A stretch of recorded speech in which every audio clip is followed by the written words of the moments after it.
grabbed the 3:30 bus Okay, but from that's only Erdberg. like an hour earlier than what you get up. Yeah, it wasn't that bad, and I'm on Malaysia time, so it actually was kind of like it was okay. Although I don't know what time I'm on. I got a cold too. I told you that, so Did you? I don't remember you telling me. that's why I begged off coffee on Sunday or whenever it was when we were talking. Oh, And, you said you were tired. and I didn't get back to you about coming with you. I apologize for that. I, Mark. I figure you figured it out, but I'm trying to, dot the I's and cross the T's or dot the T's and I cross the figured if I's. you were coming, you Yes, would have let me know I, in I'm just appropriate letting time. you know that in a perfect world, that would be a detail in which I had attended to. And thank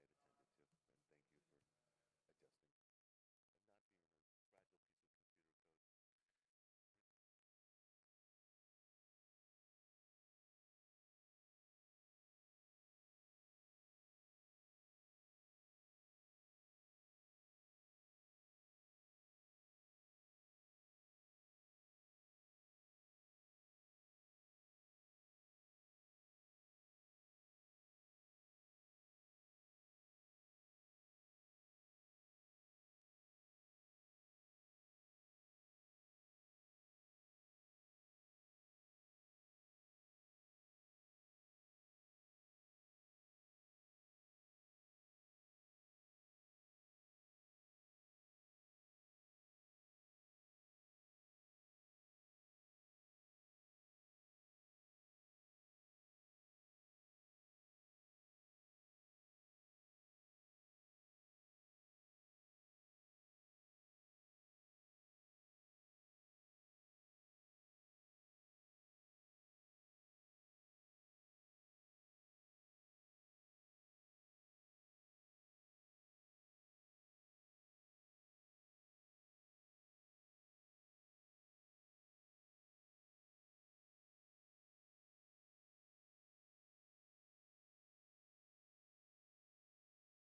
Check, check, check.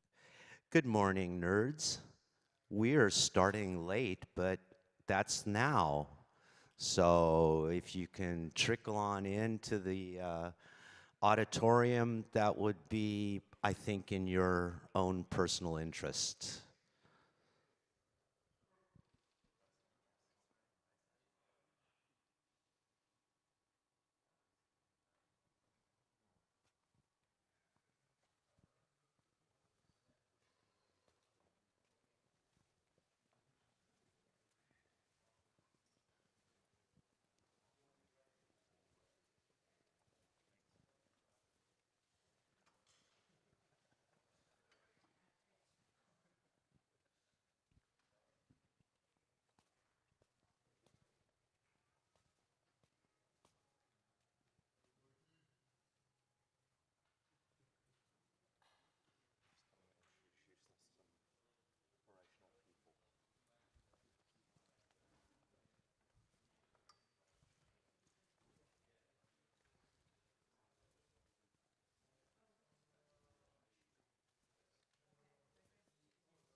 So, yeah, we. Okay, you're good. Okay,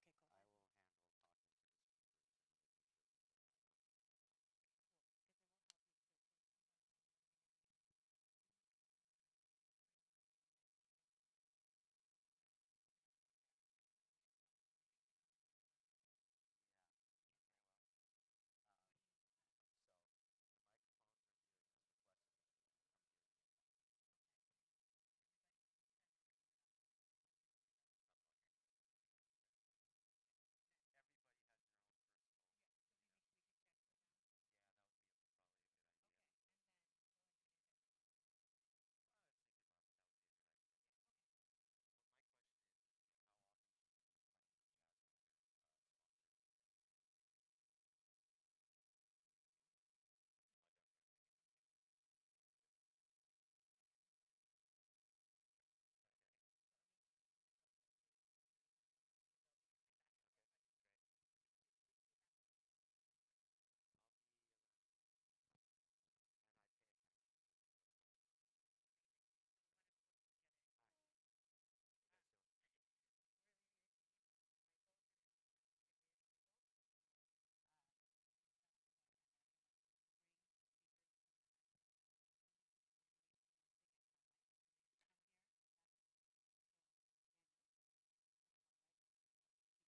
check, check.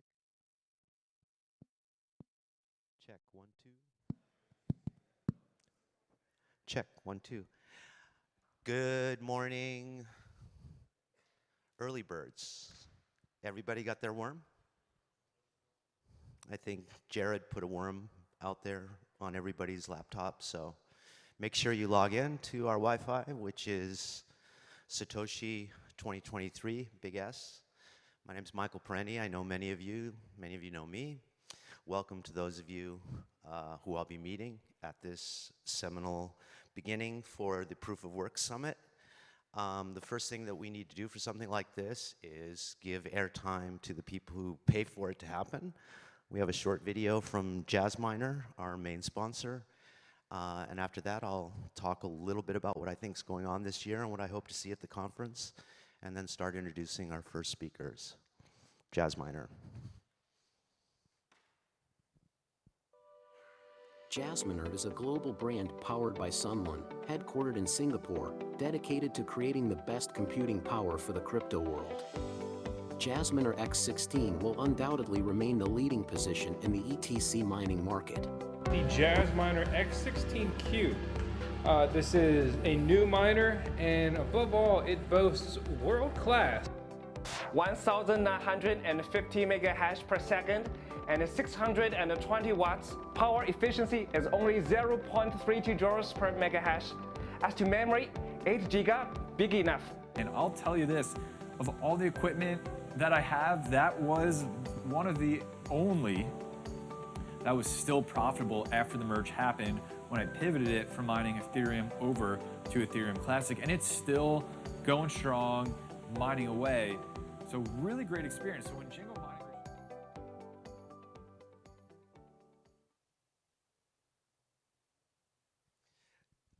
It's so awesome seeing like this nerdy tech up there in a commercial. When the white paper came out and then the software was released at the hackerspace that I'm part of in Vienna named MetaLab, we all downloaded the software and started burning up the fans on our laptops, and then the first USB ASIC miners came out, and we had little pods with 6 of them like stuck together, and it's just unbelievably how far we've come, and that there's this whole industry built around hashing Bitcoin and proof of work coins. And on my way up to Prague yesterday, I was thinking about what it is that I wanted to say today, and it's a question in my mind, and probably a lot of people's mind, why this is the first Proof of Work Summit. How is it that we've taken so long to actually have a conference which is based around pretty much the purest form of what it is that we're doing, which is mining? There's a lot of noise and a lot of ideology on top of the pure math and the pure industry of actually making this whole thing function. And so it's really great to see familiar faces and new faces here for this great program that Bob has put together almost solely on his own with the help of a small group of people, Emma. It's kind of like when I look at the program and I look at the faces that I see here who are participating, it's a tribute to the social capital that Bob has built up and the Litecoin Foundation with Alan. It's kind of like, I think the key thing that was interesting to me about this opt-in consensus rule set that we're participating in is I've always seen, well, we agree, most of us agree that money is a social construct, and so this consensus rule set is something that we believe in, that goes to the edge of being a cult, goes to the edges of human consciousness, and there's space everywhere in the spectrum of what it is that people believe to find an expression in cryptocurrencies. And so I'd like to invite Bob and Alan up to the stage. They'll be speaking, opening up the conference with a keynote. Please, Bob Somerville and Alan Austin.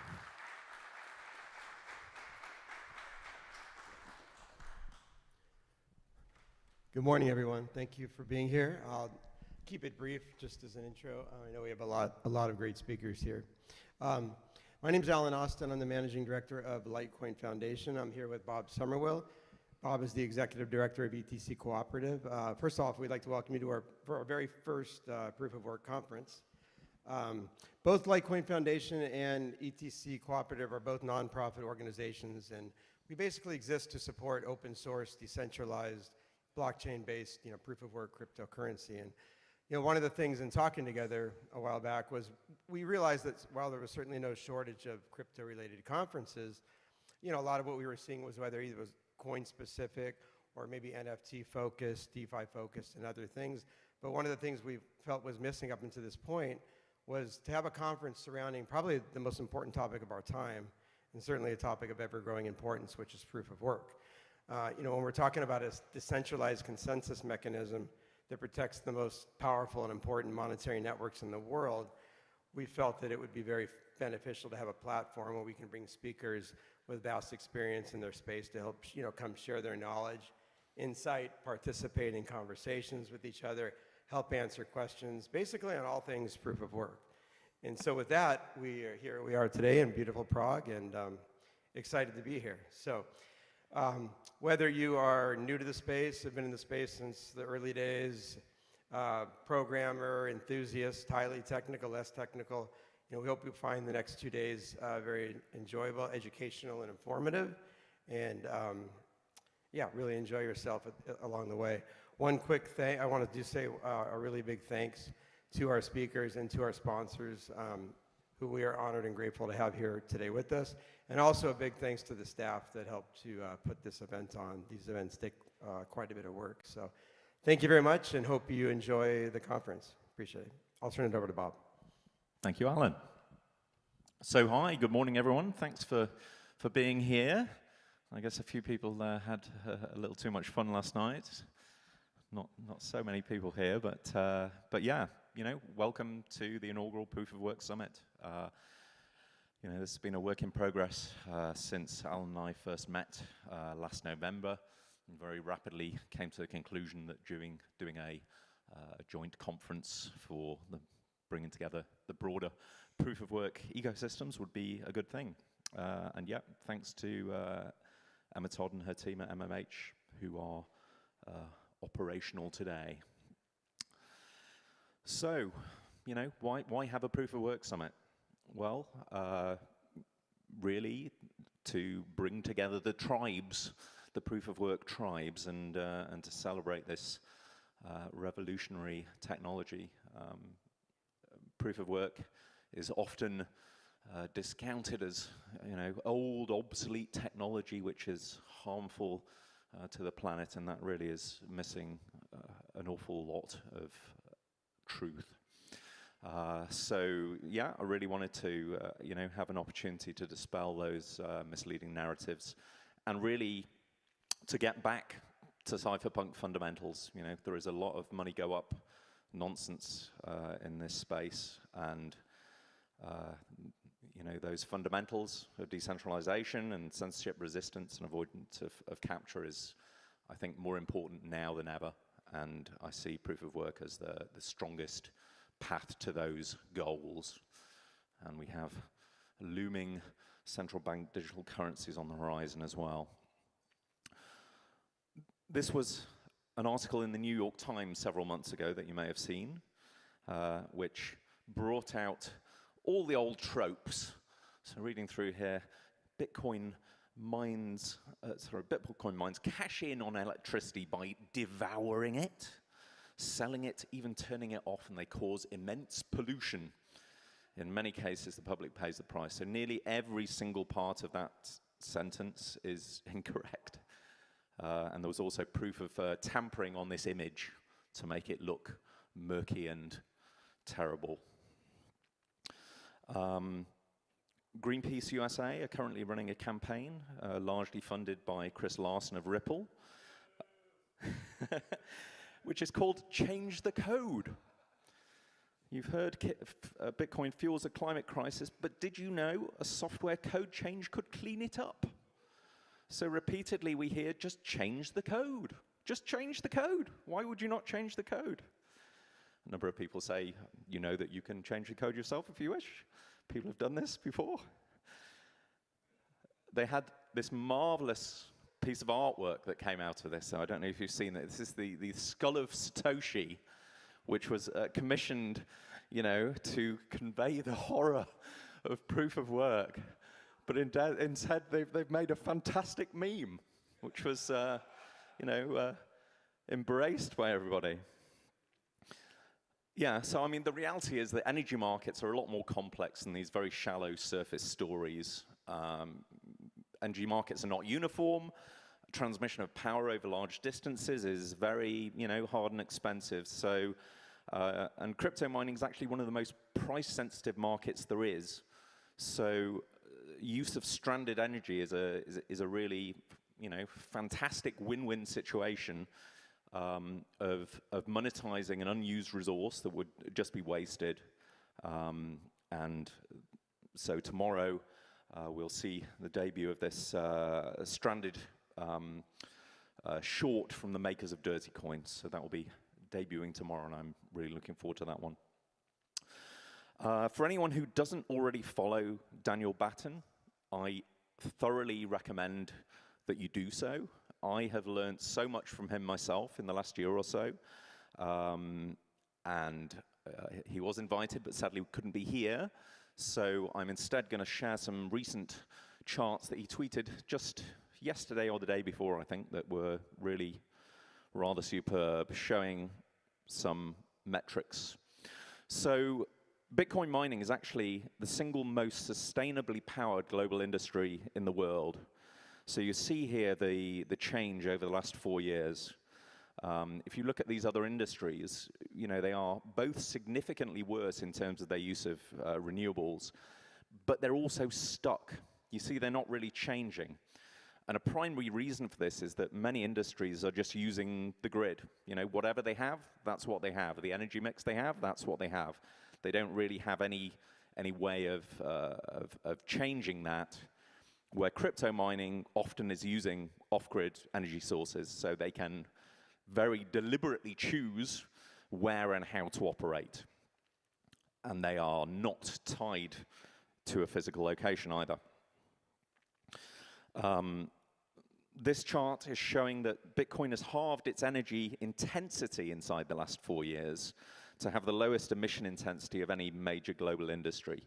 And if you see this graph, you know, it's kind of like this one, but upside down. And what that's talking to really is that over that period, you've had more and more use of lower carbon use, more renewable energy sources, and that has resulted in significantly less density of emissions over that period.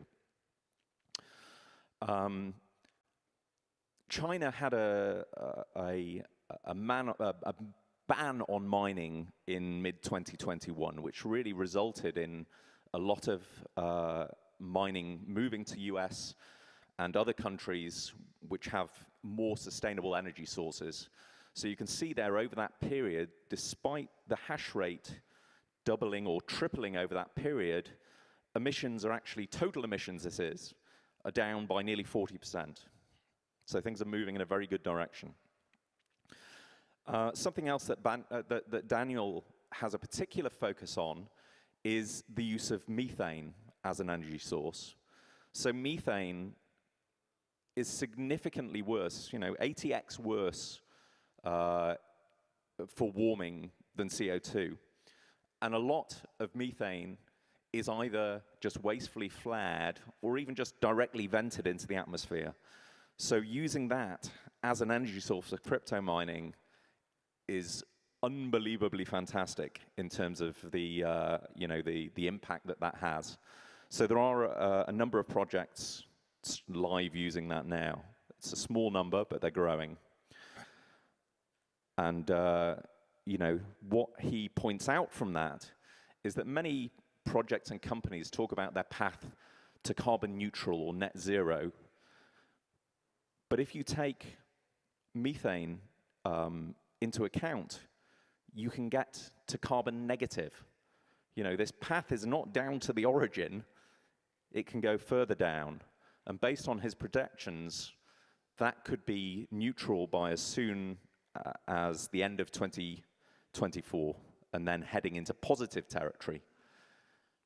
And I don't think there's any other industry on the planet that has that potential. Cryptocurrencies and blockchain technology can be seen as a continuation of the story of the cypherpunks and their desire for uncensorable digital currency as a core pillar of personal freedom. So Wikipedia says that a cypherpunk is any individual advocating widespread use of strong cryptography and privacy-enhancing technologies as a route to social and political change. And the basic ideas can be found in a cypherpunks manifesto that was written by Eric Hughes in 1993, and I believe Eric is one of these masked figures on the cover of Wired magazine. So he said, "Privacy is necessary for an open society in an electronic age. We cannot expect governments, corporations, or other large faceless organizations to grant us privacy. We must defend our own privacy if we expect to have any." And the primary focus of the cypherpunks back in 1993 didn't really cover digital currency per se, because there wasn't a solution at that time. But Satoshi brought us that, and really you can see our whole, our whole movement and industry and ecosystem as a continuation of that cypherpunk quest. Elizabeth Warren doesn't have that same vision. I think it's fair to say, both in terms of personal privacy, but certainly not financial privacy. The UK seemingly does not have this same vision either. I don't know if you've recently seen that the UK Parliament have passed the UK Online Safety Bill, which is, it's back to the crypto wars of the 1990s and the right to end-to-end encryption. So it's going to be interesting how that plays out. The president of Signal has already said, if it comes down to it, they will leave the UK market if they are asked to do impossible things. But that's where we are.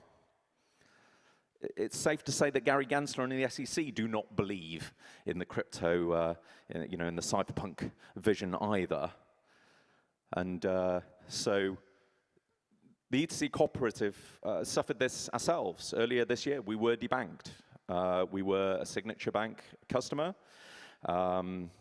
Signature were forcefully closed down, with stories of it being due to crypto risks, which was not the case at all.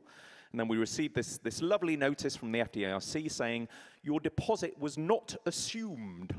That's the language. And we will write you a check. I don't know where we were meant to put that check, not having a bank anymore. But we did scramble and find another bank. But, it's a very fragile situation. Also, our friends at PayPal recently announced a US dollar stablecoin. Fantastic. On Ethereum mainnet, no less. So somebody snarked on Twitter, the world-class user experience of crypto combined with the renowned censorship resistance of PayPal. What a fantastic combination. Line me up. Almost to the day that happened, I received this lovely email.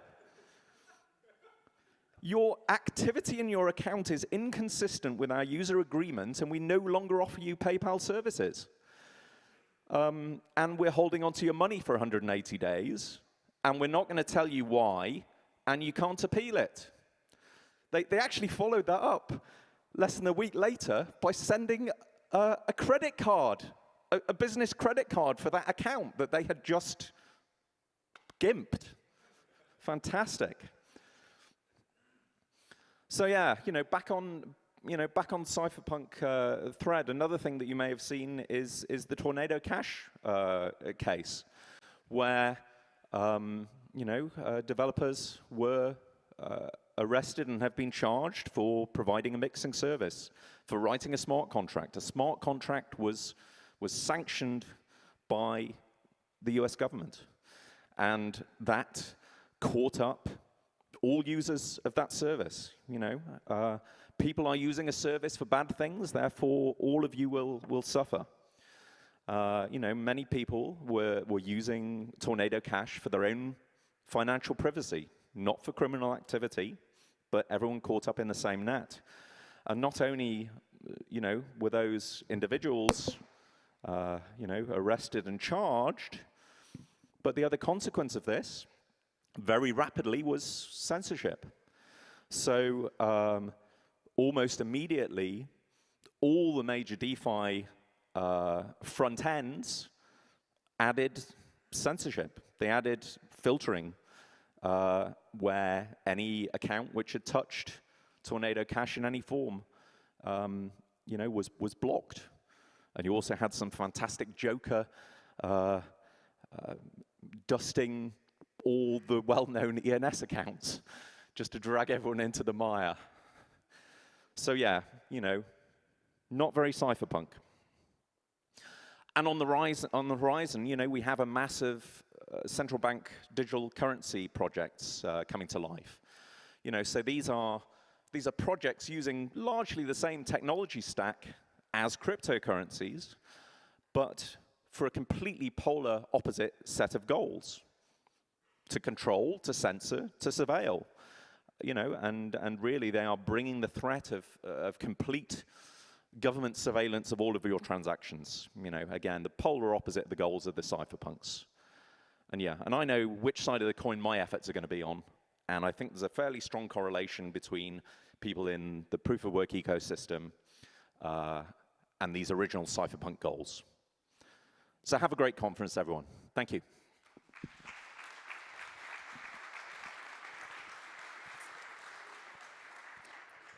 We can do some Q&A too, so that would be cool.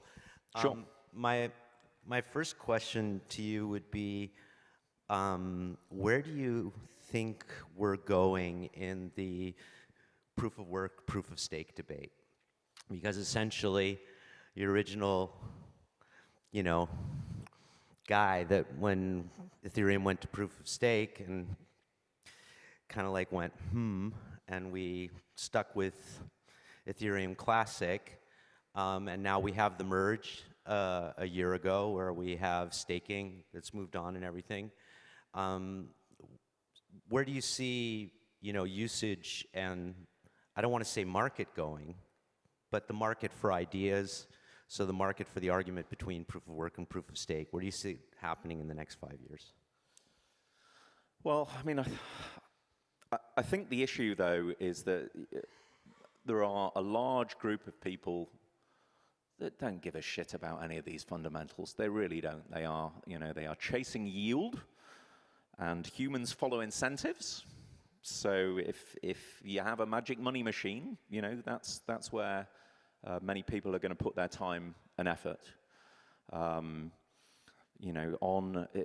Ethereum, there's a bit of a crisis right now. I don't know if you've seen this which is about liquid staking.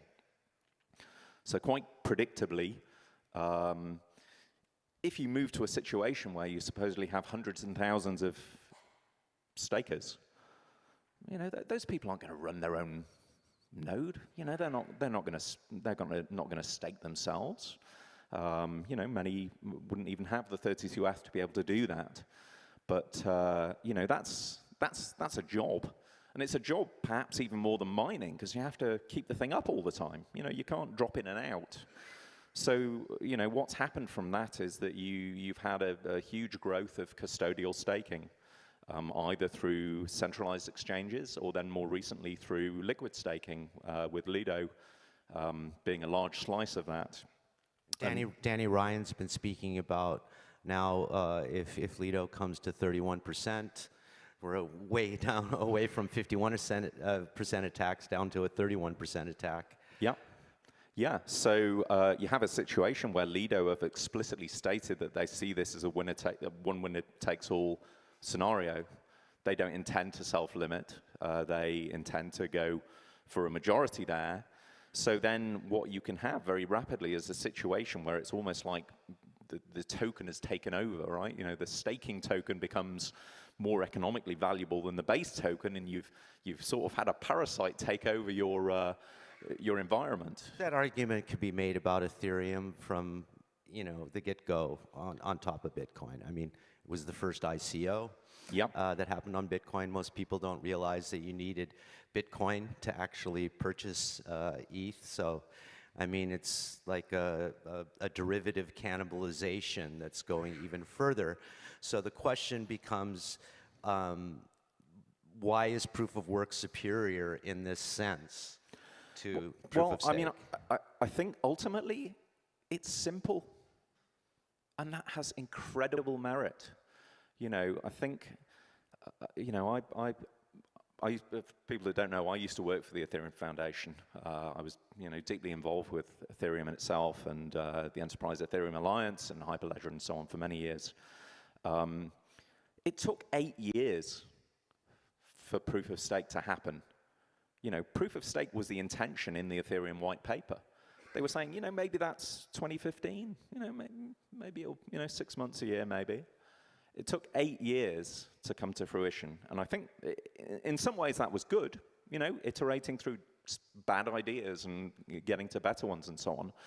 But there's huge complexity there. You know, you've ended up with something which is significantly harder to understand. So you see things like liquid staking coming in, or the other one is that there's just a huge amount of the ether is staked. I don't know why that wasn't anticipated. You know, if you can sort of have risk-free, you know, it's like a bond or whatever. You know, here is your risk-free revenue. So obviously everyone's going to do that. So if we go back to what you spoke about in the white paper, is that this was one of the original arguments, was the environmental costs about moving to proof of stake. Right. And so when I look at the slides that you're putting up, and these slides are getting literally almost like on a monthly basis better. Yeah. You know, this whole environmental movement that proof of stake was supposedly going to solve also doesn't seem to be playing out. Is there comparative figures on energy usage for proof of stake networks like we're seeing for proof of work networks? Are they comparable? I mean, they're very low, but like, you know, like I had on one of the slides, if you have an assumption that you're heading to net zero, then yeah, proof of stake systems are using less energy, but they can't go any further below.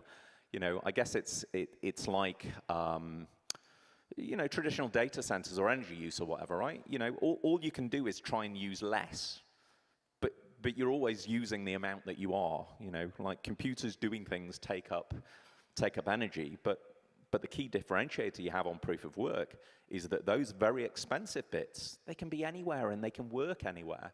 And that you just don't have that flexibility in proof of stake. I mean, I think beyond that demonization, the other thing that you had was this sort of, you know, this sort of fairness concept, right? Of saying, well, anyone can stake. You know, you don't have to, you know, be one of those big guys. But that isn't true.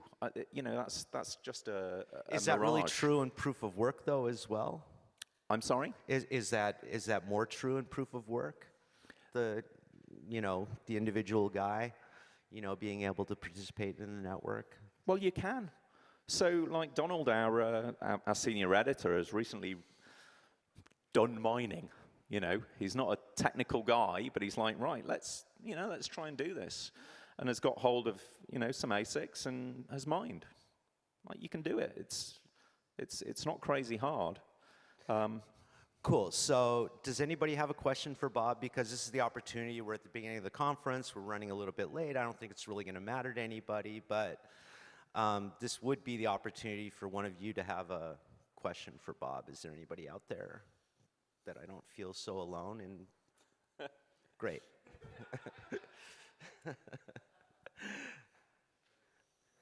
I mean, I'd like to see us have an interactive day. We're a good small group of people, and I think we can be casual about this, right? So. Thanks. We often see comparisons of proof of work against proof of stake on the block proposal side, but never on the validation by the entire network. And people who run nodes are kind of validating and accepting or not accepting the blocks. And it seems that in Ethereum now you need like so much larger machines to validate the network. I'm surprised to never see these numbers also in these comparisons of how much a network consumes. What do you think about it? It's not actually that bad. I have a DApp node instance, which is running an Ethereum, an ETC, a Bitcoin, a Litecoin, Monero, and a Zcash node, all on a single piece of hardware, and it works fine. It's not a Raspberry Pi, no. If you're down in Raspberry Pi land, you're not going to run so many in parallel. But you know, this stuff isn't impossible. You know, I think people often oversell how hard it is to run an Ethereum node. If you run a full archival node, then yeah, you're not going to have a happy time on that. But most people have no need to run an archival node. We have Jared Hope here, whose team developed the Nimbus client, and can talk about these things if you'd like. He's this gentleman here. Okay, we got another question over here. Hello, Bob. Good morning. Introduce yourself. I'm just a volunteer from Discord. What I want to ask you is, do you think that ETC cooperative will continue to maintain for the next few years compatibility with Ethereum EVM? So generally, what we've, I don't know if everyone heard that, the question was basically, is ETC intending to maintain compatibility with Ethereum? Generally speaking, ETC is tracking Ethereum on protocol changes, unless they are things which are in violation with the goals of ETC, which mainly turns into monetary policy. So I mean, ETC, you could see it, it's like Ethereum, but proof of work with a fixed monetary policy. Generally, that's what ETC is. So controversial changes, we do bring them all over. So if you are running smart contracts on Ethereum, those generally just port straight over. Same way as there are many other EVM chains. So yeah, the intention is to stay compatible unless they do a bad thing, like the DAO. Slock it. Thanks, Bob. Thank you, everyone.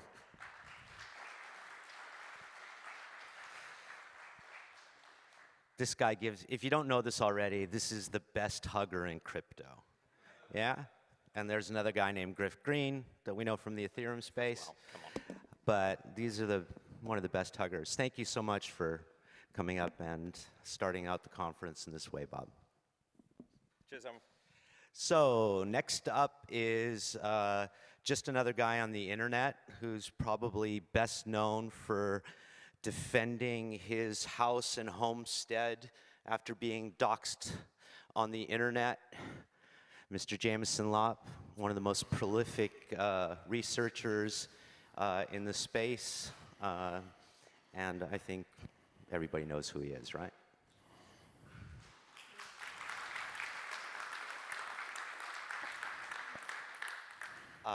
Leave some time. We'll do some Q&A afterwards as well.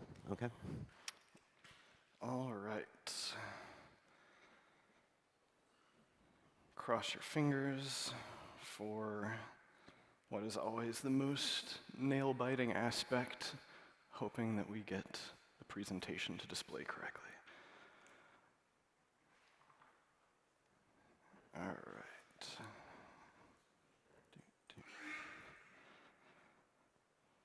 So, why are we here? Really, it's because proof of work is a fascinating phenomenon, and it has a variety of different applications.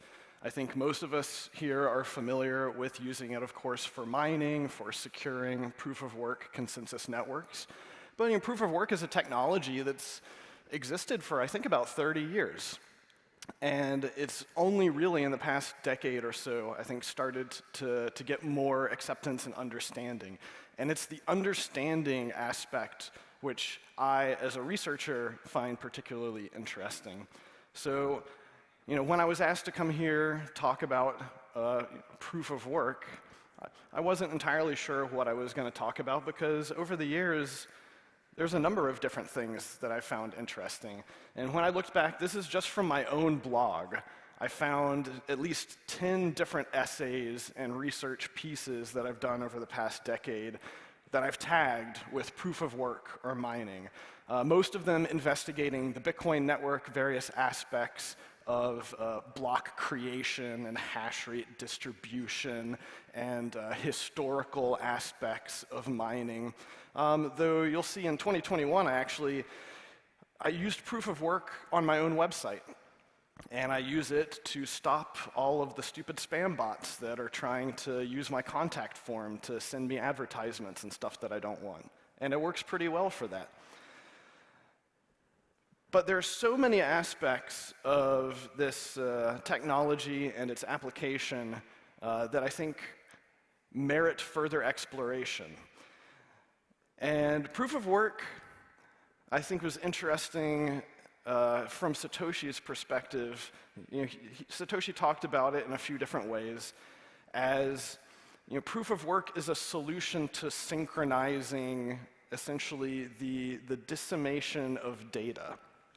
It's how do we take a piece of data and somehow modify it or alter it or give it this characteristic of integrity so that we can then share that data out with the world without a care for which intermediaries, which third parties may have handled that data at some point.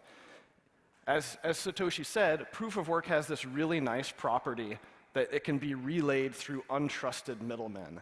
And so, the proof of work is its own self-contained piece of integrity. It's great. It is very simple mathematical construct where you take that data, you run very simple algorithmic computation on it, and you can be ensured that it has not been tampered with and that someone has put a decent amount of energy and expended that effort to put the data out there into the world.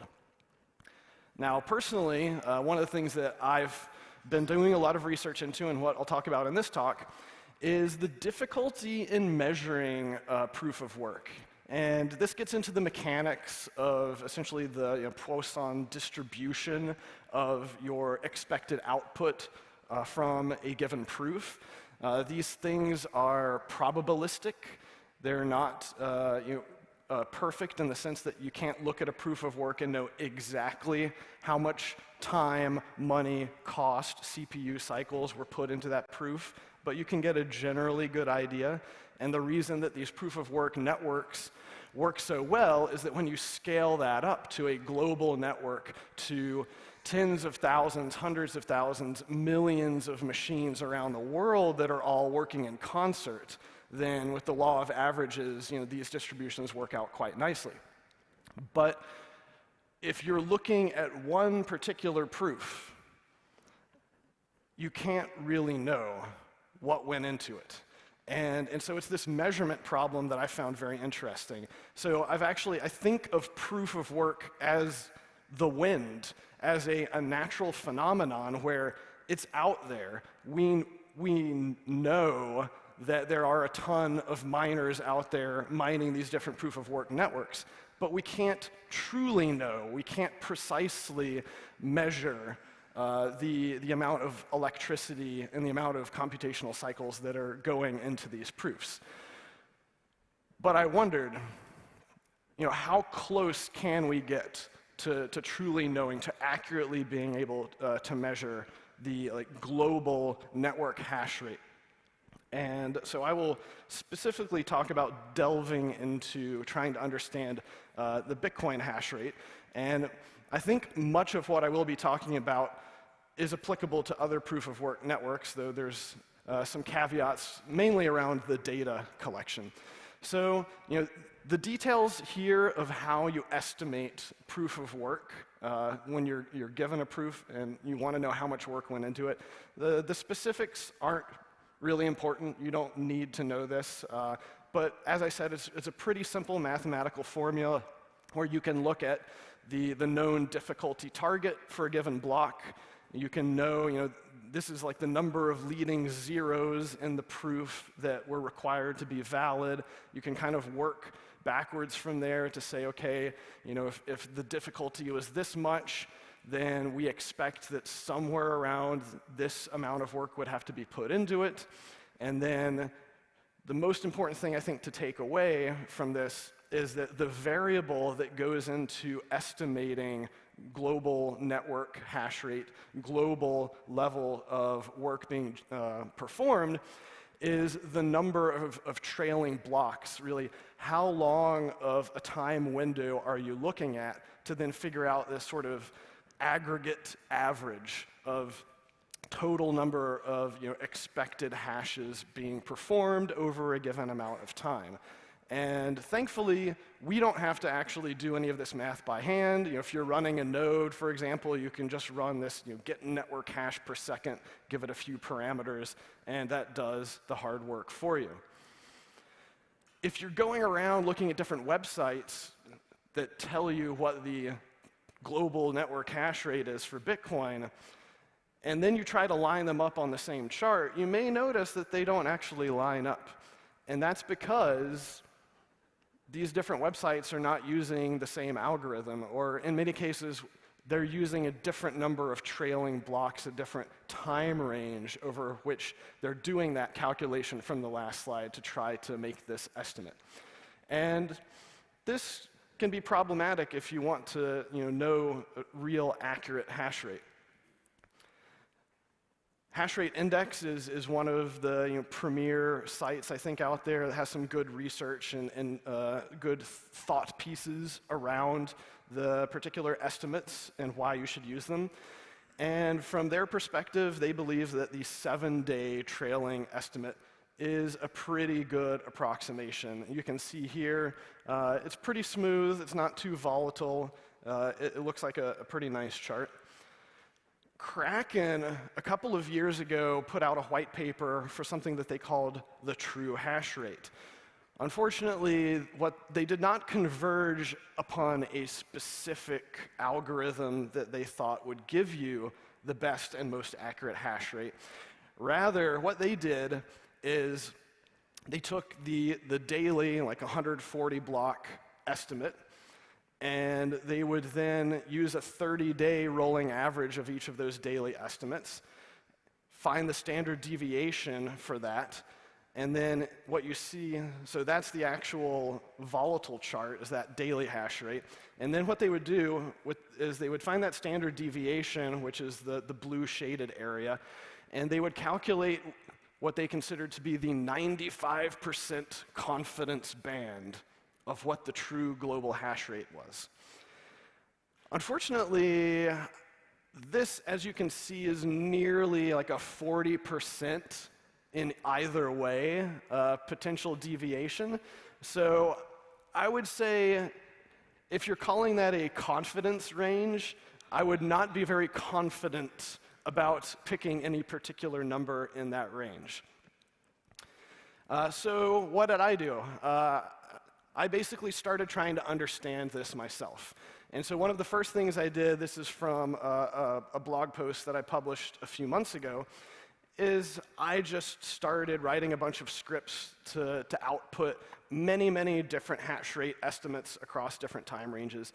And so, for simplicity and the ability to give you some nice charts that are somewhat legible, here we have 10 block, 50 block, 100 block, 1,000 block, and 10,000 block estimates. We can see that it's highly volatile if you're only using the past 10 blocks, which is about 2 hours worth of data.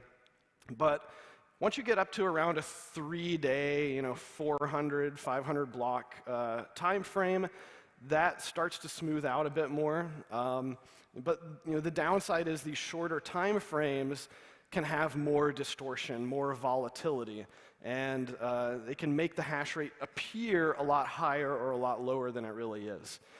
So I think it's generally agreed that the 7-day, around the 1,000 block hash rate is a pretty good mixture between getting that volatility and getting something that is a bit more predictable and accurate. The problem, though, as you can see, if you go out to like 10,000 blocks, if you go out to multiple weeks, while that is smoother, it's always going to be off by more, and that's because you start lagging whatever the real hash rate is. Because if you think about it, there's lots of miners out there that are constantly adding machines to this network. So you're going to start to be several weeks behind whatever that real hash rate is. Now, one of the interesting and I think novel things that I stumbled upon is that there is a way for us to start to get a better idea of what the actual accuracy of these things is. Now, the goal, I think, if you're doing hash rate estimates, is you need to be only working off the data that is available to you in the blockchain, that's publicly available to everyone. The problem with that is you have no external source that you can really check it against.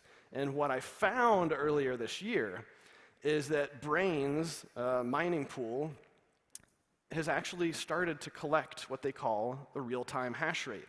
And essentially, for the past couple of years, what they've been doing is every few minutes, they ping every mining pool's API out there, and they get back whatever the self-reported hash rate from that mining pool is. Thankfully, the folks at Brains were kind enough to give me a full data dump of the data they had collected. It was pretty messy. I had to write a bunch of scripts to normalize the data and essentially chunk it into blocks. And so I got this chart of what I ended up with the aggregate from all of these pools being, and I put that against the 3-day hash rate. And very quickly discovered that for the first year or so of this data set, it's very wrong.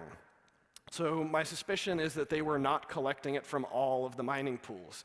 But we can see that after that first year, it actually starts to line up pretty well. So it looks like they got to the point where they, in fact, were collecting data from all of the public mining pools. So this, in particular the blue line, this is what I have been using as my sort of baseline, real hash rate that I can then perform various calculations upon to try to figure out how well these purely blockchain data-based hash rate estimates are performing. So I started calculating things like error rates. And as we can see here, the 1 block estimate is insanely wrong.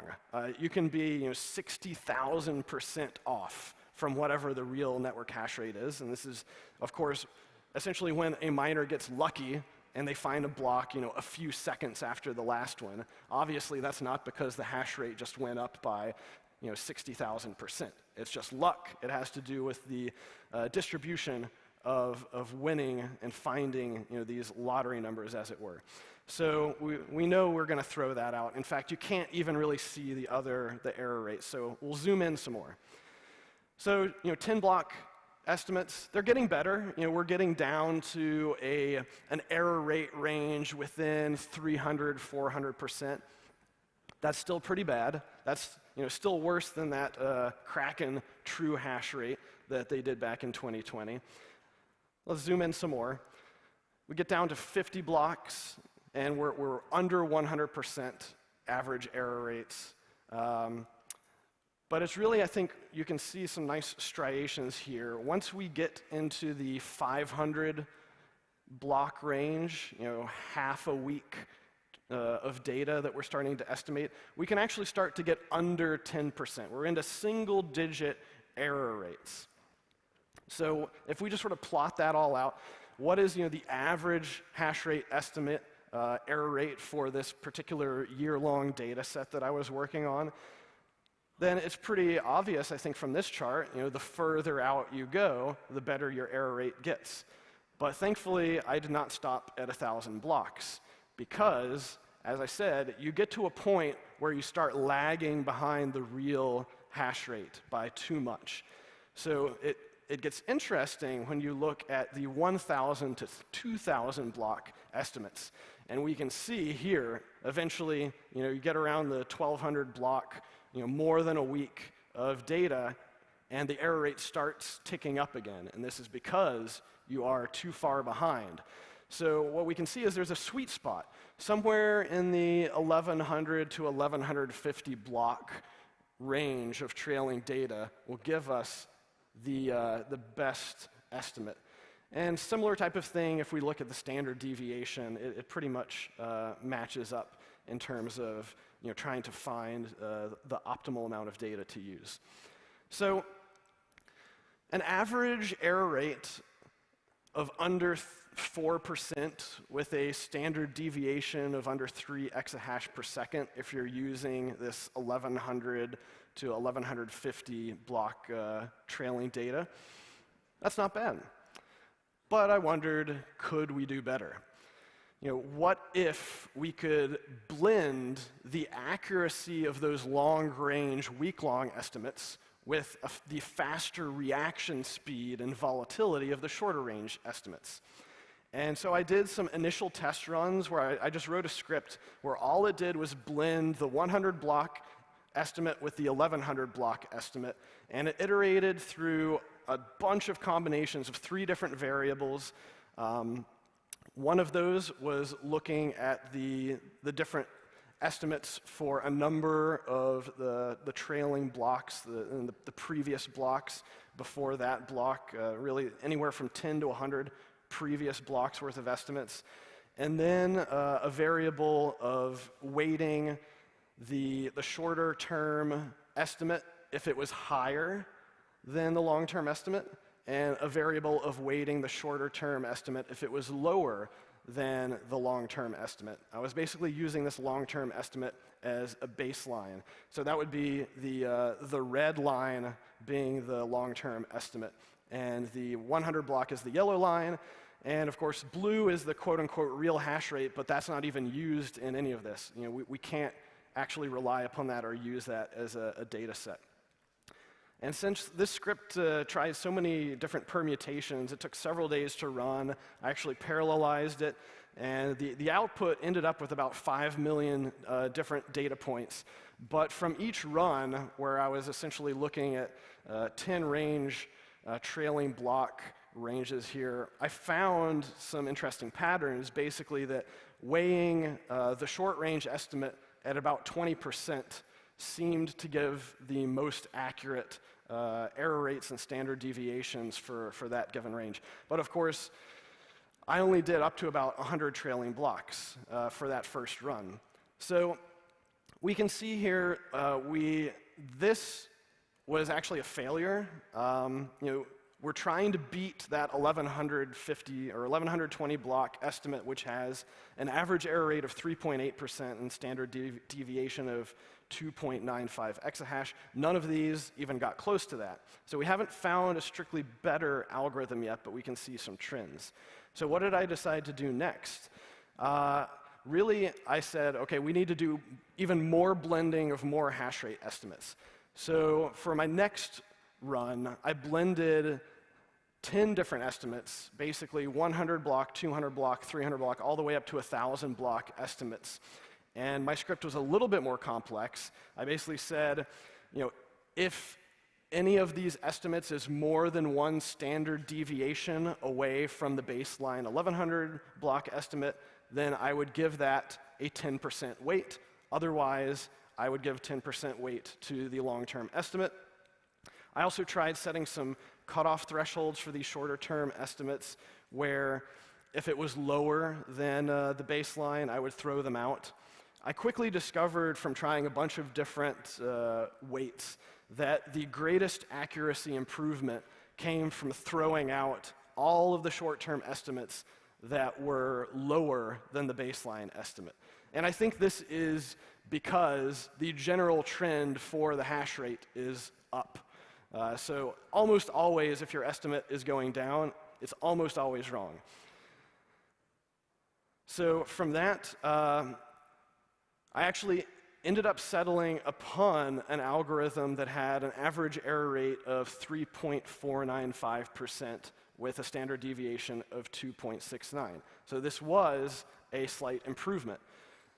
So sort of takeaways here, most websites are publishing one-day estimates, which have about 6.7 average percent rate in their error. The savvier sites are using 3-day averages, which are a little better. The best sites should use that 7-day average, which has less than a 4% error rate.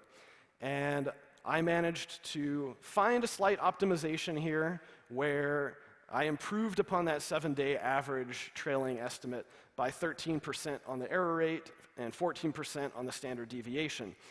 And this was just from spending a few days and writing some scripts that took a few days to run. I think there is still plenty of room for improvement in future work. There are, of course, some assumptions here. I only had 1 year of data to work with. We're assuming that those pools are honestly reporting whatever their true hash rate is. I would say from looking at the data, it looks like they are fairly honest. It's also assuming the pools don't share hash rate basically with each other, which I think is probably pretty minimal. Now, the algorithm that I came up with is technically more computationally complex, but it's only about 10 times more complex, and we're still talking milliseconds, really, to calculate that. This, as I said, it should be applicable to most other proof-of-work networks, but it would be problematic if you were trying to run it against a network that is quote-unquote ASIC resistant, aka networks that are changing their hashing algorithm on a regular basis, because that's, of course, just going to reset everything. And I think the main things that we can look for to improve upon this are just waiting longer to collect more data. That will obviously improve our accuracy and allow us to have algorithms that are better able to handle things like, for example, the China ban, when we saw half of the network hash rate just disappear over the matter of a few weeks. And I think the real potential improvement here, this seems like the type of problem that should be great for machine learning, because what we're trying to do is we're trying to find the optimal number of different parameters and variables that we can tweak to hone in on what the most accurate hash rate estimate would be. So this is just sort of me nerding out. I do this a lot on all types of different aspects of Bitcoin, and welcome really any insights or questions if you want to talk about proof of work or really anything else related to this ecosystem.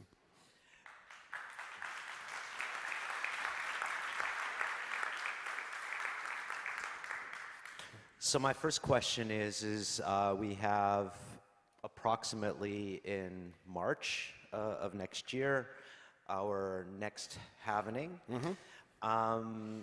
What do you anticipate seeing in hash rate pre and direct post halvening? Yeah, the interesting thing about the halving is that it's very well known, right? The miners are hurtling towards this full steam ahead, and we've seen, over the past year, hash rate going crazy. So, the miners are not stupid. They're doing all their profitability calculations. They're already calculating what they expect their profitability will be after the halving. So I think we can definitely anticipate it's going to keep zooming upward until the point of the halving. At that point, sure, there will definitely be some of the less profitable miners that have to drop off the network, but I would be willing to bet it'll be fairly negligible. Okay. So definitely we've got some questions from nerds in the room. All right, cool. Run out here. Looks like we have about 2-3 questions. Donald. Thank you. Thank you, Lau. Very good presentation. What is the use case of knowing the hash rate more accurately for Bitcoin, Ethereum Classic, or Litecoin? What are people using it today, for example? And why would it be better for it to be more exact? Yeah, there's not necessarily, I think, a financial incentive. If you're a miner and you're trying to understand what you're competing against, then you may be interested in having a little bit better accuracy. But one of the reasons why I started looking into this is simply because I just started getting annoyed by a lot of the sort of influencer accounts out there publishing stuff like, Bitcoin network hash rate hit 500 exahash or whatever.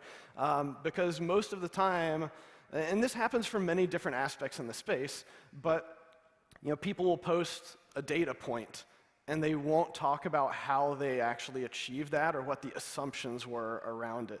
So for me, it's really just about converging upon a standard just to try to reduce the noise. Like when we're trying to talk about something, if we're not all operating off of the same assumptions, then we're going to start yelling at each other, talking past each other, and it's just a waste of time. So I primarily see this as just a way of us trying to converge on a consensus for this one particular way of viewing these networks.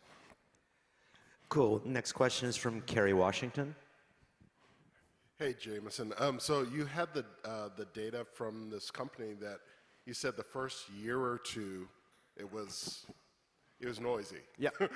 And so I'm really curious about, first of all, was it because of you that you got the data? And second, did you have a discussion with them about, well, those first 2 years were basically garbage, right? I had to look at them the third year.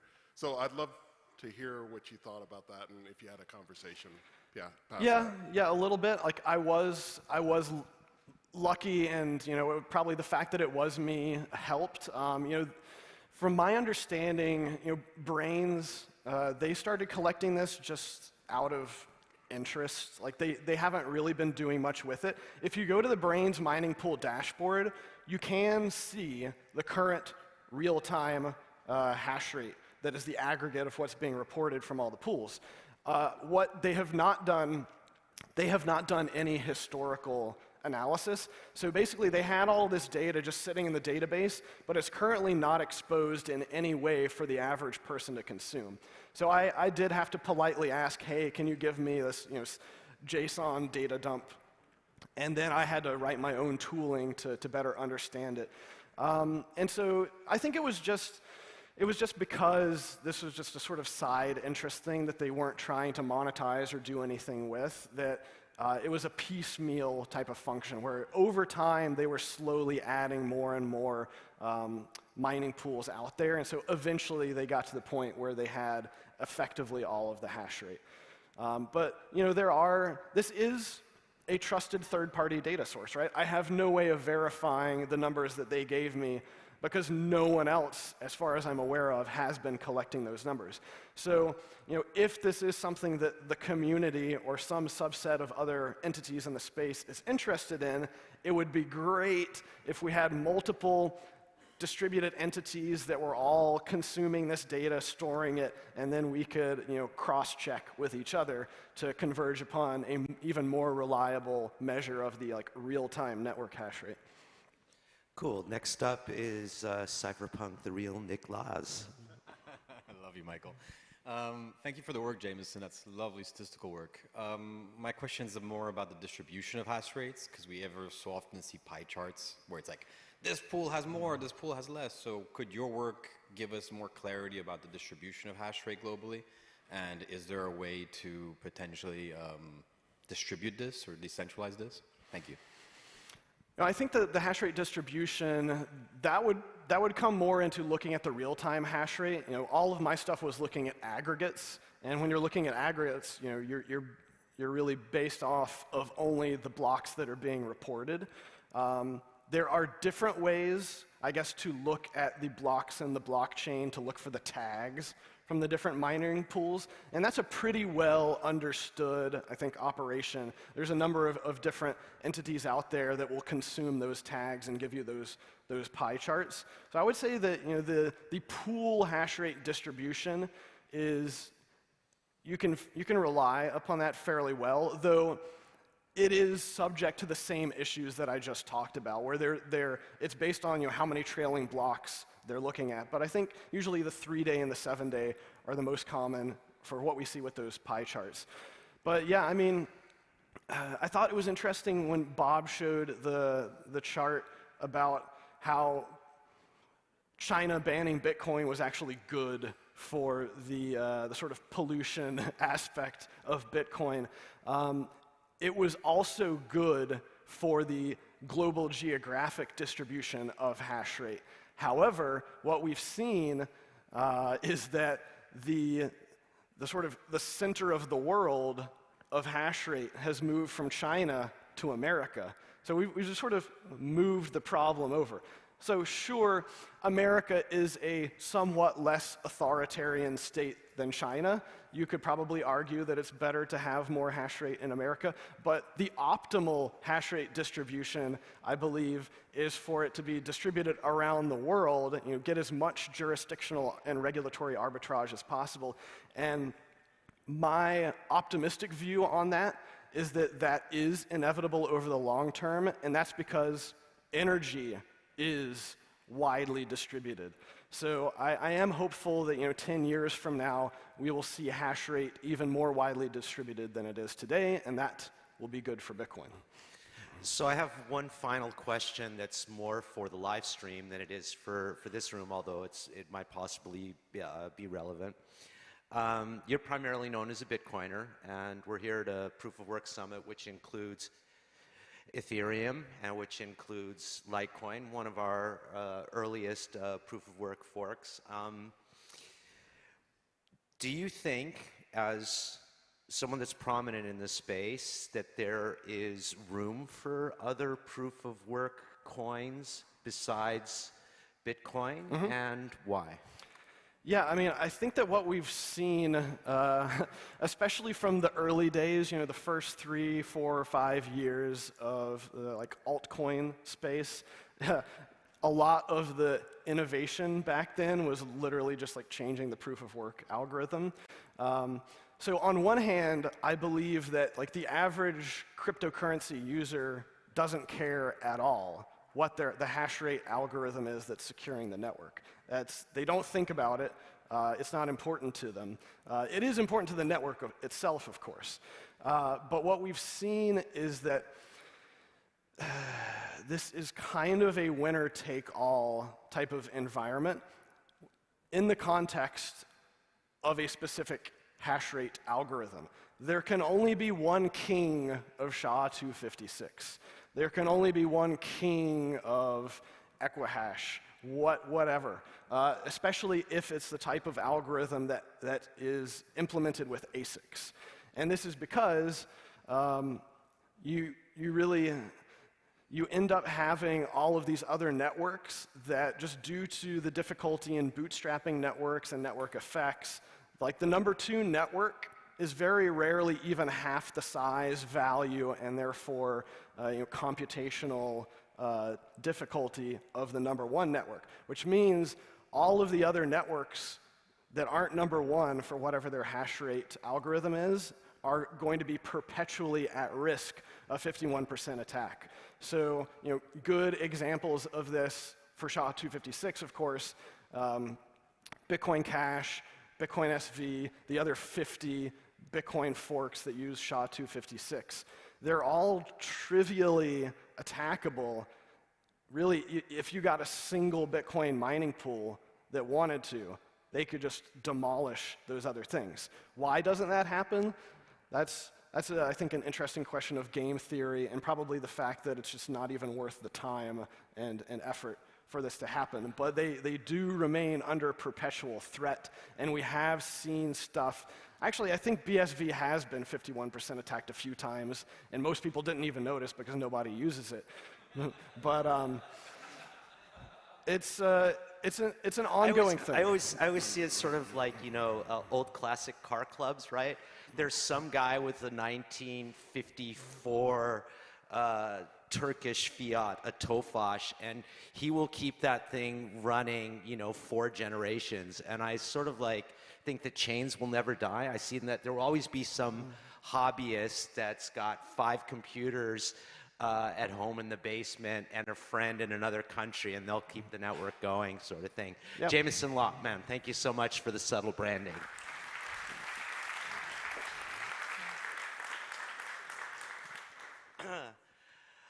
Next up, we have the Vlad Kostea from the Bitcoin Takeover podcast and open source magazine, coming up to do some super cycle FUD busting, some very nerdy stuff.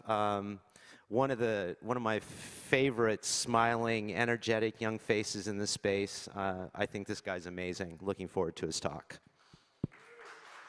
Good morning. It's really good to see that you woke up for this event, because I know that some of us partied hard last night. There was that speaker's dinner, and then some of us went to Parallelly Police, and that's where the fun took place. And there was a lot of beer. I don't find the oh, it's here. Thank you. So while I set this up, I just want to ask you if there's anyone in this room that likes Litecoin. Raise your hand. So I count about 10, 11. What about Ethereum Classic? Do you like that one? Oh, more hands. I guess you guys are better represented. Anyway, I'm happy that you raised your hand and you expressed your support. Is this going to switch to my presentation? Because I'm going to talk about Bitcoin maximalism. But before you throw eggs and tomatoes at me, I need to talk a little bit about my background and how I got invited here. And since my background is in political science and I spent way too much time there, I even pursued a PhD and then I dropped out. But I think from a political philosophy point of view, it's very interesting to analyze this movement and explain its origins and its purpose, because it's all over the place right now. And I'm trying to bring some clarification. So basically, who's this guy? It's a good question. I'm not sure if many of you know me. I spend most of my time arguing with people on Twitter about Bitcoin. But I first read about Bitcoin in 2013, and I thought it was a very stupid idea. I mean, I was 21 years old at the time, and my thought process was, I own a bank account, I can send money to whoever I want, so why do I need this internet money that's mostly used on the Silk Road?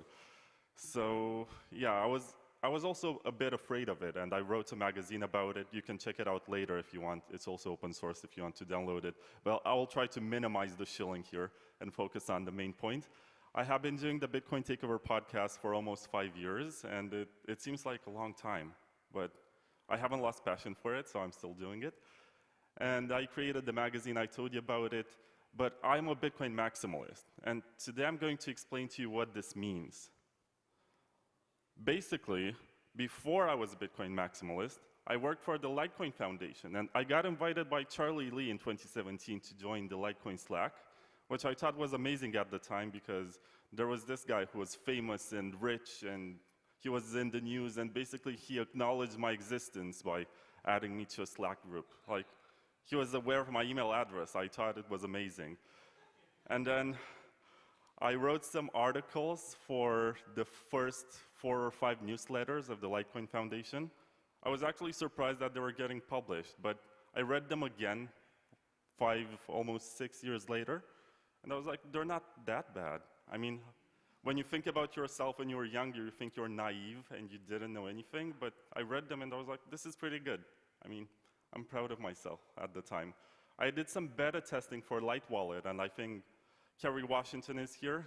Basically, I reported some bugs to him. I was just testing the features in the wallet. I found some suboptimal features in it, and I was telling him, and he was happy to get feedback.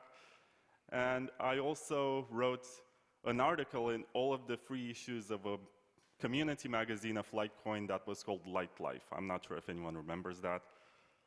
And I tested Lightning Network on Litecoin in 2018, and at the time there was this hacker's spirit of people testing stuff, and I burned my SSD doing it. And I also had other stuff on that SSD, and I lost the data. It was my boating accident moment, I think. But I'm not here to talk about that. Basically, I also did some extension block, Mimble-Wimble stuff for testing. And yeah, this is a screenshot of the first article that I wrote. If you are subscribed to the Litecoin newsletter, you can find it. Otherwise, I'm not sure how. But I also tried to contribute to Ethereum Classic in 2018. I wrote an email to Igor Artemonov, who was the lead developer at ETC Dev, and he was one of the main guys in the project. I'm not sure if he is around anymore, if anyone remembers him. Maybe you do. And I also covered the ETC Dev versus ETC Labs drama back in 2018. It was pretty interesting to see how there was this new team of developers who were trying to take over the project, and it was a struggle. I always felt ideologically aligned with the original Ethereum chain because it's proof of work, because it did not compromise immutability, and it also has a fixed supply, which means that you guys have better intentions than the proof of stake pro-banker guys. And I interviewed Donald McIntyre on the first episode of my podcast. I think it was in December of 2018 that we did that, and I published it in January of 2019. And what he did at the time was incredible because he summarized the work of Nick Szabo. And I know that they worked together for a while, and he's a big fan. And he read a lot of his blog posts, and what he did on my podcast was to summarize some of them, which was very good.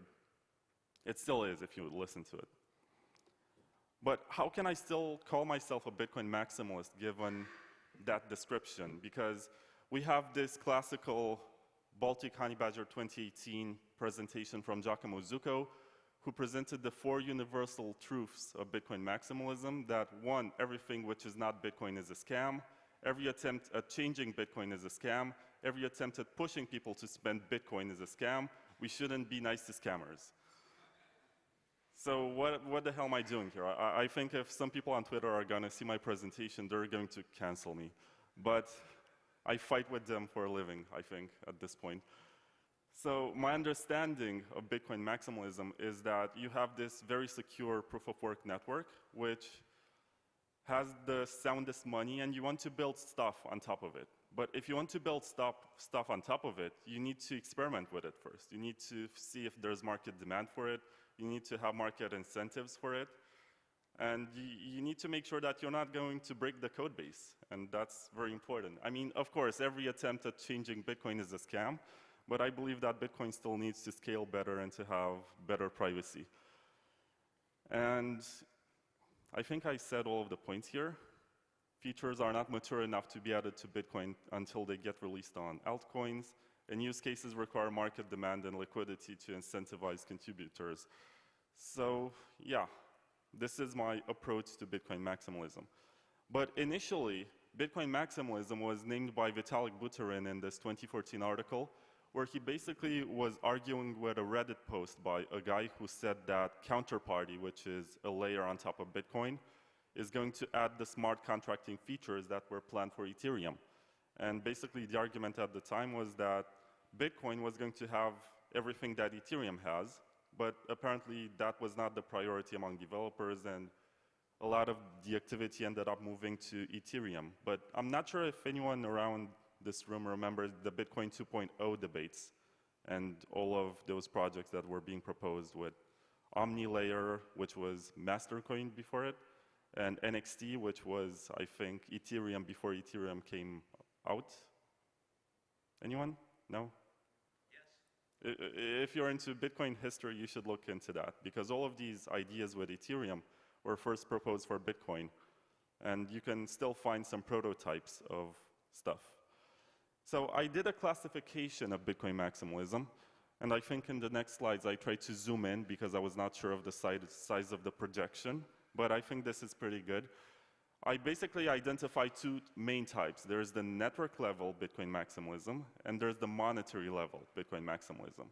And you have the internal network level type and the external one. Internal refers to the network, external refers to other networks. And there's positive and negative. I mean, I'm not sure if I can call them that. That's why I just put them in different colors. There is Bitcoin will scale on-chain through soft forks that makes transactions smaller. I think that's the most conservative Greg Maxwell type of statement that you can find.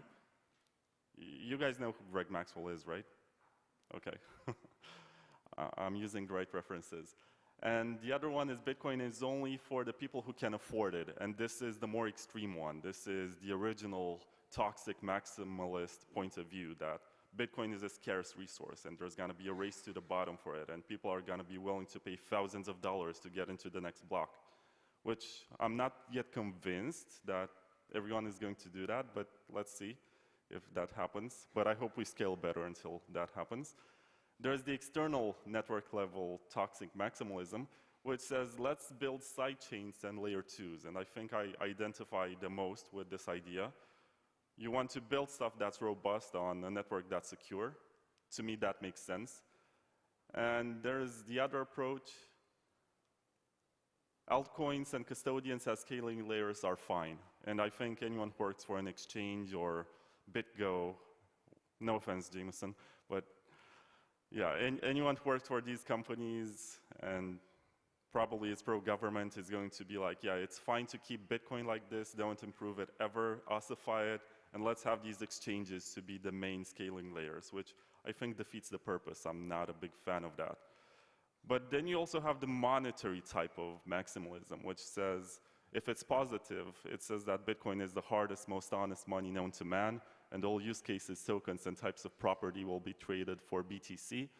And there is no wrong way to use it, because it's money, it's yours, it's your personal sovereignty. Not anyone on the internet can tell you what you can do with it and what you can't. But there's also the negative side of it, which says that everything that is not Bitcoin is a shitcoin, and it's going to zero. Don't ever spend it, like just hold it, like it's some sort of collectible. To me, that doesn't make much sense, but people genuinely believe that they're going to store generational wealth. I mean, that might be the case, but if you don't use it, you're not gonna increase the demand for it. And if there's not much demand, how do you expect the price to go up? It's an interesting paradox. And I basically try to explain why maximalism makes sense. That's my picture with laser eyes from 2 years ago. I was using this on Twitter. It makes sense to build on the most secure, decentralized, and politically resilient money network. Bitcoin, the currency, has the fairest free market-driven distribution of all cryptocurrencies. I'm not sure if there's anyone in this room who's going to disagree with this. But Bitcoin had this immaculate conception, and it's unlikely that anyone will be able to replicate that. Because when Bitcoin launched, nobody really expected it to be successful. And nobody gave it any sort of value for a couple of years. And that was useful for development and for distribution of coins. Now, if you deploy something else, I think we had Monero, which had a similar launch, but it was within an industry, and it gained market value instantly. So the fact that it's exposed to markets means that there's more pressure on development, there's more pressure to pre-mine. It's entirely different, and it's very hard to replicate that. I think Rin also tried to do it, and now they're struggling to get funds. And that's unfortunate, but I hope they succeed because they had a pretty good launch. And there's also the argument that being a maximalist protects newbies, but I'm not 100% sold on it. I think that it's the exact opposite. People are gonna buy whatever they want. They're gonna buy dog money or monkeys or frogs, and then they're going to lose 99% of their value, and they're going to be frustrated and unhappy, and they're gonna be like, oh, I wish I just bought Bitcoin because that one is only 45% down. That's, I think, the thought process that leads people to Bitcoin. Why maximalism is excessive, and this is why I'm gonna get canceled on Twitter today. Basically, it's an interesting ideology, but it's inconsistent. And I'm saying this because, for example, there's this book, The Bitcoin Standard, which is being sold. The arguments are very weak. If you actually read Austrian economics, you're gonna stumble into this guy named Hayek, and you're going to discover the concept of private currencies that compete with each other on a free market. And somehow, this concept of monetary Bitcoin maximalism was constructed by cherry-picking some ideas from lots of different Austrian economists, but it's super inconsistent. If you actually read the works directly, you're going to realize, okay, this doesn't make much sense. But this guy, Saifedean, was able to do this very successfully, and he was able, I think, to build an entire lifestyle out of it. there are people who pay for steak dinners just to sit next to him and eat and ask him about economics. I don't know, it's strange. I don't identify with that side of the community. And it doesn't make much sense because if you don't have financial incentives, you can't really have proper experiments. There are network level Bitcoin maximalists who say, why don't you do this on the Bitcoin test net? But first of all, not everything is compatible with that code base.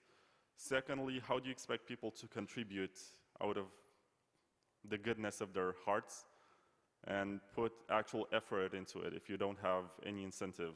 I think an example is with Litecoin, and this is a positive one. In 2017, when you guys activated SegWit, I think Charlie put $1 million in a SegWit address, and that was a bounty for anyone to break.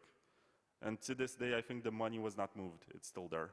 It's a proof that that type of system is secure, and it actually helped with integrating SegWit into Bitcoin. It was one of the factors that contributed to that. And it could not happen, I think, if it wasn't for Litecoin. So we owe it to you guys. And it's incompatible with free markets, the idea of maximalism. You need competition. I think, so I dislike Ethereum philosophically, and I mean the unoriginal chain, the one that's being co-opted by bankers right now, and it's proof of stake. But I still think that competition is healthy. And the fact that I think the best part about it is that they pushed cryptography research, and they're doing some stuff with zero-knowledge proofs, which wasn't experimented before. And for all of the monkey tokens and whatever, they actually poured some money into development, which I give them credit for that, and I hope some of it ends in Bitcoin, unless everyone is against it because it was built on Ethereum first, but that's a stupid primitive. Anyway, what I think that Bitcoin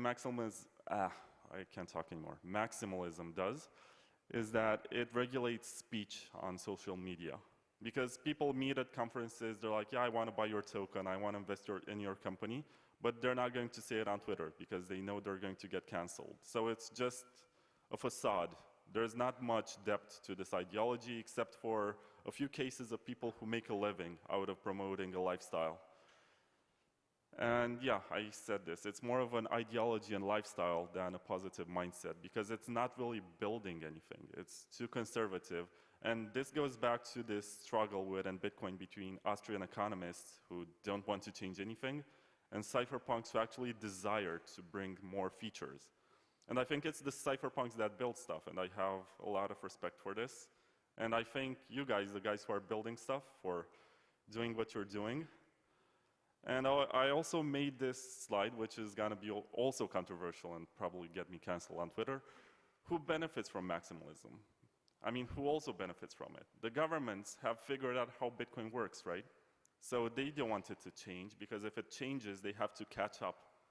And if it remains like this, they can tax it, they can over-regulate the on-ramps and off-ramps, they can ask you to ban certain IP addresses on your nodes, or they can make that OFAC list for banned addresses that you're not supposed to mine if you're a miner. I think there was only one mining pool that complied so far. It was called Marathon or something.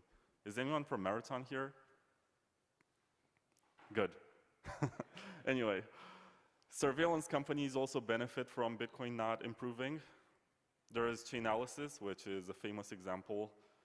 I think Brian Bishop, who's in the back, was invited to audit their code, and they called you incompetent or something. They're like, yeah, you're not good enough for our code base. Because they don't want to show it. They don't want to get exposed for how that works. And they make a lot of money from the fact that Bitcoin doesn't add any type of privacy, at least not on the base layer. But there's the CoinJoin stuff, which is pretty great if you look into it. Financial institutions that play the pump and dump game while they sponsor podcasters who tell their listeners to never sell or spend.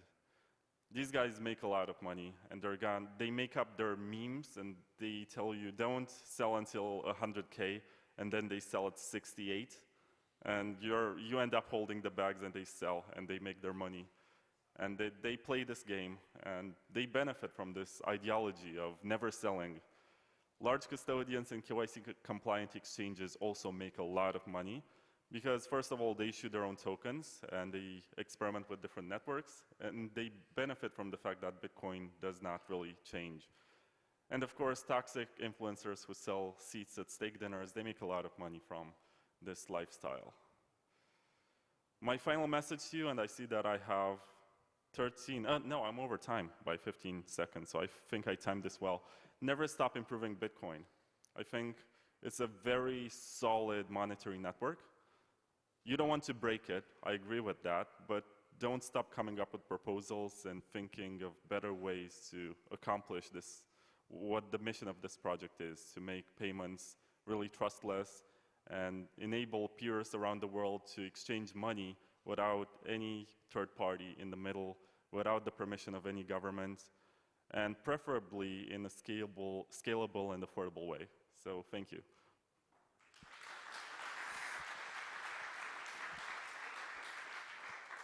So one of my favorite things is the Bitcoin community. I think that actually Bitcoin and crypto in a larger sense is a community of communities. Do you feel that Bitcoin maximalists have gained or lost in two places? One, public messaging, mind share, and secondly, you know, in terms of a broader influence that's outside of, you know, our communication bubbles. Let me explain the concept through this lens. I spend a lot of time asking myself if I'm part of a cult. And I ask myself, does money need to become a religion for it to be successful? And does the US dollar need this sort of advertisement? And they do, but with governments, because that's how they operate. For Bitcoin to succeed, does it need to become a religion? Does it need all of these memes and all of these advices? Advice, it doesn't have a plural. Advice about how you should use it? I don't think so, but this seems to work with some people. There seem to be these guys who dedicate their entire lives to defending Bitcoin at any cost. And by defending, it also means making sure that there is never any sort of change, unless it comes from about free developers that they trust. And I also think that's a bit dangerous. It tends towards a single point of failure, but that's not up to me to evaluate. I think they did a good job so far, so I'm not in a position to criticize themselves, but the situation. Did Bitcoin maximalism hurt adoption? I don't really think so, but in some people it triggers that stubbornness, and they say, you know, I'm not gonna do what you tell me to, I'm gonna do the exact opposite. So to rebels, it's, I guess, off-putting. It makes you not want to get involved in the community, but I guess most people are not like that. And it's unfortunate, I think, because at least in the US right now, Bitcoin is sort of the compliant and the clean coin. And they don't want to be associated with, you know, the past of Bitcoin, which was Silk Road or just rebels trading. So I think that the strongest place or the most prominent place that we see Bitcoin maximalism being active is in scaling solutions and in developing on top of Bitcoin. Our most recent debate is drive chains, and you dive often into these, you know, into these hornets' nests of discussion. So do you think that Bitcoin maximalism really actually has an effect on building on top of Bitcoin or not? Is it, you know, noise in the ether? I think there are a lot of ideologically driven guys who work on Bitcoin for the simple reason that they want to work on Bitcoin. But I think they also do pretty well financially, and they can afford to take losses over the short term. We're developing projects. There is this guy who's building RGB on top of Lightning, and he's very driven. I think he's going to speak here tomorrow, Maxim Orlovsky. He is, yeah. Very nice fellow. I'm a big fan of his work, but at the same time, he sacrificed many years of his life just burning money out of his own pocket, developing that protocol that's not even getting the kind of reception that he wanted. So it's tough. I gotta admit, there's not much money in Bitcoin. There's a lot of money being thrown at Ethereum projects, but for Bitcoin developers, there's not as much. So where do you think that money can come from in the ecosystem to support Bitcoin development? You know, where would you like to see more activity that we have development happening like we see on proof-of-stake chains? Well, in proof-of-stake chains, most of the money comes from exchanges, which are the most profitable businesses in the space. In Bitcoin, sometimes it comes from exchanges, but most of the times it's a mix between VCs and early whales who just want stuff to get built. And I think the whales are the ones with the best intentions. They don't care about anything except for improving something that they want to be improved. I think these guys are actually the best kind of investors in development. But I think right now Bitcoin is lagging in this department. Mostly, I think we're stuck in a cultural paradox where simultaneously you're supposed to not spend your Bitcoin ever because that's supposed to be passed on to your children and it's your generational wealth. But at the same time, you're supposed to increase demand for it. And how are you going to increase demand unless you actually, someone sells, you know? Someone actually sends their coins to someone else. And I don't know how that's going to play out, but I do agree that there needs to be more money in development. I think Lightning right now, which is the biggest second layer, is underfunded. It was a big deal when Lightning Labs raised some money back in 2019. It was all over the news and they were so happy. But it seems like VC money also perverts the development. I think Lightning Labs, for example, switched from wanting to make Lightning super efficient and scalable to wanting to add stable coins and basically the US dollar on top of Lightning. And I can understand that there's market demand for this, but at the same time, not only that they diverged from the initial plan, but also it seems like this is the influence of their financiers. And yeah, so there's always trade-offs with finance. This happens a lot in the space. So if you're an OG whale and you want to see sidechains or whatever, you can contact guys who build stuff. Does anybody have a question for Vlad? Because I really think he's a wealth of cultural information and a very solid observer about what's happening out there in the Bitcoin land. Otherwise, okay. We're not done yet. We got a question back in the corner.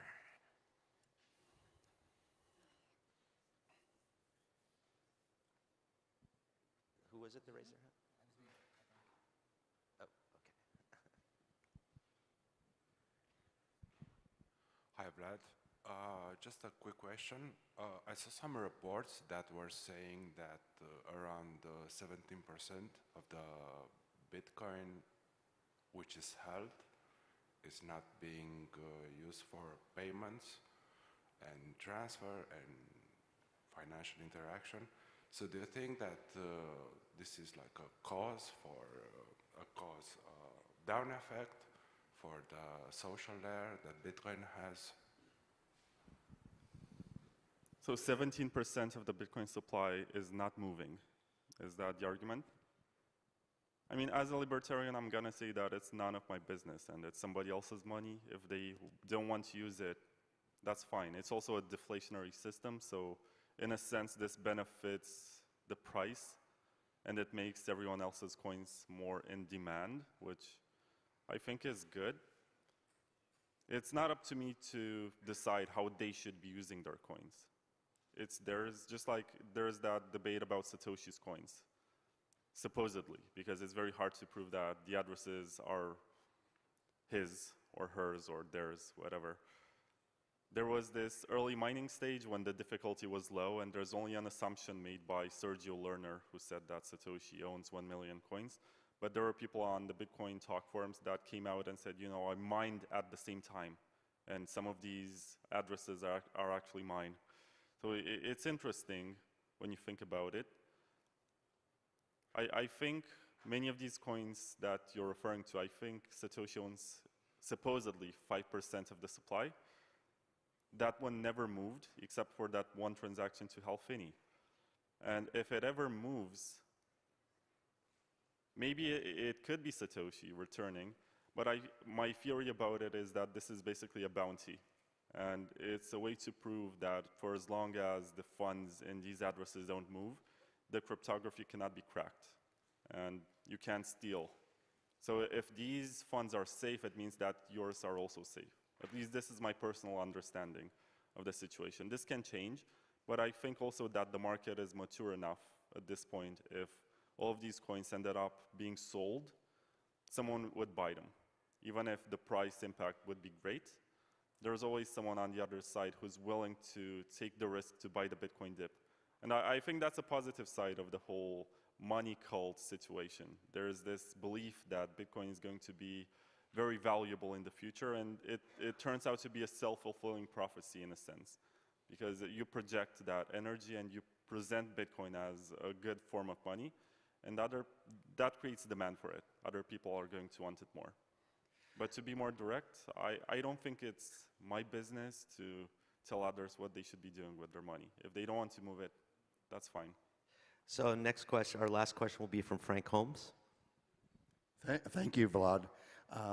Frank Holmes, the co-founder of Hive Digital Technology, first crypto mining company. And I thought your presentation was very thoughtful and balanced. And I've come from the world of gold, gold funds. And I found the gold fanatics, the gold bugs, very similar to the maximalists, that really they have a deep down anti-government thesis. And I found that most of them own little gold. They really just want to vent. So I was wondering the same thing with the Bitcoin, real hardcore maximalists. Do they really own that much Bitcoin? Honestly, I think it's the opposite. But Bitcoin is a very special case where it doesn't matter how much you own, people are going to defend it.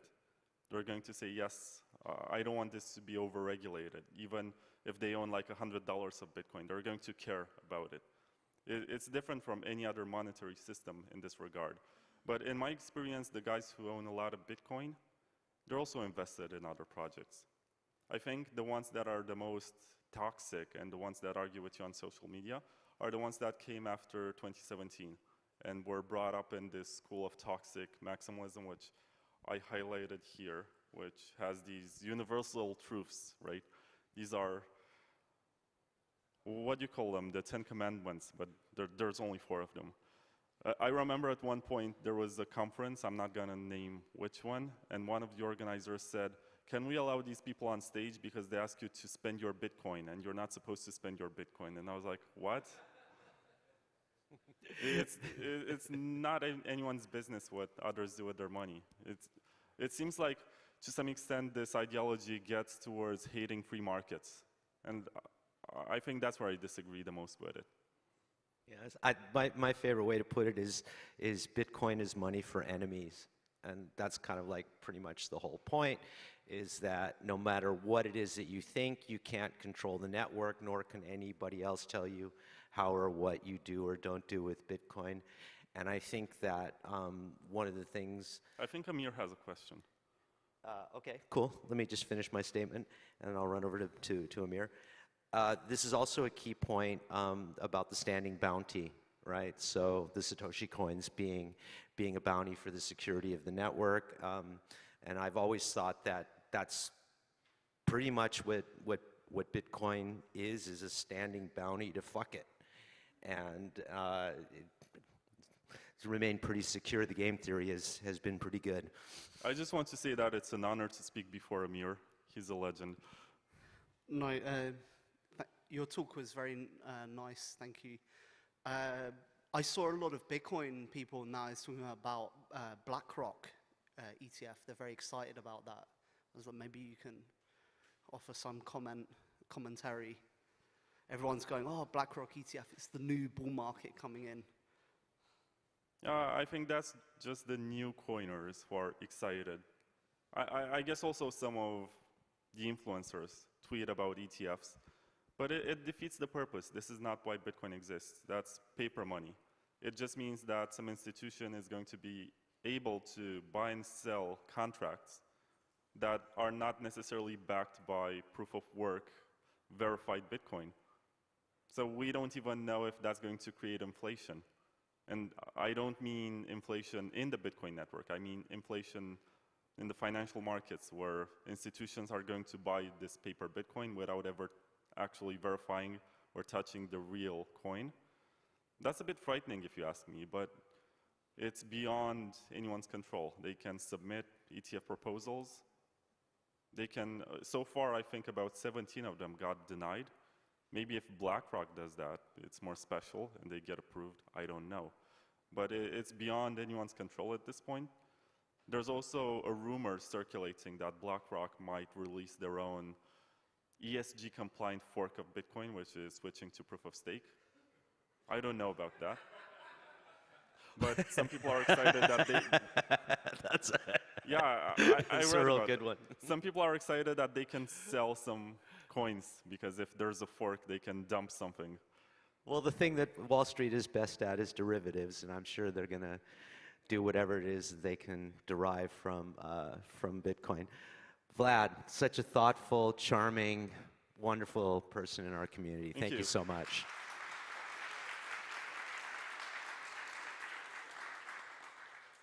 The best part for me about moderating conferences such as this is really to be on stage with people that I know, love, and respect. The next one up is Amir Taki, who I've had numerous arguments and disagreements with over the years, and who is always one of the challenging, thoughtful people in the space. He's moved on to build the DarkFi network, and really looking forward to see what you have to say. Yeah, thank you very much. Thank you. So I'm talking about our project DarkFi, which is anonymous smart contracts. So you'll be like, oh, why are they talking at a proof of work summit? So this is the first time it's being announced, but DarkFi is proof of work blockchain, especially as the distribution method. And we are using a proof of work algorithm with finality. So at some point, the transactions become finalized. So, so there you go. That's the proof of work aspect of this. So, so let's get into DarkFi more. So let's go back in time. So it's 2013, and the director of the FBI gives a speech titled "The Going Dark Problem." And he solemnly warns us of the emerging crisis within law enforcement. Since the Snowden disclosures, increasing public awareness of surveillance has encouraged the wide-ranging use of encryption technologies, what he calls the tech tool of choice for criminals. Unfortunately, the law hasn't kept pace with technology, and this disconnect has created a significant public safety problem. We call it going dark. James Comey, FBI director. The speech highlighted a risk emerging online. Mass popularization of encryption threatens to create a permanent online zone that is impenetrable to law enforcement. We maintain that these dark zones remove the barriers for truly democratic society to realize itself. Recent developments in DAOs and DeFi represent an exciting step towards this future. Additional breakthroughs in cryptography, such as zero-knowledge proofs, are awakening a new era of challenge and upheaval. So I'm going to give an overview of these advances and introduce our project, which is DarkFi. And DarkFi is not a corporate startup. It's more of a democratic economic experiment and operating system for society. So since Comey first documented the going dark problem in 2013, the situation has escalated. So the logic of state expansionism with infinite money printing and industrialism have submerged society into a constant state of war. Power and state apparatus control, oppress, and surveil society, while big tech wraps us in a digital prison. This state of war we can call society-side. Society is increasingly deprived of its moral and political character. people have been transformed into a fascist's herds-like masses. Internet technology is centered around extracting profit from users for low-value work, clicking ads. This leads to a huge data harvesting operations and the construction of a surveillance megamachine. This encourages docility and consumption rather than active individuated usership. It is an architecture of oppression structured on user control. Newer and better artificial intelligences are constantly being honed to wage war on the resistance and force the remaining people into giant megacities. With the arrival of central bank digital currencies, CBDCs, and universal basic income, UBI, centralized power is increasingly seeking to close off all competing economic arenas. The corporate state seeks to monopolize economic life. China's social credit scoring, rather than being a disexample, has been an instructive experiment that Western states seek to emulate.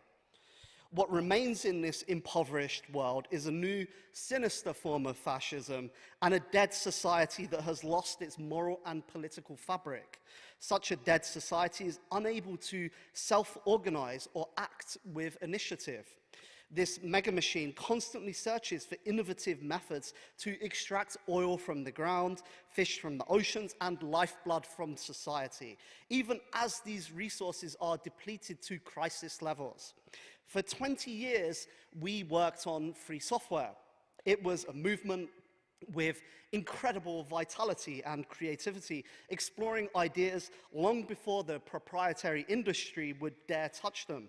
But being a full-time free software developer was a tough situation. We created tremendous value, but were mostly without resources. We did not have a way to capture back some of the value that we were creating. Being unable to capture value meant our expansion was limited and continually resource constrained. So these brilliant concepts that we developed, that were pioneered, could never be fully realized, and society lost the full benefits of a free technology or a free technology paradigm that could have been. The free software movement possessed world-class developers with a community of strong believers, but the movement simply lacked resources due to there being no economic model. So through the power of tokenization, we now have an alternative. So programmable money enables a rich set of techniques to develop economic networks. So token engineering and DAOs are shattering the structure of the old world. The old world is corporate, hierarchical, and rigid. This new world is rich, intense, and creative. In the classical corporate model, you have a consumer-producer dichotomy. This distinction does not exist in crypto. In crypto, the focus is on community and squad wealth. Rather than a company exploiting users for profit and protecting their property, the owners and producers are the community themselves. The value of a project is directly proportional to its community. Tokens capture the value generated by a community and circle that value back to the community itself. The ability of projects to foster participation, enthusiasm, and engagement is therefore crucial. Communities foster autonomy through discourse, negotiation, and narrative. This in turn leads to democratic transformations of the individual, fashioning their character for the values of self-governance and self-development. Nowhere is this social evolution more apparent than in DAOs. DAOs are a governance primitive that enable latent democratic forces to assemble and organize themselves before power and capital forces can narrow them ideologically, like Vlad said with Lightning Labs, where the capital narrowed their focus. So by making the community shareholders, the community can therefore protect itself against this ideological narrowing. This enables the exploration of unrealized liberation zones, and the users are stakeholders that can participate directly in governance decisions. They can decide on development targets, features, salaries, capital allocation, and investments. The ideal of politics is to multiply public spaces. Crypto is therefore deeply political. Politics concerns taking decisions regarding the collective interests of society, such as well-being, security, and freedom. In this sense, politics and direct democracy are synonymous. The old model of technology is anti-political because it removes ownership from people and places it into the hands of monopoly. The old model encourages passivity and indifference by design, reducing people to consumers. This is essentially the orientation of modern technology, its arc extending back over 5,000 years to the origin of civilization itself. If you go on Wikipedia and you look up civilization, like literally go on Wikipedia, search civilization, you can read the first few paragraphs in the synopsis, in the lead. And one of those paragraphs, amongst the others, which I encourage you to read, says, civilization concentrates power, extending human control over the rest of nature, including over other human beings. History has swung back and forth in the struggle between democratic society and the state civilization system. At times, this has broken out into open conflict, while in other times it has led to an uneasy peace. Conflict between civilizational forms has accelerated in the modern era. Society is under siege by automated weaponry, surveillance apparatus, and psychological operations which seek to undermine the moral and political freedom of people. But totalitarianism cannot be defeated through compliance. Compliance only emboldens regimes of power. Totalitarian terror is let loose when opposition has died down and the rulers are no longer afraid. Compliance feeds totalitarians and never leads to normality. Resistance is essential to counter the rise of totalitarian rule. Parallel societies offer pockets of freedom that nurture ideologies of resistance and form the basis of a new society. They can be societies oriented around technology, economy, education, or culture. With DAOs and DeFi, we can bring to life a new nation where multiple cultures, ethnicities, and political formations coexist within a confederalist structure. So there is a story of money that goes something like this. It's the dawn of history. People are trading their surplus goods. You have an apple, she has an orange. Trade necessitates a medium of exchange and money emerges. We've all heard this story, except it's a myth. This never occurred in history. In ancient Mesopotamia, there were sophisticated banking networks long before money existed. These networks offered all the modern operations associated with a bank, such as loan operations, deposits, forex, and debt settlement. Babylon, the cradle of human civilization, was home to the flourishing banking center of the region and an active futures market. Money emerged out of this system of credit networks. Deposit slips and futures contracts were traded in the form of clay tokens that could be broken. It was only much later, with the emergence of the Persian Empire, that the gold and silver bimetallic money standard was created. So this history lesson teaches us this. Economic networks are primary. It is the transfer of value within networks that gives money its meaning, not the money itself. Money inherits different properties from the financial networks that they exist within. In 2010, the concept of universal sound money was central to Bitcoin's emergence. As crypto has grown, we have seen the emergence of other asset classes. First, we saw the rise of blockchains with their own unique features, such as Monero. Ethereum was the first to generalize this architecture, which was followed by the growth of ERC20 and the initial ICO boom. But the nature of crypto has changed fundamentally. DeFi has ushered in this new ecosystem-based thinking that sees not just a single coin in isolation, but examines networks in a holistic way. Previously, we used to think about crypto coins and their blockchain. This is Bitcoin, this is Monero, this is Ethereum. The way people reasoned about crypto was as self-sovereign atomic entities. But DeFi enables a new kind of reasoning. We can think in terms of ecosystems, endpoints, networks, and liquidity flows. And with this, we are seeing the sophistication of crypto and the emergence of a parallel financial system. Blockchain-specific coins are being de-emphasized in favor of instruments and networks. And financial engineering allows these networks to interact, to lower volatility, and to transfer assets seamlessly. This is the emergence of a proto-banking layer for crypto.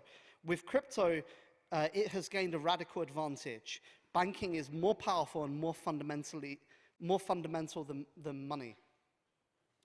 Crypto anarchy is the tactic of using cryptography to create a space of freedom which cannot be penetrated by power and capital monopolies with coercive force. This space of freedom is the nascent seed of a democratic society. These social structures are resistant to state control and totalitarian power from the start. They are programmed with the code of resistance. They are spaces which counter social atomization and promote voluntary bonds by those who cherish freedom. They are dark spaces used by an alliance of democratic forces. Zero knowledge is a powerful technology, one that, if used effectively, opens vast frontiers of freedom. ZK enables us to create anonymous smart contracts. Anyone can write an anonymous program which is called a proof. Even though the data on the blockchain is encrypted, the proof makes a statement about what is happening with that data. It cannot be cheated and is completely secure.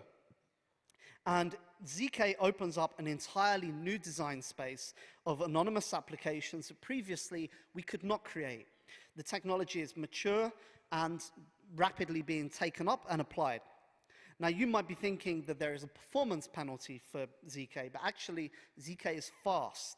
It's faster to verify a ZK proof than it is to actually compute the non-ZK function itself. So no matter how big the data is, the proof is always constant size. So, for example, there are some blockchain projects that compress an entire blockchain into a ZK proof, and rather than downloading, 300 gigabytes of data to initially sync with the network, you can instead download a small 22 kilobyte proof that the current state has been correctly computed from the Genesis block. So there are already projects offering this, and this property of ZK is called succinctness. So using this technique, we can create completely dark financial markets, a global decentralized economic network operating fully anonymously. ZK is a powerful design space opening up for developers. It is also a new computational architecture different to the von Neumann model that we are familiar with. Certain types of operations are more favorable compared to others, which takes some getting used to. There's a lot of scope and exploration here for advancing the tooling, such as compilers, which are still very primitive. So this is the very first step toward a new economic model for a technology that is not based off of the exploitation of users. DarkFi is a base layer for anonymous applications and smart contracts that aims to be multi-chain interoperable. DarkFi is an environment with a language for writing zero-knowledge smart contracts, and there is an operational testnet, and ZK unlocks an entirely unexplored design space of anonymous applications. Previously, if you wanted to create an anonymous application, you had to combine several different cryptographic schemes. Maybe it would be slow or it'd be impossible. You'd have to know the math. But with ZK, we have a generic cryptography schema that any programmer could use to create an anonymous application. We can create anonymous services. Users can interact with DAOs and markets. They can have credentials. You can attach a proof which says that there is a statement which is correct, and nothing about your identity is leaked. So beneath this mask is more than flesh. Beneath this mask is an idea, and ideas are bulletproof. V for Vendetta. So everybody feels that there is going to be a huge macro political or economic event in the next 5 years. Everyone you speak to feels this deep down. Everybody is discontented with the power and capital monopolies ruling over us. So what is the next system to come along? So here is an answer. You know, we should not be thinking about systems. Human beings are not objects in a mathematical apparatus. This is the thinking that got us into this thing in the first place. What kind of thinking do we need? Okay, well, what is happening around us, and what are people doing, and what are the problems that people face? And what is truth and beauty and goodness? And how can we empower that face of humanity and that type of nature that we wish to grow? Luckily, we have been gifted, we have been given the gift of agorist counter-economics, not just as a philosophy, but as a powerful agent of change. Wield that power and make things happen. And the regulators, they're coming for us. They see us as children with boots too big for our feet, and we need to be put back into our place. And they do this from outside, and they do this from within. You know, those crazy anarchists amongst us, you know, they get shushed, like, and given bad looks, shunned and told off for stirring the pot. Who are these people, and like, where did they come from? They didn't create any of the Bitcoin and crypto. You know, certainly in their clean corporate cages, they would never have risked betting on Bitcoin in 2010. Yet here we are attaching ourselves to them, attaching our success to them, and making sure, you know, things are done the right way. And you know, right now we have all these narratives which are about trivial first world concerns, people talking about GameFi and ArtFi and social media-fi, you know, entertainment, celebrity business, you know, but one only needs to look at power and capital monopolies that seek to prevent, to understand, you know, what they seek to prevent, to understand, you know, what is happening, you know.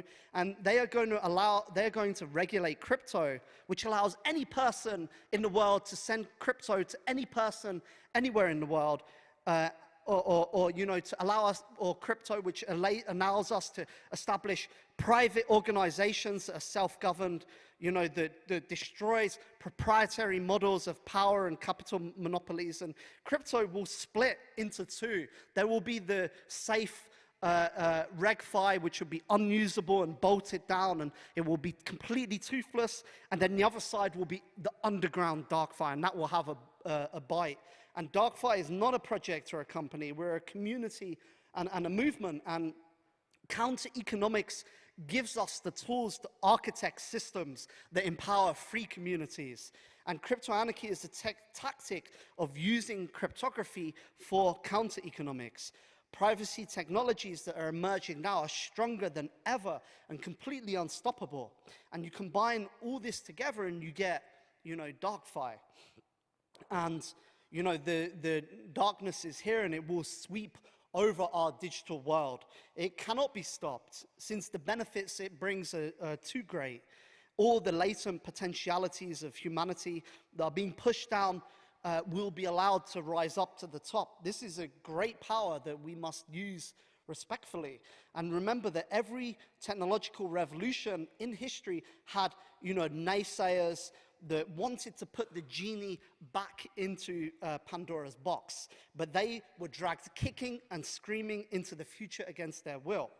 And there are no judgments or edicts being here, just a statement of reality.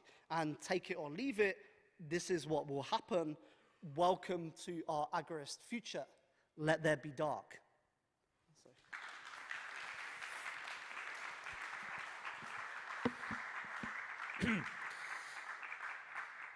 So if I get that correctly, essentially we've become less adversarial thinkers as we were in the beginning, and now it's clear that we're living in a much more adversarial world than what the average person who uses current crypto is actually believing.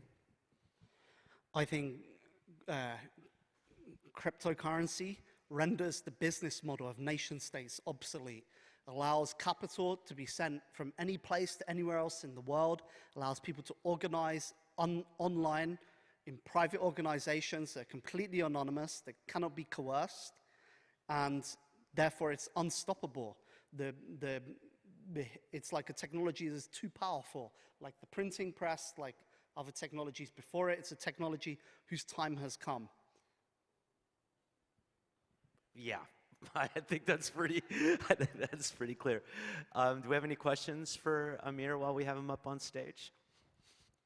Of course, you know, we can always talk outside of the conference room, but it's nice to have a couple of questions on our live stream.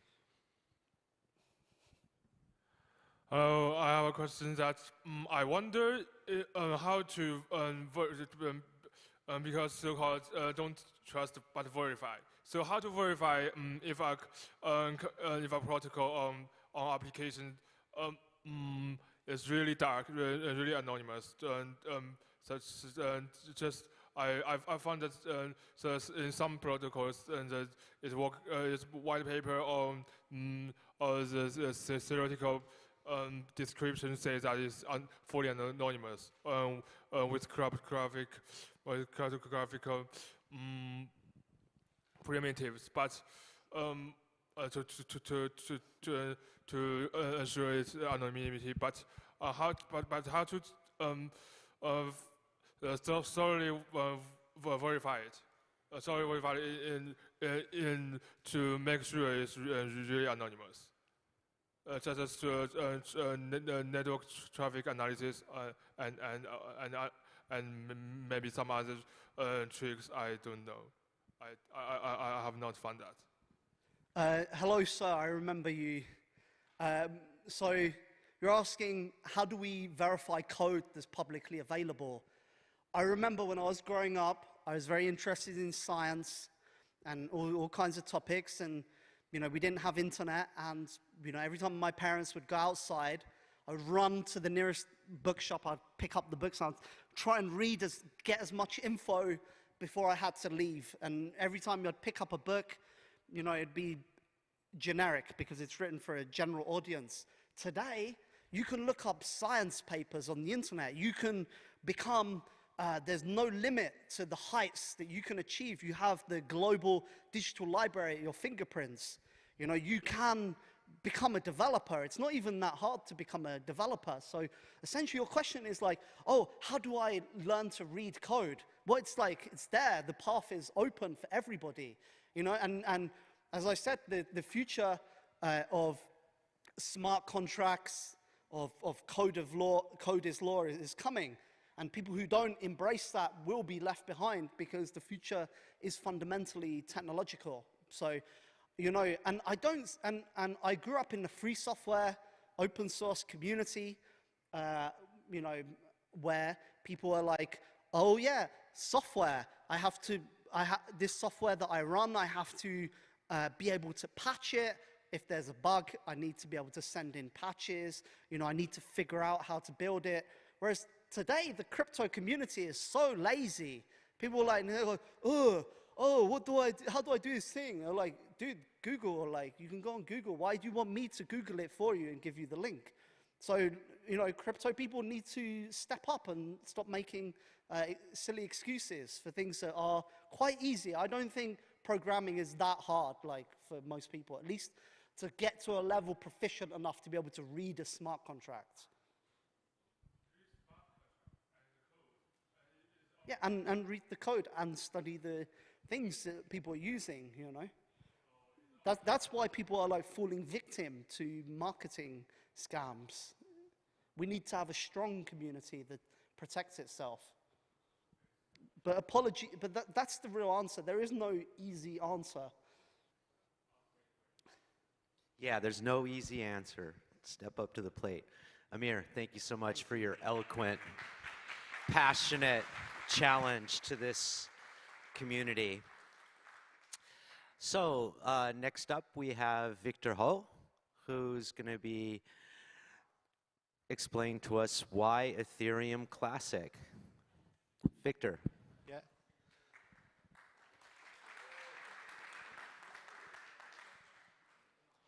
Okay, thank you. Now we will talk about why we choose POW and why we choose ETC. This one is me. I come from JazzMiner. I'm the director, product director of JazzMiner. So my job is to make some idea of the mining racks. We what our customer wants and how can we do to make this idea be true.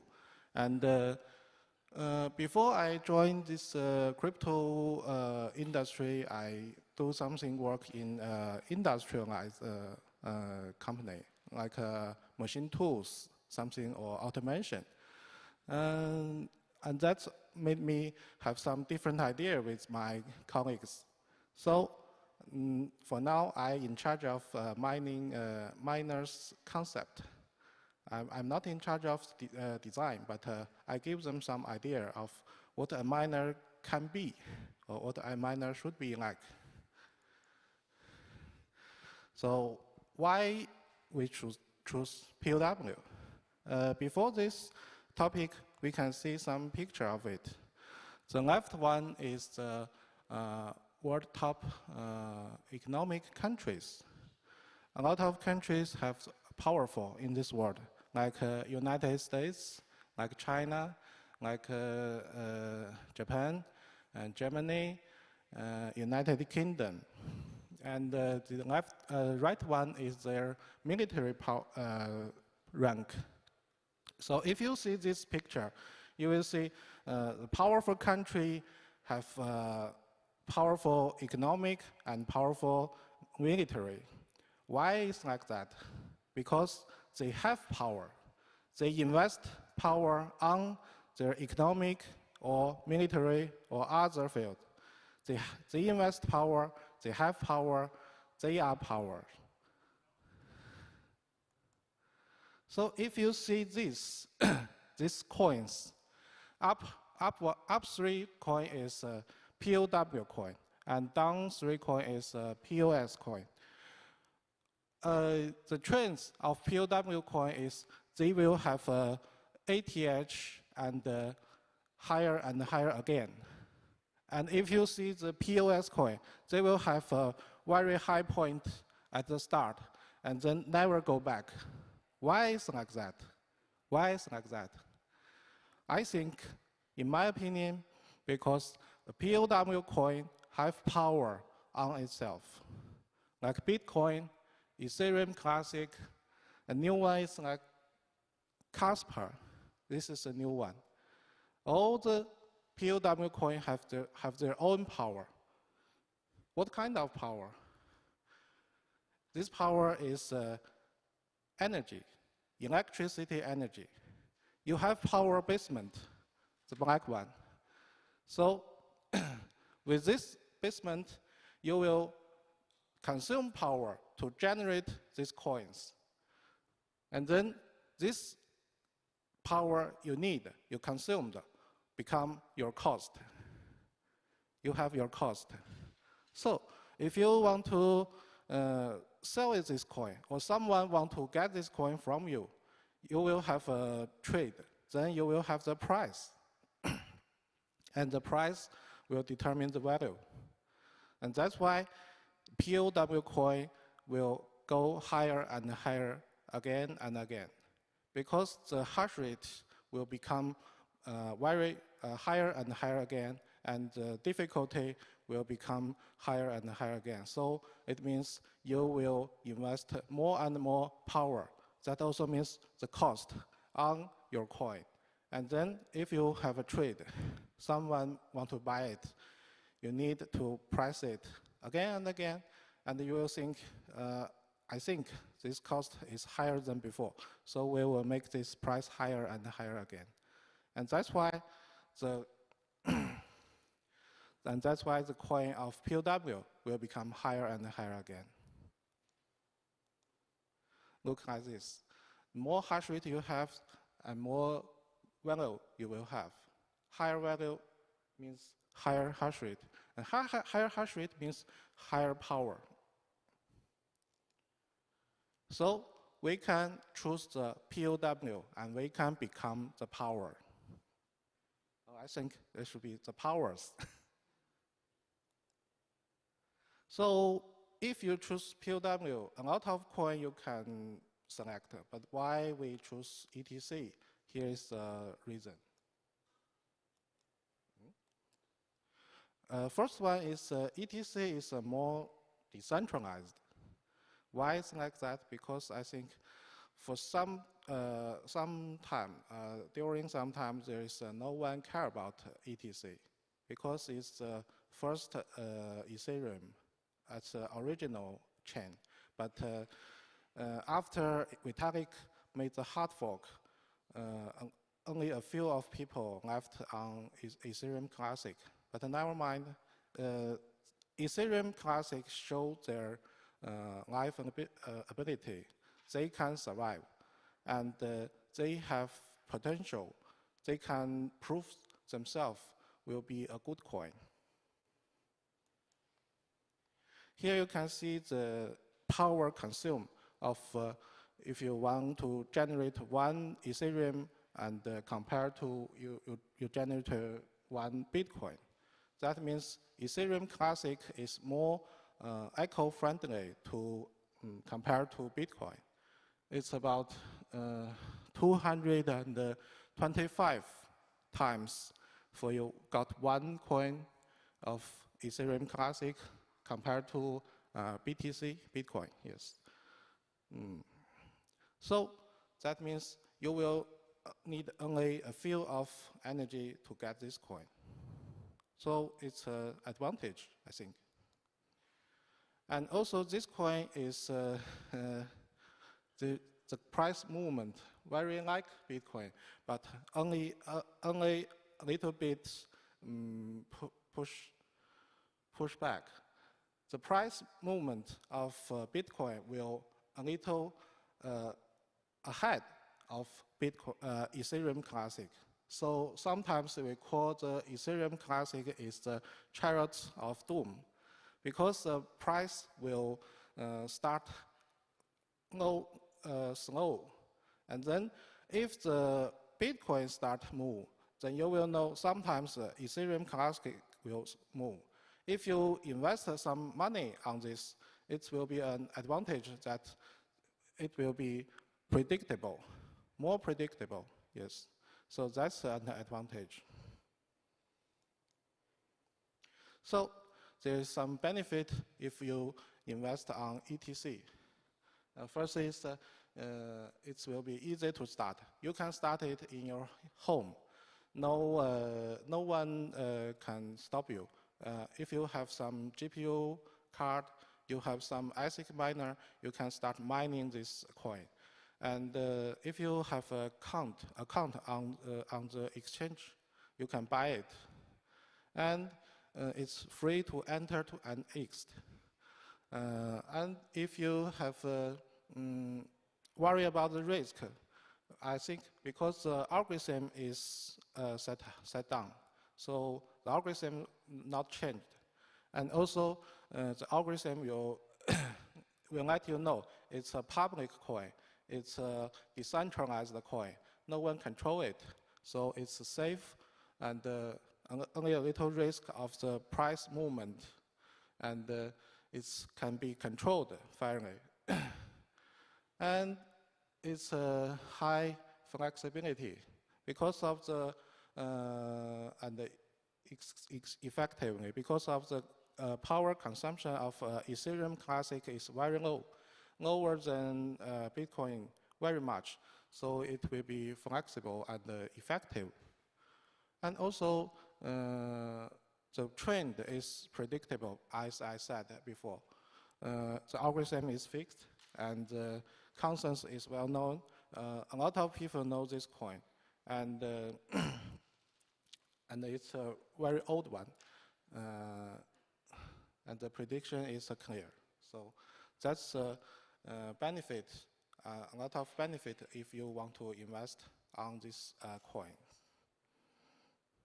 And also it's a good opportunity to mining this coin. So why just miner? Why us? Is that because we have two new machines, one silent and one powerful? That will be a reason, because we have the top-level design of miners. Especially the quiet one is very, very quiet, very, very silent. You cannot hear the voice, hear the sound of it. And you can find the machine on our plate today or tomorrow at the first plate of this show. And if you compare to our machine to normally typical BTC coin, you will find this advantage. We have more, we have higher profit scale. We have lower power consumption scale. And we have more cache efficiency. If you use our machine, you mining ETC. I know some people of you don't like ETC. You think Bitcoin is the maximum. Yes, I also trust it. I also think Bitcoin is very important. But if you use our miner, you can get more ETC from, get more Bitcoin from Ethereum Classic, because our machine's efficiency is very, very high. And also, we have the similar price, but you can see our power consumption is 600 watt. And for a typical Bitcoin miner will be 3,000 watt. So it's a very, very high efficiency machine. And if you choose our machine, you will have a very unique one, a very unique miner, and a quiet heater. You can use the heat from this miner as your, during the winter day, you need a heater, yes. And also it's a very low power consumption, so we will have a very efficient piggy bank. You can save some cryptocurrency for you every day with this machine. So if you have any interest of our machine, you can fund us with this QR code. That's all. Thank you.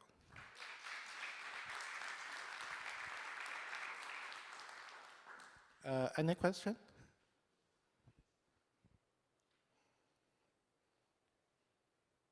If have no question, I think we will move next. Okay? Okay.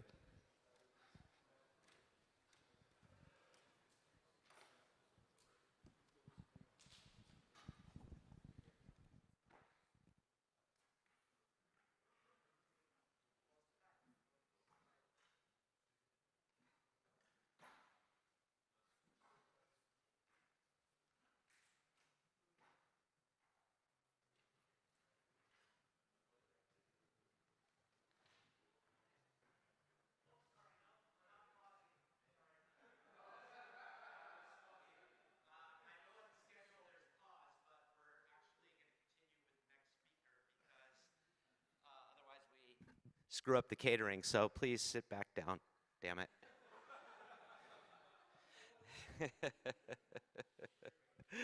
So, does anybody have any questions for Frank after his presentation? I'm sorry I wasn't here right at the same time. Nope. Okay. Thank you so much. Who? Next up is Frank Holmes. Frank, are you in the room? I know you might have thought that there's a pause, but we're not pausing.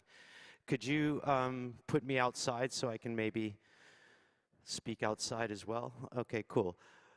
Mr. Frank Holmes, will you come to the stage, please? We are not pausing. We are waiting for you in the main stage to give your presentation. Mr. Frank Holmes.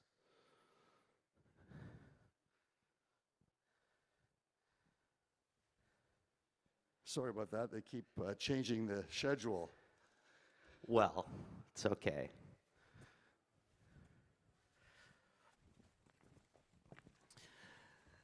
So, Mr. Frank Holmes asked such an incisive question that we decided to ask him to actually speak about Hive technologies. No, that's a joke. Frank, please. Can I speak into this? No, no, no. You can use the microphone. Use the mic. Yep. Cool. Proof of work drives innovation, Mr. Frank Holmes. Well, thank you, everyone. Sorry about the delays and disappointments, but I'll try not to disappoint you. Welcome to Hive Digital Technologies. We hope you enjoy the presentation. This is our next step in innovation and going down the path of AI in a B2B business model. I'll talk about it in a little more detail going into the presentation, but I'm going to try to go through the history. And one of the biggest things when I present, in particular this visual, is for investors. And when you look at asset classes, that you notice that every asset class has its own DNA, a DNA of fingerprint of volatility. And it's recognizing that, and most lawsuits come from volatility. And immediately, the strike lawyers in America look for, was there a failure to have disclosure? That's why the stock fell down. And one of the things that's most interesting is that you can see here that Hive has a much greater DNA of volatility. So earlier this year, when Bitcoin rallied 80%, we went up 350%. But in this sort of research is that there's a quant fund out there, and I'm told it's Citadel, and they have a basket of all the crypto miners. And so you can see here the correlation is very high. You can see how Hive, on the second from the bottom, how strong it correlates with Bitcoin, and then how strong it correlates with the other crypto mining companies. In fact, the rebalancing used to happen on a daily basis, then it became hourly, and I would share with you it's by the minute. And you can see the patterns if you look at the stock charts on a daily basis. And I saw the wonderful presentation earlier on hash rate and the global hash rate and doing data analysis. It's quite interesting when you take a look at the clustering of all the crypto mining companies. One of the things that I have found is that the crypto mining companies, the biggest factor is what is your exahash of growth and how much do you hodl? So you can see like an X and Y axis that what can help you is a big hodl position, even if you have to go mark to market. It gives you sort of a group of investors that will go to you because you have a big hodl position. And the other ones, the technology that are looking for just growth, they don't care how much you leverage. You may care as running the business, but they just look at your exahash, and you can see these discrepancies that can take place on a daily basis. So earlier, it's showing you that when we move, and the crypto mining companies, some will move more than others, and we did experience this huge run-up, and I think right now we're actually not being valued for our AI business model. One of the things we did last year was starting branding with Bitcoin Magazine on the education of what we do for Bitcoin. We're very happy to be the first to go public. I'm a money manager, and being a money manager, I was trying to launch an ETF. I have JETS, I have GoAU, I have 100,000 readers in 80 countries. When I write on a weekly basis about global investing, I was trying to launch a Bitcoin ETF in 2017 and realized it wasn't going to happen, and it still hasn't happened. And Bitcoin mining, because you can hodl and have a position and you don't have a KYC or AML problem, then therefore Hive became the first to go public and became a proxy. And what I saw from all my gold equity followers around the world, they immediately came in and Hive became extremely liquid, and that all of a sudden brought in many other crypto mining companies. And even Galaxy went and listed in Canada. So the team, many of the team are here. Darcy, our CFO, is here. Gabe, our general counsel. Johanna, who manages Sweden, is here. And also our strategic partners, Barrage is here. And where's Vlado? There he is. And Alex, they do an outstanding job in some of the, one of the things we're the first to balance the grid. We've been doing that for many, many years. And as you can see recently, it was very important in the summer for Riot and for Iris to make money. We've been doing it. We're the biggest in this space. We also do, I would say, great hedging, how we've been able to hedge our electricity costs. And last December, when everything looked like it was coming to an end, energy was spiking in Sweden. We were able to sell back our energy, and that's also worked out for us. So Hive is green. We've been very focused on geothermal and hydroelectricity in Canada, Iceland, and Sweden. We also worked with Intel to create our own sort of buzz miner, our own ASIC chip. Intel, with the crypto demise last year with FTX, all of a sudden dropped out of the business.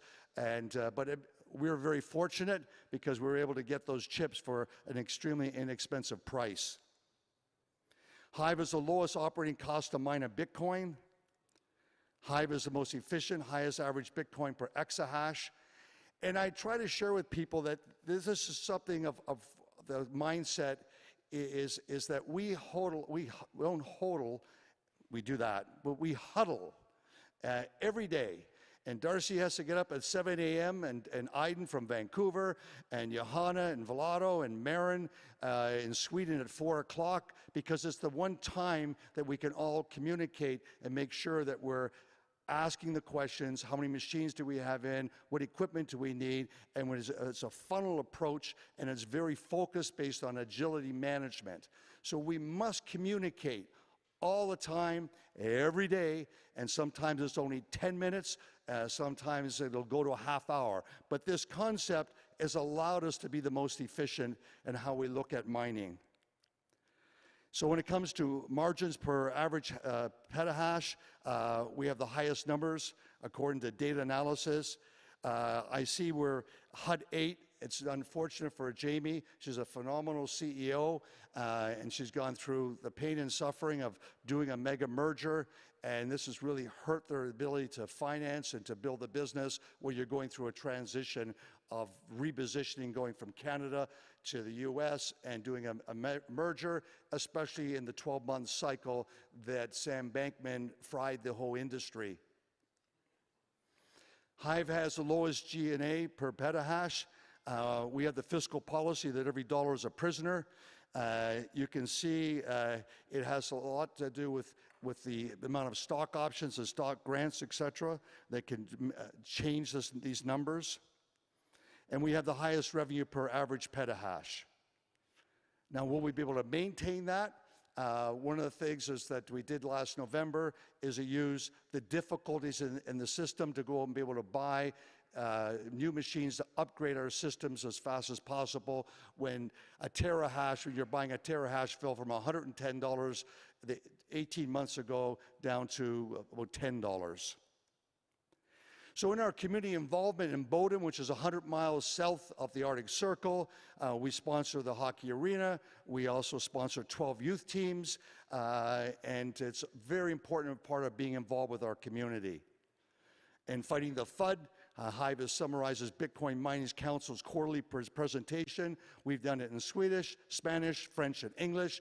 And one of the big parts we found that a lot of these elected politicians is that they think that the internet is free, and it's trying to educate them that if there's no data center, there's no internet. And if there's no data center, there's no YouTube, there's no Spotify. And it's amazing that so many politicians don't realize this. And I was talking earlier to Ethan, and he was commenting that the same thing happened with electric cars. They just thought that you drove them free. And so I think it's incumbent upon all the miners here is that we go out and we have to educate. We've been spending a fair amount of money and time, and Johanna in Sweden is educating politicians about the significance of the data centers. So as a money manager going down this path, I had to realize that really we're in the data center business. And something we started 3 years ago was exploring about, because we had so many GPU chips and we had such experience with GPUs, which is very different than mining Bitcoin. Bitcoin is just pure ASICs. It's like, I say in America, it's like driving a Ford 150 truck. When it comes to GPUs, you've got a Porsche. And when you start dealing with NVIDIAs, you could be driving, it's like driving a Bugatti. So we are very happy about trying to educate and present on our website, always rich content every day, every week that we produce content and go around and speak at conferences trying to educate people. We believe the Lightning Network is growing. It's going to be an important part of the adoption process. As more money goes into the Lightning Network, the faster the adoption of more people coming into Bitcoin.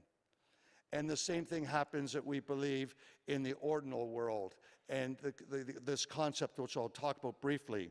But the green Bitcoin mining, a partner in transition for renewable energy, is just this sort of case study that, and we were offered a premium. It was de minimis. It was 1% for our green and clean coins, because they're green and clean for Bitcoin, that some family offices thought that for their compliance methodology, it was a better system.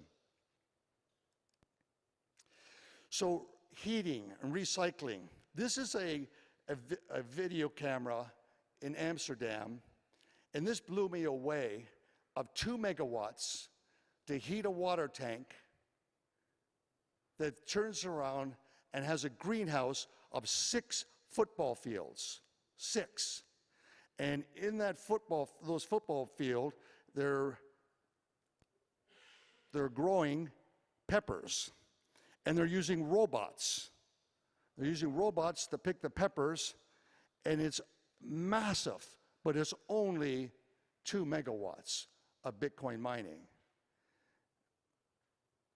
So this intrigued us, and that's why we're looking to expand our facilities and the operations and partnership in Sweden with another public company in Sweden to build a 90,000 square foot greenhouse and recycle that molecule of electricity over and over.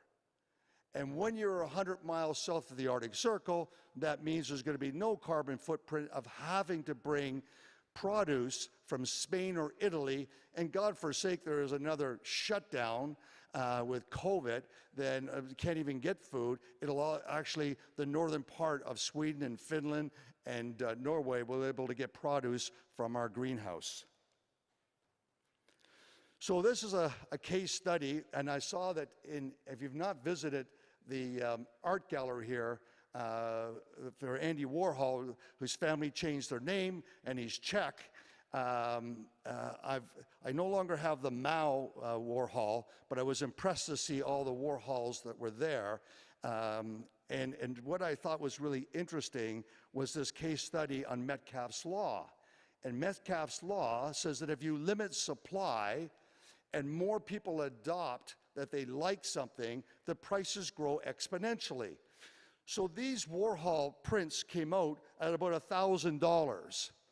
And the original paintings themselves went up to $3.5 million. The prints went up to over $100,000. Now, America's the biggest buyer of them at the beginning, but who came in later was China. And as China's economic engine exploded, all of a sudden Chinese nationalists wanted to have this Mao painting. Then there was a political backlash against it. Doesn't really matter, but what's important is that these pieces of paintings, these are what I like to call decentralized, like Bitcoin. They're decentralized. No one country, no one person controls the price of the Mao paintings. But the Mao paintings have recently come down. Why? Because Americans don't trust China.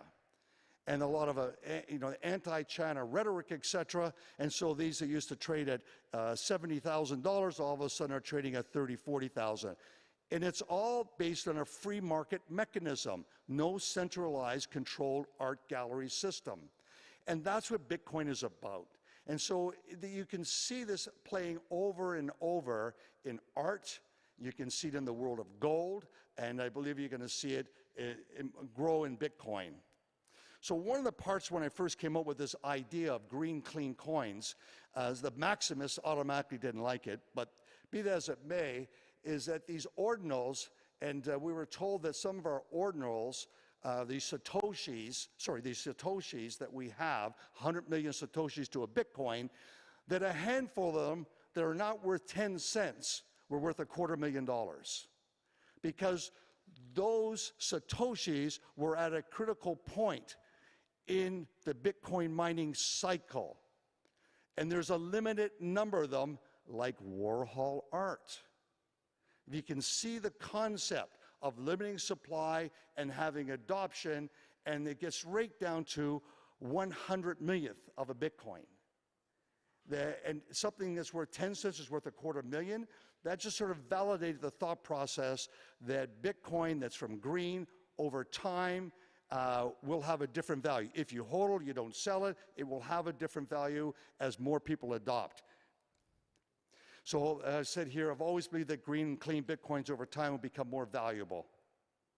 So Hive is growing, and we're going into the explosion of ChatGPT on a B2B business model for AI. We basically took 1% of our NVIDIA chips, which we purchased to mine other coins, and then we immediately converted it to Bitcoin. We've also used it for, we were mining Ethereum originally. These NVIDIA chips are all of a sudden have a brand new economic value that's accelerated the B2B. So we took 1% on a beta test, and we basically said, on a B2B model, what are they generating? And they started throwing off $250,000 a quarter in cash flow. So what happens if you expand that? And the numbers are much more like mining Ethereum than mining Bitcoin. The margins for Hive for mining Ethereum were huge, absolutely huge, versus what Bitcoin is. And for 100 megawatts of electricity, we would have the same amount of revenue with 10 megawatts of electricity in AI. So this is a reason, another reason, a rational reason why we're taking our facilities and we're upgrading and we're building out this model. And so we see cash flow growing as we just take 10% of our suite is probably going to throw off more like $1 million a month of free cash flow. Now, it's not easy, and we've seen press releases by the competition that they bought some NVIDIA 100. And I think, Russell, you're going to be here in a panel later. Russell knows about the difficulty of HPC. As a miner, he knows about GPU mining. Very few Bitcoin miners really know about the difficulty that you need 2 to 3 employees, technicians for every one when you're Bitcoin mining. And the sensitivity and the skill set of those technicians is greater. So in this, my learning curve was listening to all these calls, and I said, you mean you can't go and buy a Happy Meal? No, you can't. And it's like driving up to McDonald's and thinking you're going to get a Happy Meal, and if you have kids in the car, all of a sudden what was supposed to cost you $7 is $27. When you're in the AI business, it's very complex, and there's many moving parts. But today, you can make about 10 cents with the best chips an hour, but if you're in AI, you can be pushing 80 cents an hour. And if you have the 100s, you could be pushing up to $4 an hour in revenue. So would you like to make revenue of 10 cents in running your business, or would you rather make 80 cents? Or would you rather turn around and make $4? So how does that happen? It's because it's not a Happy Meal. All these other parts have to get added on. And the buyers out there will pay you for short-term memory, 8 cents. They'll pay you for long-term memory, 12 cents an hour. They'll pay you if you have Juniper cables. They'll pay you more. So it's a very different, complex world, but it's similar. It all needs a data center. So that's what we're focused on building out in addition to the expansion of our exahash.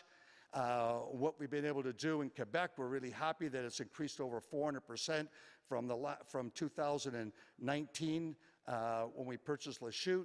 So we do know that we can turn around and we'll build out our other facilities, but we think that the high margin business is going to be in the AI, and right now we actually use AI to help mine, or we mine these other coins that are proof of work and immediately convert to Bitcoin. But that movement of which is so big and powerful that you can influence the value of that coin, you cannot stay in one coin that has high margins. You have to use AI. So AI will be in every part of our life, and Hive hope is to be positioned there. Thank you very much, ladies and gentlemen.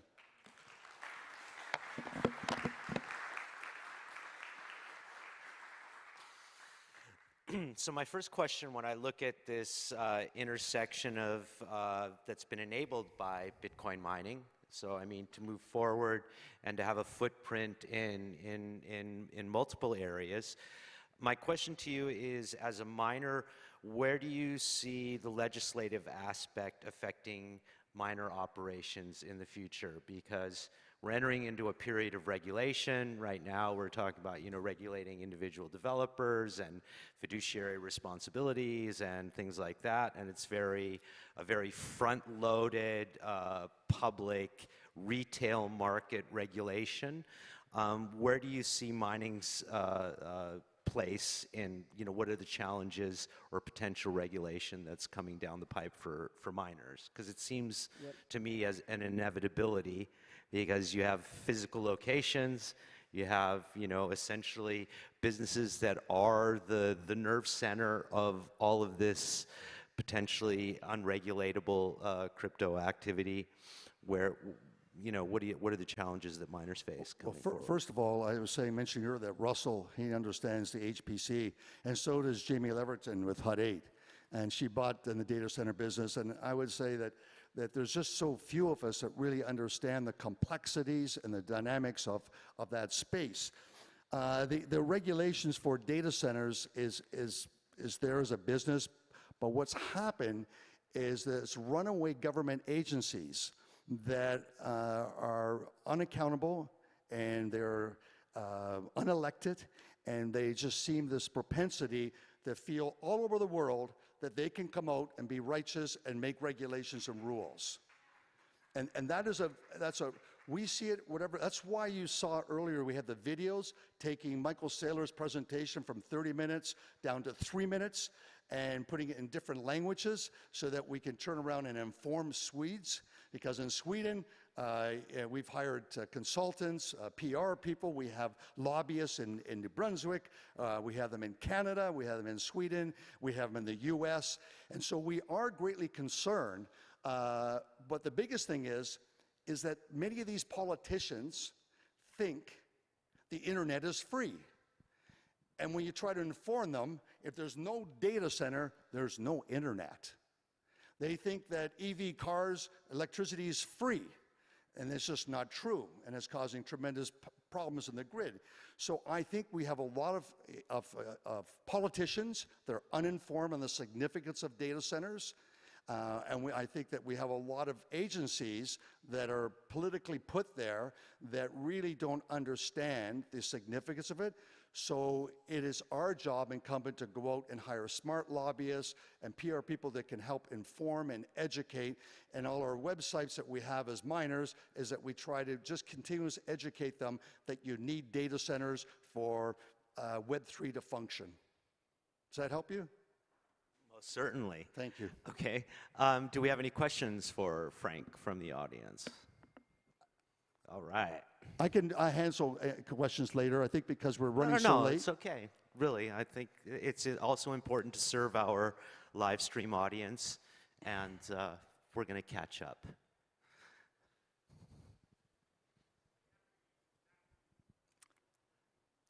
Hi, Frank.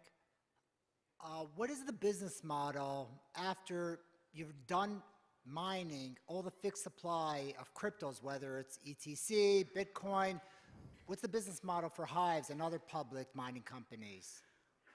Investing in the Lightning Network and investing in the art world for ordinals. And then they'll be validating transactions.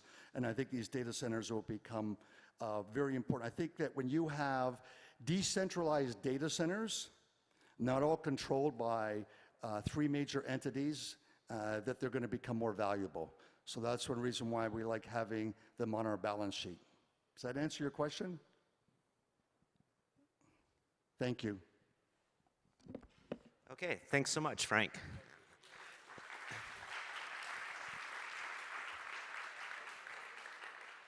I think that the energy transition advances that are happening, led by proof of work mining and AI, are some of the most interesting things that are happening in the space.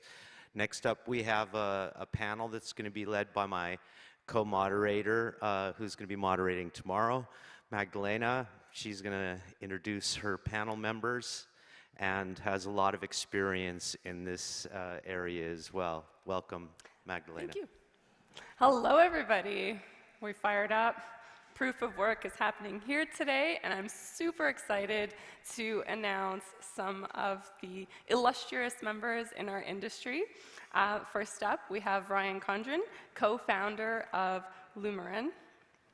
We also have Ben Gagnon. Ben has been mining since 2015, and he's the CMO, the cool term of Chief Mining Officer at Bitfarms, which is one of the oldest mining companies that's publicly traded. Similarly, we have the lovely Jamie Leverton, CEO of Hut 8, and that is also one of the world's oldest publicly traded Bitcoin miners, but it was the first miner to hold Bitcoin on its balance sheet dating back to 2018. Mover and a shaker. Last but not least, we have Taras Kulik, founder of Sunnyside Digital. All right. So this panel is focusing a little bit more on the environmental impacts, and we do have a very negative connotation, unfortunately. You know, we're boiling the oceans, we're clubbing seals, not really, but you know, everything under the sun the media has managed to attribute to us, including, you know, why Texas is losing electrical power. Sorry about my voice. Can't do anything about that, but I will make up for it with enthusiasm. So, question for the panels. Is POW, proof of work, good for humanity, good for the environment? And how does it differ from proof of stake? Particularly, like, we're seeing proponents like Greenpeace saying, change the code, move towards proof of stake. It's the environmental panacea to solving everything. So where do you stand? Is it good for humanity in the world? Yes. That's it, we're done, pack it up. I mean, it's an absolute requirement for security and for the consensus mechanism that we all believe in. I mean, if it's good for the environment, I would argue, yeah, because it's the underpinning of the ongoing growth of the renewable energy sector globally. I mean, it's a way to support renewable energy in very far locations where there isn't existing population centers as you build transmission. And I think that alone is a major green checkmark for folks that want a sustainable and renewable future. Yeah, I would say, I mean, it's good for humanity simply in comparison to proof of stake, because it's freedom and acquisition. Anywhere in the world, if someone has electricity, they can have Bitcoin. And that's huge, that's freedom. It's not proof of stake where to those that have will have more. It's those that don't have, but have the ingenuity to set up a mining facility or to acquire hardware or GPU or whatnot, can acquire tokens, and that's freedom. Yeah, and I think we have to, with respect to, you know, Greenpeace in particular, you got to follow the money a bit, and it's no secret that one of Bitcoin's biggest competitors wrote a very large check and kind of pushed Greenpeace in the direction of the research that they ultimately published. I think what's nice that we've seen recently, KPMG actually came out with a report on the benefits of Bitcoin mining, in particular for the transition to renewable energies. And the more we can see these truly objective, sophisticated parties coming in and giving us better research, I think that's a great thing for the industry that we've started to see in the last 6 months. See, we can follow the money with Bitcoin, but it's so much harder to follow the money in TradFi. You know, Bitcoin mining being attacked by environmentalists is probably the funniest thing on the planet.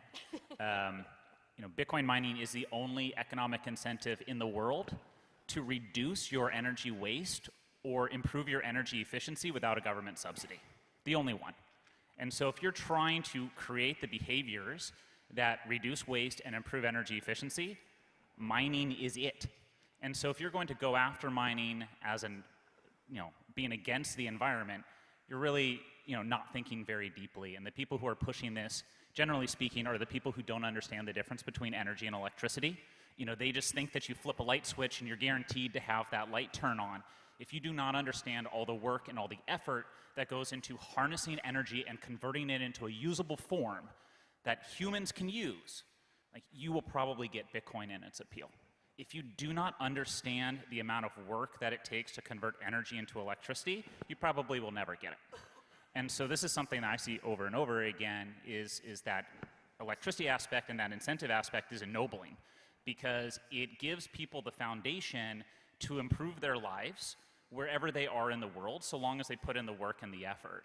And so anybody in the world can go out there and buy a Bitcoin miner, can set up a, some sort of electrical production facility. We see it in Africa now with grid, and they're doing these remote energy distribution systems. You know, Bitcoin mining is the best tool on the planet for bringing yourself up, and then consequently your family, your friends, your community, and eventually your country and the world. So I'm going to take that to a bigger picture shift. So, across the various Bitcoin epochs, we've seen this transition from home miners in garages moving to a larger scale type of mining, and now we have sovereign entities mining. We're in that era of nation-state mining. So I'm wondering, what do you think the impacts of these changes are, whether it's for humanity or for the environment? Sure. I think nation-states coming in is a big thing, but I think nation-states have already been here for a long time. It just hasn't really been actively talked about, because if you are a nation-state participating in mining, honestly, you're not going to get any benefit from being public about it, right? So I think that's happening. I think it's happening in a much bigger way than people realize. And for smaller nations, they have an ability to kind of leapfrog the competition by getting in early. And the stronger the nation, the less an incentive to adapt. And so, I think you'll see the smaller countries like El Salvador. I think there's a lot of smaller island nation states in the Caribbean who will see the economic incentive for converting over or adopting some sort of Bitcoin. I think that's especially true in dollarized nations. So dollarized nations are nations who adopted the US dollar because they said, hey, if we do it ourselves with our tiny country and populace and government, it's going to get corrupt, it's going to get broken, and we'd rather push that off to the United States, who's going to be more responsible with their fiscal policy. But instead, the United States has completely ruined their economies by making them completely reliant on the dollar and destroying all their purchasing power and wealth, and they're constantly just exporting wealth out of the country. And so I think the dollarized nations will be the first ones to really adopt and benefit. Go ahead, Ryan. I was going to say, to dovetail on something Ben said, adopting mining really is one step closer to stabilizing your power grid, really in a more granular way. I think kind of what Ben was saying is a lot of people don't understand how power generation and electricity work. And the fact that you can't produce electricity unless someone is using it. It's not like you just produce electricity and it's just sitting there for someone to flip on a switch. It actually gets generated when someone turns on the switch. It's because it's electron flow. And that electron flow has to stay balanced. In the US, we're at 60 hertz, and we have a 0.05 hertz fault tolerance. That means that we have a lot of granular controls in balancing the grid. There's no other technology on the face of the earth right now at scale that can do that granular controlling of a renewable power grid, except for Bitcoin mining. So when we have nation states getting involved, all of a sudden that's exciting. When we have nation states getting involved, they're getting one step closer to that ability to balance their power grid at scale without doing what's called load following, ramping up and ramping down production. You can stay at 100% production 100% of the time, and you can ramp up and down consumption. That is incredible optimization. It reduces the cost of electricity for nations. And when you reduce the cost of electricity for nations, you fuel economic development. You look at any first world country, they have cheap, available power and resources and infrastructure. You look at any country that's not as well developed, it's incredibly expensive to have electricity. And we're seeing that in Kenya right now, where you have a huge amount of economic boom because energy production is becoming cheaper with Bitcoin mining.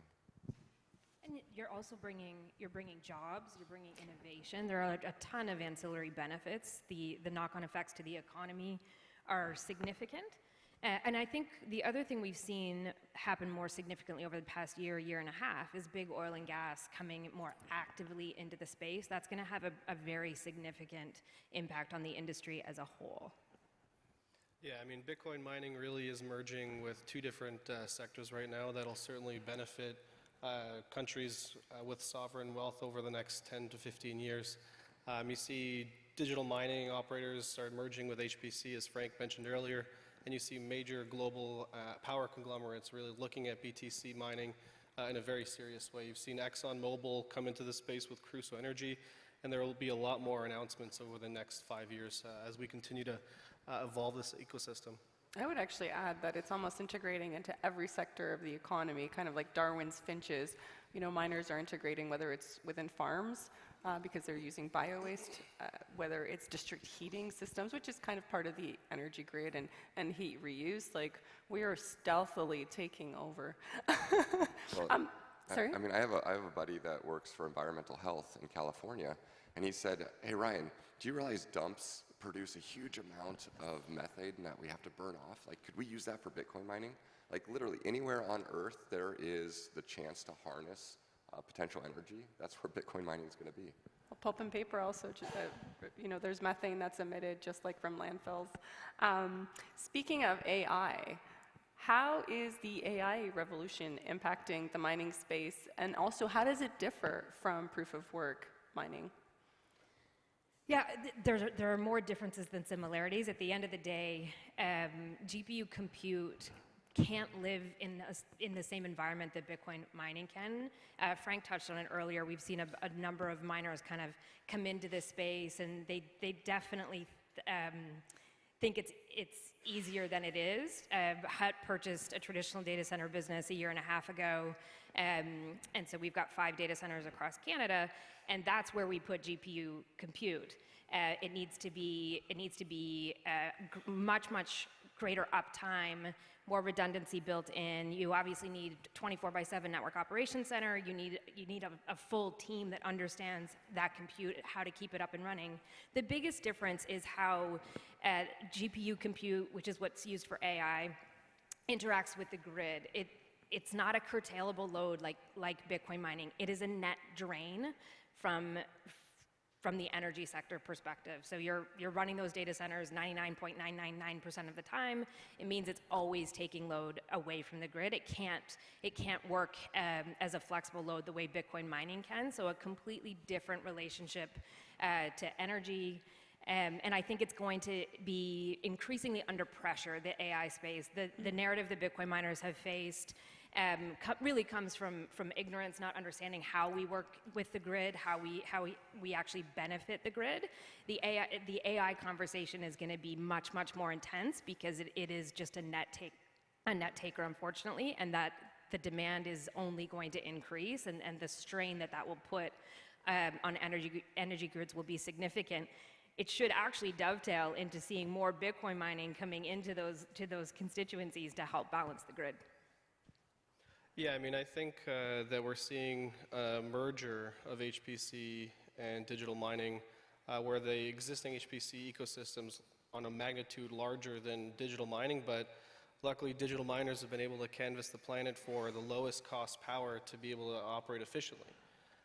The good thing is that many of the digital miners will be able to actually incorporate HPC at some scale based on the existing infrastructure that's already in place, but not every single digital mining operation will be able to incorporate HPC.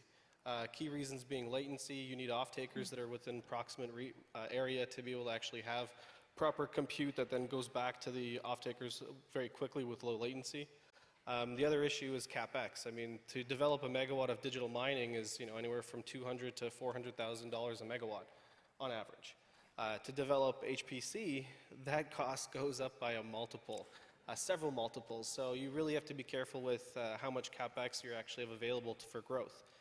The final thing is that the capital markets actually look at HPC in a much nicer light, so to speak, where the weighted average cost of capital for those building HPC data centers actually is much lower, meaning your cost of financing is much lower versus digital miners. So the actual integration of HPC with digital mining will drive down the average cost of capital for those digital miners on the public side that need to access capital for additional growth. So I think that will be an incentive for the markets to really support that integration that we're seeing in the market today. But it's also time. So Taras is right. 200 to 400K to stand up a megawatt of Bitcoin mining takes about 6 to 8 weeks. Whereas a traditional data center, you're looking at 10 to 12 million on average a megawatt, and easily 24 months for the full construction cycle. Thanks for those. Oh, go ahead. I think from a business point of view, if you're looking at, hey, this is an infrastructure asset and we're trying to generate a yield, sure, there are some similarities, but for the most part, it's completely different. The Bitcoin mining is an economic incentive to monetize low-cost energy resources wherever they are in the world, and AI is a business that requires customers. You need to have another person on the other side of that compute who's paying you for that compute. With Bitcoin, the algorithm does, and so we don't have to go out and develop sales teams and market ourselves and push ourselves and offer discounts or promotions. We are focusing on the energy side of things. And I think a lot of Bitcoin miners are interested in HPC right now because mining margins are pretty low, right? And so when you're looking at mining margins at all-time lows, 9 months before halving, and you're looking at, hey, I've got this low-cost energy, what are other good applications and other ways to monetize that? And with all the buzz around HPC, obviously there's some interest there, but it's a fundamentally different business altogether. I also think that at some point, people will start paying attention on the energy side of AI, the same way that they pay attention to the energy side of Bitcoin. It's strange to me that nobody is going to care how much, kilowatts it takes or kilowatt hours it takes to create like these funny cat pictures on, Midjourney or whatever that is. But eventually somebody is going to start caring about that growing use, and, we'll see what happens then. Maybe the art industry will donate $5 million to Greenpeace. Maybe. But we didn't have that problem with, no one's ever talked about the gaming space and how much energy that uses. Bitcoin was unique in being a lightning rod, really to have a conversation about value. Is it worth any energy at all? Which is not something historical compute applications have had to deal with. That's true, because people see the built-in utility of gaming, they see the built-in utility of AI compute, and the reality is all of these systems are benefiting from the stability that Bitcoin brings. Bitcoin is paving the way for larger renewable energy. It's paving the way for more production because there's a guaranteed customer. You produce the electricity, you'll have Bitcoin miners buying it. So we are stabilizing grids, we are growing grids, we are growing the amount of energy that is available, and now AI and all these other systems are going to come in and benefit from that. But we've done a really bad job of telling that story, a really profoundly horrible job. Well, we've tried to fix it with the Bitcoin Mining Council. I know Ben and I have spent hundreds of hours making sure that the data that's the best we have to collect is out there. So, we are definitely fighting the fight these days.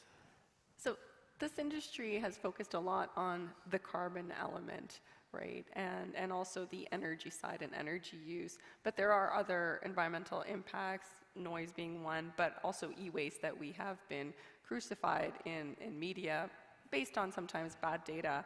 How has sort of, mining equipment changed over time, but then also, what is the path forward for reducing e-waste? I think the e-waste thing is kind of nonsense. Nonsense. It all comes What's from Alex. e-waste? It all comes from Alex DeVries, a digiconomist. Let's be honest, like the same guy who funds all of the FUD for Bitcoin mining in general. It comes from one paper. It comes from his belief that a Bitcoin miner is good for 18 months and then it's thrown in the garbage. It's fundamentally bad inputs and you're getting bad outputs. The reality is a Bitcoin miner lasts for years, and as we move towards marginal costs energy, which is what's happening in the industry, the older and older miner gets longer and longer lifespans. A Bitcoin mining computer is just like any other computer. If you keep it in a good operating condition, it will basically run forever, right? As long as you've taken good care of that server, it's going to keep running. And so as we look towards more grid stabilization, as we look at more integration with grid, with substations, with distribution systems, and that cost of energy, that marginal cost of energy gets closer and closer to zero, the lifespan of any miner gets infinitely longer. And I think that's what's going to happen. An S9 you can still run an S9 today, Like, people don't talk about this, but you can still run an S9 today, and people can still do so profitably. And that will be true after the halving too, provided your energy cost is low enough. I mean, it all comes down to the profitability calculation, right? If network difficulty is rising at a certain pace, if the exchange rate rises past that, then you start seeing older miners come back online. You know, we saw in 2020, 21, like people plugging back in their S9s because it was all of a sudden profitable. One thing that we should also remember is that when a miner is unplugged here or in Western countries, they don't typically just go right into the garbage heap or the recycling facility. What actually happens is they get put on pallets and shipped to facilities in jurisdictions globally where cost of power is usually zero or negative sometimes. Typically jurisdictions like Venezuela, Argentina, and others where, yeah, those S9s are probably still alive, humming away somewhere in a place where they're looking for stability in the currency, looking for value creation as well. And honestly, those S9s are a really good bet, because if you can pick them up for a cheap enough price and you can put them in and operate them on marginal cost energy, you get an almost instant payback on your investment. Whereas if you're looking at, like, let's say we're buying a new, you know, S21 or S19 XP, you're paying massive amounts of capex for that machine, and you're incurring huge amounts of downtime, which is drastically extending your payback period out not weeks or months, but years. Right? And so there is a huge use case for these, you know, lower efficiency, low cost machines that can be deployed anywhere.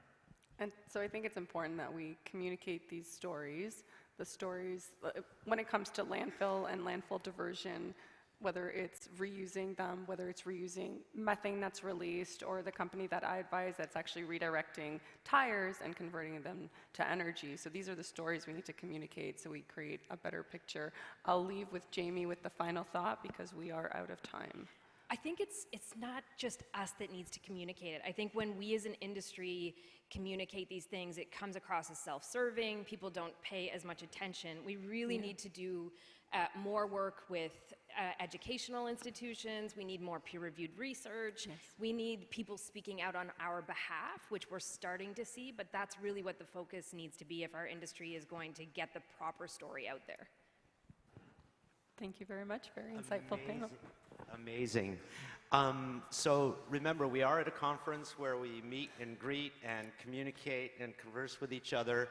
We have experts here that have a lot of experience, a lot of vision, and a lot of excitement. So please take the time to continue this conversation with people while you're here. Thank you so much, you guys. Thank you.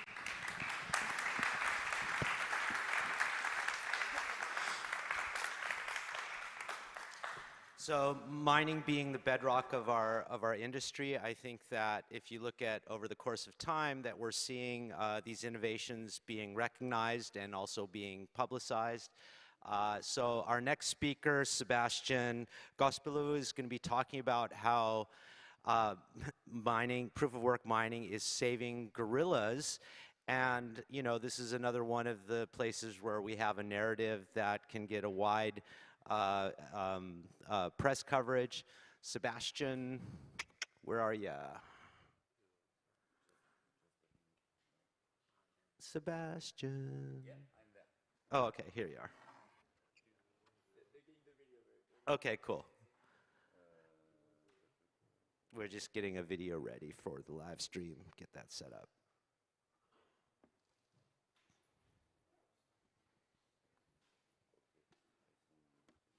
I mean, I don't know how you guys feel about this, but I always sort of like figured that one of the things that the brilliance of Satoshi's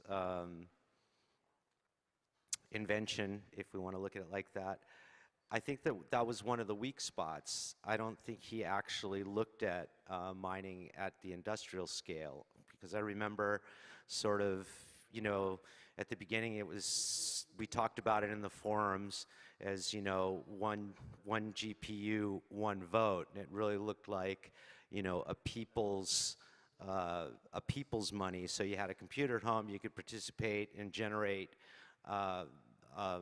value by running your GPU and then participating in this economy.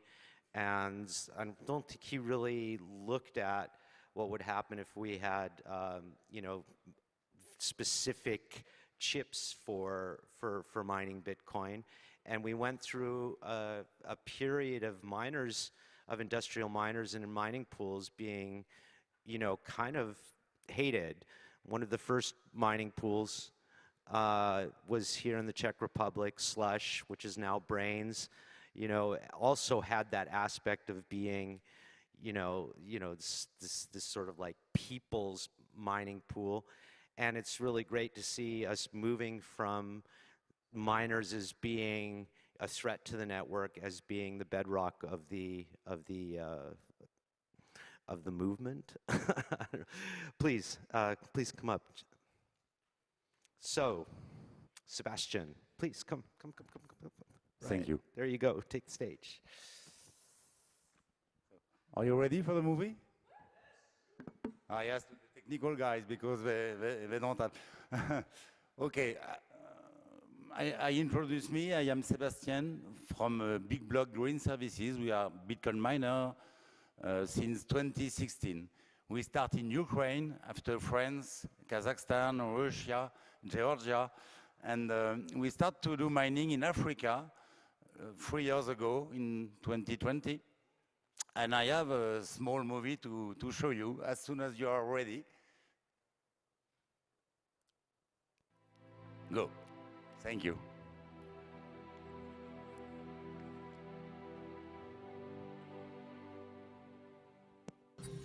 Virunga National Park spans more than 3,000 square miles and is home to over 50% of the animal species on the continent. It's also Africa's oldest national park and part of the second largest rainforest on Earth, making the lungs of Africa a critical battleground in the fight against climate change. Criminal factions are poaching wildlife and burning the forest at breakneck speed, and their actions are affecting all of us. When it comes to the rebel groups and the militias, why did they choose Virunga? Why are they here? You know, it's the civil war in Congo, then the Rwandan genocide that brought them here. But what's kept them here is the illegal trafficking of natural resources in the east of Congo, in particular Virunga National Park. So there you'll see some charcoal burning. Yep. It's the guerrilla sector. It's under enormous threat from the clearing of forest. There it's thousands of acres of forest that have been cleared for charcoal, and it's really the main source of revenue for those militias. Rebel groups and armed militias have pillaged Virunga. By burning trees and turning them into charcoal, they've created a $40 million a year black market that preys upon basic human needs, like boiling water and cooking food. What we desperately need is clean energy, renewable energy, not oil and not charcoal. And where is this renewable energy solution taking place? Well, let me show you. Emmanuel brings me to Matebe, home to a run-of-river hydroelectric plant in the heart of Virunga. It's powered by the Rutshuru River, which flows from Lake Edward and generates 14 megawatts of electricity, enough energy for over 1.5 million residents in nearby Goma. Since there's no dam, there's minimal disruption to the natural ecosystem. We're hoping in the next 8 years to create 8 power plants like this to generate 105 megawatts. That is enough power to create between 80 and 100,000 jobs. Enough to draw out all the young men and women from the militias and work on a whole new instrument for bringing stability to the region. We met Emmanuel de Merode at the beginning of 2020. 2 hydroelectric plants were already in operation, and a third one, on the Louvieau River, was due for completion 6 months later. But it was clear to him that the grid in this extremely isolated area would not be ready, and it would be a long time before the plant would have sustained demand. The ideal would be an electro-intensive customer who would set up on the production site. But who would want to set up a factory in Congo, in the country's most dangerous zone, in the middle of the jungle, in a mountainous area, with no real roads, no internet, and the closest village more than 4 hours away? Could Bitcoin mining cope with these conditions? We thought so. Would any professional miners risk their lives and their production tools in this environment? Well, before saying yes, we studied the situation. Emmanuel de Merode and his team's commitment to the preservation of the park is a fight to the death. Over 200 rangers have been killed in the last 20 years, and he himself was ambushed and shot several times with an AK-47. We were in the presence of true ecological fighters, heroes, and they were asking for our support. So, we started as soon as the plant opened in September, with 2 containers. The Virunga farm was born. Nothing has been easy, as the violence has only intensified over the last 3 years. In addition to chronic insecurity, we've had numerous storms cutting off power to the farm, and recently, floods on a scale never seen before in the region. But it is a resounding success. For the Virungas, the revenue coming from this farm is about $100,000 per month, and that's enormous. We've shown the park management that we can absorb the excess power with extreme conditions and constraints where no electro-intensive industry would set foot. Only mining can do this. Without mining, the Louvero plant would be working at 20% capacity. Without mining, the park would be at risk of bankruptcy. This is what Emmanuel de Merode has just revealed to the American press. Today, the 4th Virunga hydroelectric power station is under construction in the northeast, near Ronguba, and already the park authorities know that mining will be essential for this 30 megawatt unit. So when someone tells you that the electricity used for Bitcoin could be used for something else, for a more dignified purpose, remember the Virunga farm.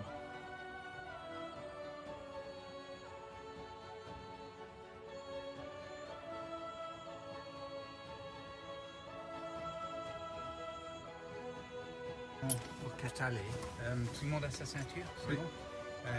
Si vous avez mal au cœur, il y a des sachets, ok? Ou bien il y a la chemise devant.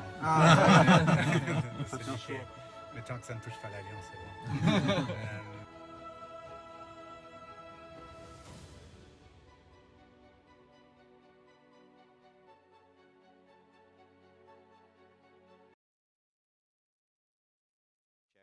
One, two. Okay, great. So I think that more and more that environmental concerns will become part of our societal narrative, our economic narrative, and of course, our mining narrative. Where else do you see possibilities for proof of work mining to benefit areas of the environment? Like, do you see this as being scalable for protecting wildlife? Yes, I think so, because you can find this kind of hydropower plants in excess capacity everywhere in Africa. Alone, for 3 years, I identified 700 megawatts immediately available to make mining. You know, so the difficulty is to bring investors in Africa. Imagine during 3 years, we raised $15 million to create the farm as the farm is now. It's a 10 megawatt farm. In the same time, Core Scientific raised $5 billion in America. So it's why I am here, and it's why I make many events like it, is to show that we need some investors, big investors, and we don't have Michael Saylor, we don't have a big investor in Bitcoin. We have Jack Dorsey working with us, with the African miner, but it's not enough. 700 megawatts, it's $1 million. So I'm going to say the quiet part out loud. Do you think that the resistance is racially motivated, or do you think it's socio-politically motivated, i.e. the perception is that African countries are more destable and more prone to theft and things like this? I mean, what's your honest opinion? You know, my company is French, so it's always difficult to raise money in France or in Europe to bring something in Bitcoin and in Bitcoin mining. And you're right, it's Africa, so for investors, it seems to be dangerous. But in reality, our farm in Congo is very profitable, and our investors, our clients are very happy because we have a very, very cheap electricity, the better prices in the world. So it's nice for the investor, but they don't know this opportunity. Okay, so let me ask you a harder question. Beyond the neo-colonialist VC model that comes out of the North and the West, we have things like Ian Grigg's Chama Pesa, which uses African... My translator, I'm sorry, you can see I'm not fluent in English. So we have the concept of chamas, so groups in Africa that collectively invest. What type of programs or ideas do you have to get, collective, small-scale, local investors to grow out the grid rather than traditional Western VC models?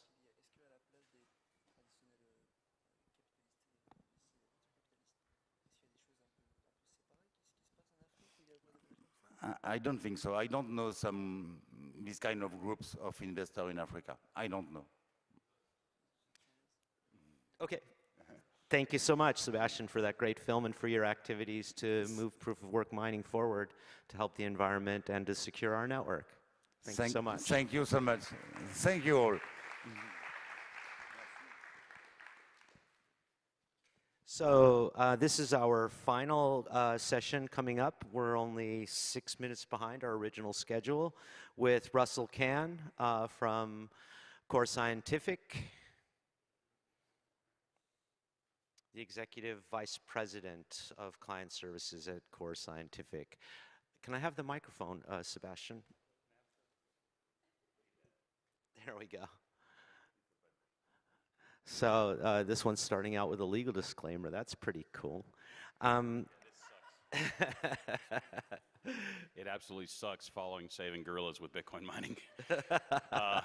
I'm with Core Scientific. We are an American capitalist. We actually kill baby seals and burn trees in order to make Bitcoin. I know it also sucks being in Europe, being an American capitalist in Bitcoin mining too. Like, y'all gonna start throwing stuff at me. I'm not gonna get out of the city. This is a legal disclaimer, and for those here, you probably don't care, but our lawyers make us do this. We're a public company. We're in Chapter 11, which is bankruptcy in the U.S., so that's why I have to have this up here. For those that do care, last week we reached agreement with our creditors. We'll be coming out of bankruptcy soon. In a couple weeks, we'll present our exit plan to the courts. Again, very different legal system over here and the rest of the world. But what it means is we will be publicly traded again sometime in the fourth quarter, and we'll be out again. So anyway, that's all the legal stuff. By the numbers a little bit. You guys, again, this is so bad talking about saving gorillas, and all of a sudden I'm about to tell you the real capitalist side of it. So at Core, we've been Bitcoin mining for a while. Our founders and early guys like me, this is our third halving coming up. For the company itself, this is the second halving coming up. We started heavy industrial mining in 17. By 18, we had lots of our facilities up. By the last halving, we were already doing this on a pretty regular basis. The first 6 months of this year, we did about 250 million USD in revenue and 85 million USD in EBITDA. So again, Bitcoin mining can save the world, but it can also be very profitable if done correctly.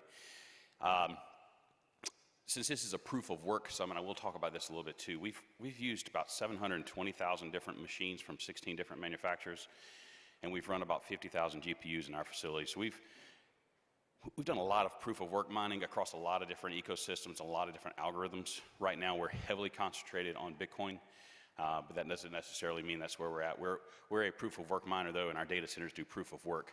To give you an idea, ooh, yeah, look at that laser pointer.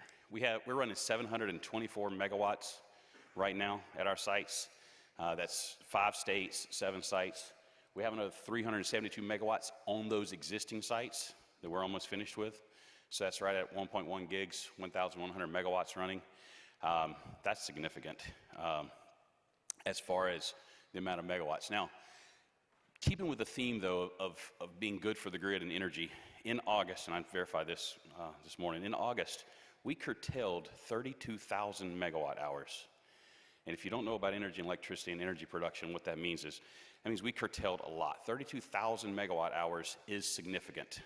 32,000 megawatt hours would run this town that we're in right now very easily. At our different sites in the 5 different states, we turn off and we power down whenever the grid needs it. I think you heard Ryan and you heard some of the other folks on the last panel talking about this. But what we do is we operate at full scale, and then when the grid needs it, we turn off, and we turn off in moments' notice. And that's very important for the power grid. It's important in Texas in the heat. It's important at our North Dakota facility in the winter. And this is very important for global mining. So if you're thinking about being a proof of work miner anywhere on the planet, you can actually benefit the grid because much as Sebastian was talking about there in the Congo, you can be a buyer of last resort and you can locate anywhere. So you can actually locate right there by the power generation, take it, use the power, pay for that infrastructure, and then when the local market needs that power can go right into the grid. So all those things are very strong for a proof of work network, and that's why we participate in it. Just to give you an idea of what industrial scale mining looks like, these are our sites. Whoop, let me go back, sorry. This Marble, North Carolina site began industrial scale mining. Our first BTC there was mined in January of 18. This is a 100 megawatt site. This is an old textile plant. So at core, a lot of our older sites, we actually converted sites. So that's an old textile plant, then we have containers, then we have some of our self-built stuff.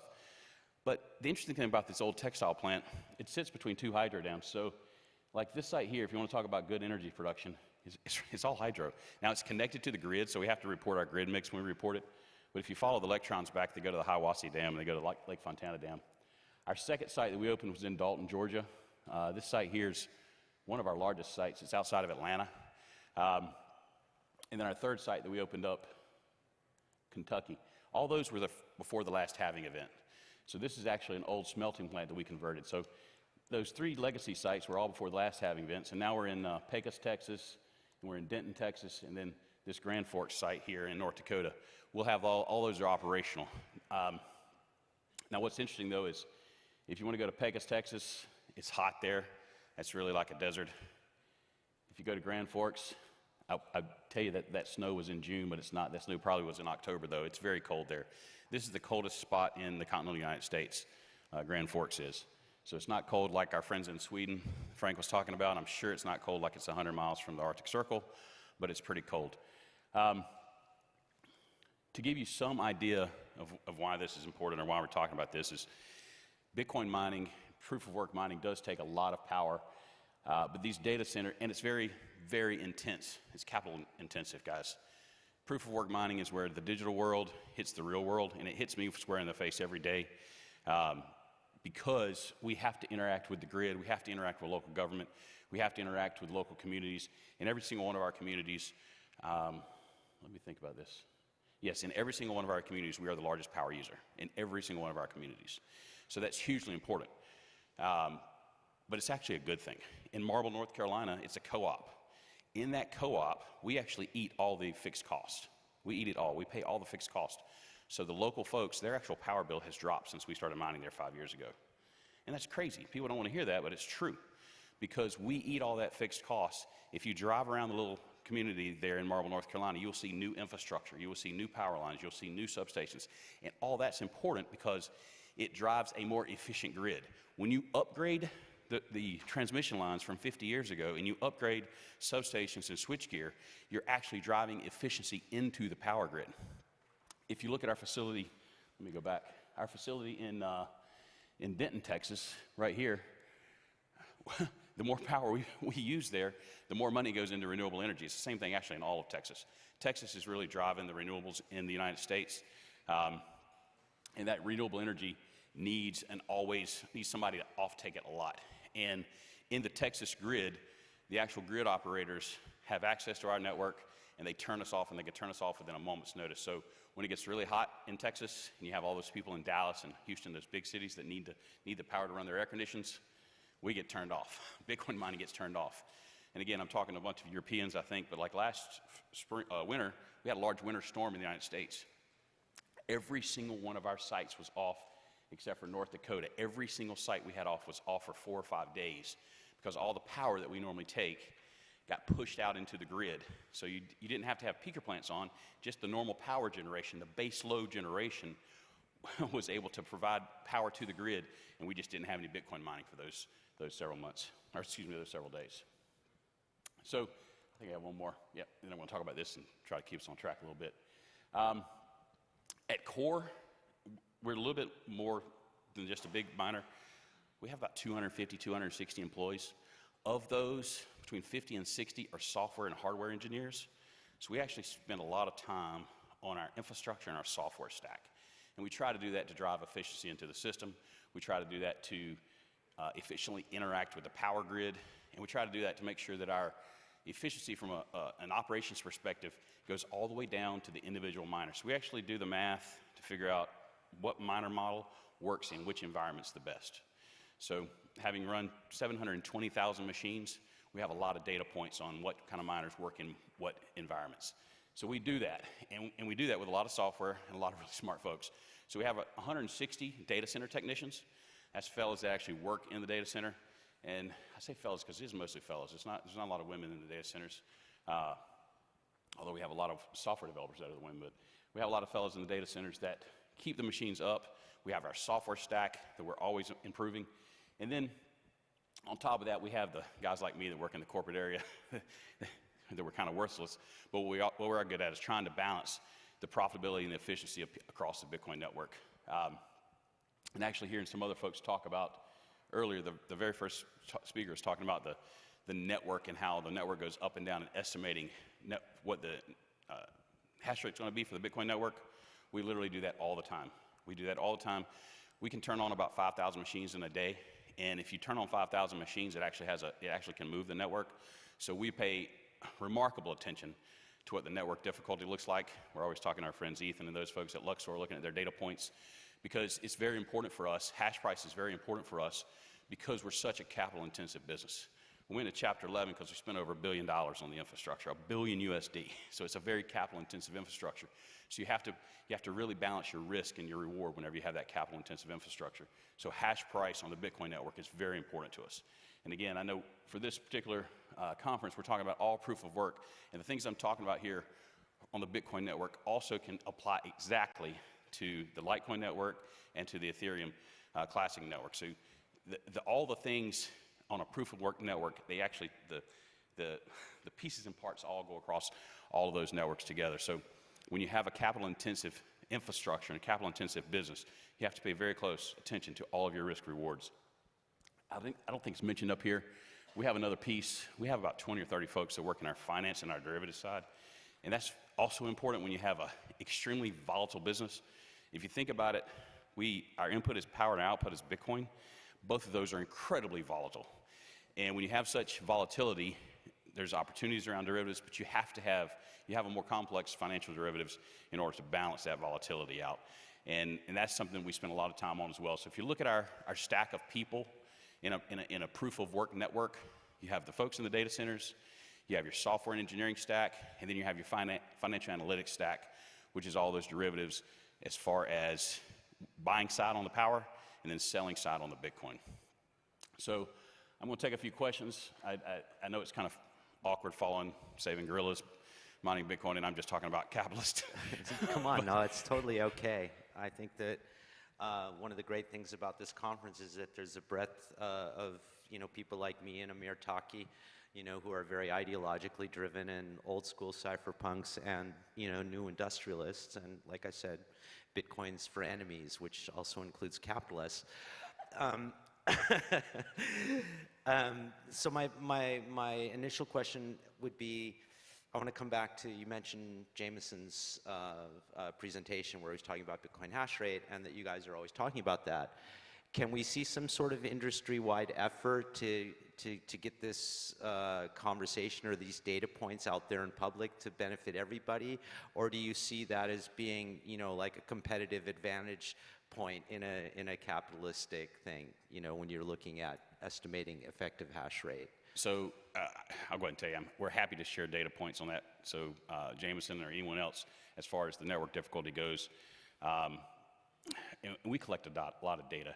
And we collect a lot of data on power consumption, machines, machine use. Some of our data points we do use as competitive because it's how we maintain our efficiency. But certainly Taras mentioned the Bitcoin Mining Council. We try to share all of our data with the Bitcoin Mining Council because in a lot of cases, sharing that data is actually, it's good for the overall industry, so it's good for us. So if anyone's in the space and you need data points on stuff like that, just reach out to me. I'll happily connect you with the folks within our company that has all that data. Awesome. Love to hear that commitment. I also want to challenge you on being demure and like embarrassed about comparing saving gorillas with saving Texans.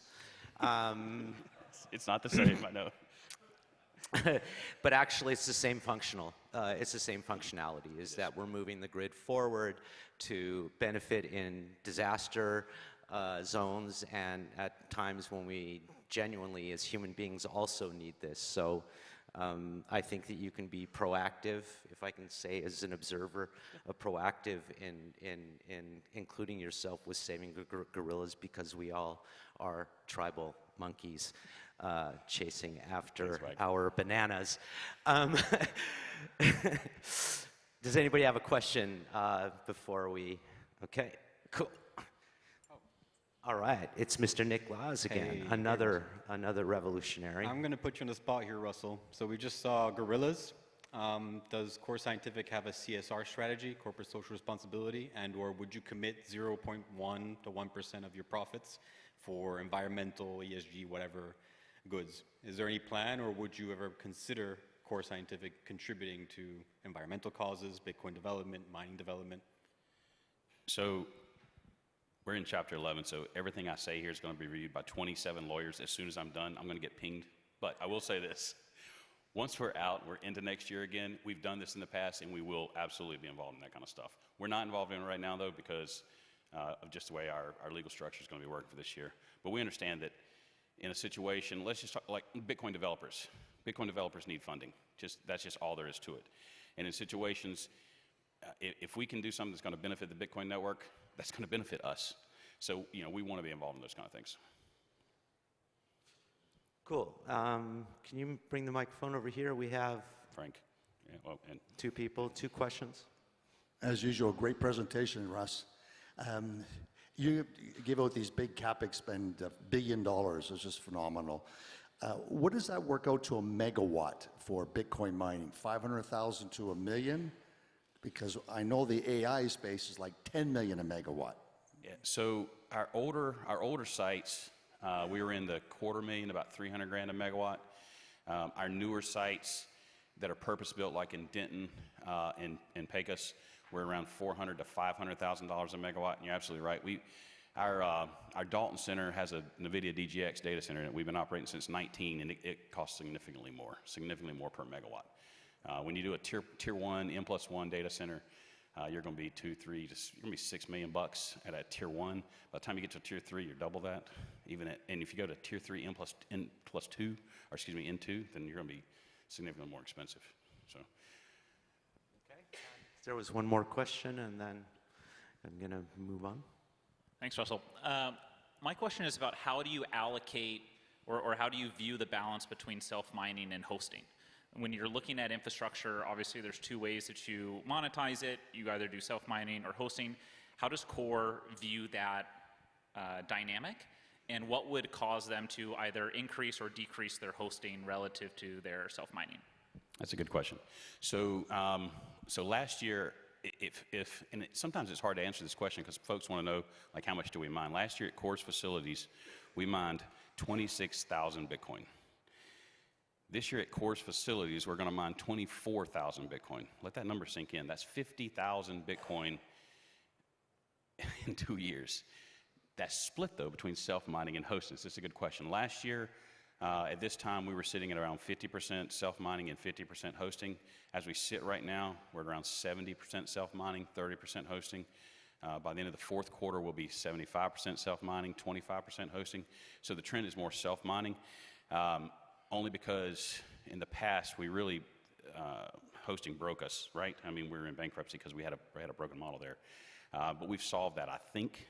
The problem is the hosting model we currently have, our clients like it and we like it. So I'm kind of wondering where the bad is. So looking out in the future, I could see us continue to do hosting. We like the economics of it. We like the risk profile of it. So we're going to continue to provide hosting to clients. But it'll be on we make that decision economically each time. And sometimes it has to do with, do we have infrastructure and rack space that's already available and paid for? or do we have to build new rack space? If we have to build new rack space, chances are good that's going to go into self-mining because of the return on that. If we have existing rack space and the economics of purchasing machines to fill that rack space don't work, then we go to the hosting route. Thank you so much for an amazing presentation. I have to say, from my point of view, coming from a totally different community, it's amazing hearing all you miners talk about this stuff and what you're doing in the space. I'd like to invite Bob Somerville up to stage to be doing a giveaway, and now we're going to move into our lunch break. So for all speakers, VIP, and sponsors, there is lunch in this room to the side, and then there's available catering outside for our attendees. Bob. Hello, hello. So, hi. So we have the first giveaway here. So we have an iPolo X1 Ethereum Classic ASIC. So we have 6 of these that have been donated by iPolo that we'll be giving away over the course of these 2 days. So is Zayu Liang in the room? Congratulations. You are a winner. Come on up. Come on up. Come here, man. Come here and get it. Where is he? Is that you? Come. Come here. Yeah. All right. Ask a question, win an ASIC. Yeah, this is. Yes. Yes. There you go. It is all yours. Can you enjoy? Please, can you, Ziu? Come on up here, man. Got to have a photo. All right.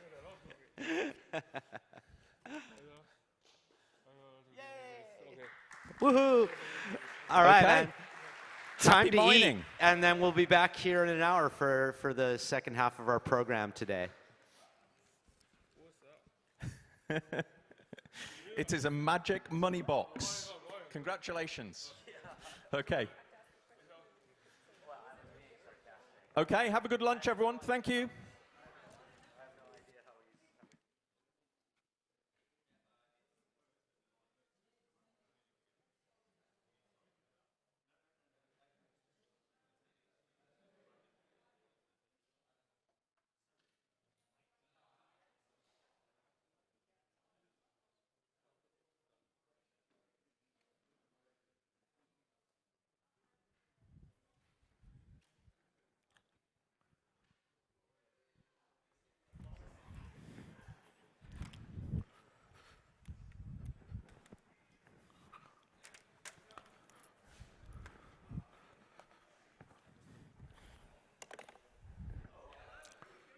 Hello.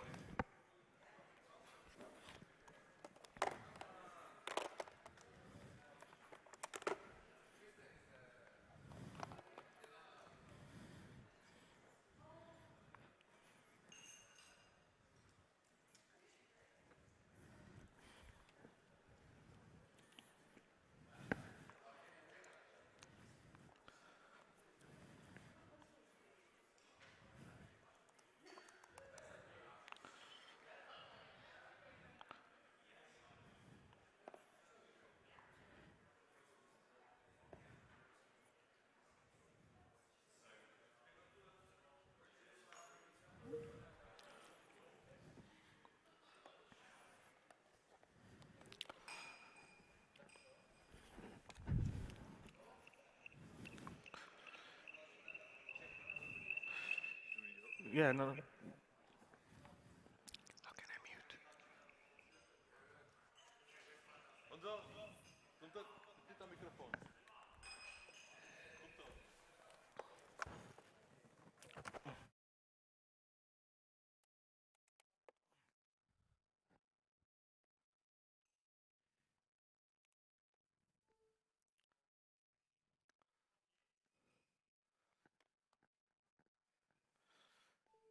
Guys, keep your microphone shut until I tell you.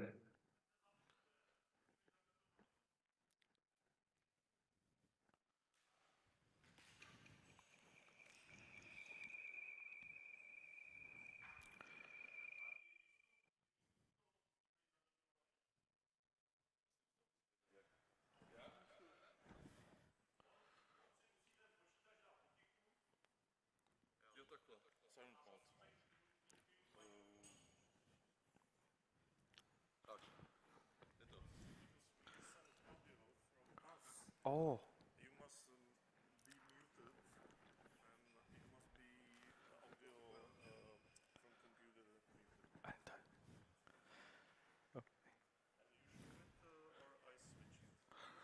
I can switch. It's workshop. Hey guys, good afternoon. Today I'm conducting a lunch break workshop. Let's dive into blockchain and Litecoin technology. I'll start with the basic introduction. My name is Harvind Singh, founder and CEO of Kacker Labs. We've been actively developing on Litecoin for 18 months. Estimated 2022, we have developed various products, NFT marketplaces, self-custody wallets, and an Explorer. Even we are offering services for API Litecoin as a service, and we will get into it. We got an action-packed agenda for this lunch break with us. We'll start with the basics by introducing what is Litecoin, what is proof of work, why it's better than proof of stake. And there was a decade-long gap between the Litecoin and its development.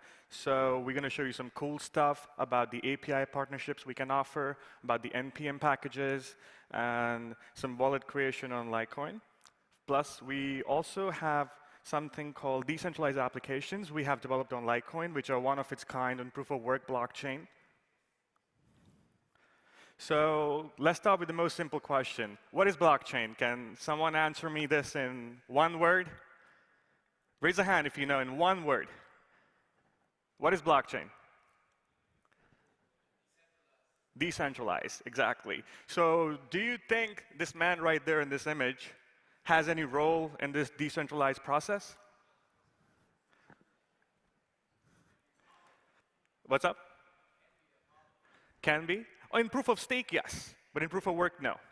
Because in proof of stake, you require a node validators that actually confirm and verify every transaction, but on proof of work, it's all computational algorithms that do it, making it actually a true symbol of decentralization. So yes, proof of work blockchains are truly decentralized blockchains. For example, BTC, Bitcoin, Litecoin, Dogecoin, XMR, Ethereum Classic, etc., etc. So these are the major differences between proof of work and proof of stake. As we just mentioned, proof of work is totally decentralized, eliminating any human factor, human control over the transaction process. It is a limited supply, Bitcoin with a supply of 21 million, Litecoin with 84 million. Recently, Dogecoin was converted to proof of work in 2022 with the limited supply of 1 billion. And it halves every 4 years. We'll get into it in our next slide. And Bitcoin, Litecoin are examples. Then, on the other hand, we have proof of stake, which can be influenced by any authority, any human. We saw major crashes in proof of stake, major hacks, money being stolen from exchanges, databases being hacked. And they also happen to have unlimited supply, high transaction fee, less secure due to the centralized authority. Example are Ethereum, Solana, Polygon. So Litecoin especially is the most successful strength in the proof of work, and it provides very enhanced security and solve complex computational problems to validate all the transaction. As you saw, the Litecoin was first created in 2011 on the consensus mechanism of proof of work on top of Bitcoin. As you saw, recently we experienced the most recent halving of Litecoin in 2023, where the block reward was halved to 6.25 LTCs, and it's going to continue to do halve for every 4 years up till the year 2142, leaving no human factor controlling it. So as you know, that we seized the opportunity to develop on Litecoin, first created in 2011, and then in 2021, we had the first Omni layer, which inspired us, encouraged us to build some tech on Litecoin.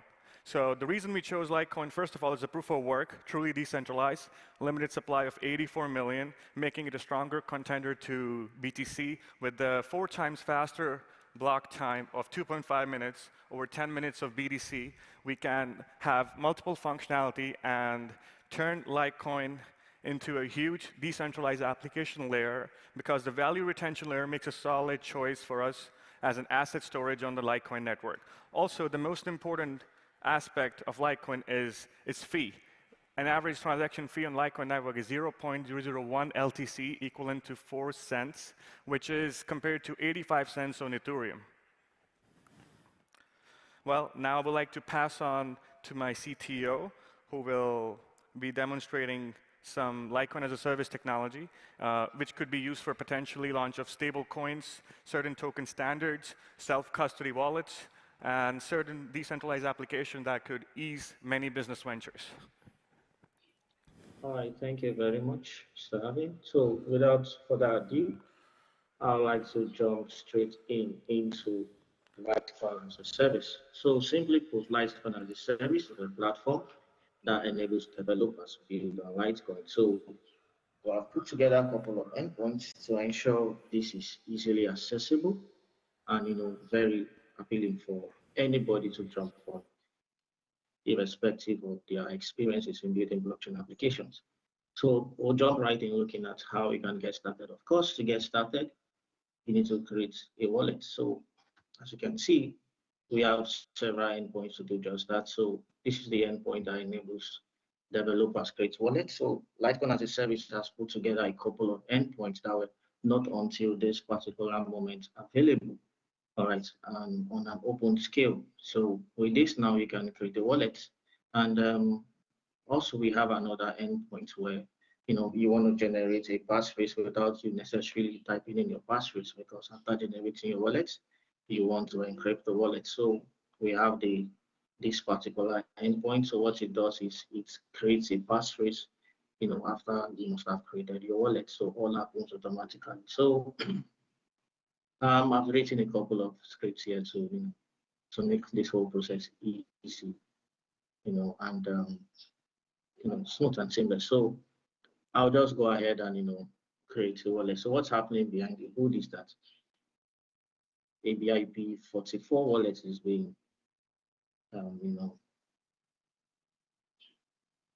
running behind the scene here. So let's just wait. This might take a couple of seconds. So this will create not just a wallet for us, it will probably generate a passphrase for us. And let's just wait while this process runs through. And as you can see, we have a wallet and also we have the mnemonics right here. So we can go ahead and Joseph. Yeah. My screen? Yes. Yes. Yeah, not sure. Okay. All right. Sorry. Okay. You cannot see my screen, all right? Can you see my screen now? All right, so this is it now. So what I did was to make a call to these endpoints, all right, this Litecoin as a service. These are the APIs we've made available for developers to jump right in.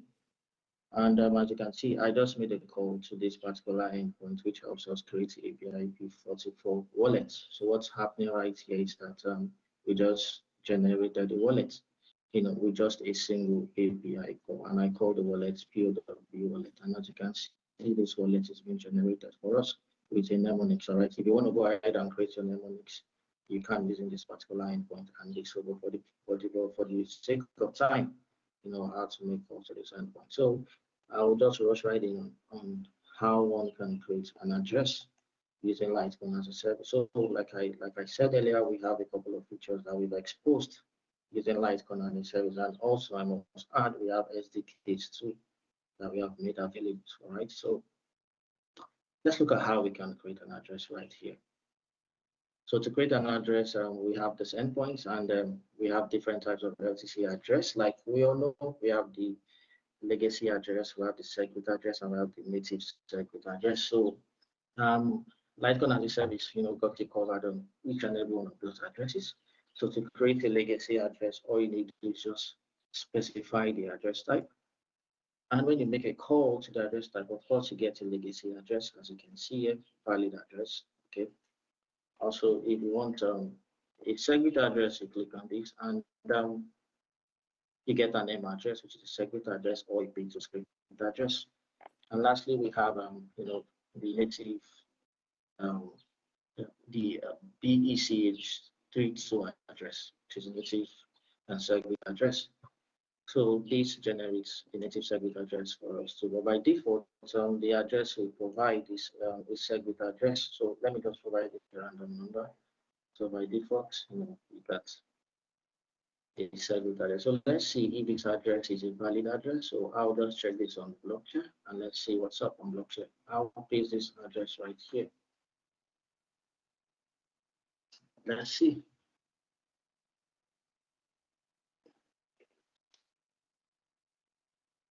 All right, as you can see, this is a valid address with 0 LTC. So I'll call on anyone to just fund this address with very minimal fund. I promise I'll return it back. Or better still, I could ask one of us to fund this address. All right, if you don't mind, just fund this address. Let's see if our address can hold LTCs.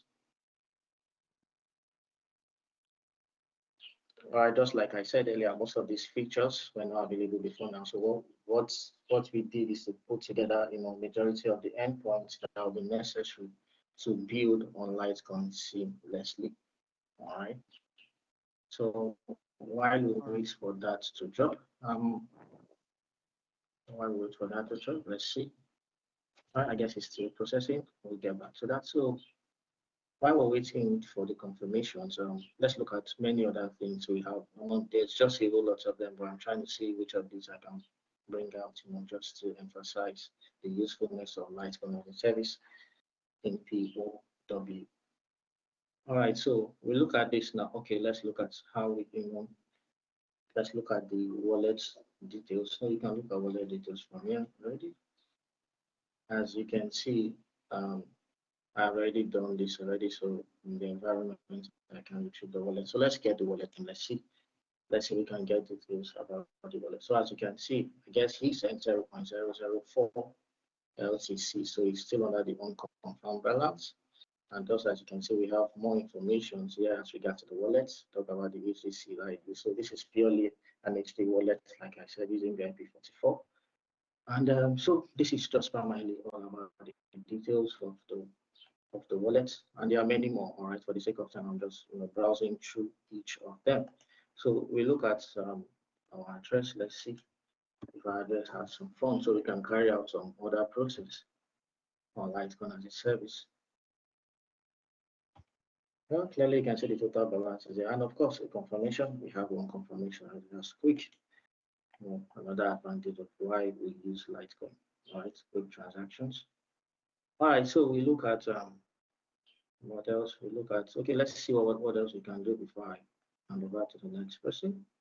Let's see, can we create tokens? Now, like I said, there are a couple of things that were not possible before now.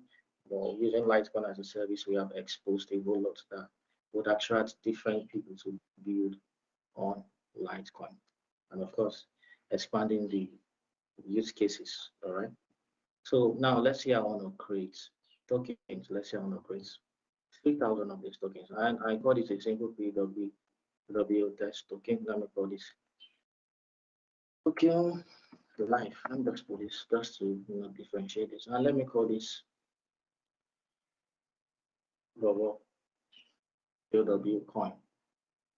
Let me make it a POW Summit coin. Now, just an example. This is not live, so please don't check this. All right, just for the sake of demonstration. And of course, I need to provide in an address to issue this. So I'll go straight to the address we created that has funds already.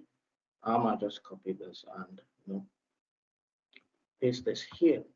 And of course, the token standards, we have come up with our own token standards. And I think after this summit, you could check our site and you get more information as regards to our own token standards. All right, just like Ethereum has theirs ERC20, ERC21, and the rest. We have our scale, ETH, and the rest of it. So you could just look that up. And the divisibility now, can you have a fraction of it? Can we have 0.2, 0.1, 0.00? That's the meaning of this divisible. Is it divisible? Of course, I'll keep it divisible.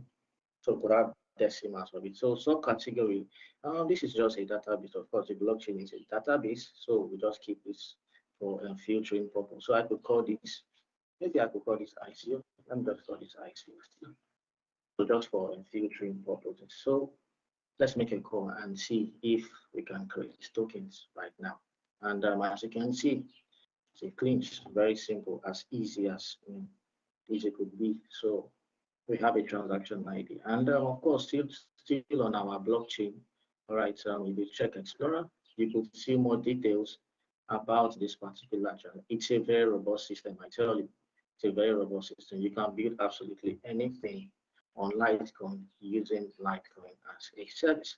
So when I make a call right here, you see I have details as regards this transaction. And also, you can mint NFTs, which is just like I said, which is relatively new, you know, relatively new. So you can mint NFTs here. So we made it even simpler on Litecoin. So you could first create a collection, and then next you go to NFTs, and then you're already good to go. You can start minting. But for the sake of time, I don't want to go through this whole process, but as you can see, we have this all covered. So I will just redirect you to a senior engineer working with us, and he will show you a couple of things he has built using the same Litecoin as a service, both the SDKs and the API. So without further ado, AY, I'll be handing over to you. Thank you for your time. All right. Thank you very much, Mr. Joseph, the CTO. So I will just be sharing my screen right away. All right, great. Mr. Joseph, the CTO, have made some endpoints available for us, as he mentioned, So we've taken our time to do a proper documentation of these endpoints, a couple of endpoints, all of them that you'll be needing, to develop your use case on Litecoin as a service. All right. So let's quickly get started and see how we could, consume those endpoints. Of course, the first thing you need to do is authentication, which means you have to get your, API key from our developers portal, which is going to be on like this, in this format. Okay. So from there, you can start making code to our endpoint. As you can see, look at, we have a create wallet here, which Mr. Joseph has already, demonstrated for us. And we have some couple of endpoints here. Look at this, encrypting of wallets. And this is very, very self-explanatory to developers, to build something on them, all right, on Litecoin as a service. Look at get started, where we have all our features here. Okay, you can see creating of wallets, encrypting of wallets, get wallet balance, and all this, sending of LTC, creating of token, sending of token, and all of that. Both these tokens are fungible and non-fungible. We also have some couple of endpoints, all of them have been documented in our, our Litecoin as a service documentation. So quickly, I will just take you to one of our platforms that is built on Litecoin as a service. So here we go. This is Terry. Terry is a blockchain explorer, that could, show the transaction details of whatever transaction performed on the blockchain, especially Litecoin and all of this. So here's the thing. Mr. Joseph just created a token on the blockchain, and I would like you, Mr. Joseph, kindly give me the transaction ID. Let's check it out on Terry and see what we have. Right? All right, it's there. It's there. Check it. You can find it there. Okay. All right, good. So I will just copy this transaction ID and see what we have. All right. So we'll copy this and we'll go back to Terry, and let's paste this here.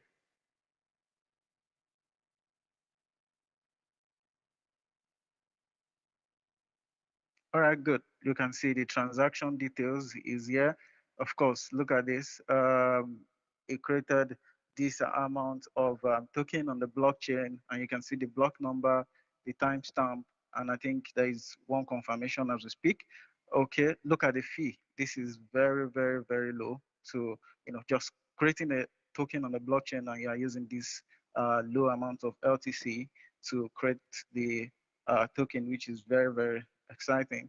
And look at this, the address that created the token on the blockchain, and some other transaction details, which is very, very detailed. Yeah. So I would like us to check another transaction ID. So in the couple of, in the process of creating some of our products, we've made some transaction on the blockchain, and we documented them. I'm going to copy one of the transaction ID and can also check. I'm trying to check another one here. Okay, let's paste this here. Let's see. All right, good. Look at this. This is another transaction. Of course, this is an NFT that was created. About 500 of it was created. Look at the timestamp, confirmation. We have quite a number of confirmation here because it's been a while. This transaction was performed on the blockchain. Look at the fee again here, very low. Okay, so everything is in detail. Of course, you can also have a list view in case you don't like the grid view. You can also have list view, and as well, you can have the table view of the transaction details all spelled out. All right, and you can share on social media, and you can download the PDF of the transaction. All right, so that is it. I would like to transfer this back to Mr. Arvin to continue from where he stopped. Thank you very much, guys. Thank you.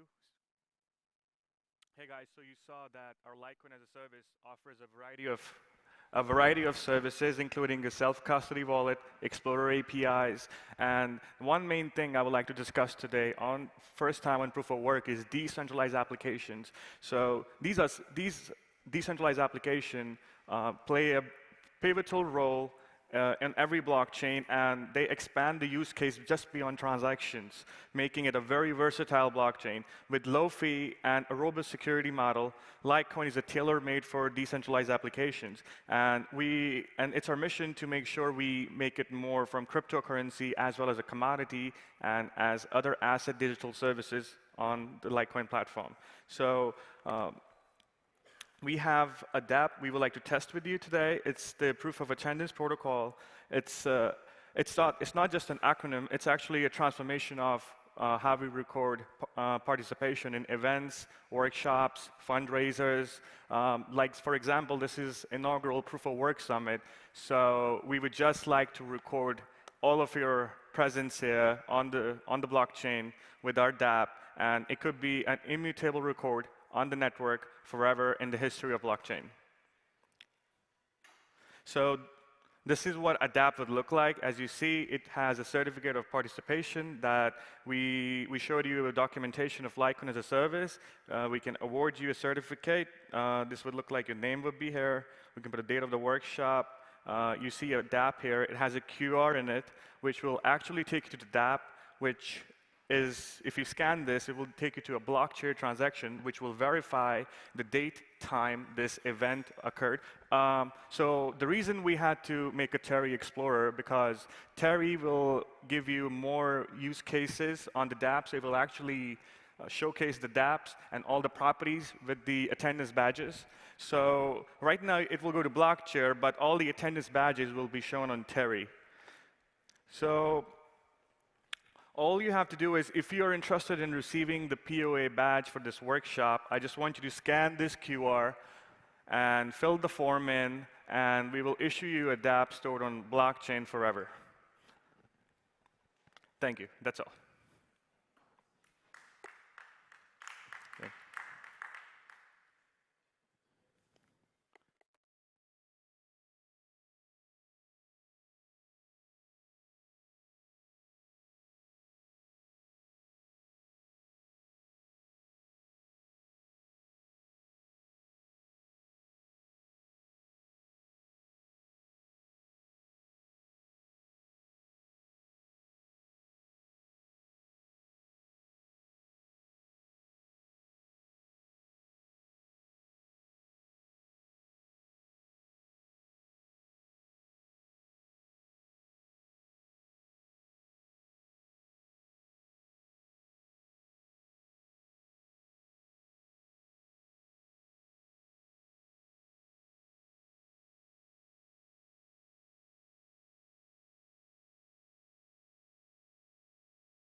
Can I have it outside as well?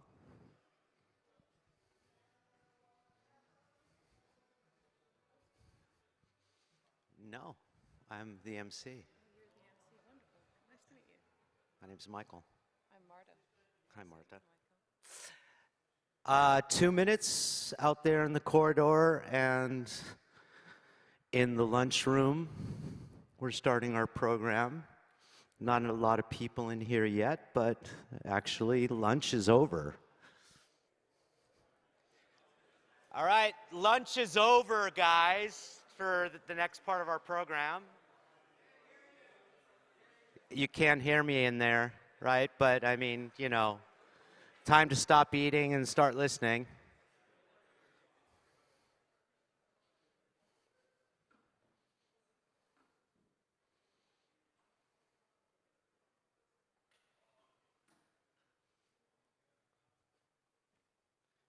But I have somebody different on the program. So it's interesting because I was emailed and asked if I could do 2 p.m. and I said sure, but all the other things said say to 20. And they asked me specifically if I could swap around between with the guy who's doing the Ethereum left POW.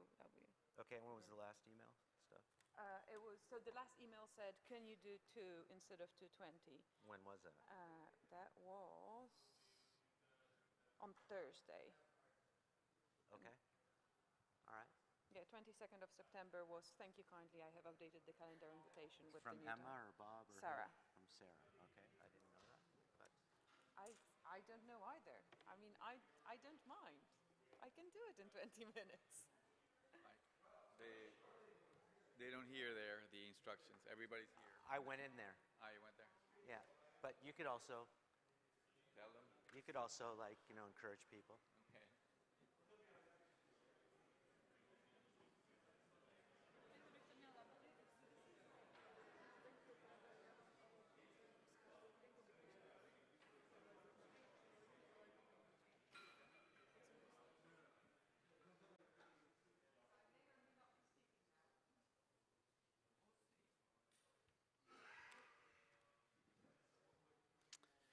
So, welcome back to the afternoon program of the inaugural Proof of Work Summit from the ETC Cooperative and Litecoin Foundation and our wonderful sponsor, Jazzminer. Our first speaker was supposed to be our second speaker, but she showed up in this amazing dress, so we thought we'd put her on directly after lunch. Please welcome Marta Gyater-Pikarska. Thank you so much.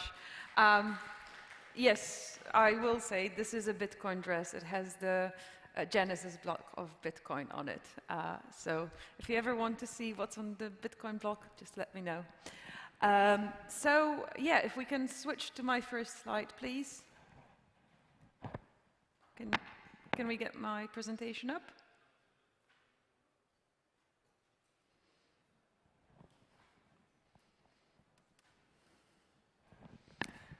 Okay, well, let's wait a second. It's not like we work in tech. Oh, amazing, thank you. Yes, so I asked Bob and Sarah, the organizers, what should I talk about? And they said, well, you can talk about whatever. I suggested a couple of things, including like AI stuff, but they said, no, we want you to talk about the troubles that we have with decentralized autonomous organizations. Now, I appreciate that many people here are not very much in the Ethereum world, but who knows what a DAO is? Okay, so most of you do. Great. That's a good starting point. Yeah, so, you know, famous saying, history never repeats itself, but it always rhymes. I'll be talking about troubles that we are seeing in decentralized autonomous organizations, not necessarily things that you may be thinking about. And my thesis is that these 5 points are reasons why we are not seeing such a great uptake of what I think might be one of the most important inventions in the future of work and how we organize humans. But who am I, and why am I standing here?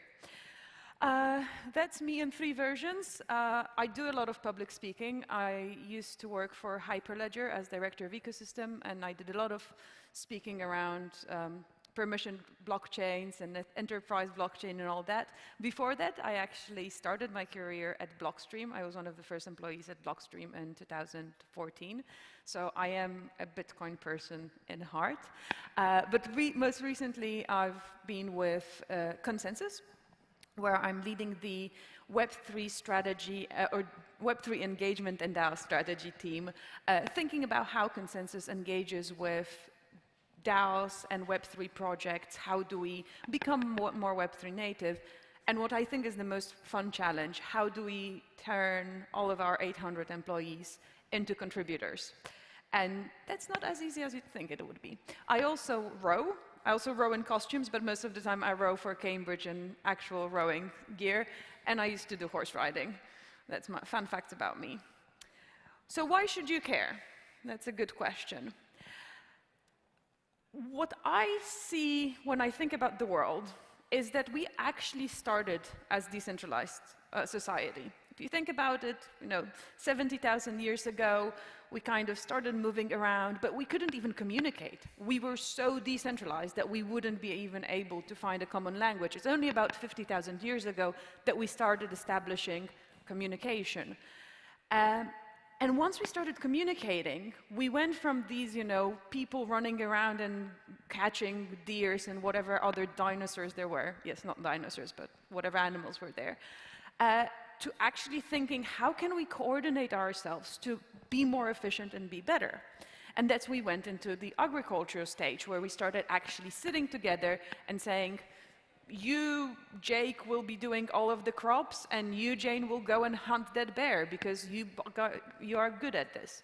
And then we moved into markets and trades, because, hey, actually, if we have common markets, that's better. So you can see how, and then 200 years ago, steam engine was created in mass production. So actually, centralization is something that is good in a lot of ways. It makes us more efficient. It makes us better. And the same thing kind of happened with internet. We started off completely random, and then we established the communication standards, the TCP/IP. We started to consolidate access to resources, created marketplaces, and now we are creating complex economic coordination. And that happens every time when a great innovation starts. It starts small and potentially quite decentralized, and then slowly centralizes. So, on the other hand, we created decentralized autonomous organizations thinking about, revolutionizing, and that's something I'll talk about in a second, revolutionizing the way that we think about human coordination. And there are 5 major functions of a decentralized organization. So first of all, it is used for DAOs, for governance. They can be used to decide the direction and of a project or community. Then there is fund management, right? We raise money, we distribute the funds for particular projects or a cause, and we are doing it in a much more democratic way. There's community building. We are able to coordinate people, bring people together that have shared interests and goals. We use it for decision making about big projects and small projects, and we allocate resources. So DAOs are a really cool way of bringing people together under a shared umbrella to do something without having a central authority. However, there are a few mistakes that we are making in the process, and one of the first ones that I would want to point out is revolution rather than evolution. And back to, how we think about how we kind of ended up as a community or as a humanity, and what inclined people to create, or Vitalik to write about decentralized autonomous organizations, was this thinking of, well, right now we have governments that are really centralized, really bad. All we want is to shed this all apart and be like completely anarchist in a way, right? We don't need any structures. Slowly we are now learning that actually structures are kind of okay, and DAOs now have OKRs. And they have, we are starting to think, how do we employ people? Because we need contracts to then fire those contributors who are not actually contributing.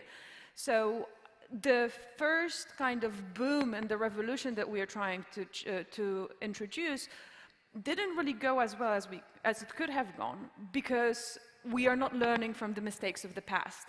And those mistakes is how we developed governments and how badly the governments are run today. We should be looking at the history and saying, hey, you know, these are the mistakes, let's correct them, rather than completely change the status quo. Second problem, I think, is that DAOs have a lot, is the overhead. So there is this concept, I'm sure you heard about it, that's called the bicep problem. It was introduced in the 70s, where scientists called Parkinson provided this example of a functional committee who is supposed to be to approve the plans for building a nuclear power plant.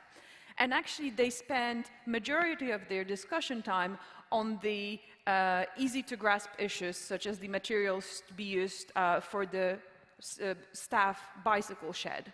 So what he said was the time spent on any item of the agenda will be in inverse proportion to the sum of money involved. And that's what we see in DAOs. There are concepts that are really hard to grasp, and DAOs start to vote on it.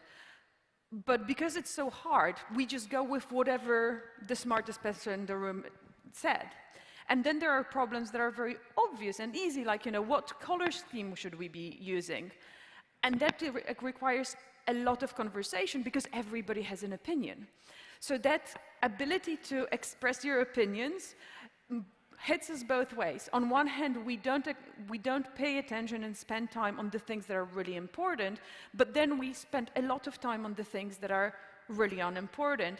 And that's why building a DAO requires a lot of very mindful community building and coordination. In traditional companies, you will have HRs, and no, I don't love HR teams. Sorry if someone's from HR. But we have kind of structures to coordinate the teams and to talk together. And in DAOs, we are trying to kind of say, oh, it will all resolve itself. We don't even need code of conduct. Yet we do. And then there's the problem of recentralization that we are absolutely headed for. There's this really, really interesting paper that came out earlier this year, where the scientists tried to apply the Nakamoto coefficient and the Gini coefficient to DAOs to look at how truly decentralized, or whether DAOs are decentralized. So the Gini coefficient can be used to measure the inequality in the distribution of any fungible good. In that case, they used it for voting power. And the values range from 0, which indicates that there's perfect equality, and 1.0, which means the highest level of inequality, so the worst situation. In most countries, when we take the Gini coefficient when it comes to wealth distribution, the Gini coefficient is somewhere between 0.7 and 0.85. Now, if you look at this table here, you will see, so remember, 1 is the worst, right? If we take top, whatever it is, 20 DAOs that are here, as of January 31st, 2023, the best we can achieve is gas DAO, which is 0.88. Everything else is 0.9 and above. This is terrifying, because this means that there are so few people that hold so much power in this supposedly decentralized world. If you take the Nakamoto coefficient, that it measures how decentralized the system is, based on how many wallets do you have to control to have 50% or more of voting power, it goes even worse. So ENS has 19 delegates. You have to control 19 wallets to be able to control the voting power. If you go for Uniswap, it's as little as 11, HOP 6. And I mean, I'm not against any of those DAOs, but it really, really shows us that theoretically, yes, everybody has voting power, and if you own the token, you can vote. But actually, between the hoarders and the super strong wallets, and the way that the whole industry or ecosystem is running right now, actually, everything's decided from the get-go. there isn't this truly beautiful idea that, like, if I have a proposal, I can just go and make that proposal and community will vote on it and evaluate it because it's so great. The reality is that if I don't have support of those 11 wallets on Uniswap, I'm not going to pass my proposal. And that's just, you know, it really feels sometimes, and my team participates in a lot of the governance, and truly sometimes we look at ourselves and we're like, this just feels like West Wing, really. And then there's not learning from the past. This is a fresco by Ambrogio Lorenzetti. Sorry, my Italian is not up to scratch. He painted this series of 3 frescoes where he differentiates between a good and a bad government, and you can't really, well, they are quite destroyed, but basically the one up there describes a beautiful situation when the government is flourishing and their whole community is just living happily ever after, and then this one on the down here presents a government that is rotten and kind of poisonous and is not functioning very well. That governance, healthy governance, and having a healthy ecosystem is something that we really, really need, whatever organizations we have. And it doesn't matter that it's autonomous or decentralized. Because something that, again, we need to realize is that indeed the governance is automated in the way that if we make a decision, we build it into a smart contract, and then smart contracts get executed. But we need humans to make those decisions, right? We need humans to evaluate those decisions. They will not be made on their own or just magically. And we are forgetting that human factor in the DAO ecosystem. And I would even claim that we are forgetting that human factor in Web3 in general. And finally, if you look at forgetting what we think about governments, and you know, I'm from Poland. You might know that Polish government right now is a little bit of a shambles. So I'm not saying that governments are great, but there are certain things that governments learned how to do very, very well and very efficient. One of them is making sure that people actually participate in votes. Some governments enforce it, right? You have to pay a fine if you don't want to vote. But most importantly, voting is rare. We don't ask citizens, or governments don't ask citizens to say, hey, you know, you should vote on every single thing. We have votes that are like those big campaigns. We get people together and we do it. Secondly, the decisions are very simple. It's like tick across here. And that's all the decision you have to make. Yes, that usually is based on TV advertising and some kind of a very weird campaign when it comes to choosing your ruler, your president. But it is a very simple decision, and the process is really simple. It's quite interesting if you compare the tax systems in different countries and voting systems in different countries. Because voting is something that is greatly, high participation in voting is something that is greatly in the interest of the government. Every government has almost the same process. Sometimes you can do it online, sometimes you have to show up in person, but basically there are names and you tick a box next to the name, you can do an X or a tick, that's it. And that's like, I lived in several countries, every time I participate in the vote, that works the same way. Tax system, because actually governments are very happy if you don't pay the tax on time because then they can fine you, is very different and very complicated in every single country. But the more we want people to actually succeed, the more simple the processes can be. You have the education, right? We all learn about the process of how do you participate, how do you participate in voting.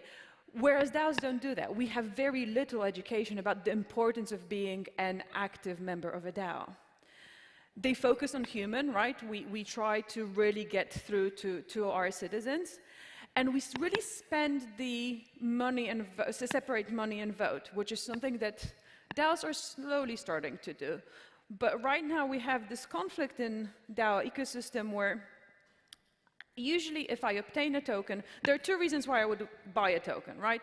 One, I just don't want to get rich. I think this token will go up. I'm just buying it. Second, I really care about this project. I want to participate in its governance. Well, there are very two conflicting theories. Now, if I bought the token because I want to get rich, I'm still eligible for a vote, but I don't really want to vote because I don't care about that project.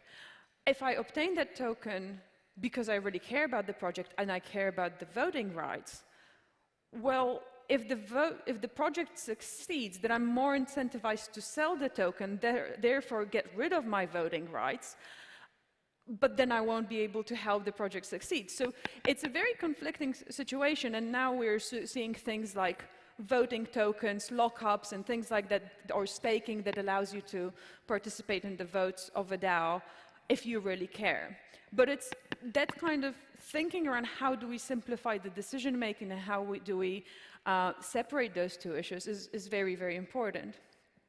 And then finally, the tech-centric design of user experience. I think this is a problem that we have over and over again, where we really don't think about the human.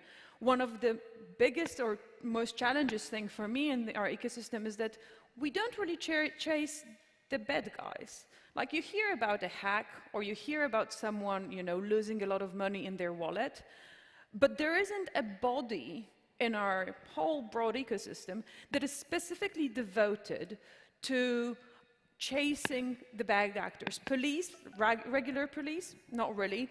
They don't care and they don't understand our industry. But we are not self-policing ourselves. We haven't established a group that would say, we will investigate every hack.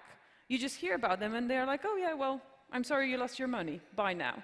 And we really need to start thinking of that, because we won't get adoption if that's not resolved. So there we go. I had 20 minutes and I have 22 seconds to go. So I can't probably take questions now, but if you want to chat to me or tell me that I'm full of BS, then come talk to me later. No, thank you. No, we can definitely do a couple of questions. So my favorite thing to say is that DAOs are neither decentralized nor autonomous. So, I mean, the whole code is law thing pretty much went very much by the wayside, and at the end of the day, it's 3 guys or 7 guys around a multisig at 3 a.m. going, can you sign transaction number 257 and which number? Yeah. Over a Zoom call.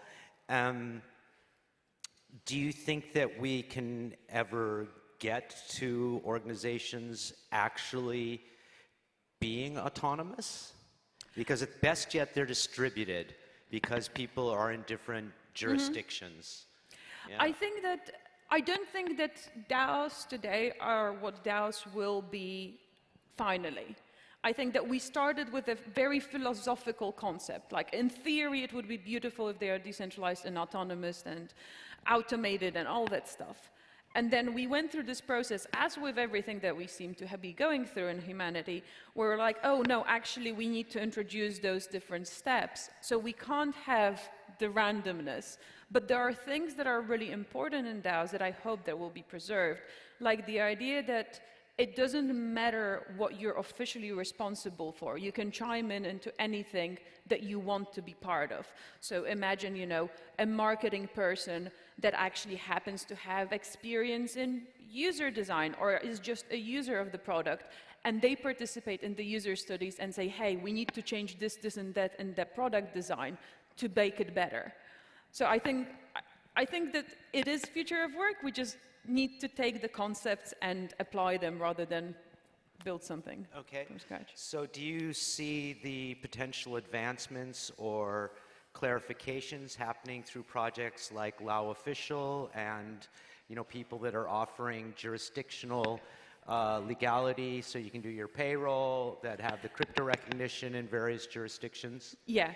I think that there is a lot of really good stuff happening right now as we're learning and becoming more and more formal about those DAOs.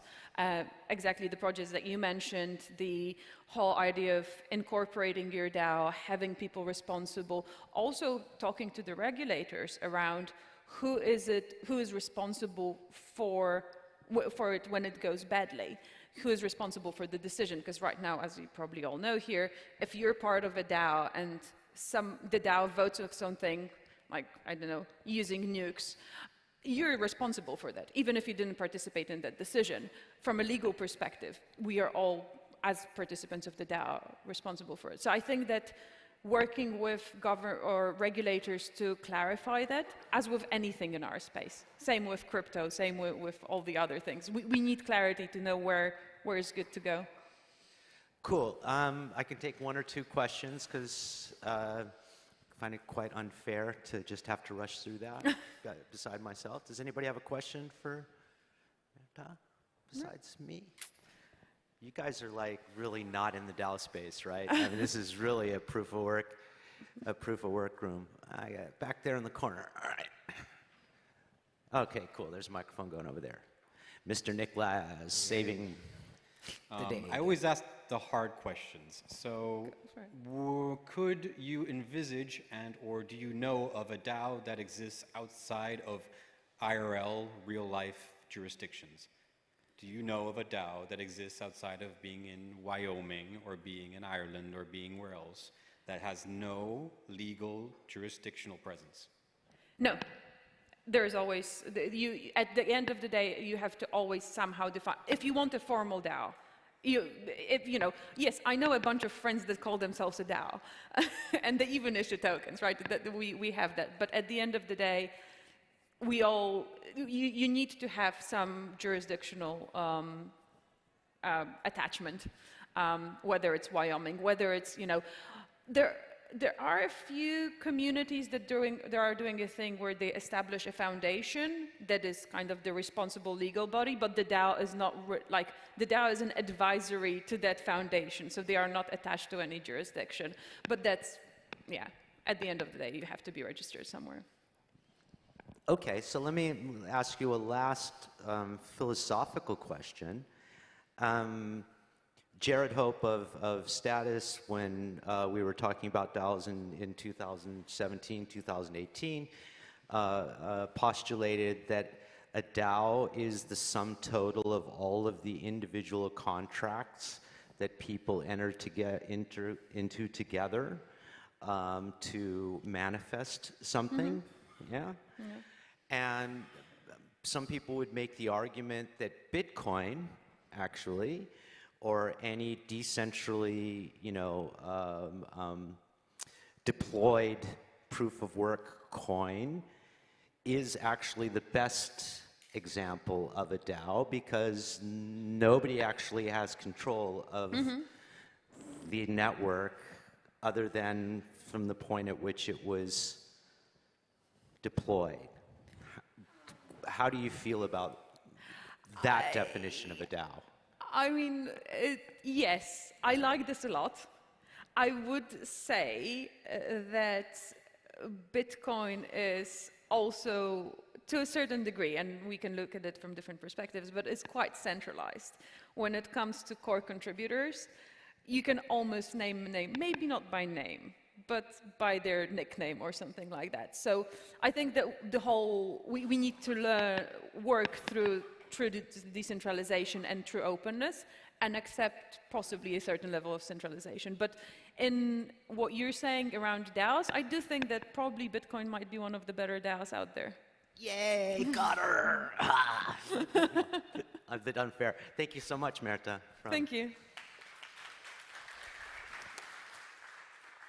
So next up is Mr. Mario Havel.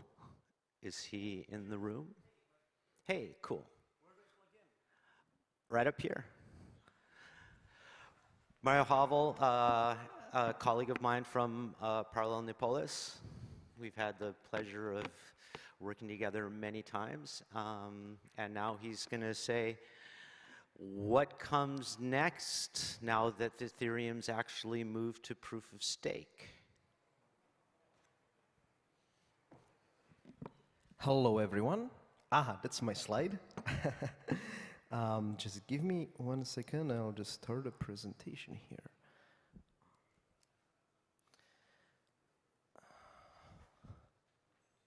That's better.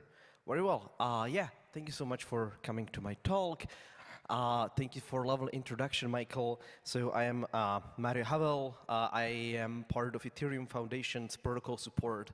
We are a team with an EF which helps to facilitate the core development of Ethereum. And today I'd like to talk a little bit about that, about Ethereum development. And you might think at this conference like, oh, this proof of stake fella coming here, it's just the danged Ethereum. If you haven't seen the Futurama episode, I really recommend it. It was all about mining. It was fun. So yeah, what am I even talking about here when there is no proof of work in place? Well, I want to talk a little about Ethereum development, about how we got to this point, how all this development actually is being done, coordinated a little, and what actually is Ethereum under the hood. And yeah, what changed since the merge, what happened, and what is going on. I don't want to really get into some discussions about proof of stake, proof of work nuances, because I come in friendly manner, and I find it in a way that, like, in reality, there are certain trade-offs to these technologies, and so we are past that. Like, Ethereum chose certain trade-offs with going on the proof-of-stake path, and I want to talk about how that went and how Ethereum is doing. And to understand the merge and the whole structure of Ethereum, first, I would like to talk about a little about what are the Ethereum development principles, where is it coming from? Because even with the proof of stake and all of these changes along the way, Ethereum still follows certain design, certain ideas established way in the back, and these principles are a reflection of some prehistory of these technologies, right?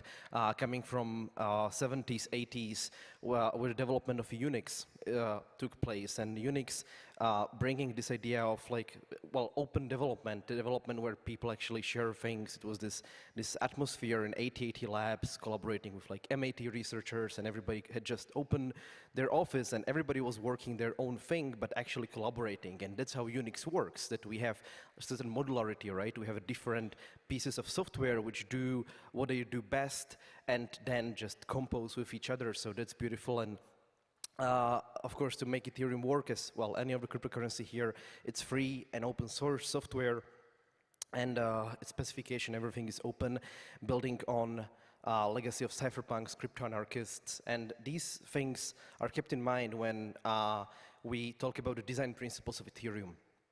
The goal for Ethereum is to be simple, universal, modular, not discriminate against anyone, and be agile. What does it mean? Well, simplicity means that the specification or the Ethereum itself should still be somewhat simple. Yeah, it was, when it was written down in 2014 or so, 2015, it said, like, it should be implemented by a regular a regular programmer should be able to implement it. And I believe that it's still there because, well, the complexity is growing. So the proof of stake, after this transition, we introduced a lot of complexity to the ecosystem. But however, this is sort of encapsulated complexity. So there is this strategy of how Ethereum manages complexity, that it encapsulates it in this module that it's part of the modularity as well. So we have the proof of stake engine, the beacon chain, the execution client, which talk to each other over a simple API, the engine API, and this makes it easy to debug if there is a problem in one or the other. And the sandwich complexity is how Solidity works, how the contracts work. That we have some readable language, we have Solidity, which is auditable, then it goes through the complexity of compiler, and the bottom of the sandwich is the EVM 30-ish bytecodes, which are, again, verifiable, mathematically, formally verifiable, right? Ethereum in its design doesn't discriminate against any use, so it comes with this freedom and neutrality that the Ethereum is built in a way that it's not biased towards a single purpose, and it's very generalized. It's built as a low-level machine, and there are no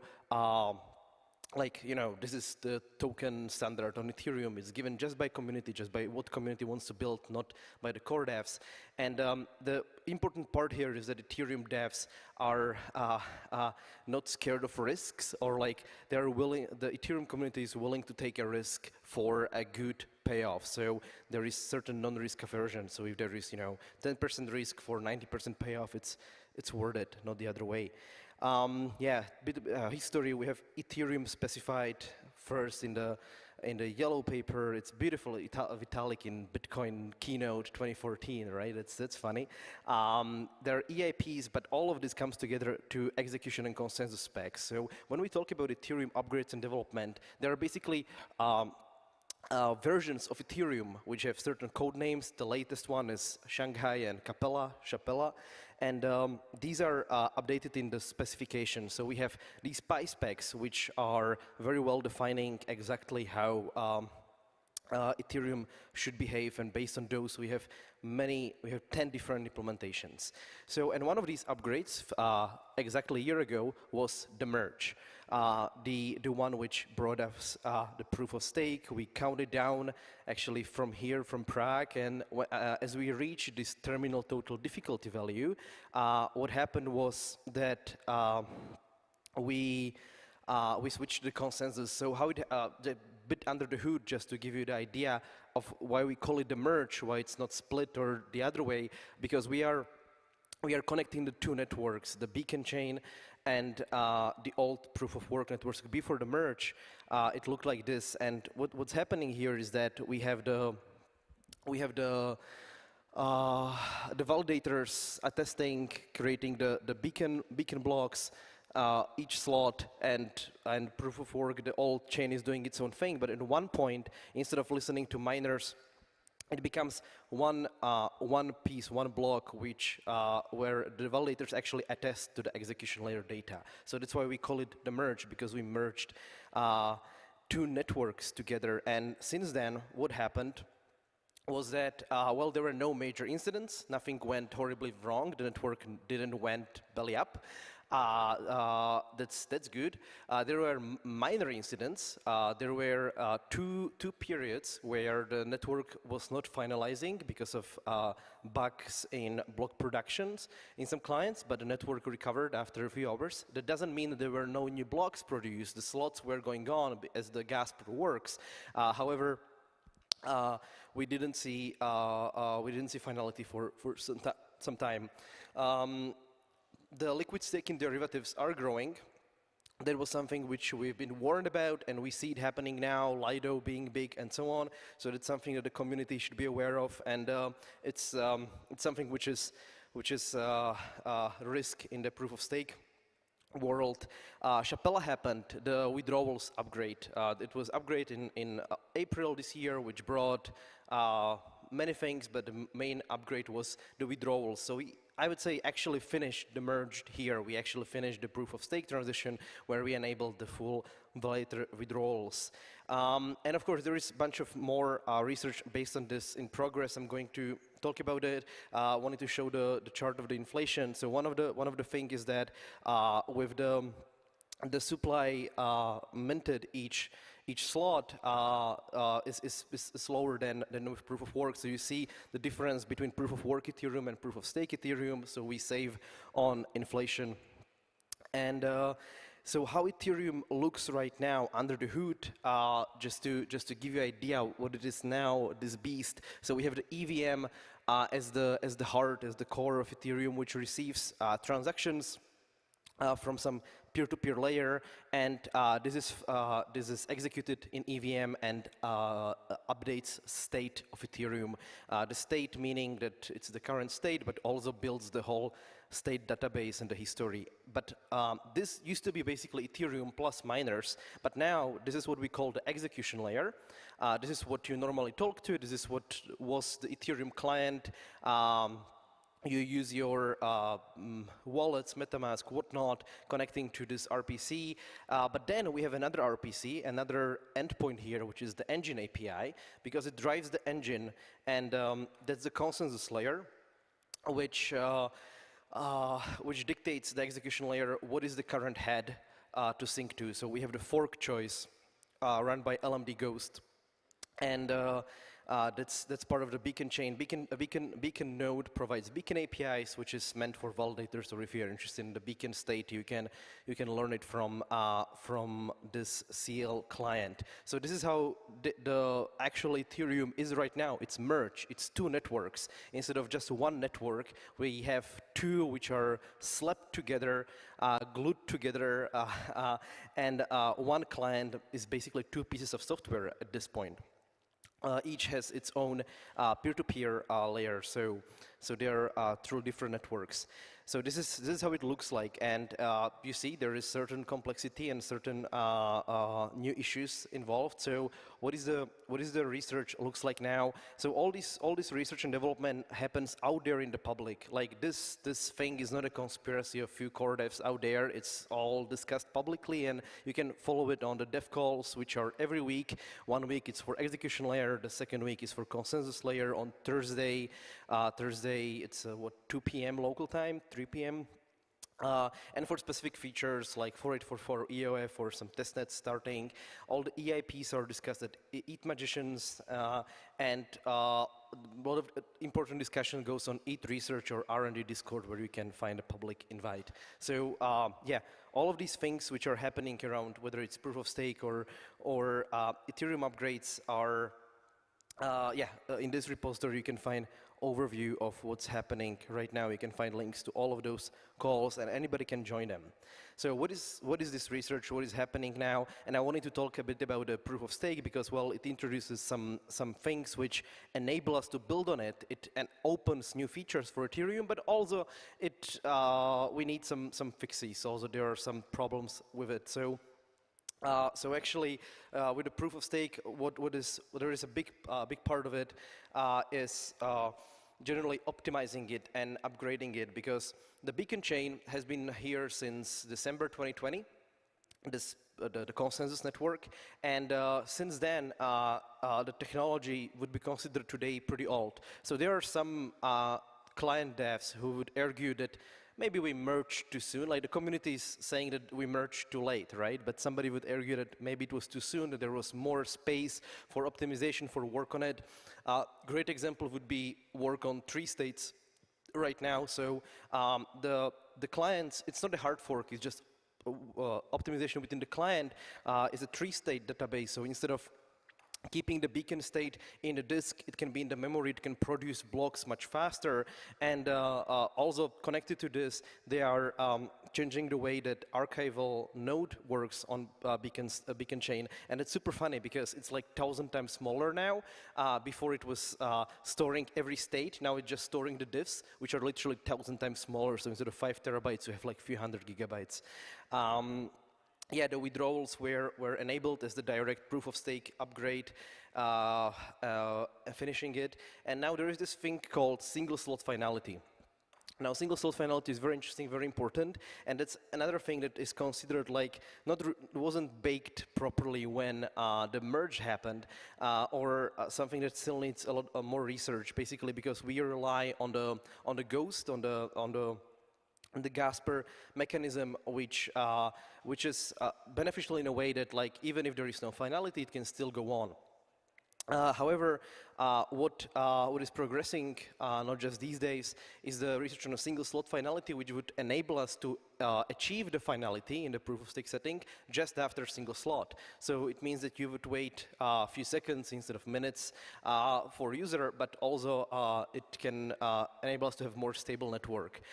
And the researchers are trying to figure out how to do this without validator bandwidth overhead and so on. And of course, it enables sharding. It enables this data availability sampling idea, which is based on beacon chain sampling different shards. And I'm going to get there with Denkun. And well, one of the important things is that it actually enabled secure light clients, because now the light client can verify the route of the beacon slot, and that way it can be sure that the execution data it's getting are correct. So we have Helios, Kevlar implementations of light clients, which are software by itself and can ensure that the data that you are running just in your local small wallet are correct. And upgrade, which is not related to proof of stake and is coming, is Verkle trees. I'm going to talk a little about that, but mostly I wanted to talk about Denkun, which is Deneb and Cancun upgrade, and together it's Denkun. What it introduces, the main feature are blobs or proto-danksharding. So, because what is happening right now is that we have all these layer 2s or rollups on Ethereum, and they are putting all their data in form of call data to the Ethereum state, which is pretty inefficient and like naive way of doing it. The call data is not even intended for storing data like that. So instead, we have this first step towards data availability danksharding. We call it proto-danksharding because of Proto Lambda, who came up with the concept. And this changes the way how the rollups behave, it introduces a new type of transaction. We call it blob carrying transaction. It's like a bike and you have a sidecar. The sidecar is the blob now. So what it does is that it carries a blob, just like piece of data, and instead of storing this data to Ethereum, it stores it on the consensus layer ephemerally, so it disappears after 4 weeks. So there is no like disk overhead for the data, because rollups just need this data to achieve validity after 1 week or so. This ephemeral data are referenced by KZG commitment. So the KZG commitment is there to prove the existence and the structure of this blob of data, and the layer 2 can just reference this commitment, which has a precompile. We don't need to execute anything in EVM. We don't need to do much computation, and it's much more efficient than just using the call data, which would enable rollups or future shards to store this data like 10 times more effectively. So that's nice. A part of that in Denkun, we are removing self-destruct. That's important. Finally, goodbye to this awful opcode. And transient storage will be enabled, which is a new opcode, a new feature in EVM, which enables efficient handling of data. Uniswap v4 is dependent on this. So the new version of Uniswap will go out as transient storage is enabled on mainnet.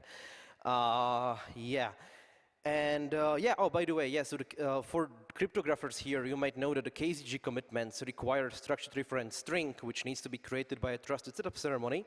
So there was actually a huge trusted setup ceremony, the biggest one out there, with more than 100,000 contributors, and a bunch of these contributors were cats. We built this cat toy, which collects entropy from cats, and that's submitted to the KZG ceremony. So now Ethereum, or the Denkun, which dankscales the blob space, will be secured by 20 cats. Yeah, that's the state of Ethereum, my friends, after the merge. Okay, yeah, so that's happening, or we can also call it a surge, as it's called in the roadmap.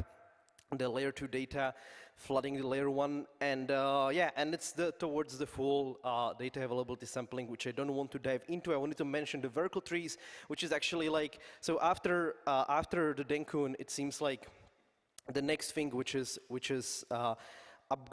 feasibly upgradable on Ethereum are the Verkle trees, or the vector commitment Merkle trees, which are alternative to the MPT, to the Merkle Patricia tree, in a way that the leaf nodes are connected with vector commitments, and these commitments enable you to generate a witness, which is much more smaller, efficient, and it can be used by a stateless client. So we have we can enable stateless clients thanks to Verkle trees, and these are elephants because they like to uproot trees.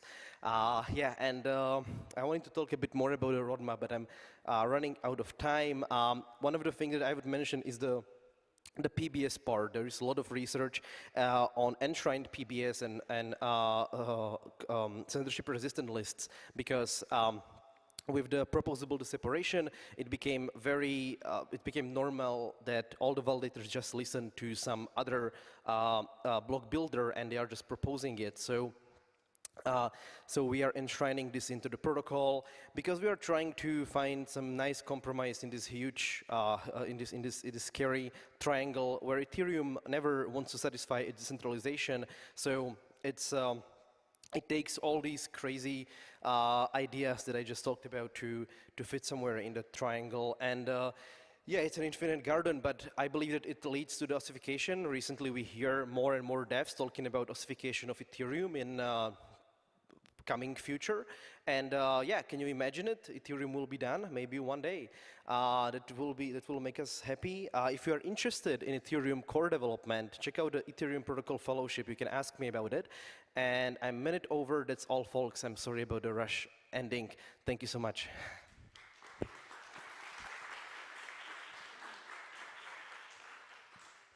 That is some serious bike shedding, yak shaving stuff. I'm really thankful that this is all happening on Ethereum. Is like my first sort of like gut reaction. So there's this argument that we have in Bitcoin is that theoretically anything that works that's developed on other chains will be, can potentially be done on Bitcoin. So if you look at the developments that are happening on level 2s and how we're building EVM chains into certain solutions and also being a very high supporter of the Lightning Network, my question to you would be, what do you potentially see coming out of the roadmap and the development in Ethereum that can end up in the Bitcoin and proof of work ecosystem? Yeah, that's a great question. Thank you so much. I mean, so because, well, I cannot really imagine like these things being directly applied on Bitcoin, just like because of how Bitcoin is conservative and how different the technology is. But it also progresses. There are proposals for rollups, for ZK rollups on Bitcoin, and Jeremy Rubin, Ruben Thompson, Paul Storz doing their sidechain, drive chain, state chains proposals, which are, I believe, very much inspired from discussion on the rollups of Ethereum. But in Ethereum, I mean, I believe that most of the inspiration for Bitcoiners is actually like, this is how not to do it, right? They look at the mistakes, so they know what to avoid. So we are the trailblazers. We mark the path, like this is where it might work, this is where it doesn't work, and then Bitcoin can, or whatever chains can bootstrap like what is the usable, feasible path. Yeah. So I guess that in Bitcoin we talk about the potential attack surface, and in Ethereum we talk about the argument surface. Would that be the what surface? The argument surface. Argument surface. Yeah, it seems to me that in Ethereum there's just like there's this huge surface area of all of this development, and there's huge amounts of discussions that go on around it, which have more rapidly productive implementations that happen through approvals of commits than happens in Bitcoin. And it seems that in the proof of stake network, in the Ethereum ecosystem, that there is a much larger surface of argumentation than there is in proof of work. Totally. So what I was showing right there, all the forums and the calls and so on, like it's out there in the open. And first of all, like, I mean, what you say, it's overwhelming. There is so much of it. There are all these discussion arguments all over the place around different technical specialties. But it's what I call the Unix philosophy, the modularity. So we have people who are experts who are diving into certain areas, and they're able to craft the best solution in this domain. So there are many domains.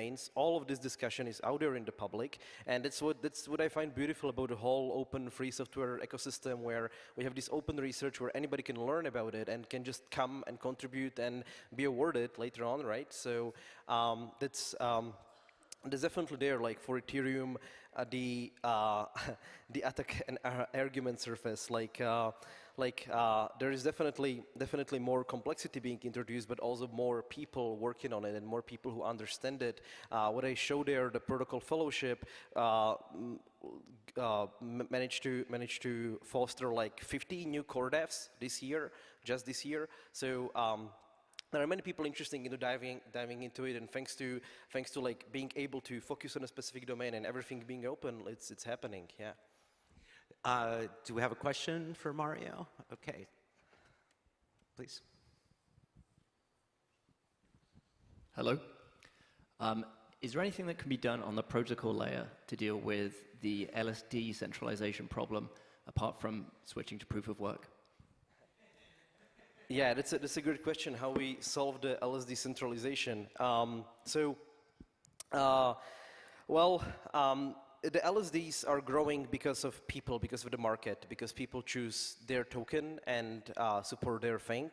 So like one thing which is not like protocol level solution is that people, and we see it in the community of Ethereum, that like people prefer non-censoring relays, they prefer alternative LSDs and more distributed staking pools and so on. On the protocol level, what is happening actually in Denku, and I didn't mention that, there is churn limit being introduced, so the big stakers cannot grow as fast. There is this whole research on the protocol builder separation. So like the idea there is that like even if some part of the big part of the network is controlled or like many validators are controlled by an entity which is censoring or something, they cannot really have effect on users. So that's important part of it. And generally like the whole proof of stake enables super easily to build blocks at home.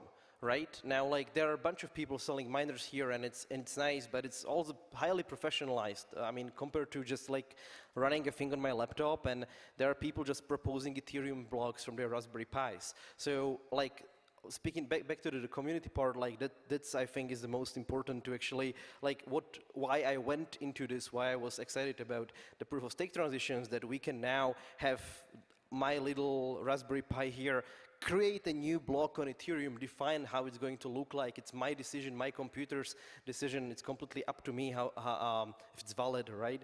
So,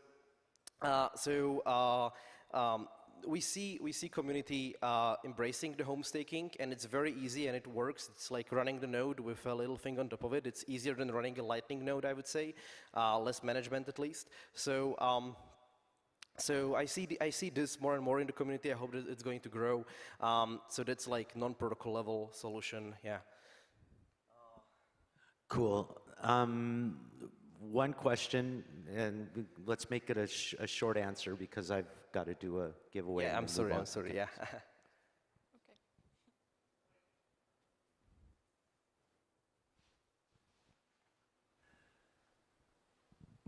If you have 32F.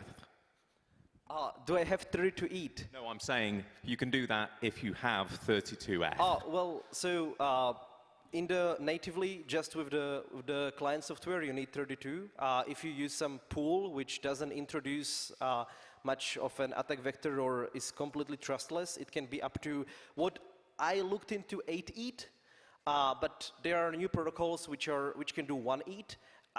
They are not there for so long, I don't trust them that much, but there is this Diva thing which enables, and it doesn't really make sense with 1 ETH because, I mean, the machine is more expensive than that, or like, I mean, it's, I don't know, 400, 500 bucks for a machine, so like it's not worth it to do it with just 1 ETH, but it's getting lowered. And there is another thing that, which also helps with this, that like the maximum capacity of the validator is being raised. It's not going to be, I mean, it might get raised, not just 32 ETH, but it will be more. So now there's actually less validators in the network, which introduces less attestation overhead. So it helps with the bandwidth requirements for the stakers. And now we are getting to the point where the validator entities are grouping like this, merging like this, which would enable us to actually limit the 32 ETH as well, to have, on the other side, have enable smaller entities as well. So yeah, one day. Yeah, thanks. Please take the time to pick this man's brain if you have any questions about Ethereum from a Bitcoiner. please pick this man's brain. He has a huge amount of knowledge. Thank you so much for coming Thank you so much, Michael. Thanks for speaking to everyone. this audience today, Mario. So I'd like to invite Bob Somerville up onto stage for our second giveaway. Hello, if you'd like to make a block at home, maybe you can make an ETC one on this ASIC right here. Courtesy of iPolo. So it's another iPolo X1. Is Mikhail Poleka here? Can we put that out into the corridor as well? So can you repeat that? No. Again, Bob? Well, maybe I'll go to the next. Yeah, one more Mikhail Poleka. Is Mikhail Poleka here? Winner of an ASIC? Are we going to go to a next person? Maybe.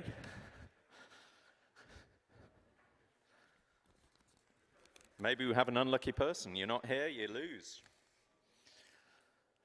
Heinek Gina? No? All right, so let's keep those two Okay, names we'll and keep see the what names. happens. We'll keep the names. You know, oh, here he is. Oh, who do we have here? Mika.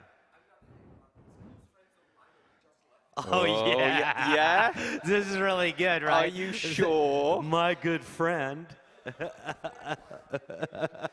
Well, This let's is take for a picture. your Wait. friend. Let's get a picture of you accepting it for him. Yes. You can accept it on his behalf. So I'm Hinek now, right? Yes. Okay, Here you go. Yeah. That's the proof. Now we know. Okay. This is proof of receipt. We have a photo of this man, if it's not true. I'm gonna send him your regards. Excellent. Okay. Great. Thank you. So the next piece in our program is the Litecoin Foundation mining panel. Zero downtime through proof of work. If I can ask everybody to come on up to stage. And who's going to be running this? You are. You've got the moderator shirt. Sure. Here, take this one.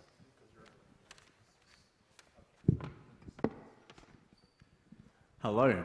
I feel like Oprah, but without the giveaways. You don't look like her. No. Tess. It's funny that. Thanks very much to everyone who's come and you know, post-lunch. Really appreciate it. So I'm Robbie Coleman, Creative Director of the Litecoin Foundation. And with me I've got some of my cohort or you know, colleagues from the Litecoin Foundation. Maybe we'll start off with you, Alan. Introduce yourself. Yes, hi, Alan Austin. I'm the Managing Director at Litecoin Foundation. Kerry, come on.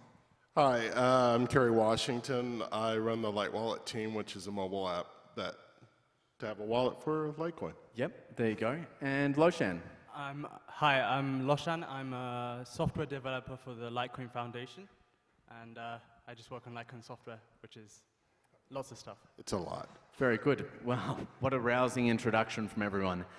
Maybe we'll start off with Alan. Alan, do you want to maybe talk a little bit about what the Litecoin Foundation is, what it does, and the objectives of Litecoin Foundation?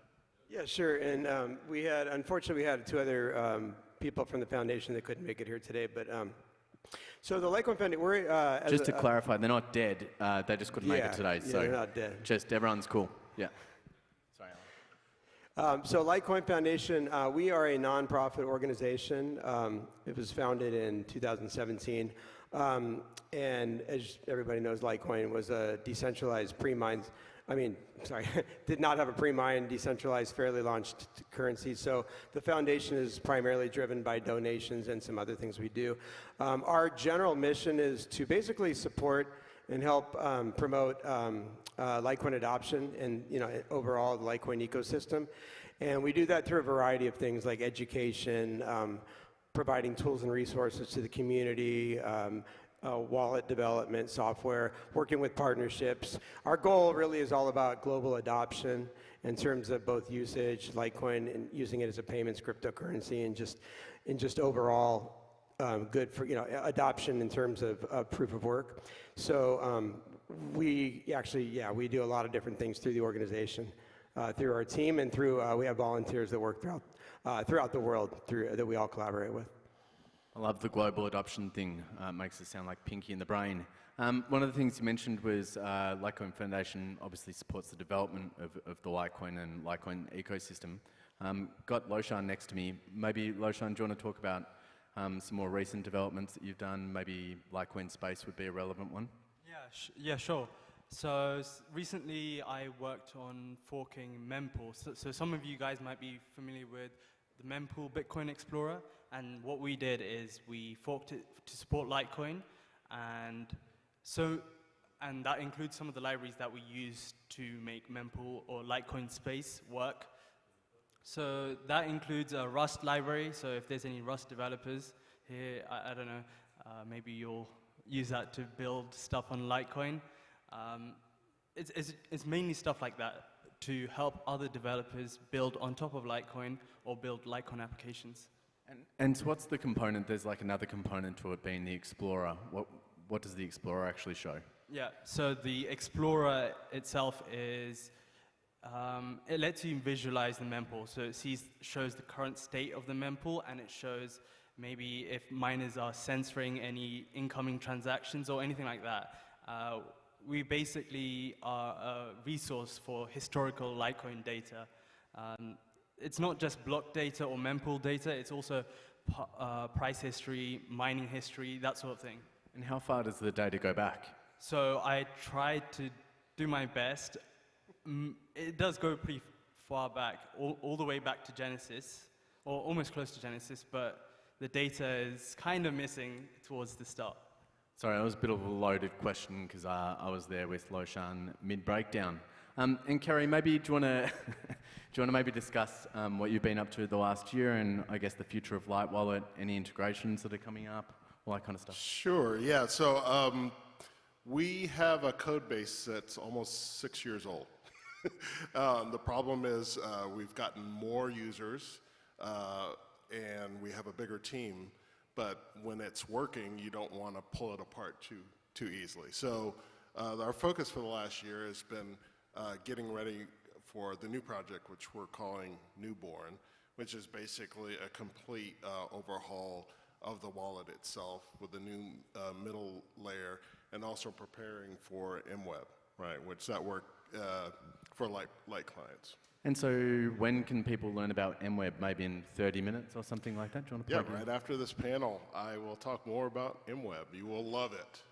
You'll love it. Love it. And so just to do with the wallet, so the functions of the wallet, obviously user experience, you're trying to keep it as fluid as possible. I mean, how many people are you getting per month using the wallet? What have you seen adoption like? All that kind of stuff. Right, so pre-halving, we were averaging about 19,000 users per month, right? This is globally, usually it's for developing countries, right? So like obviously Russia, Ukraine, Nigeria, Brazil. These are the places people are using it because their currency is not as stable.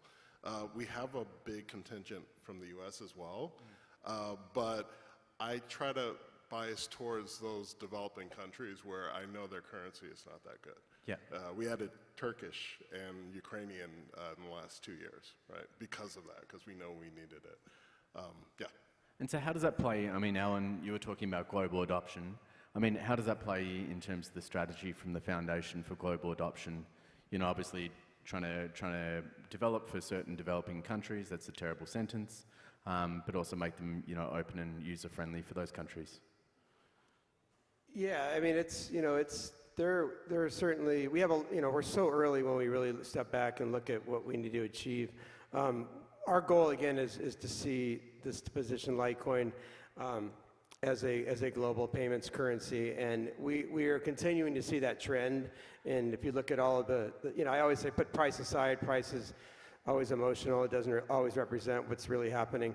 In the longer term, that generally catches up. But if you look at a lot of the trends and things that are happening with Litecoin, the growth and the adoption, those things are all continuing to grow solid. One of the things we do is we we do so much through the foundation. We also work with various partners. We also try and help to onboard merchants, to accept Litecoin.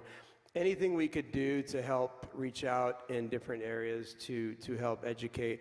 And then through our website that we just kind of revamped recently, we're building a bigger portal, again, to help merchants. If you're a merchant and you want to offer Litecoin, where do you go? What do you do? We'd like to have a place where you can go and provide all those options. If you want to spend your Litecoin, how do you do it? Well, here's the different ways. If you need to store it, what's the safest way to store it? So there's a lot of different things there that we can do. And that's why we also work with partnerships as well, and we'll help promote through our community reach. Yeah, speaking of resources, there's also resources on how you can mine Litecoin as well. So there's some very easy to follow instructionals there as well.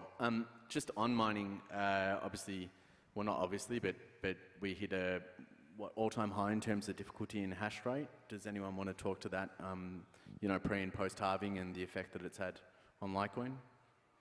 Pass on that. Cool. Merge mining. What about that? Wait. Do you know that? I don't remember the exact hash rate.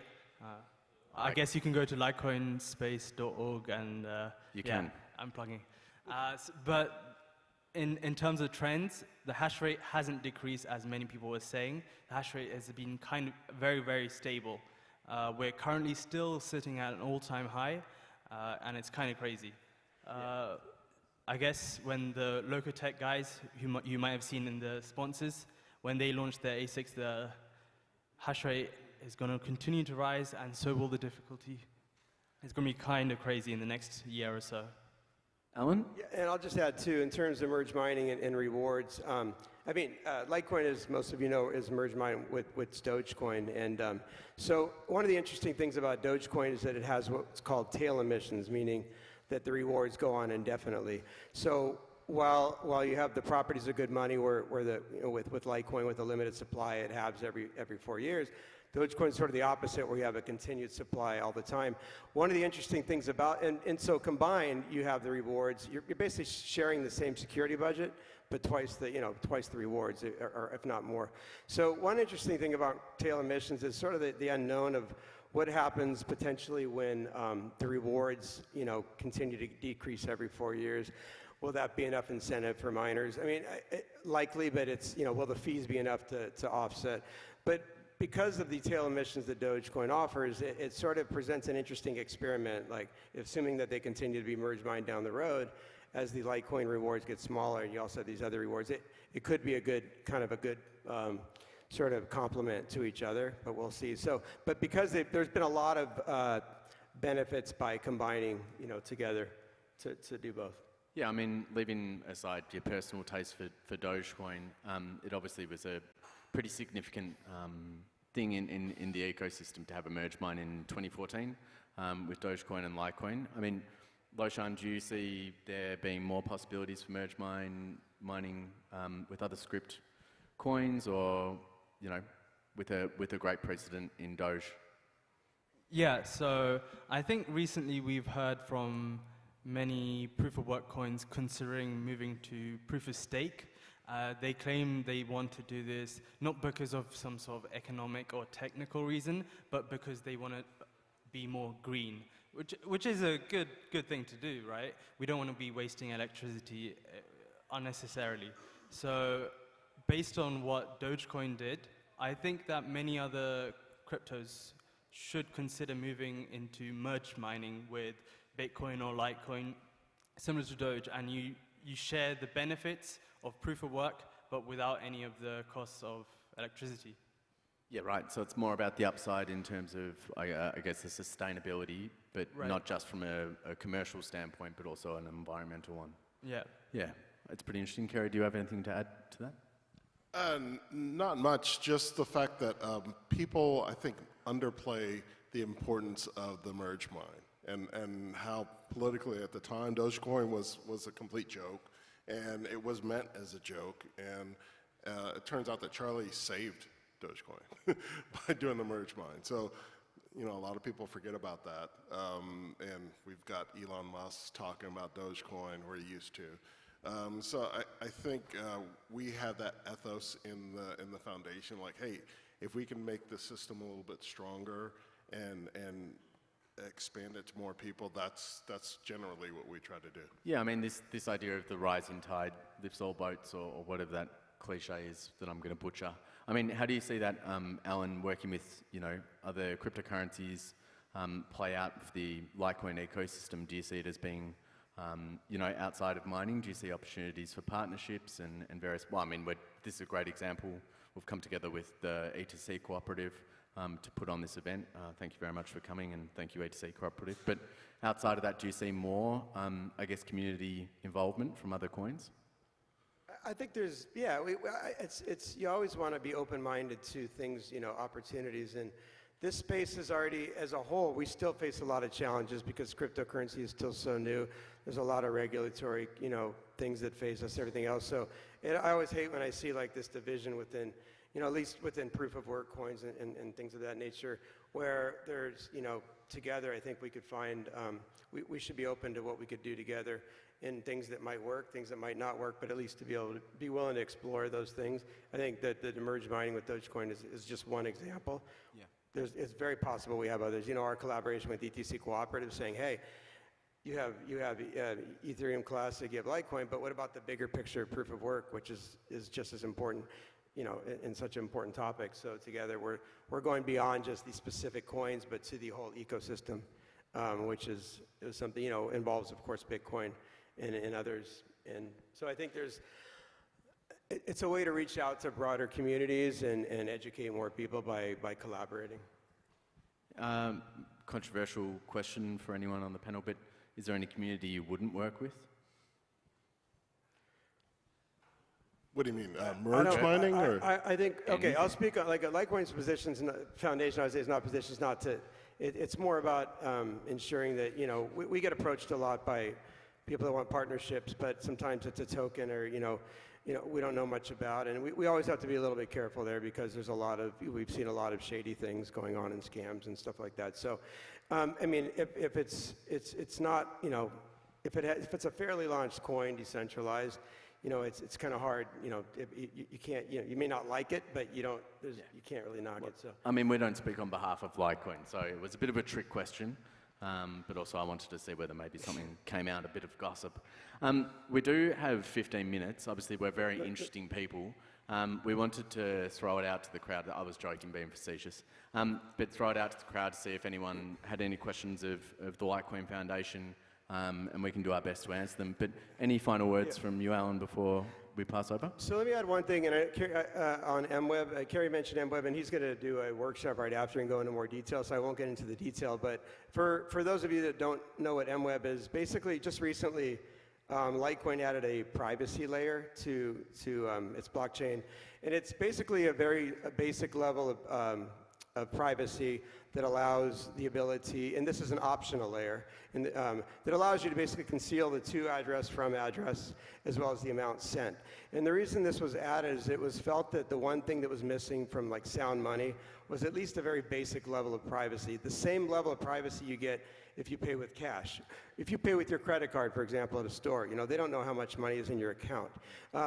Up until now, that's really the one thing that's been missing, because if you otherwise use your, say Bitcoin or even Litecoin before MWeb, everything is on the blockchain. There's a public ledger. People could potentially trace these things to other wallets and so forth. So having a basic level of privacy, we believe is at least enough for most people to use it when they want to, but because we chose it, it's implemented as an optional layer so that we can also sort of walk that fine line between regulatory concerns and other things. But, we're basically just offering something that traditional finance, cash, credit cards already offer, but is very important to, personal finances and protecting people from becoming targets and, predatory lending and a whole bunch of other things that we feel is a fundamental human right. Yeah, and obviously there's a lot of use cases in which it can be handy. I mean, if you're paying several employees, for instance, from the same address, you can obfuscate, that's a terrible word, but you can obviously conceal how much, Loshan's being paid as opposed to me. And so, so there's a lot of functional benefits to doing that. The opt-in is obviously really beneficial as well, being that it's not baked into Litecoin, so it's not a privacy coin by default. The opt-in was a very conscious decision and one that took a few years to work on.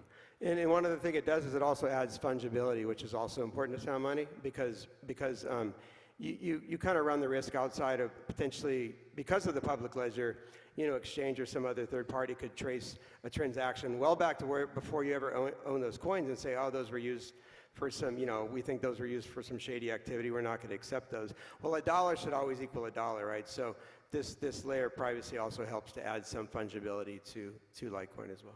I'm pretty sure there's like 20% of US dollars have cocaine on them or I think something. it's more so like 80%. Yeah, I think it's, I think it's 80. I just read that article. Nothing nefarious about fiat. But you could still use them. That's the point. Yeah, So, I usually scrape off.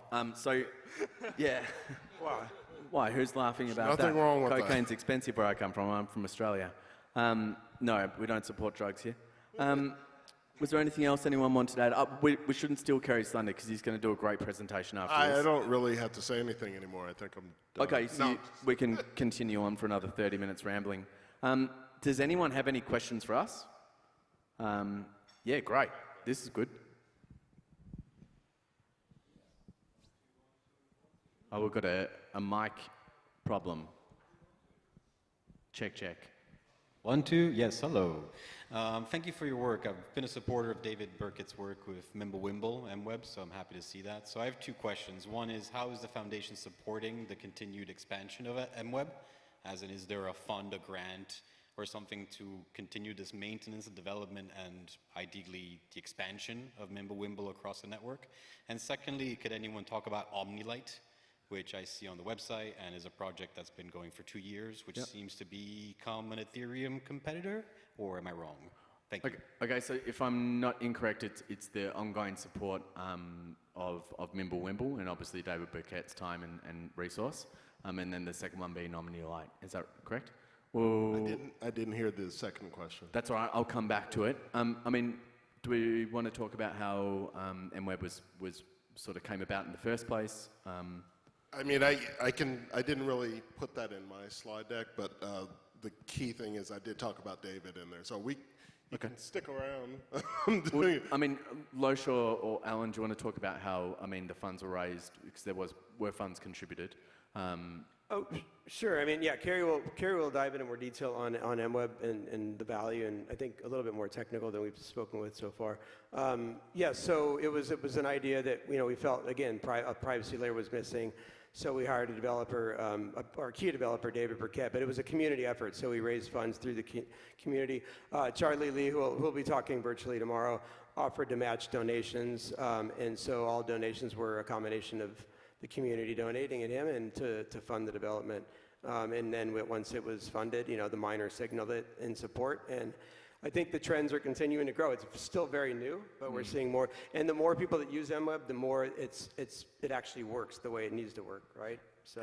And in terms of ongoing development, I'll hand over to Loesch, but I guess, yeah, the pure fact that, Kerry's about to talk later on about its integration or possible integration into Light Wallet, and, we are seeing more and more money being put on the MWeb chain. It's all very good signs. Do you want to talk about the possibilities and documentation? Yeah, sure. So one of the things that we want to do is make sure that as many people are onboarded onto MWeb as possible. So that includes third-party developers, right? So other wallets like Cake Wallet and things like that. So what we want to do is make sure that we have a great documentation. We're currently working on making sure that it's like easy to understand, good tests and stuff that you guys can, or developers can copy and paste into their libraries.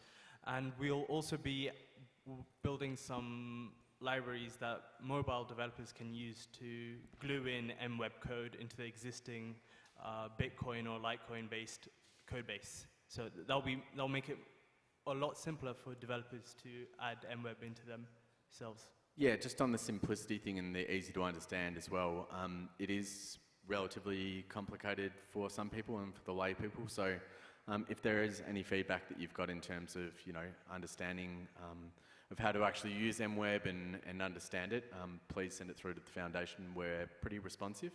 And the second part, or two-parter of your question, sir, was about OmniLite. So, Loshan, are you best placed to talk about OmniLite, or? Yep, go on. Well, what was you're the nodding. question again? Well, the question is, Omnilite's been, in the works for 2 years now. I guess where's it at? What's its current roadmap? What's its goal, purpose, the objectives? Right. Omnilite is kind of interesting. There's been a lot of interest on building assets on top of Litecoin, not just with Omnilite, but recently with LTC20, the Ordinals project. So right now, what's the status of Omnilite? Currently, I'm just waiting for the next major release of Litecoin Core, and once that's done, I'll be building the next release of Omnilite. What that includes, mostly stability fixes, improving documentation, some RPCs, so developer-related stuff, things that make it easy to build assets on top of Omnilite. Awesome. Hopefully that answered your question, and if not, track him down. Has anyone got another question? Any other questions in the crowd? Oh, yeah, this gentleman. First of all, thank you for your contributions.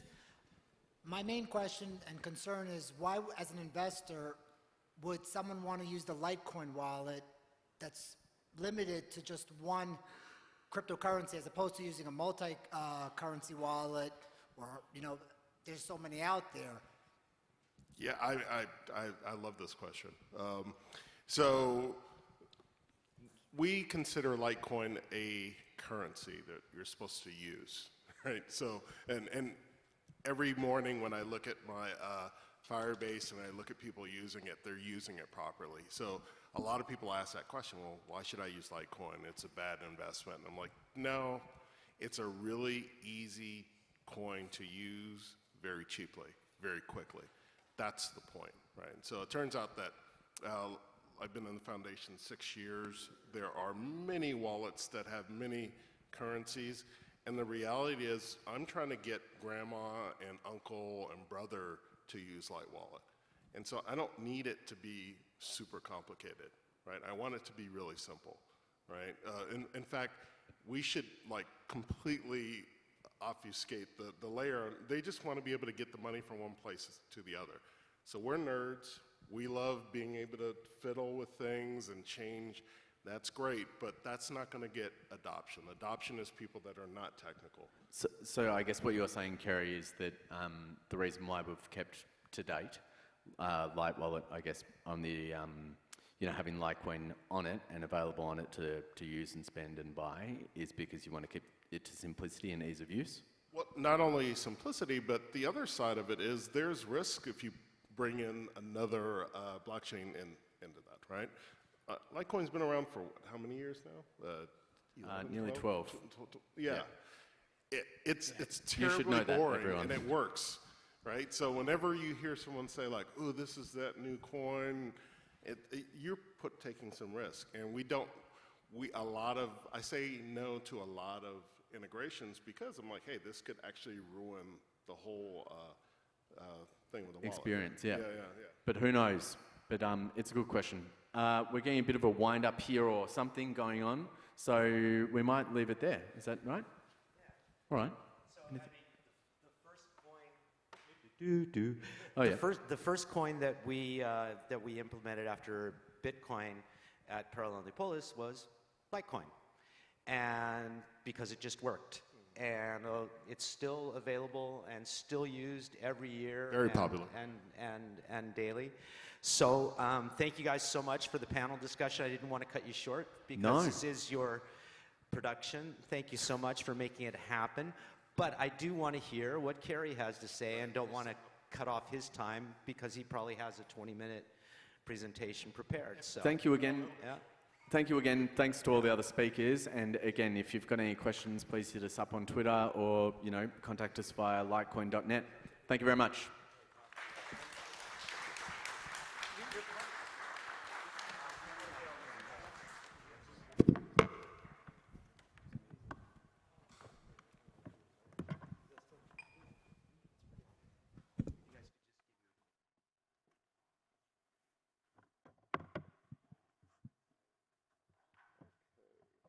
So, Kerry Washington.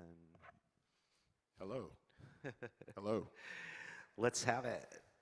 Okay, so I don't know if I'm using the clicker or, I'm using this. Okay.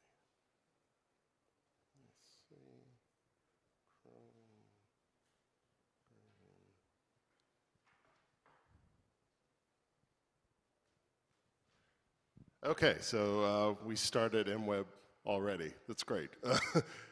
So yeah, I wanted to talk a little bit about MWeb and what the big deal is.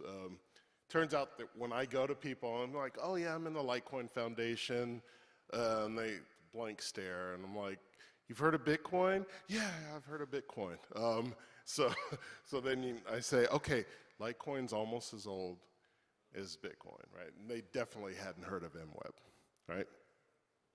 So I just want to talk about a few things. I don't do anything by myself anymore. It was a horrible first year or so just trying to do all that stuff. So I have a team. I want to show people how Light Wallet is used and how much you guys know and what is MWeb, and finally some of the things that I use MWeb for and some links you guys can check out. First things first, so I'm very, very lucky. I always pump up my team. I haven't met any of them. So if you can imagine, we basically have like virtual stand-ups every week. I've got, so Josie's in Indonesia, in East Indonesia. Leon was on the team for a long time. He actually had to pick up a new job, but he's in LA. Patrick's in Ohio. Claudia's in Seville, Spain. Jean's in New York. Victor's in New Jersey. And Ante and Ivan are in Croatia, right?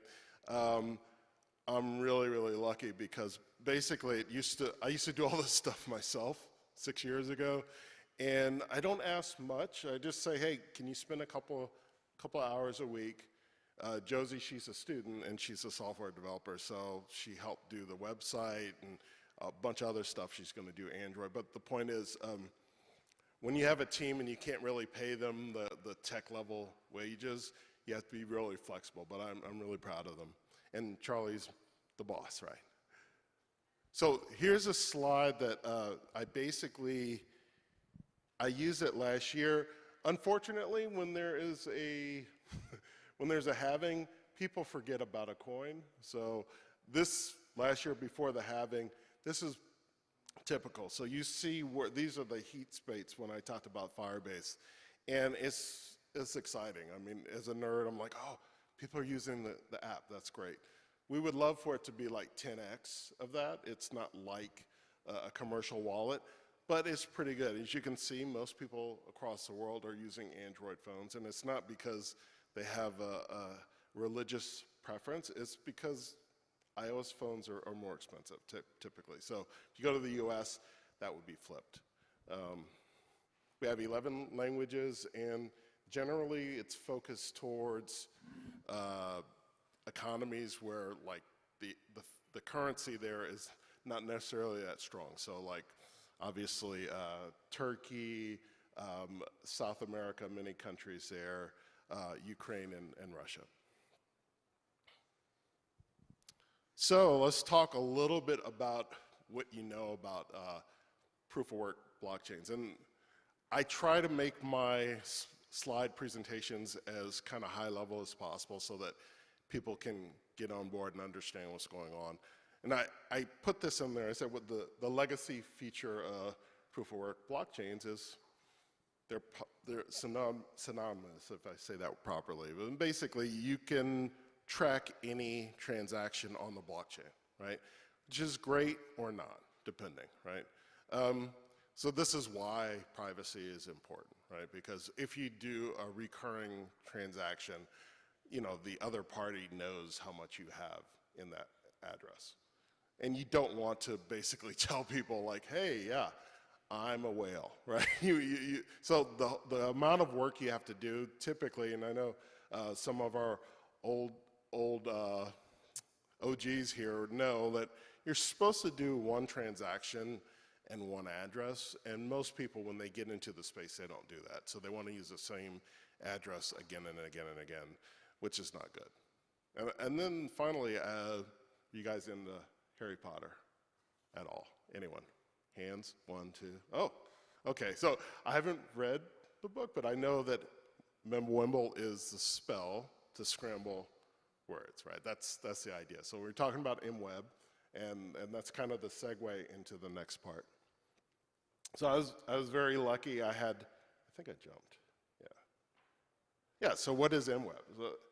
Basically, it's David Burkett's vision of making Litecoin optional to have privacy or not, and we call that the Mimblewimble extension block, or MWeb, right? We may have to do something that makes it a little bit easier for people to understand, like, I don't know, cloaking, something like that, but that's basically what it does. You start with basically an Bech32 address, and you send to the other address, which would be Mimblewimble, and basically for miners that are already activated, they keep what's called a hogex, which is all the scrambled information into another block inside of a transaction, inside the block. And when you need to actually peg in or peg out, you're using that to access the stuff. So no one can really see the value that you transferred. So I spent some time with David and Loshan. I'm a mobile developer. I do cloud stuff. I'm not really a blockchain developer.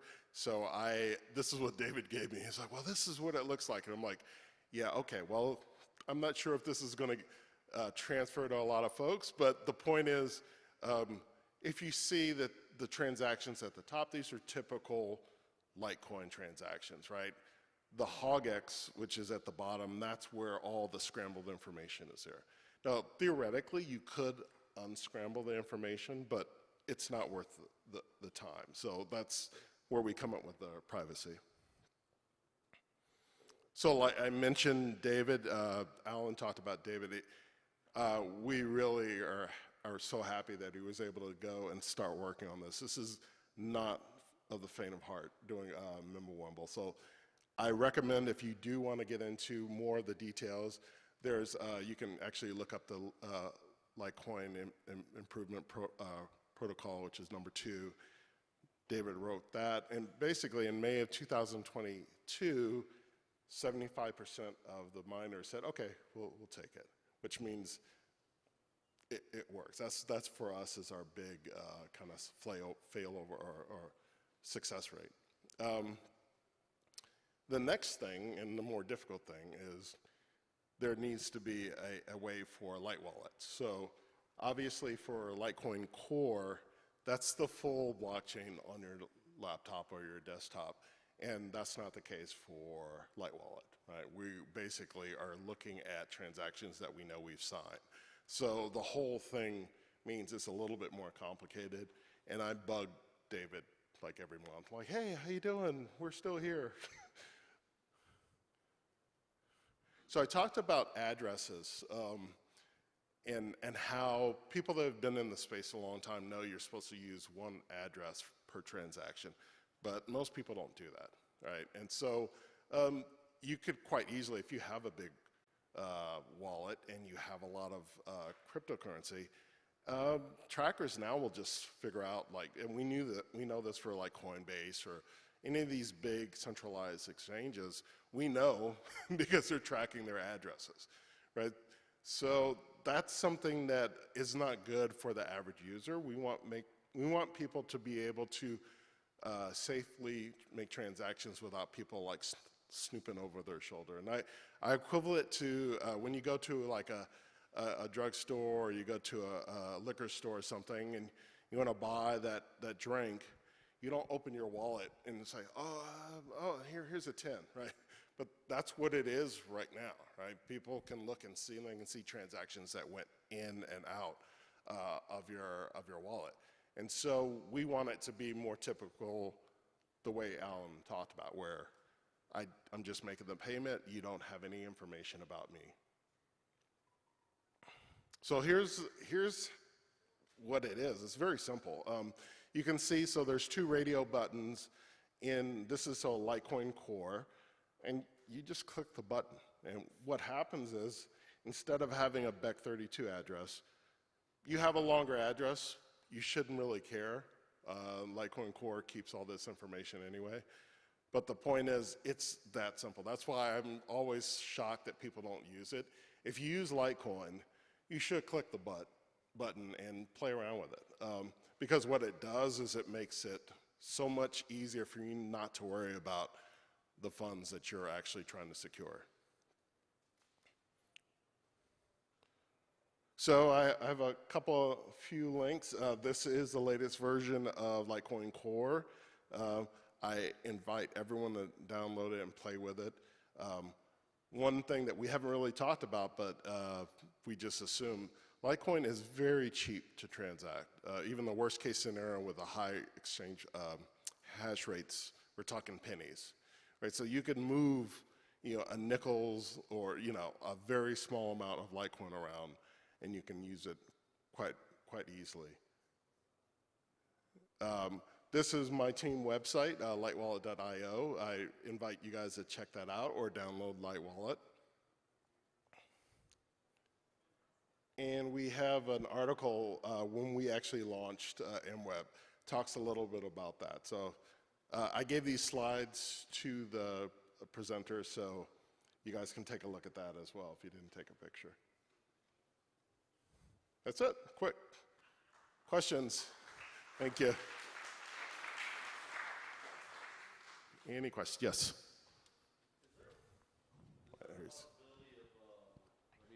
Oh, sorry. Would there be a possibility of like the Litecoin wallet through APIs running on top of say a normal app that you would have on say an iPhone or an Android, that it's actually the Litecoin wallet, but it uses API functionality through it, even though the GUI or the interface is not necessarily a Litecoin wallet, it could function just like it through it? Yeah, that's a good question. So early on, when I was debugging a lot of LightWallet, it was called Low Wallet, all the code is open source, right? So you could fork it. In fact, people do fork LightWallet a lot, right? I think I said in the presentation, the code is 7 years old, 6, 7 years old. Like, you don't want to fork that, right? So most of what we've been doing is trying to refactor and get a real more modern version, but it's still going to be open source. So you could do that quite easily.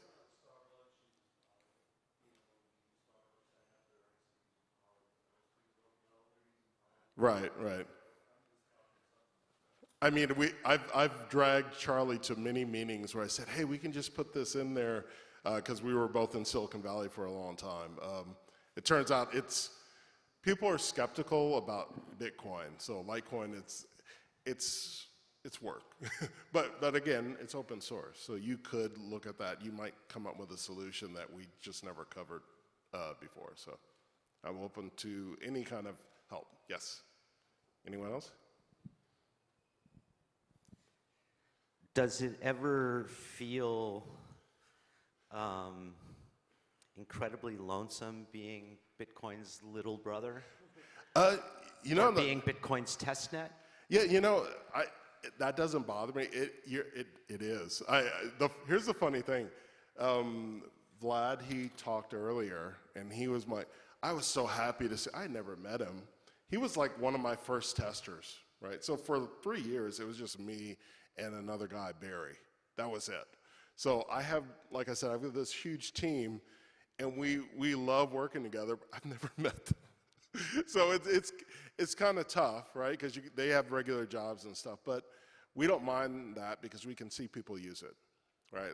Like I said, I look at and see the usage, and that's all I really care about, right? It's affordable, people use it, so that's what we try to do. I think as a software developer, any number of users is you're ecstatic. It's something good. I think that Litecoin will remain as a part of the crypto economy. I think that Litecoin's usage will grow. I think that Litecoin's problem is probably being too early, right? Maybe.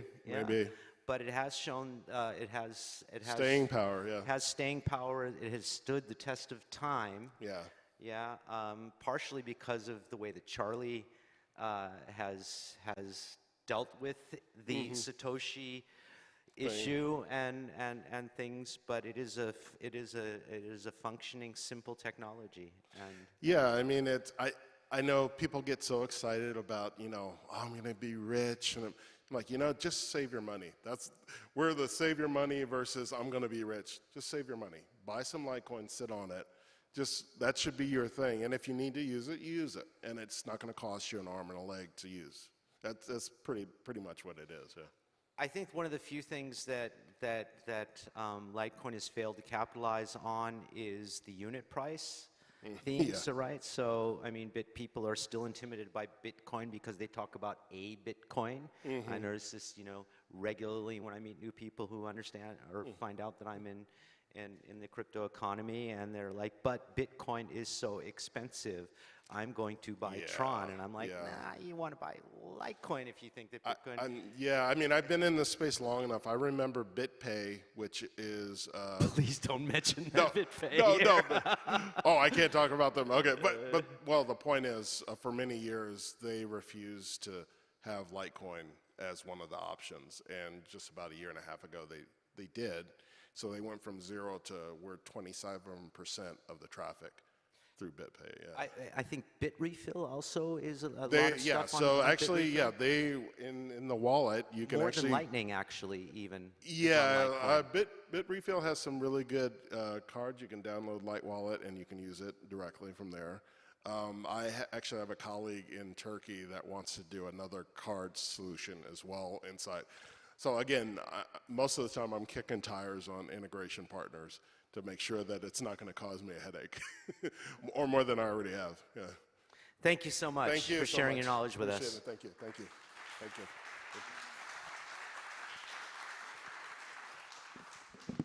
So our following keynote is from Caitlin Long from America, from, I believe it's Expedia Bank. What is, no, that's wrong. Custodia, thank you. Didn't want to have to pull out my phone. Caitlin, are you in the room? I am. Oh.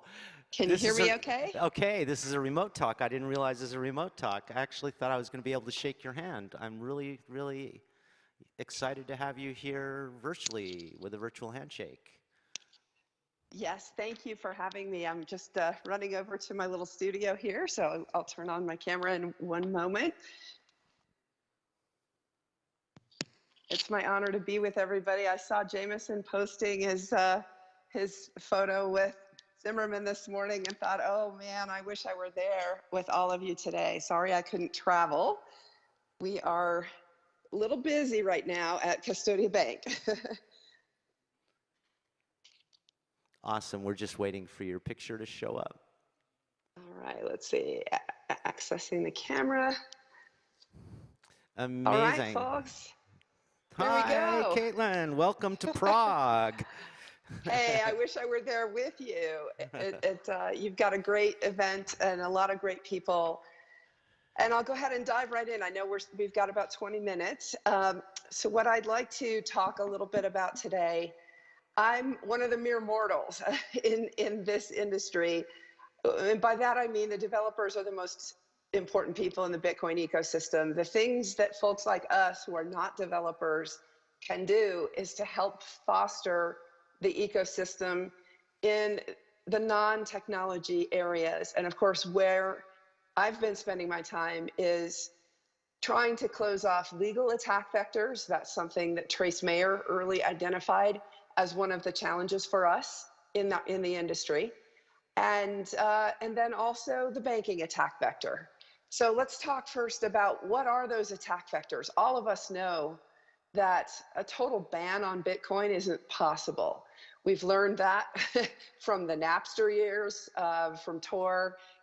Code is just speech, and it's not possible to succeed in an outright ban of Bitcoin.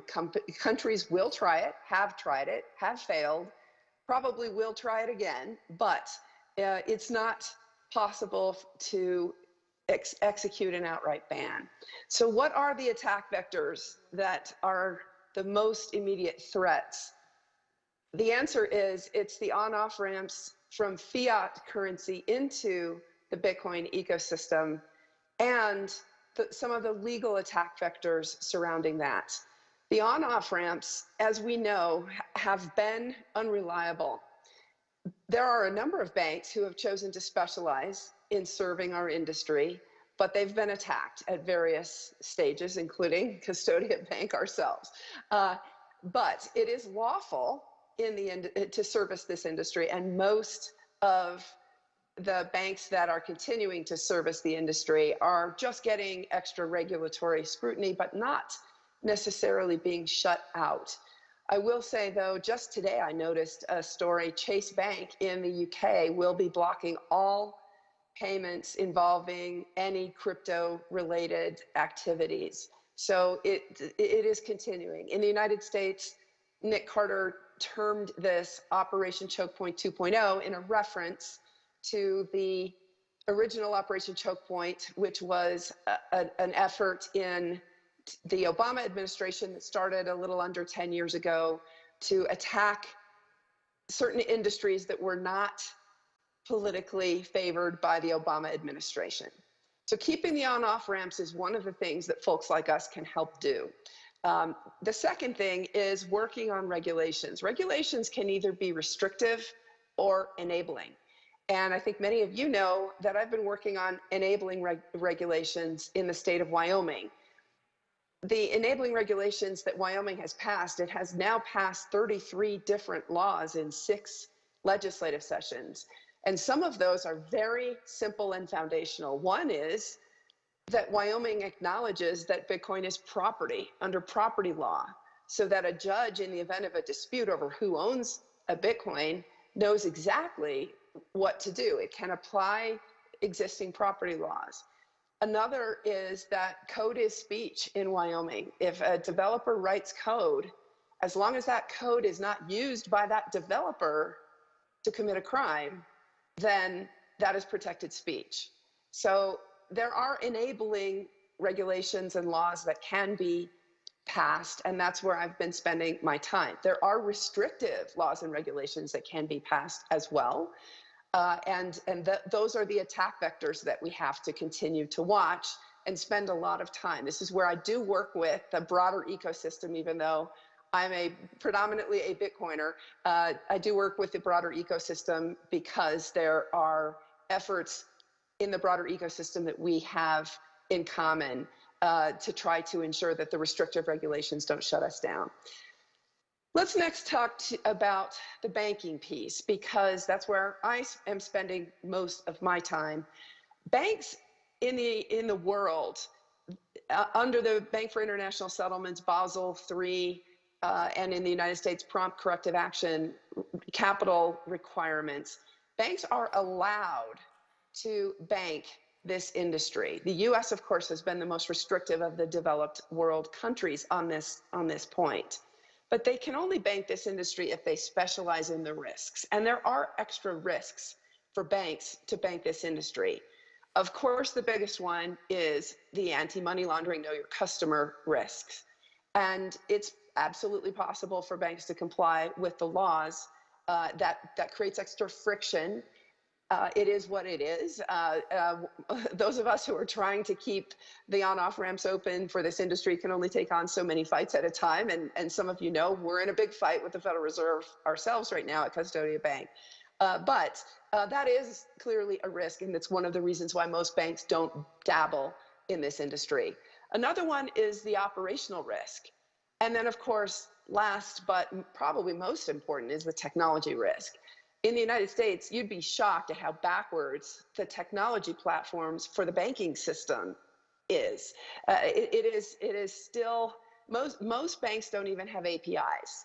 And so the concept of being able to transact or act as a bridge between this industry and the traditional banking industry is very, very difficult for a bank that doesn't even have an API to execute. And so banks that specialize in these risks are very important banks to support and to help ensure that the regulators don't shut down. At Custodia, one of the other really important pieces that we're spending time on is to support the Bitcoin mining industry. The Bitcoin mining industry is, of course, a critical component of the ecosystem. And there is one of the places where it's critical for the on-off ramps to continue to exist. Why? Because power companies don't pay their employees and pay their vendors in Bitcoin. Power companies pay their employees and their vendors in their local fiat currency. Therefore, there does have to be some on-off ramp available. With the failure of the two big banks that serve this industry in the United States, Silvergate and Signature, earlier this year, those on-off ramps were substantially disrupted. And that's a place where Custodia is spending a lot of time. For those of you in the Bitcoin ecosystem specifically, you probably know Lisa Huff. She has just joined Custodia to work on and help us build the unique financial services to support the mining industry, specifically in the United States. But we are, in our business plan, authorized to do business outside of the United States. We're just not ready to do that now. And so in the mining ecosystem, one of the most interesting things is that the banks are, and frankly, the power companies are afraid to service it because there have been so many defaults. There have been mining companies that ran up big power bills, the Bitcoin price had a downswing, and the mining companies simply walked away and defaulted on their power bills. And so that creates an interesting challenge where the financial services players like Custodia that are trying to support this ecosystem can step in and create daily payment in our case, US dollars, to the power companies, which is one of the demands that will help, I think, support the continued access to power for the mining companies that are mining, especially in on-grid mining. And that's what we're spending time for these unique needs in the mining industry. Lastly, I'll talk a little bit about Custodia. We are a Bitcoiners bank built by Bitcoiners for Bitcoin. We are authorized and have recently launched in a certain number of states. I cannot market because we're not licensed to do business in the Czech Republic, but if you are interested in learning more, please go to our website where we do have a list of all the states in the United States where we're already doing business. What's interesting about Custodia is that we are about to unveil a new type of Bitcoin custody. Now, many of you will probably hear custody and think that it's nails on a chalkboard. Why did a committed Bitcoiner build a Bitcoin custodian when I constantly use the phrase, not your keys, not your coins, and I live it and I believe it? The answer is that there are certain types of owners of Bitcoin who legally cannot self-custody, and there are others who, because of the connectivity to the banking system, will need to have continued access to a custody arrangement, such as the miners we were just talking about, to be able to liquidate to US dollars. That has to go through some custodian, even if it's just for a 10-minute block time. It does have to come back into the financial system. And so the question is, how can a custodian build something that respects the ethos of Satoshi? Number one, the bank that Custodia has built is a Rothbardian bank. Most of you will know what that means. It's a non-lending, 100% reserve bank that holds 100% of its US dollars in cash. Our proposal, of course, was to hold 108% of our US dollars in cash at the Federal Reserve, and as you know, that's in litigation right now. But regarding the Bitcoin piece, we're about to unveil something that doesn't exist in the market right now as a Bitcoin custodian, and that is true segregated custody. Custodia built a platform that will custody actual UTXOs. That is closer than the omnibus or pooled custody model that most Bitcoin custodians use today, closer to Satoshi's ethos. The concept of being able to custody a customer's actual UTXOs, as opposed to having the customer send their UTXOs into an omnibus wallet, and then the custodian owes back an equal amount of Bitcoin from that omnibus wallet. Well, we've seen a couple of custodians have failed in the United States, we've seen that the custody customers had to take a proportionate haircut because they became a creditor of the omnibus pool of Bitcoin. That's not what Satoshi designed Bitcoin to do. So, of course, there were references to Bitcoin banks, Custodia, and frankly, any of the banks in the United States are not allowed to hold Bitcoin on balance sheet. But we can provide custody services, and the custody services that we've built are doing our darndest to keep it as close as possible to a not your keys, not your coins ethos, because of course we all know that that is the optimal organizational structure for Bitcoin. There's a reason why the cypherpunks built Bitcoin the way you did. And it isn't just proof of work. We talk, of course, a lot about proof of work as what is securing Bitcoin. It's really Nakamoto consensus, which is proof of work plus the longest chain rule. And of course, the difficulty adjustment built in there. So how do we keep the on-off ramps to the old fiat system that we all know is eventually going to be drastically disrupted by these new technologies? The answer is we do our darndest to keep it closest to the approach that Satoshi took in creating Bitcoin and respecting the cypherpunk ideals. I think I'll close it there. I don't know if you have, if you'd like to try to take questions, or how are we doing timing wise? I don't have a copy of, I don't have a phone handy. I think we're doing fine. I think we can probably scare up a couple of questions for Caitlin.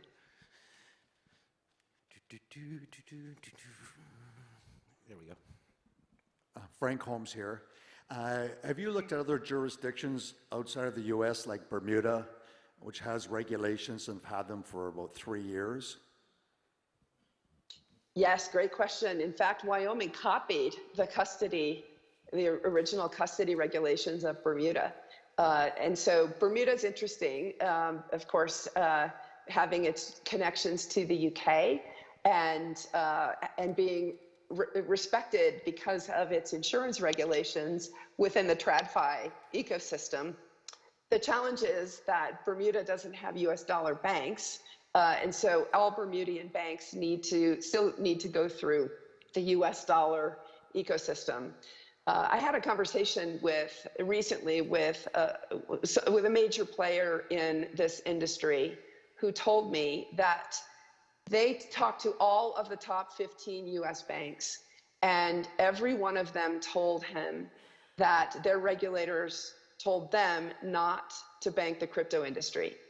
And the reason I bring that up in the context of Bermuda is those top 15 US banks are going to be the biggest correspondent banks that service offshore banks like Bermuda. And so if all of them have been told not to bank the crypto industry, I can't prove that, but I think it's, based on what I know, it seems true, then it's going to be difficult. And Bermuda doesn't give any better access to US dollars than the onshore US markets, which is where we're in the trenches fighting the fight. Good question. So I have a question for you, Caitlin. This is Michael. A current narrative that we have with Number Go Up is that the potential approval of an ETF is being slowed down because large incumbent organizations are all competing to acquire cheap Satoshis. I think it's an inevitability that at some point Bitcoin is part of the established financial system. We know that there's a trajectory and a trend going in that direction, and you're probably one of the closest to that process with the application for Custodia Bank. So my question is, how long do you think it is before we're not a spot coin, a spot ETF, but how long do you think we're away from, integrated bank-supported Bitcoin acceptance? Yeah. Yeah, great question. As you know, I have said for years that the ETF would be a double-edged sword for Bitcoin because ETFs are just wrappers around the core product, which in this case would be Bitcoin. And they have the ability to play the old Wall Street games, specifically rehypothecation, creating claims to Bitcoin that are not backed up with actual Bitcoins. If you look at every ETF prospectus, you will see that the market makers have the ability to create naked short positions in the underlying. Why? Because the SEC allows them to create continuous markets. The SEC has prioritized liquidity over solvency. And as a result, the market makers can create more units of the ETF than they hold actual Bitcoin in custody. So we will start seeing some of those Wall Street games, just like we've seen them with the futures markets, and we've seen them with the companies like BlockFi and Celsius that told their customers they were rehypothecating their customers' coins. In Celsius, the judge, by the way, in the bankruptcy said, okay, the customers' coins under custody belong to the customers, but he wasn't going to give them back until the entire bankruptcy cleared. And so the creditors committee of custody customers took agreed to take a 27.5% haircut. They got 72.5 cents on the dollar of their custodied assets back, just so they wouldn't have to wait through the long and arduous and expensive bankruptcy process. Heck, Mt. Gox it's going to be 10 years before the Gox creditors get our coins back, of which I was one. That was one of my lessons. That's when I learned the not your coins, not your keys, not your coin lesson. I consider it cheap tuition, but it does take a long time to go through bankruptcy. So long story short, I think that the Bitcoin ETF is coming, but it's not necessarily a positive.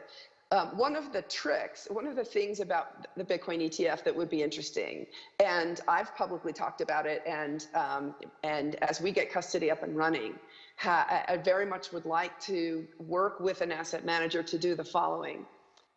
Technically, under ETFs, there is an ability for the investor to redeem the unit for the underlying. The issue is that the ETF structure gives only the issuer the option to allow the investor to redeem a unit for the underlying. So you see where I'm going. If an ETF were to be introduced that gave the investor in the ETF unit the option to redeem for the underlying Bitcoin, then that becomes quite an interesting pathway for more people to acquire Bitcoin and enter our ecosystem. Now, that doesn't exist right now, but Custodia's got the Bitcoin custody capability. Again, we're not officially launched yet. Stay tuned, we are this close. But we're working on this exact idea of creating an ETF that will allow the investor to redeem for the underlying, and that it would keep the games from being played. So back to your question about the big incumbents, though. Look, BlackRock is the 10-ton gorilla in the United States. There are a lot of people who believe that it will be the first one approved because the SEC, and frankly, all the regulators in the United States, they say they don't like the big businesses, but watch what they do, not what they say. They continue to make the big businesses even bigger and more powerful.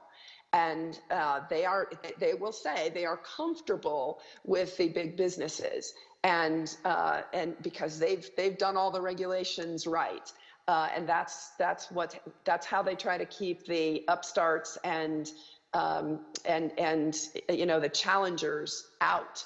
Is favoring the big incumbents because they know how to comply with the regulations, and so that's, I think, probably going to happen, but.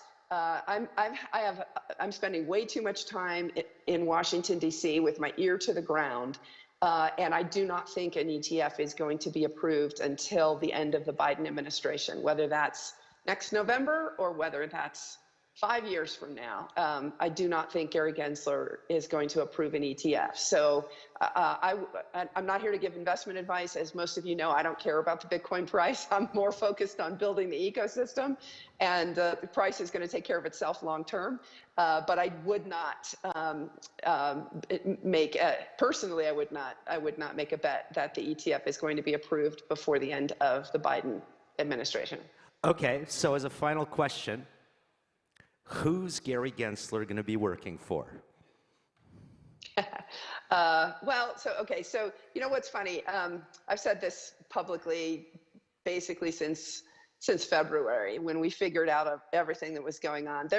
Like I said, Operation Choke Point 2.0 is real, and we knew about it at Custodia on January 25th or 26th. Okay, it was early. Why? Because we got an email from a reporter who said that they knew that all of the pending bank charter applications that had anything to do with crypto were being asked simultaneously to withdraw their applications from the different banking agencies in Washington, D.C. Okay, so we knew that there was a coordinated effort to shut down crypto. And we had insiders coming to us almost immediately to tell us everything. Washington, D.C. is a sieve. So I've known I've been told by reliable sources. I can't prove the following. But President Biden doesn't care about financial services. President Biden is more of a foreign policy guy, and a deal had been cut with Senator Elizabeth Warren and by the way, Mike Novogratz is now talking about this publicly. This had been an open secret for a while, but it's now out there by someone who's very close to the Democratic Party, a huge Democratic Party donor, Mike Novogratz. He said at MainNet last week, he said the quiet part out loud, which is that Senator Elizabeth Warren, a deal had been cut between her and President Biden that she got to veto the financial services nominees of the Biden administration. And her people at the White House were the ones who we've been told executed the crackdown in the United States on crypto. And we've been told it by so many people at this point, and now it's an open secret. Ryan Selkis has been tweeting about this. So what's interesting is that the person at the White House who allegedly orchestrated all of this is leaving the White House. His last day is Friday. So now the question is, will anything change? Because Gary Gensler was absolutely part of that. There were 3 people who I've been told locked arms and moved forward in the United States to crack down on crypto. And I've also been told they honestly thought they could drive it to zero.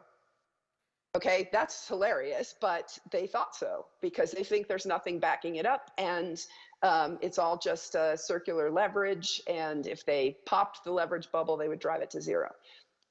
We all laugh and think, what a joke. They should have known they weren't going to succeed, but they honestly thought they were.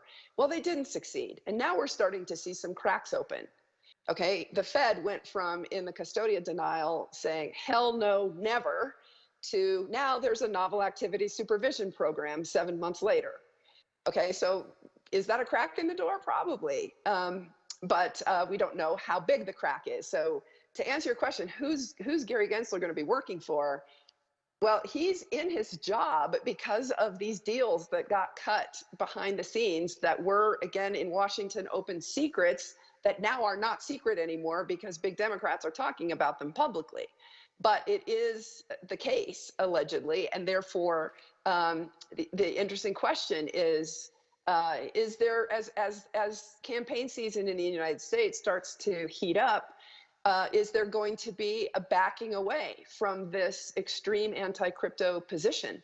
And nobody knows the answer to that except the people who are cutting the backroom deals.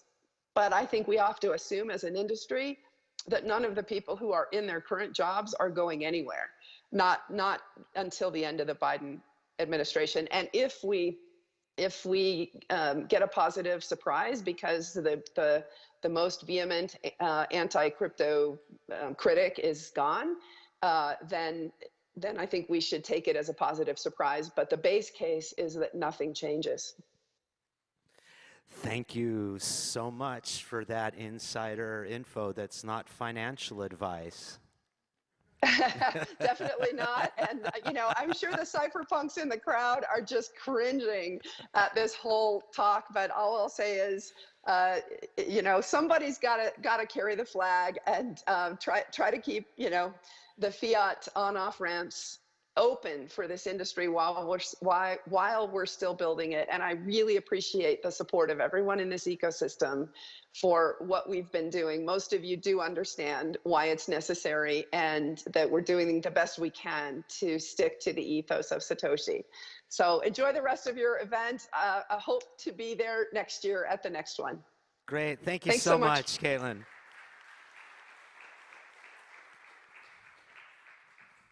It's kind of like getting it straight from the horse's mouth, right? She's an amazing part of our ecosystem. Next up, my personal invitation, Dr. Maxim Orlovsky, who I think is one of the key thinkers in our space that's trying to move Bitcoin forward from some of the limitations that Vlad spoke about this morning.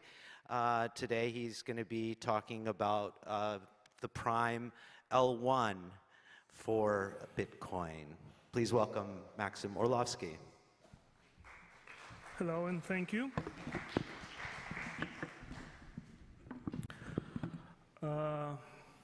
Some of you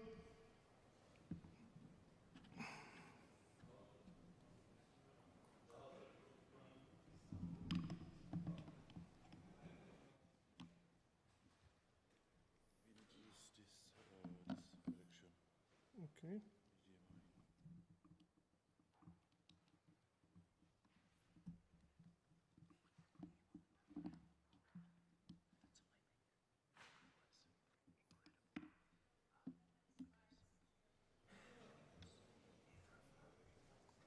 Is it there? Okay, great. Some of you may know us, the LNPBP Standards Association.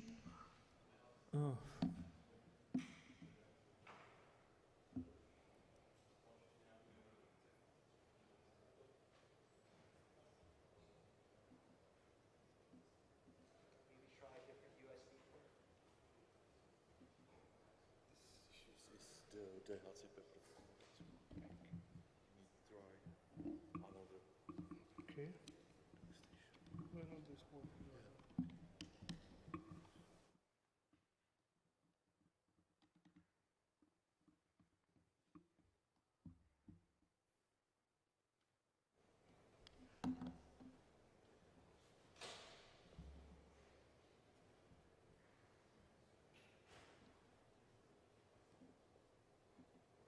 Okay.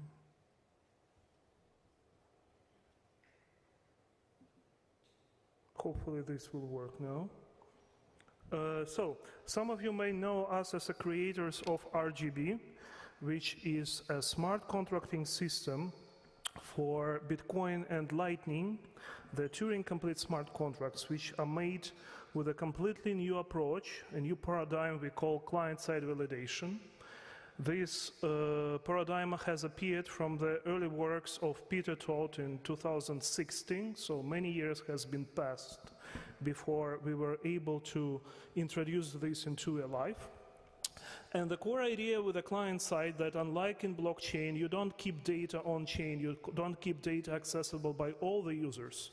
It is just a participants of the contract who know about the contract, who validate the contract, who hold the data, which ultimately results in a huge scalability and also privacy gains. So this new approach can be brought further. And today I would like to talk about the Prime, a system that can host a layer 1 for Bitcoin made with a client-side validation. Because basically the idea which we had with RGB is that we are using blockchain as a commitment layer. We are not storing any data in the blockchain. No smart contracts are there, unlike inscriptions, ordinals, and many other approaches. No user data are there, just a cryptographic commitment. And we're using a special primitive, which is called single-use seal, which allows us to reuse Bitcoin blockchain as a way of preventing double spending. And with that, the question we had, do we need a blockchain at all? And the answer that we found is that, in fact, we don't need blockchain as it is today. How the blockchain today works? Blockchain is literally a sequence of blocks, a chain of blocks, where the header of the block points to the previous block, commits to the hash of the previous block, and the block itself contains multiple transactions. And the header commits to these transactions through a Merkle tree. And the core property of blockchain is that everybody validates every transaction from everybody. And obviously this results that it scales really badly, because the whole world needs to validate the transaction of the rest of the world each time. And it also a very poor privacy, because to validate something you have to access the data, and basically the blockchain becomes a public ledger. Even the ledger is decentralized, the information is still centralized, which allows things like chain analysis and many, many other bad effects.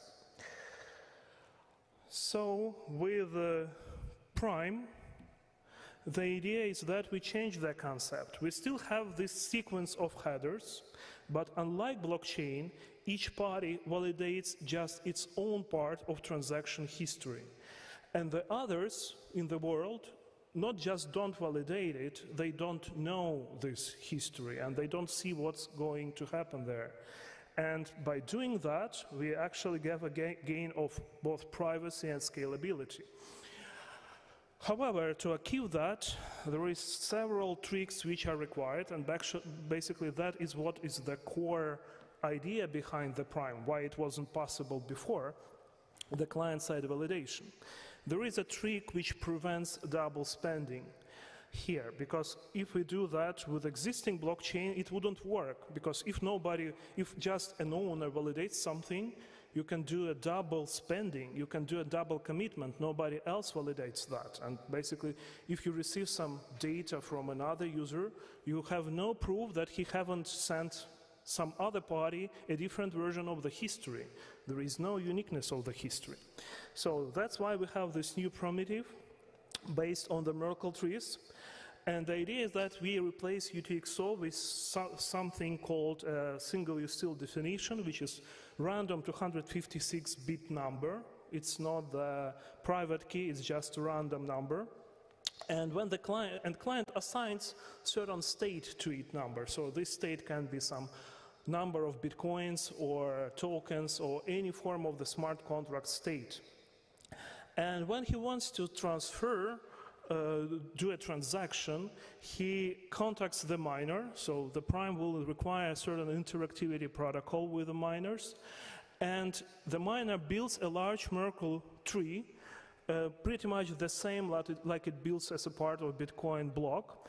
However, the place where this transaction are getting into this tree is a very well predefined. It's a singular one, and it's defined by the value of the seal divided by modulo on the width of the tree. So basically, there is always a proof that if a transaction has happened, it can happen only in a single place of the tree. And the way how it works is that when you do the transfer, you provide these proofs as well as the proofs of absence of the transaction in the previous blocks, because you basically disclose what was in this place where this transaction may happen, and if there's something else than the transaction, it proves that the asset wasn't transacted before and there is no double spending. With this approach, we get a huge scalability gain. Just to compare, the numbers are rough, like it's hard to say what is Bitcoin transaction on chain through output, but it's something in order of magnitude of a dozen transactions per second, and it results in increase of the blockchain size, the data that you need to keep locally, about 200 gigabytes per year. On the other side, well, if used in full, on this other side with the Prime, we have a logarithmical scalability, because we don't store this huge Merkle tree, like I shown on this slide. Oh, sorry. You don't store it locally, you don't download it locally, so it can grow to billions and billions of nodes. And you can achieve a throughput of up to 20 billion transactions per second, which 1,000 orders of magnitude more than the existing rate of credit card industry transactions. So this system potentially can scale to the level of something like, solar system scale civilization. And the price of that is that the user will need to keep just 6 gigabytes of data per year per single seal, and the system is structured in a way that most of the state under different contracts is reusing the same seal. And additionally to that, we have a serious gain that we don't have any public transaction graph. We are not having any concept of an address which we can reuse. Thus, no chain analysis is possible. The drawback that we have is certain interactivity with the miner. However, we have designed a schema where basically the miners are creating a big multi-peer lightning channel, and you use a special protocol that allows you to keep the user anonymous.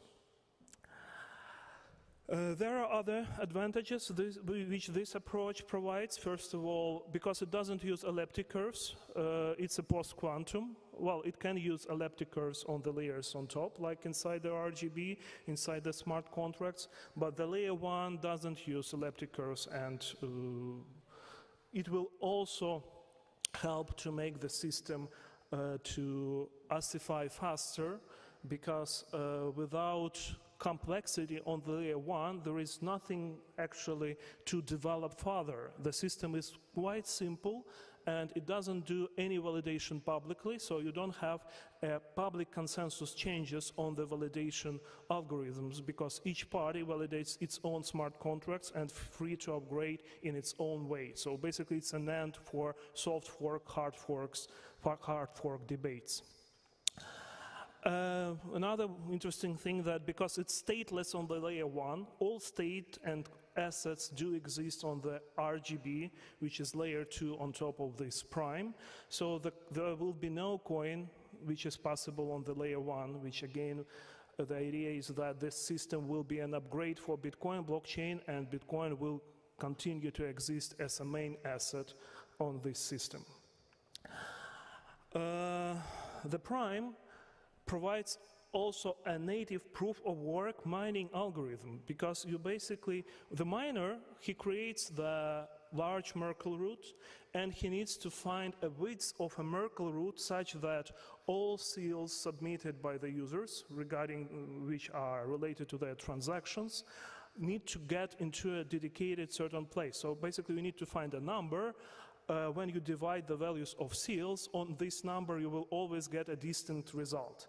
And this solution, so basically it's a native solution to construct the prime structure, and it requires a lot of standard mining computings, like with a SHA-256 hashes, but also it's not acceptable to the Bitcoin ASICs because there are different structure of this computation, and there are other operations involved, like modular division. And it can well run on the modern CPUs and GPUs, on the simple machines, so it can be bootstrapped without ASICs before the ASICs are created.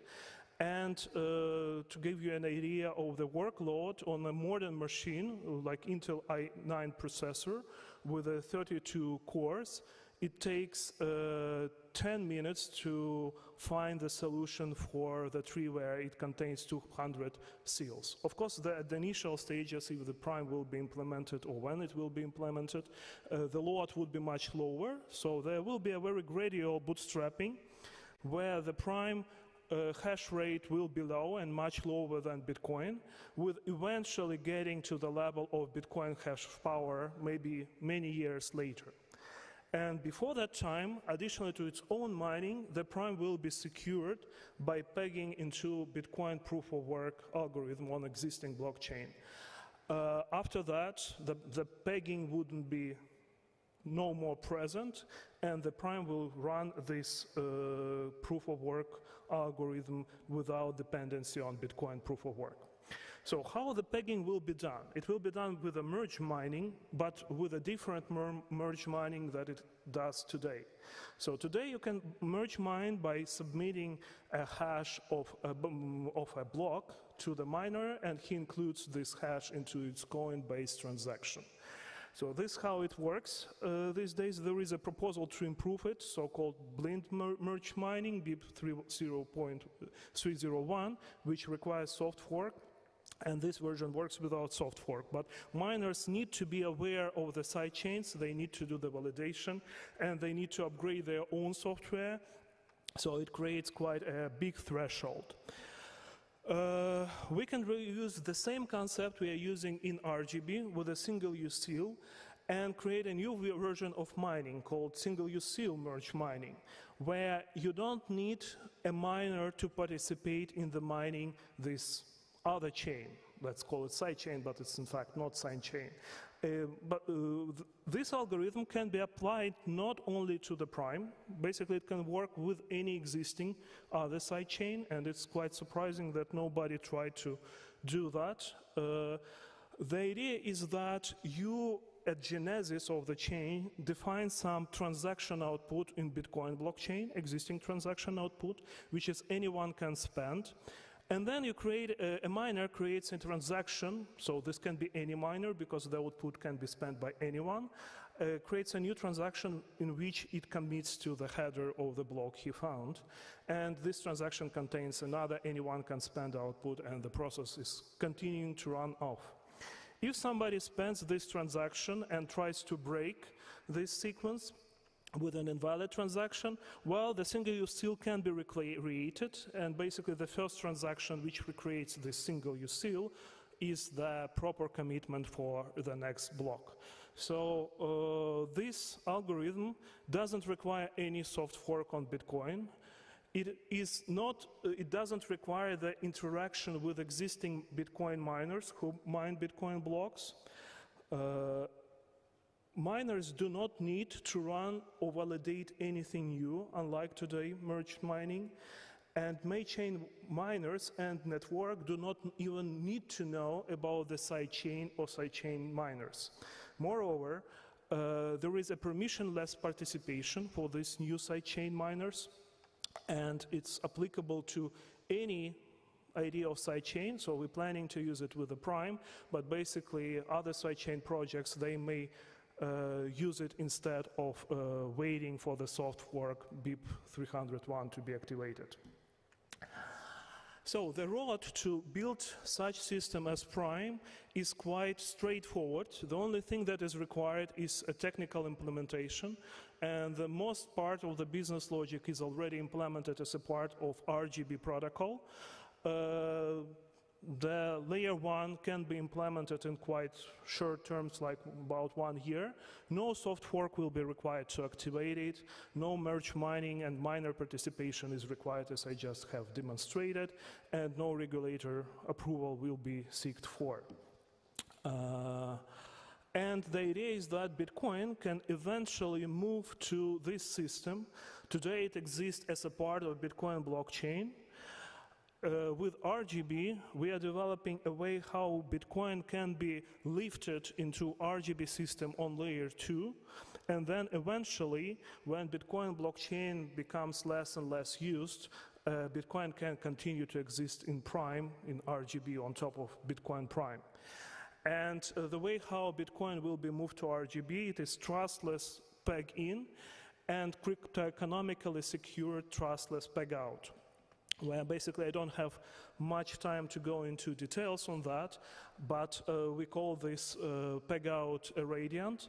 So it is made with a state channel. You may think about it as a very complex multi-peer lightning type state channel with a sequence of time locks, where initially when you go to peg-out, you ask a federation to set up such a channel, which runs verifiers, which confirm, and these verifiers are open set, so they all provide a stake and they participate as from basically a community, so you can't predict who actually gets there. It uses a verified randomness. And if you are not agree with the decision by verifiers, when they try to cheat, you can penalize them with a stake. You can slash the stake, and you can use a special arbiters who comes from an open set and who need to reach a consensus. And if they reach consensus, you get the data back to Bitcoin blockchain. If it's not reached, the process starts again, and the arbiters are also slashed on their stake. And we have a formal model for that with a proof of strong Nash equilibrium that provides basically the guarantee that this system is cryptoeconomically secure, which is worse than being cryptographically secure, but still much better than what you can achieve with the Federation today. So these three things constitute the whole proposal that we have. Well, it's actually not proposal because it's not going to be a soft fork, so it's basically a proposal to develop a new thing, which is the Prime, the new client-side validated layer 1, scalable, private, and programmable, because RGB is a Turing-complete smart contracting, which works tightly connected with the Prime. The CL mining idea, where you can deploy new side chains without miners being involved and without soft fork. And the Radiant, which is a crypto-economically secure peg in and peg out for Bitcoin from the main chain, and which is basically an alternative to BIP 300, where you don't need soft fork as well. So, without soft fork. How are we going to do that? Well, we are LNP-BP Association, the largest Swiss Bitcoin-only non-profit, which focuses on developing the layers on top of Bitcoin and for Bitcoin. And we run right now crowdfunding and seeking for parties who are interested in funding this development. It wouldn't be backed by some coin or ICO, anything like that, and it will be developed in the same way as RGB was developed. So if you are interested, please join the community channels which we have and become a member of the association supporting new layers for Bitcoin. Thank you.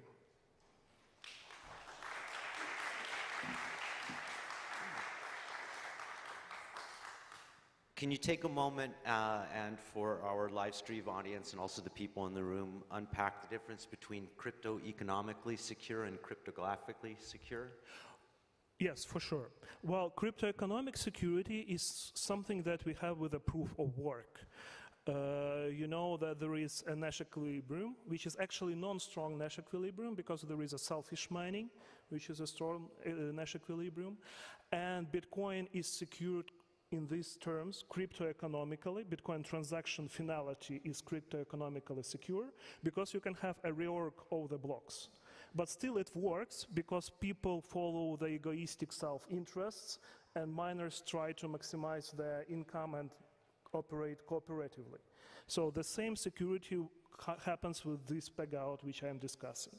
Cryptographic security, if you create a signature with your private key, and it means that it is just final by the mathematical means. Okay, and what do you anticipate being the prime usages of Prime? What type of applications do we expect to find there, or replications of other applications? Well, we hope that eventually Prime will replace Bitcoin blockchain because it will allow Bitcoin to get rid of two main problems it has with the blockchain, which is scalability and privacy. So blockchain was necessary evil, but it is evil because it's not private and because it's non-scalable. There was no better way of doing Bitcoin those days. Today we have this way, and we believe that market will accept it because for a long time it will exist in parallel, and it will be just market decision of market players to move their Bitcoins to the other system, and it will be more scalable and more private. There will be a natural flow from one system to another until eventually Bitcoin blockchain will be stopped from being used. So there's a point in time in which Bitcoin is bootstrapping the network, using the network effect and hoping to achieve a higher scaling, but a certain point at which it is no longer necessary. Yes, with the difference that you don't create new Bitcoin. Bitcoin as a store of value is the same, and it originates from Bitcoin blockchain. But because one day mining will not produce more Bitcoins, that day we wouldn't need proof of work mining to mine Bitcoins. We will be just earning fees, and the miners will be interested to mine prime chain where they can get much more transactions and much more fees. So you're perfectly content with waiting for your grandchildren to implement this? Yes. I love your thinking, Maxim. Do we have any more questions from the audience for Dr. Orlovsky? Please. In your prime chain, what happens if a miner refuses to give you a proof of inclusion to a user? Yes, there is a way how you can appeal to that on-chain. You put this appeal into the header of the following blocks with some other miner, or you become miner yourself. And the miner has to publicly reveal the information about the inclusion, or then miner loses the fee, as well as you have a confirmation that the transaction which was included in certain block is not valid.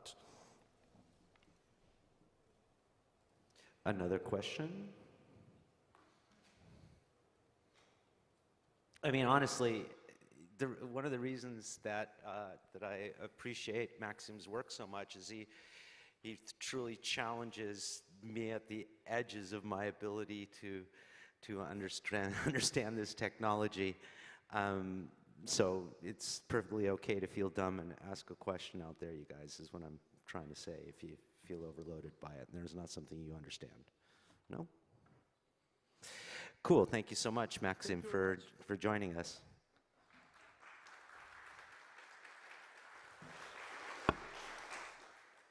So next up, we have Ryan Condren, who's going to be speaking about the world's first super commodity.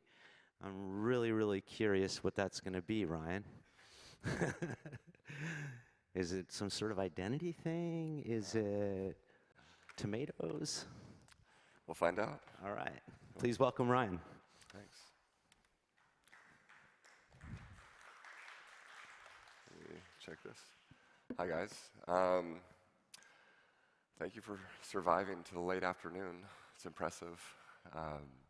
Today I'm going to talk about the world's first super commodity, as we're calling it. My name is Ryan Condren. I got into mining at the end of 2012. A good friend of mine told me about Bitcoin. A very good friend now, thankfully. But before I get more into my story, I want to tell you about a guy named Brad. Now, Brad was a senior commodities trader at a company called Exicor, and Exicor had done incredibly well for itself. In fact, it had done so well that they purchased an old warehouse in the old docks district of the city, right on the river. And they had floor-to-ceiling windows overlooking the river and a tremendous view of the city skyline. Now, Brad wasn't in a great mood because they had implemented new software recently that was messing up some of their commodities trades. And that was bothering him quite significantly. And this morning was no different. And when his phone rang and his secretary was on the other end, and he answered as polite as he could and said, "Yeah, what do you want?"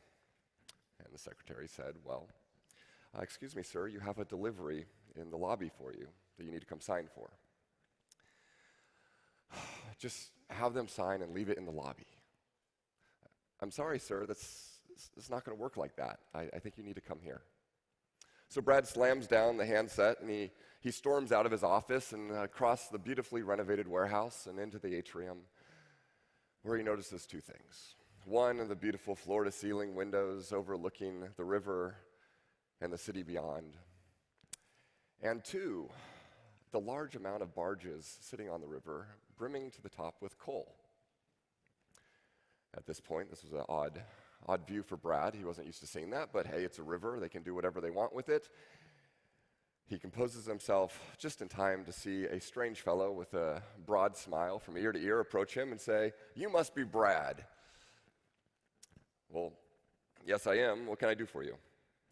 "Well, you can tell me where to unload the shipment."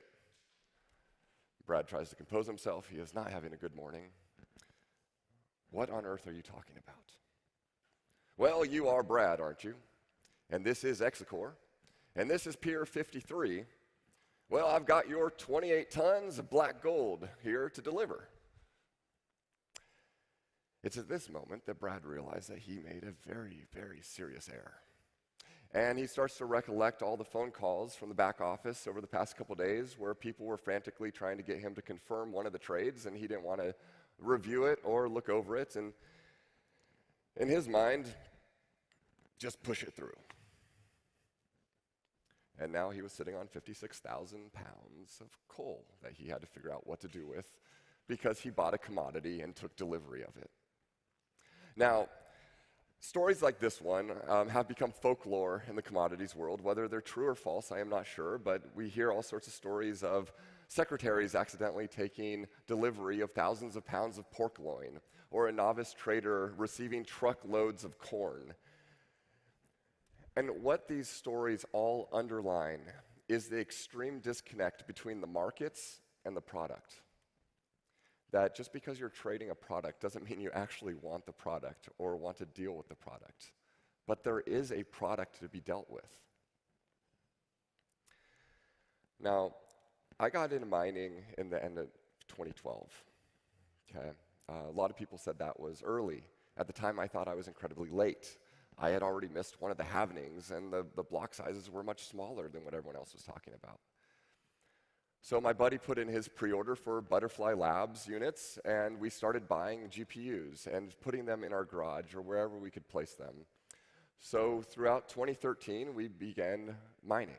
We started realizing that there were other coins to mine, and my buddy came to me one day and said, "Hey, I've been solo mining Litecoin. I mined 5,000 Litecoin yesterday. We should switch over to that." And we started realizing that we could hit these profitability targets, and we were actually ROIing on our equipment in 10 to 20 days, because what we'd do is we'd mine one of these altcoins and then just sell them into Bitcoin or sell them on the exchange from there. 2013 was a fun year, and it was a lot of learning.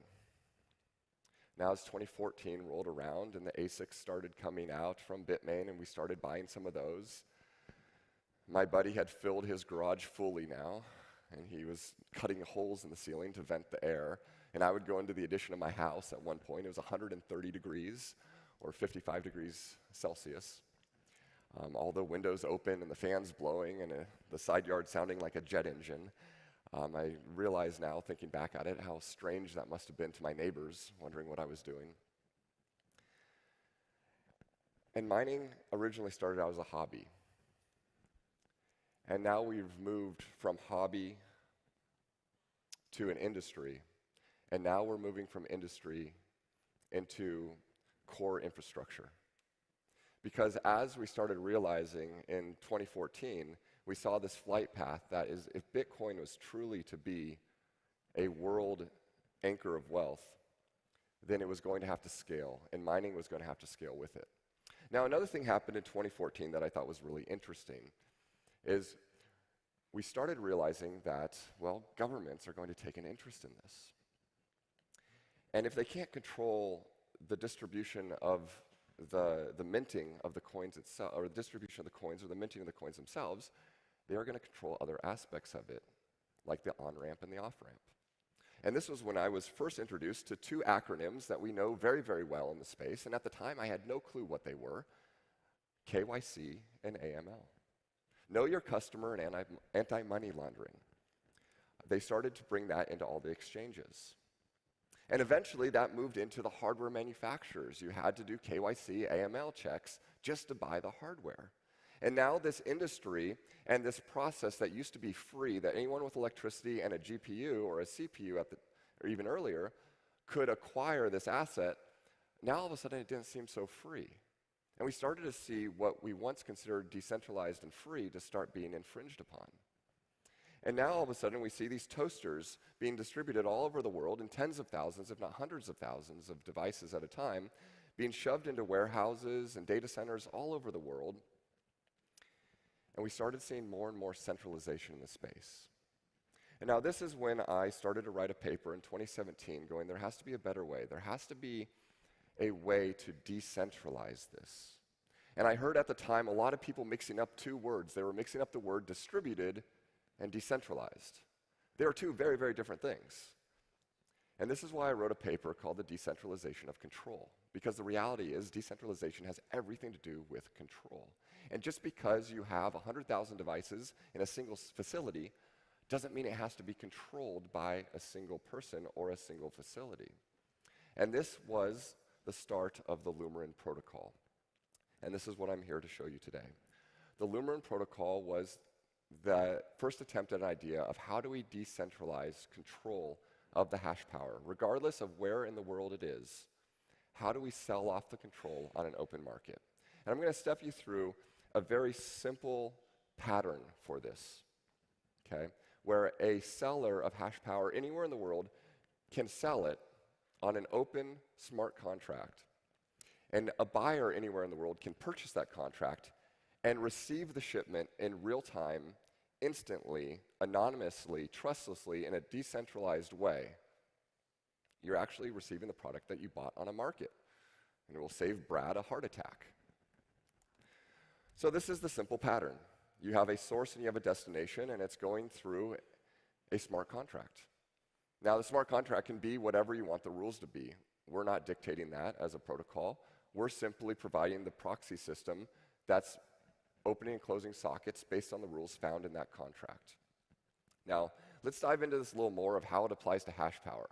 Now, when I was building out the screens for hash power, I couldn't really find a good icon to represent hash power. I could use a hash mark, but I felt like that was just overused and stupid, so I went with dinosaurs.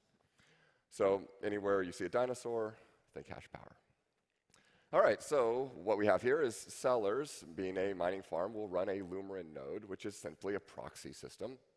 They will point their miners through that proxy, and it will be pushed onto whatever their default mining pool is. The miner can then post a smart contract to the open decentralized marketplace for a certain amount of hash power over a certain amount of time. Now, if the buyer comes along and sees a contract they wish to purchase inside the Lumerin interface, they can click purchase. And the moment they execute that purchase and it goes on chain, the seller picks up that order, the proxy peels off that amount of hash power, and streams its little dinosaurs over to the buyer. Pretty easy. Now let's expand it a little bit more. What does the buyer actually receive? Well, they're receiving dinosaurs, i.e. hash rate, and the buyer can do whatever they want with that. They can mine Bitcoin Cash or Tiger Coin or some other shot coin if they will. If it's a Litecoin marketplace, they can mine Litecoin. It doesn't matter necessarily what algorithm it is. It's really the pattern that we're focused on. And the buyer is actually buying a real product. And the buyer gets to stream that product onto the pool, and the pool gets to do whatever they want with it, most likely mine Bitcoin in this example, and then pay the buyer real Bitcoin. Now, what does this expand to? Well, what we foresee is sellers, mean miners, posting their contracts on the marketplace, and the buyers buying the contracts. And the vision that we're having is that sellers or miners are really a utility. They're really moving their hash power, they're really creating hash power from electricity. So they're not burning electricity to get coins, but they're translating electricity into another commodity. And if we really treat hash power as a commodity, and in this case, we call it a super commodity because it's instantly delivered, can be anonymous, and fully decentralized. So this is what the current Lumerin wallet interface looks like. This is the version 1 of the wallet. We're actually releasing it today on mainnet. We have launched it on Arbitrum 1. It was cheaper and faster than Ethereum mainnet, but it can really be deployed on any EVM system. It's available at lumerin.io, and from there you can mine with it. Now, why does this matter? Like, why am I up here talking about it, and why should you even care? That's the real question. Why does any of this actually matter? The reality is the majority of us were born into an ecosystem, a banking financial ecosystem that we did not choose. The majority of people in this room, and probably even watching on streaming, had very little to do, if anything, with the current financial ecosystem or governmental oversight that we're currently experiencing, right? But we have a chance now. We have a chance with Bitcoin. We have a chance with these peer-to-peer currency systems to rebuild, to build something better, to build something free, to build something permissionless. And that's such an amazing chance right now. We haven't seen that before in the history of the world, to be able to globally rethink how we do finances, how we do money. Normally, money and finances are so held tightly by a government, and they still do, and they're still trying. Bitcoin is a chance. Now, if I took you back 100 years, okay, and we went back to 1923, and I pointed at an airplane. Now, commercial flight was just really getting started. The first commercial flight really happened in like 1914, okay? So that was the start of an industry. 10 years into that industry, 1923, okay? Does that sound familiar? 10 years into an industry. And we look at commercial flight. And we went back to 1923, and I say, look, I know it doesn't look like anything right now. This is commercial flight. People are getting on airplanes, and they're going from here to here, like yada, yada, okay? Not very impressive. But let me take you 100 years into the future. In 2023, let me explain to you what airplanes are going to look like. Let me explain to you what flight is going to look like. Let me explain to you what TSA security is going to look like. Let me tell you that there are going to be people that live the majority of their life on these things, going from conference to conference to conference around the world just to talk to people that they actually live in the same city with. Some of us are living that reality. If I explained to you in 1923 what the airline industry was going to look like in 100 years, you probably would have thought I was crazy. Because it doesn't make sense. Like, you can't necessarily see it extrapolated like that. And if we try to do the same thing with Bitcoin and Bitcoin mining, it's really hard. But I can say a couple things about the future of Bitcoin and Bitcoin mining. You know, as we start moving into more scalable ecosystems, as we start realizing that we're still trying to pack hundreds of thousands of these little consumer form factor toasters into warehouses all around the world. And maybe we'll move that into large blades of liquid immersion chips, you know, and maybe governments will get involved in mining. And now all of a sudden we have power producers have load response systems that are actually counterbalanced just intrinsically by hash power. And they're either selling to the grid or they're selling to a network, and this is all just baked in, right? And 100 years from now, this is not even a second thought. Technologically, that makes sense. But why is this important? And the reality is why it's important is right now, if I try to load Cash App or Venmo on my phone and I try to send my friend $5,000, it's going to stop me. If I try to wire someone money, the bank's going to stop me. If I try to actually own my own wealth, if I actually try to control my own finances, if I try to do something without government intervention, I will be stopped. And yet a couple years ago, we saw a $1 billion transaction on Bitcoin take place that was anonymous to the general public. I'm sure someone knows what it is. But it was settled in 40 minutes and cost about $700 in fees. And to my knowledge, no government was involved, and to my knowledge, no bank was involved. That's true freedom, and that's true greatness in a financial system. And I have 3 boys, and one day I want their kids to experience freedom in finances. I want them to experience freedom in wealth, and I want them to be able to mine.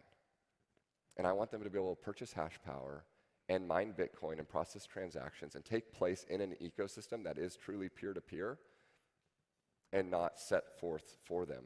I don't want them to be interacting in a system that was built for them and that they just have to comply to. I want them to disrupt things. And that's where I think Lumerin is incredibly important, is it's really providing hash power back to people. It's taking a form factor of centralization, 100,000 devices in a single facility, because that's optimized. We're not going to get away from that. Anywhere in the world you have cheap electricity, favorable government, and stable infrastructure, you're going to have a hotbed and centralization of mining. But we can push that hash power onto a global hash power grid, and we can sell it on an open market. And now someone in South Africa can purchase hash power and mine with it. Someone in Siberia, someone in Kenya can sell their hash power. And we don't have to be confined to the localized grids of electricity, but we can now translate into a super commodity. Thank you.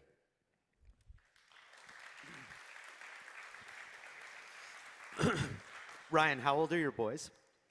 8, 10, and 12.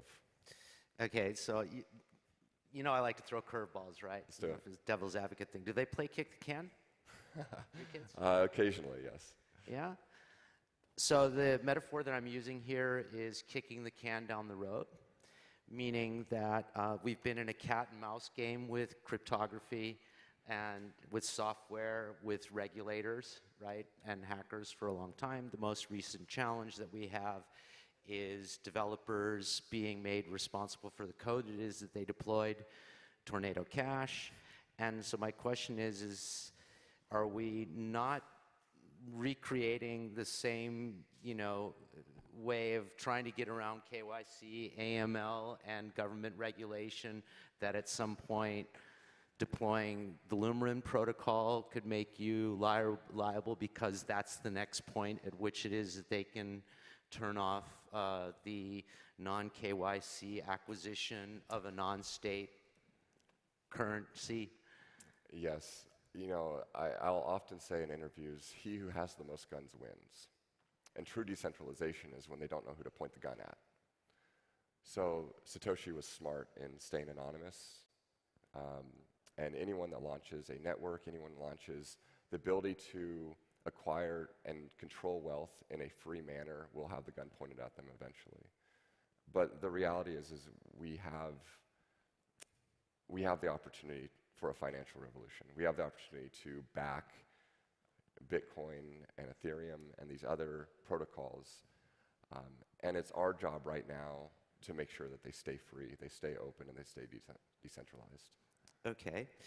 And so then my next question would be, who has another question? There's got to be somebody out there. We go, in the corner. That was an awesome presentation. Is Lumerin decentralized currently? If so, how do you make money from it? And how does it, get updated in the future? I mean, it looks like an arbitrage opportunity right now for investors, but, in 2 years, it may disappear the same way Bitcoin's price was a different price in Japan than in other markets. Yeah. So we built the protocol and the pattern inside of the routing proxy. We've launched the initial marketplace, but we are, so we do have fees on the marketplace, and that's how we get, money back for the time in development. Our goal in our business model is not to be the end-all and be-all of marketplaces. We really believe that partnering with other companies in the space to run the marketplace, to iterate on the marketplace, turn it into a real-time commodities exchange, because we want to move on to the next thing. We want to start doing modules for an AI compute marketplace. We want to do modules for peer-to-peer communications. There's a lot of things you can do with brokering data streams through smart contracts that gets really, really cool. Hash power was the default one for me because that was the world I knew. But with the Lumerin protocol, we have so many other things that we want to build and continue exploring. The hash power marketplace is really the first stop, and we really think it's a great shot at keeping the Bitcoin mining ecosystem decentralized. Another question? So you're making you're pushing the narrative of, again, power to the people, and of course I support that. But I'm starting, with my age and experience in this space, to question whether or not our market is not necessarily incumbent institutions and incumbent governments, and is it not in our interest to push this out at a larger scale than just the individual? In other words, we have, all of the jurisdictions which are becoming favorable to crypto, and, people are trying to establish mining operations in these jurisdictions and capture stranded energy and everything. Would it not be of interest to the network for having small nation states participating in a hash power marketplace and not only individuals? Absolutely. We're starting to see nation states getting into mining, right? But just because certain parts of the world have access to mining hardware. Does that mean other parts of the world that don't have access to that hardware, they can't participate, right? So at fruition, if Bitcoin truly is going to be a free, decentralized ecosystem, we have to decouple where the hardware is versus where the people controlling the hardware is and where the people are mining at. That's really decoupling distributed versus decentralized. And that's the whole premise of decentralization of control, is we want to be able to bring more decision makers in the space. You know, right now there's 4 pools that mine over 90% of the blocks. Okay? 2 of the pools mine about 65 to 70% of the blocks. Now, why is that the case? Well, because you have 1 to 2 decision makers will have control of 20 to 30 exahashes, and they point it towards one pool. Now, if they put that 20 to 30 exahashes up for sale in an open market, now they might get more profitability because they're selling the hash rate, but now it's going to be hundreds of thousands of users that might purchase that hash rate and point it to different pools. They could point it to the same pool because the economics are better, but it's giving the option of greater democratization. It's giving the option for more decision makers in the space, and that's decentralized. So as being a miner and having miner colleagues, do you see this desire to move in that direction in the mining industry, or do you see people wanting to hold on to their pool and their hash power? No, I mean, miners are a profit-driven animal at the end of the day, right? We showed that early on with building profit-switching pools, that if a network all of a sudden became more profitable, we would literally just jump from network to network to network just because the economics were better. Now, what's happening right now is because you have more publicly traded miners and you have larger stakes at play with the different governments getting involved and kind of waking up to this, is now we have a compliance issue, and we have regulation, and we have KYC, and we have AML, and we have a lot of compliance concerns in the space. So that's, I would say, the current hurdle is, how do we treat hash power truly as a commodity that can be sold, or do we have to say, oh, hash power needs to be fenced in, and anyone that controls hash power has to go through KYC AML? And then we have to really ask ourselves, is this a system that we really want to partake in? Because is that really the ethos? Is that really the belief that we have in freedom of finance and freedom of currency, that we're going to gatekeep anyone that can actually acquire this currency? I don't believe in that. Kick the can. Yeah, well, that's my kid's problem, right? Or their kid's problem. But if I can do something about it now, I will. Thank you so much for guys. presenting this to us today.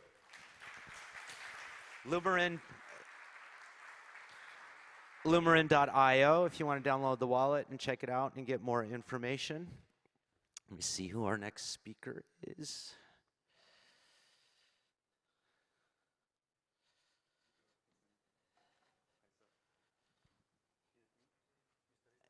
Probably is.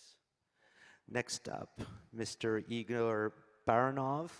This is really, really unique because Igor does not speak often at all of these things to my knowledge. He's a little bit less visible than he should be, let's put it that way, in my awareness. Very active coder, and with many projects that are well known in the space, and the founder of Block Scout, who's going to be presenting to us today. Thank you, Igor. Yeah, they should check it.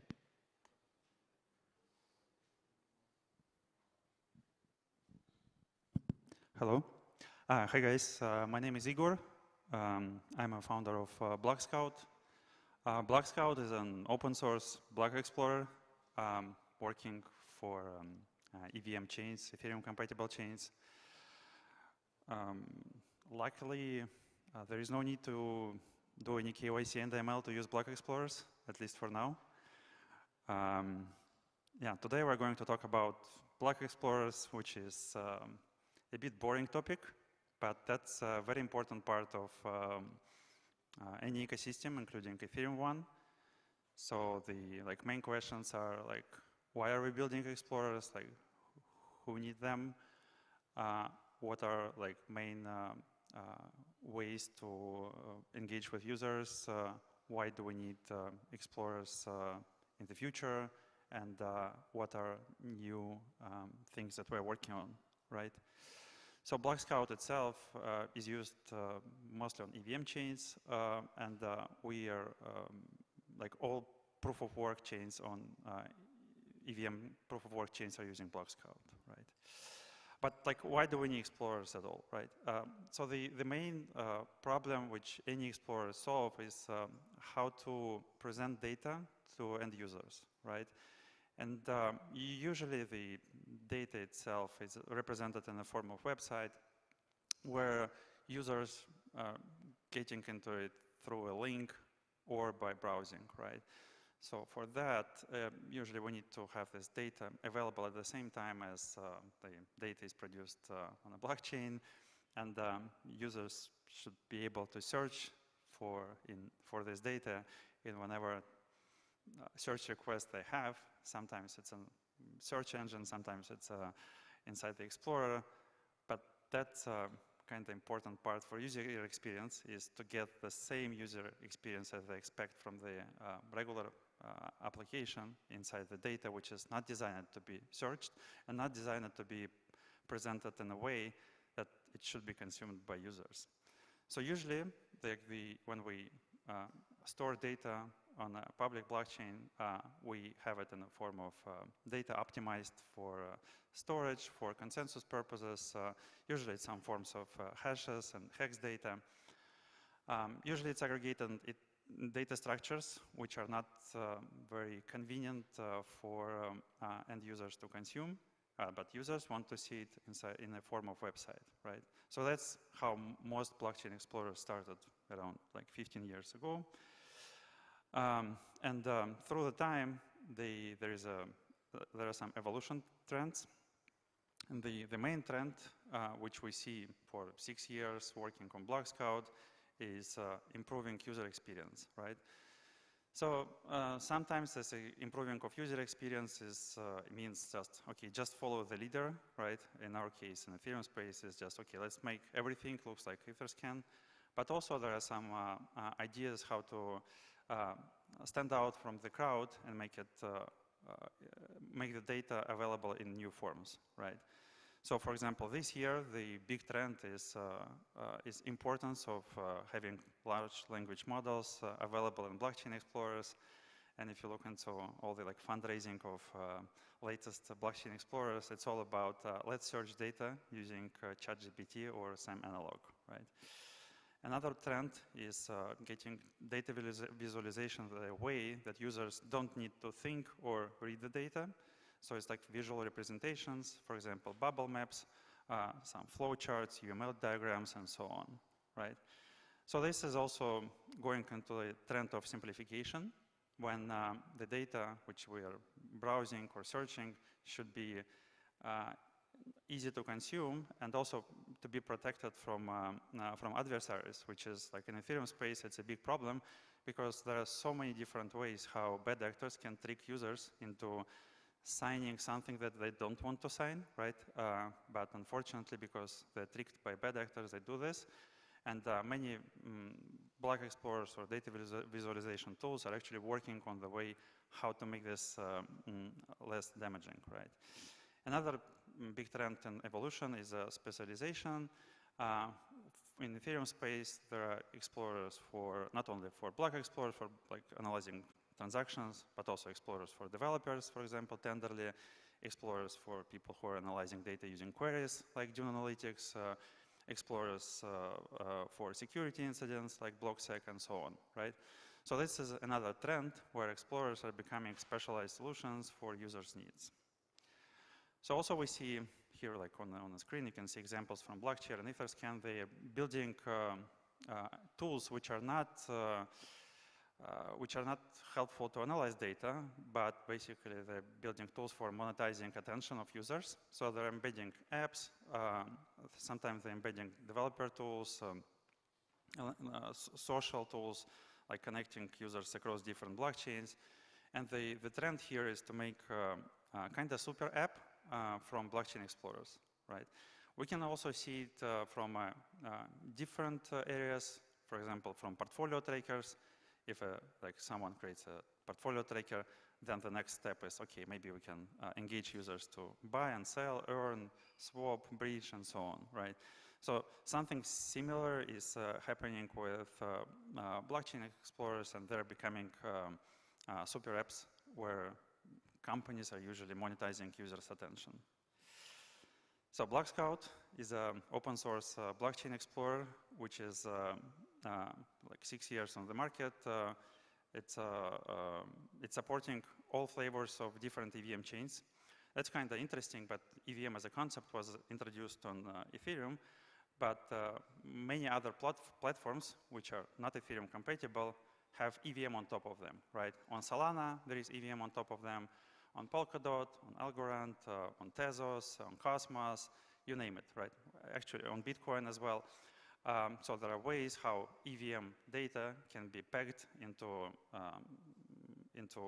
underlying layer 1 data availability layer, right? So maybe that's a surprise for some of you, but EVM is growing very rapidly, right? So we have around more than 1,000 chains are launched with on different platforms, and that's only the chains that Chainlist website knows about, right? But if we think about like the whole spectrum of EVM chains on all different like enterprise and government applications, it will be a few thousand chains. And there are few cycles. So one cycle was basically forking of Ethereum and adding POA or early forms of DPoS consensus. Another one was with launching of layer 1s on top of other layer 1s. Basically EVM on top of another layer 1. And now the trend is with rollups and app chains, right? So rollups are usually inheriting security from underlying layer from Ethereum, for example, right? And app chains are usually standalone applications which have EVM inside, but they use something cheaper or less congested comparing to Ethereum mainnet, right? And there is a new trend which is popping up. It's called rollup as a service. So that's a business model from SaaS world where multiple components of the whole solution can be packed together and sold as one thing, usually with one-click deployment. So, and because the rollup is a kind of interesting thesis for like fundraising and making money, so that's why there is a big business around it. Like, okay, let's launch our own rollup for our own use case. And that's remind me a lot of like launching websites on platforms like WordPress, where a new business can launch their own platform. They don't know what they're going to do with the website, but they know that everyone else is using websites and using the same platform, right? So rollup as a service is a kind of new trend why EVM chains are growing. So BlockScout is the leading tool. So we have more than 400 chains and rollups which are using it at the moment. And the secret why it's the most used one, I think that is because of what we think about the distribution model. So because it's like open source, like anyone can take it using permissive license. It's compatible with all different flavors of EVM. Can be modified without any significant knowledge of underlying technology, because the technology itself is modular. So index, front end, and deployment is separated into different modules. And it's relatively easy to install without asking any permission from any third party to do this, right? But the question is, like, why are we building it, and why are we building in the same way? So I think it's resonate a lot with people on this conference. If we think about most other block explorers in Ethereum space, they're closed source, private companies, for-profit companies, which are presumably selling data and following all the regulations, no matter what regulators will ask them. So it's so we think that it's very important for building blocks of any ecosystem to be open source and decentralized. That's kind of obvious, but unfortunately, not that many companies and projects are following this route, right? So for us, it's the most important part of the product, and we see that that's actually getting a lot of interest, and because many chains are using Block Scout as an open source block explorer, right? When we think about this open source and closed source block explorer, we have kind of similar problems with, as we think, as with proof of stake and proof of work with the Ethereum space, right? Like the centralized explorers, they usually have a lot of backlinks, and they kind of controlling the like narrative of whatever should be available for all new chains. Because if you have like Etherscan, it means that your chain is respectful. But if you like don't have it, it means that you're awkward. So we think that the barrier to entry is quite high when the software is closed source and very expensive, like with closed source explorers, and same with entry to be a solo staker on proof of stake. And definitely self-hosting of any software is less censorship resistance comparing to having one point of failure. And we see with the increase of staking power in liquid staking providers, the risks are actually very close to be a problem, right? So we think that what is important for data exploration tools is to have easy barrier to entry. So for example, the main competitor on Ethereum mainnet, it costs around like 7 digits to get Explorer up and running. So that's quite expensive and actually stopping innovations, right? Because not that many out of thousands of chains can pay for this. It should be like available to anyone to run for whatever use case they have.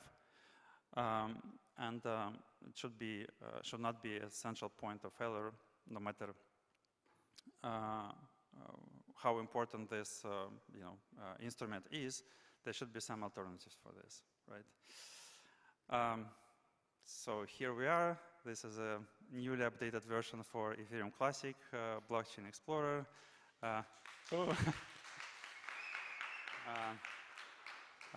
Thank you very much to ETC cooperative community for supporting Block Scout and using it instead of centralized explorers. So as you can see, like it's a full-featured explorer with all the tools needed to analyze transactions and extend it in case we need any updates. And the one part that like sometimes people think that if Explorer is like free and open source, it means that functionality is not as good as in a paid one. So the in our roadmap for the future of Block Scout, we have a lot of new things coming to ETC instance as well. But I want to stress that like we think that important aspects which we're working on, and we think that it's important, is like AI tools, right? But AI tools not to chat with blocks and transactions as some other explorers are proposing. But I think from my point of view, the most important part is to produce what is known as transaction actions. Basically explain to end users what transaction does and what it doesn't, because it's very important to help retail users to mitigate security aspects of increased risks, right? And if we think about risks on EVM chains, they're actually quite big, right, in terms of spam, scam attacks, phishing, and so on, right? So we plan to use AI tools to make summary of transactions and present them in a human-readable format, and that's one of the aspects. Another one is social aspect. For now, it's there are several trends in Ethereum.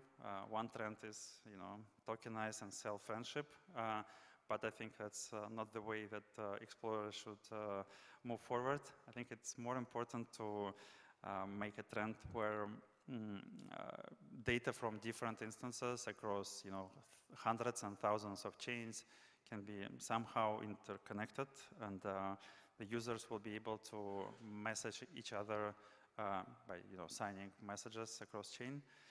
We see this trend in resolving of security incidents when attackers or victims send transactions with sometimes meaningful information about ways to mitigate security incidents, like how to get money back or asking hackers to return something.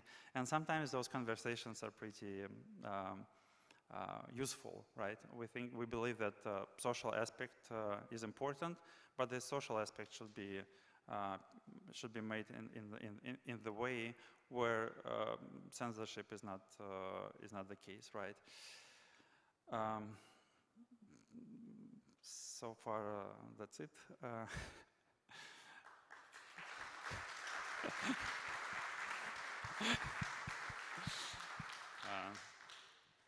Cool. I don't personally have any questions because it's all pretty clear cut. Anybody out there in the audience with a question for Igor? Can you ask me a question? Yeah, you asked good questions before. Maybe you can ask a good question. One more time. Yeah. So I don't really have a good question about block explorers, to be honest. Because it's boring? No, I don't think it's boring. I don't think it's boring at all. I guess the only question that would spring to mind is the competition between data sellers and open source decentralized solutions. So I mean we have Dune Analytics on the Ethereum side, right? And there are people that are trying to get in on trying to generate income for providing their services. And then we have the competing open source solution. And I mean, you work with a lot of projects, not just Block Scout. And I think that now it's my main gig. Yeah. Previous one was Gnosis. Yeah. So I wanted to kind of name drop Gnosis for people in the space that are not familiar with the solutions that multi-sig solution that Gnosis is offering, and also a very interoperable project. I really don't have a question for you, Igor, and I feel kind of embarrassed, like I'm cutting you short. Is there anybody out there with a question for Igor? I beg for a question. Please, Nick, save us, Nick, with a question. There's also a lady who's going to speak first before me. Okay. Oh my gosh, I'm happy. Thanks. One of my favorite comments ever made about blockchain analytics software was Dina Mainville, back when she was still at CipherTrace, who said that blockchain analytics is essentially a sophisticated block explorer. And I'm curious as to your thoughts on other tools that can be built on top of block explorers and where that stands with your particular project. Oh my gosh, that's a great question. In block explorers, there is a main thing which is indexer, right? Which is getting data from public blockchain or other blockchains and basically making it in a way when other tools can interact with it. So the main tool usually is just a front end for this data, right? But there are some other applications, right, besides front end itself, like querying engine, right? Like Dune Analytics for Ethereum is a way to query data from blockchain, right? Another query service is GraphQL, right? When you can write in Graph protocol where you can write queries in GraphQL, right? Yeah, basically whatever can be done with data is possible to extend Block Explorer, and we see two trends. One trend is specialization, like you have indexer for specific application, And another one is like Mega App, where you can have lots of tools embedded into one Explorer, right? So basically 2 different trends. So Dune Analytics, they don't have interface for analyzing individual transactions and blocks, so they're specialized on this type of service. But let's say Etherscan or Block Scout, they're like super apps which are open to any use case. I got a question. Can you go back one slide? Which one? One popped into me. Yeah. So I want to look at social. So if we look at unmasking people's identity and tying their identities to their pseudonymous their pseudonymous wallet addresses, how does providing social inside of Block Scout work inside of that threat model of connecting people with their transactions? I mean, if you have, say, the ability to speak to people to do things for you inside of the network, does that potentially unmask users more? Does this make any sense to you, or am I just? Well, yeah. So in most Ethereum block explorers, there is something called account, right? Like my account, basically it's like settings for a user when they can subscribe to notifications, and usually they put some like addresses, right? And also they can verify smart contracts and submit some like metadata about like some tags and so on, right? So they're actually building some user-generated content for their individual account, and sometimes those accounts can have some intersections, right? Because they may be interacted with same smart contract. So that's where features of social features can appear naturally, right? So like if you subscribe to some smart contract, interactions of this contract, and someone else subscribed, you can see each other and connect with each other somehow, right? And there are actually some block explorers like DBank, which are already doing this, right? So that's one way of connecting. Nick, your question, and then I think we'll move on. Hey, I've recently done some forensics on Ethereum and really used BlockScan, which is not your product, but I'm curious about BlockScout eventually having a facility where I could put an address in and it would spit out every other EVM chain that address exists on. Is there a functionality on BlockScout? Will there be future integration with BlockScan, or what can you tell me, Igor? Yeah, yes and no. So we as a company, right, we host some instances, like 20-ish something, right?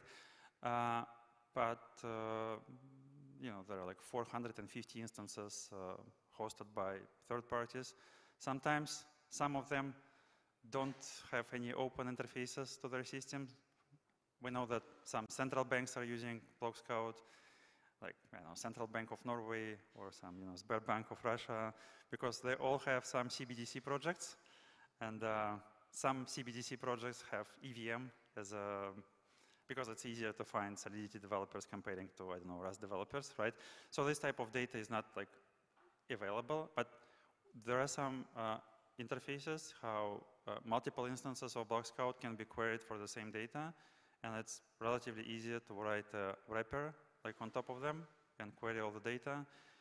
And this is also a trend. If you can see, like on Etherscan, there is a super app on top of Etherscan called BlockScan, which is allowing you to query data across all chains. But making it in-house, like querying all BlockScout instances, means that we'll need to have access to all instances, right? And for us, ideal situation where like people host BlockScout instances themselves, and we don't host it, right? Because if someone hosts an instance, it doesn't matter what anyone thinks about it, right? And besides whoever hosted, and that's a point of having decentralized software, right? That it's very hard to shut it down comparing to some other explorers. Thank you so much, Igor. Thank you.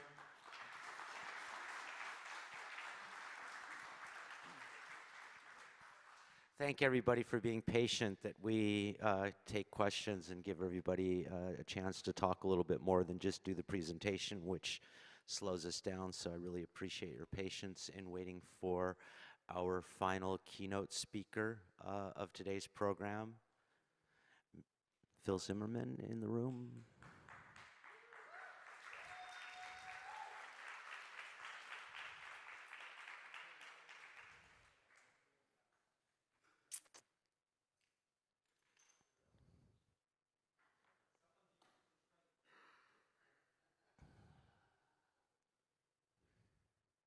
I'm really going to keep my mouth shut in introducing Mr. Zimmerman, because I don't think anything more needs to be said.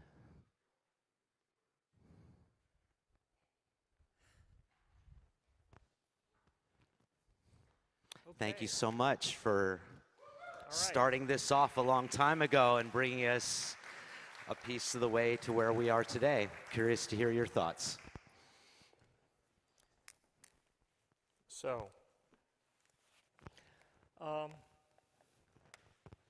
So I think I've been struggling with trying to figure out what topic to cover here today, but I had to get a little bit better view of the audience and talk to people here before I could decide. So I think what I'd like to do is to say something about the history of how we got here, and especially how we got to the 1990s, how we made it through the 1990s, the crypto wars. It used to be illegal to export strong cryptography from the US, and also from a lot of the Western allies, Britain and France. France didn't have export controls, but they had domestic controls, and England had a little bit of both. But the United States had only export controls, but no domestic controls, although they tried to impose domestic controls with the Clipper chip. Have you guys heard of the Clipper chip? Yeah? Some of the people with gray hair have heard of the Clipper chip, right? But that was a chip that the FBI was promoting, that they would put in every phone to make secure phone calls. And it had, each chip had a unique key for encrypting the phone calls, that the FBI had a copy of that key in a vast government database for wiretap purposes. And oddly enough, much to the surprise of the FBI, the free market did not choose to purchase products with the Clipper chip in it. Can't imagine why. And then the FBI said that if people don't buy products with the Clipper chip in it, then the FBI would have no choice but to seek legislative relief. That means passing laws compelling people to use the Clipper chip. So in the 1990s, it was kind of a hostile environment for strong cryptography. And the reason why the government had this attitude was because, going back to World War II, the outcome of the war was strongly influenced by the ability for the Allies to break the encryption algorithms of their enemies. Bletchley Park had the thousands of people working there, and they broke the Enigma machine. They broke the Enigma cipher. Alan Turing and his team broke that. And they also were able to break the Japanese codes. The Battle of Midway was decisively decided by the fact that the Americans could read the Japanese traffic. And that shortened the war by probably a couple of years. And breaking Enigma and breaking other German ciphers shortened the war by a couple of years, saving millions of lives. So you can see why they developed this attitude, that it was important after World War II, it was important for the US and Britain and I don't know what the French position was, because they didn't have export controls, but they had domestic controls. But it was important for the US and the UK that they be able to continue breaking the encryption algorithms of their enemies in case there was another war. And so they had export controls. So fast forward several decades to the internet age, and now you know, in order to build the information society that we have come to rely on, the rest of society needed to have access to strong cryptography. And it wasn't easy for the government to let go of their old attitudes. And we had to fight them for it during the whole decade of the 1990s. Part of that battle was PGP. When I published PGP in 1991, the government took the position that that was a violation of the Arms Export Control Act. And so they thought that, that publishing something on the internet was the same as exporting it, which is true. It is the same as exporting it. It goes everywhere, like dandelion seeds blowing in the wind. And so they launched a criminal investigation. I was the target of this criminal investigation for 3 years. And so, from my point of view, the crypto wars of the 1990s was largely about me keeping out of prison. But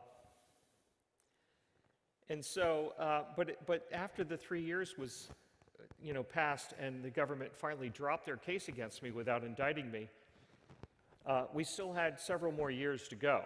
We had to fight for changing the laws until the end of the 1990s. It was in 2000 when the US government, finally dropped the export controls on strong cryptography. And the French had already dropped their domestic controls a couple years earlier. And when the US government dropped their export controls, the British did too. And they dropped their domestic controls as well. And so we had to fight for the whole decade. And during that decade, we had broad participation from the whole of society. We had, in this debate, we had the FBI, which never changed their mind. They continued to doggedly insist that we hang on to the export controls. The NSA had kind of dropped out of the debate because they decided that they were going to solve the problem in a different way. Rather than have export controls, they would concentrate on their ability to insert malware in the endpoints. And that became much more apparent when Snowden revealed a lot of things about how the NSA were doing that. But we had broad participation from academia, from journalists, from Congress, from the courts, from human rights activists, from tech companies. Just about everybody got involved. And we had a near consensus that it was time to let go of the export controls. And we kept on putting pressure on the White House, the Clinton White House, to do this. And an election year, 2000 was an election year, and the Democrats felt they had to win California, and they weren't going to win, or it would be harder to win California if they insisted on keeping the export controls. They needed the support of Silicon Valley, and almost the entire roster of companies in Silicon Valley wanted the export controls to be gone. So there was also litigation going on to force the hand, from getting the judiciary to have a say in it. And Congress was considering legislation to drop the export controls. So the executive branch in the US decided that they had to do it because the other two branches of government were putting pressure on them and would do it for them if they didn't do it themselves. So they did in 2000. They dropped the export controls on strong cryptography. Now, since that time, as soon as they dropped the export controls, we saw the proliferation of strong cryptography in all kinds of products. And every web browser had SSL, which we know today as TLS. They started upping the key length and making it stronger. Mail clients also used TLS to connect to mail servers. PGP was exported all over the world. VPNs emerged later, SSH, all kinds of protocols emerged that use strong cryptography. And it was perfectly legal, and it proliferated all over the world. But now, we find that 20 years later, after we thought we won this struggle, some of the important Western democracies are coming back with kind of pushback against end-to-end encryption. In particular, the Five Eyes, plus I think India and Japan, were pushing for re-regulating end-to-end encryption. They didn't care so much about hopwise encryption. That's like going through TLS from a client to a server. They didn't care about that because law enforcement could always go to the server, go to the bank, go to Amazon, go to whatever e-commerce site you're talking to, and demand that they turn over whatever records they have of your conversations with them. But end-to-end encryption, they insisted that we reimpose controls on end-to-end encryption. And that's been going on for the last few years. And so I think that this is a terrible mistake, and it's 20 years too late. You know, we've become thoroughly entrenched. There's strong encryption everywhere with end-to-end encryption in so many products. PGP was end-to-end encryption. The Signal protocol is end-to-end encryption. WhatsApp uses the Signal protocol, so that's another billion or so users, 2 billion users. And so, you know, there's no way to do it, and there shouldn't be a way to do it. You know, they're complaining so much about this that, you know, that they're shut out of end-to-end encryption. And, you know, earlier today, we heard another speaker talk about going dark, that James Comey, FBI director, about, I don't know, in the 2010, or I can't remember what year he said it. He said, we're going dark. And, you know, we're in the golden age of surveillance. The FBI and other law enforcement peers in other countries are enjoying a period of pervasive surveillance. You know, in the UK, there's tens of millions of cameras all over the UK with facial recognition algorithms behind those cameras. And so the level of surveillance that they have today is enormous. And so to say that we're going dark, it's kind of like, imagine a big flat panel display, you know, 4K display, with a couple of missing pixels, dark pixels, and say, oh my goodness, we're going dark. No. There's just a couple of little pixels that they haven't been able to penetrate. And I would like to suggest that we fight for the right to keep those few remaining pixels that are still belong to us.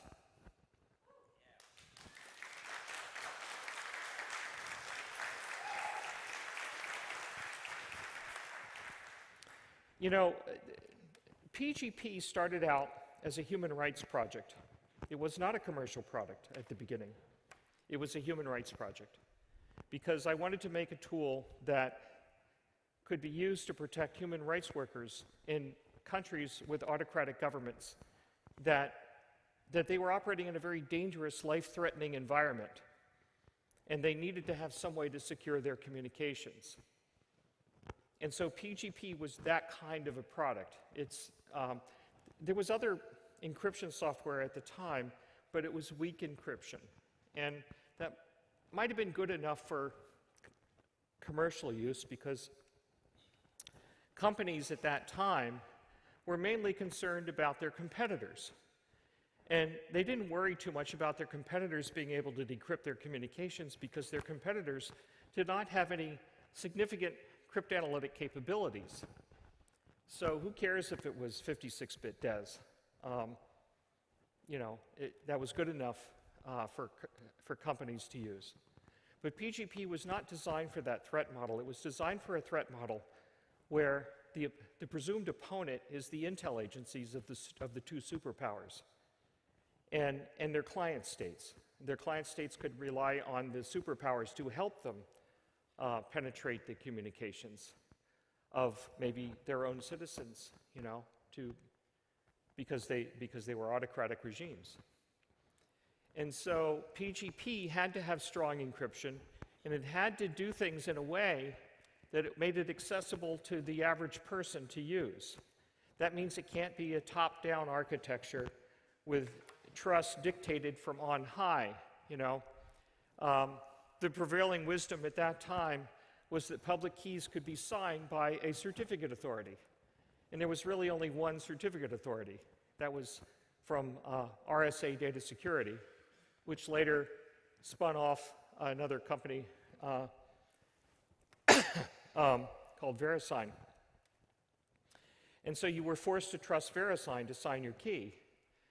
And they would collect fees because they had a patent on public key cryptography. So PGP made it possible to do this in a more decentralized way where anybody could sign anyone else's key. And keys would collect signatures from a lot of different people. And as long as one of those signatures was from someone that you trust, then you can assume that that key was legitimate, that the name on the key goes with the key. Because whoever signed it, let's say it was signed by 20 different people. Let's say you don't know who those 20 people are, but one of the people, you know who that is, and you trust them. And so you assume that the name goes with that key because somebody vouched for it, somebody that you know and trust. Now, somebody else might look at the same key with the same 20 signatures, and they would trust it for a different reason because they know someone else who was amongst the 20 signers. And so this was a decentralized grassroots trust model.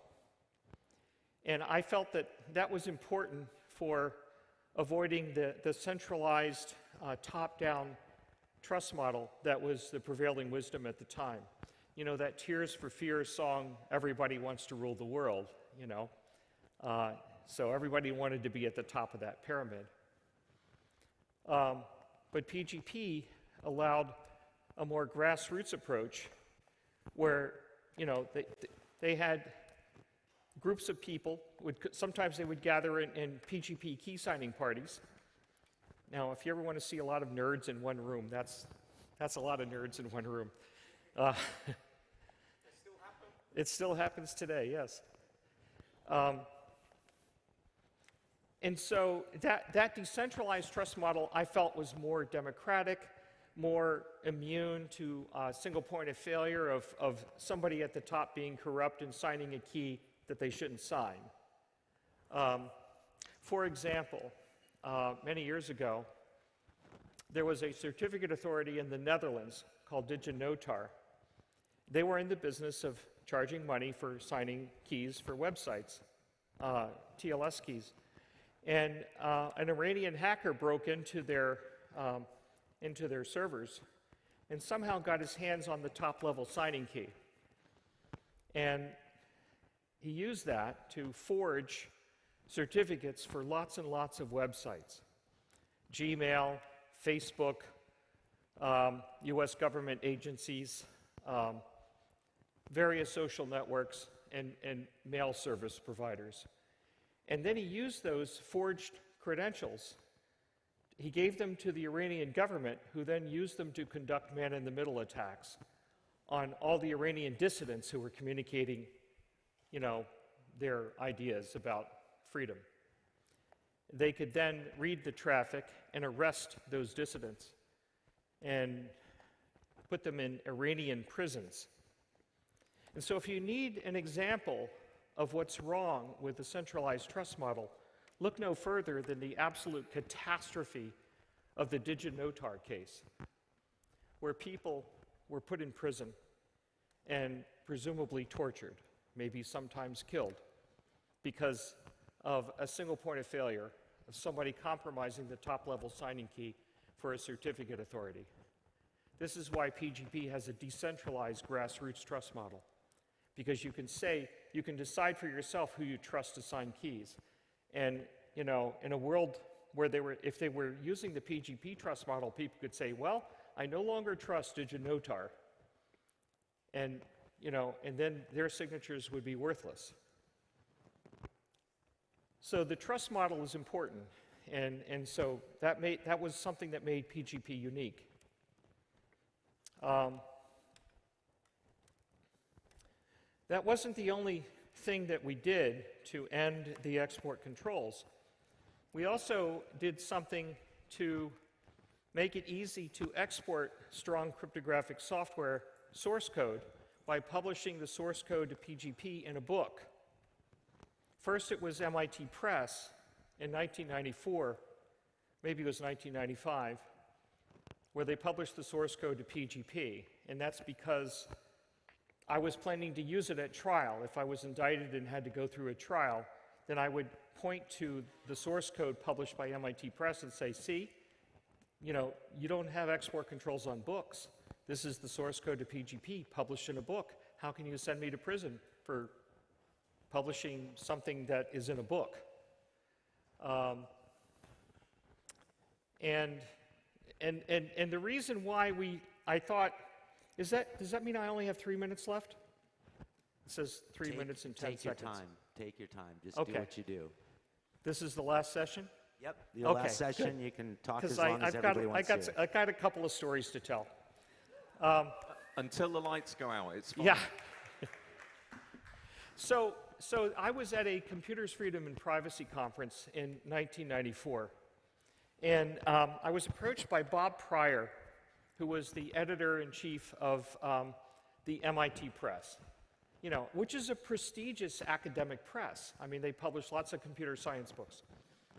And he wanted me to let them publish the PGP user's manual. And I said, sure. But at that moment, I was still under criminal investigation by US Customs for exporting PGP. So I said, however, I'd like to publish 2 books. First, we'll publish the book you just asked for, the PGP User's Guide, that's fine, but I want another book. This book should contain all the source code to PGP. I want that published by MIT Press. And he said, well, that's a strange thing to ask for. Why do you want to do that? Well, the reason why I wanted to do that was because at the same time that was going on, an engineer who worked for Qualcomm in California, a guy named Phil Karn, was suing the government. Why? Because earlier, he went down to the bookstore and bought a copy of Bruce Schneier's book, Applied Cryptography. And in that book, there is some source code for the Federal Data Encryption Standard in an appendix to the book. And so he sent this book to the State Department and applied for permission to export the book. It was called a commodities jurisdiction. And he said, I'd like to export this book. And the State Department looked at it and said, why are you bothering us with a stupid question like this? Of course you can publish it. I mean, of course you can export this book. It's only a book. We don't have any rules against against exporting books. We're not in the business of preventing people from exporting books. So don't bother us with these questions. Of course you can have permission. Don't even ask us for permission, you know? So they granted him permission to export this book, Bruce Schneier's Applied Cryptography.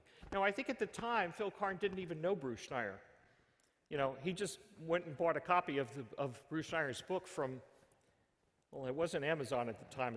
I think it was Borders Bookstore, you know? And so what the State Department didn't know is that Phil Karn had laid a trap for them. Because as soon as Phil Karn got permission to export that book, he sent them a floppy disk and said, I'd like permission to export this floppy disk. And this floppy disk contains source code for the Federal Data Encryption Standard. And the State Department looked at it and said, well, obviously not. We're not going to give you permission to export this floppy disk. This is a floppy disk. You're exporting software. You can't do that. You can't export encryption software. We don't give you any permission for this. And Phil Karn said, wait a second. You just gave me permission to export this book.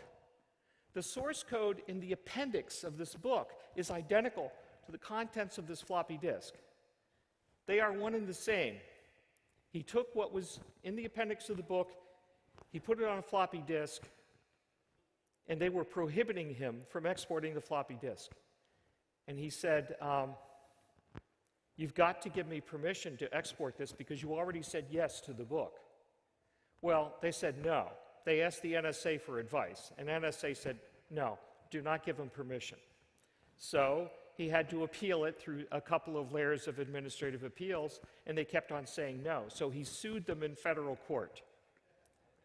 So at the time that Bob Pryor approached me and asked me to, publish a book, and I said, well, let's publish 2 books, including all the source code of PGP, MIT Press did exactly that.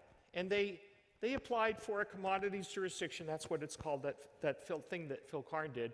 They filled out the same forms that Phil Karn filled out, asking permission to export the book from MIT Press containing all the PGP source code. It wasn't some small subroutine that did the data encryption standard. No, this was like 900 pages of source code.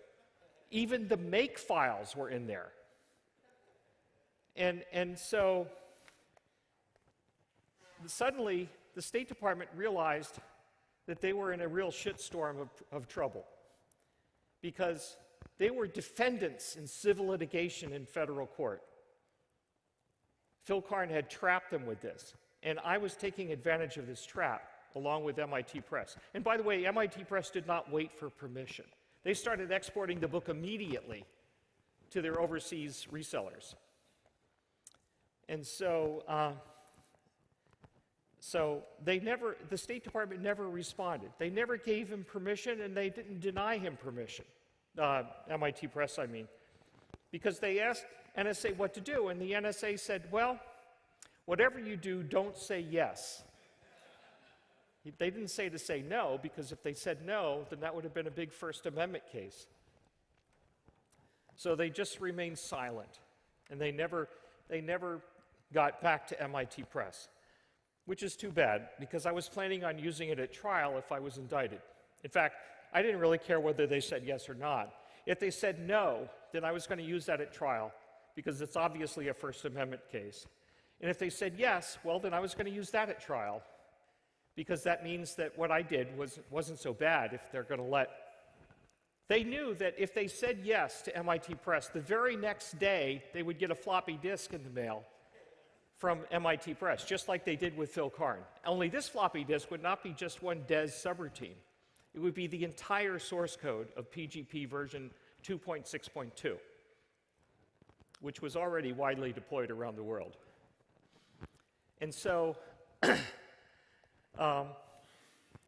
so that was part of my strategy to win at trial if I was indicted. Well, later on, the government dropped their case against me in early 1996. And so I started a company after that to commercialize PGP. And the first thing we did was we made a new version of PGP that was more advanced and had a GUI interface for Windows and whatnot. And it was 5,000 pages of source code. And we published it in a book. Only this time, we actually put some effort into making it scannable with OCR. Well, we had some friends in Europe that put a lot of effort into scanning it, and it turns out that it's not easy to scan C source code with OCR. You can do that with English or French or Spanish or any human language because you can use spelling dictionaries to resolve ambiguities in the scan. But that doesn't work so well for C source code. So we found that it took like 1,000 man-hours for them to hand correct 5,000 pages of C source code. And we realized that we made a terrible mistake by underestimating the difficulty of doing OCR scans of thousands of pages of C source code. So we had 3 engineers, myself included, work hard on making some special tools that we got notes back from Europe about what kind of errors they saw when they were trying to scan it. And then we built tables out of those errors to try to understand the most frequently occurring errors that you'd get from OCR scanning of C source code. And we wrote some custom software that had a heuristic that would correct these errors. And we published that in a book also, in the same format as the rest of the book, of the next edition. And this book was called Tools for Publishing Source Code via OCR. And you could bootstrap the book, because the first page in the book was a Perl script that was smart enough to scan and fix the errors on the second page. And the second page was another Perl script, but much denser than the first page and more complexity. And then that was smart enough to fix the problems of the next 100 pages.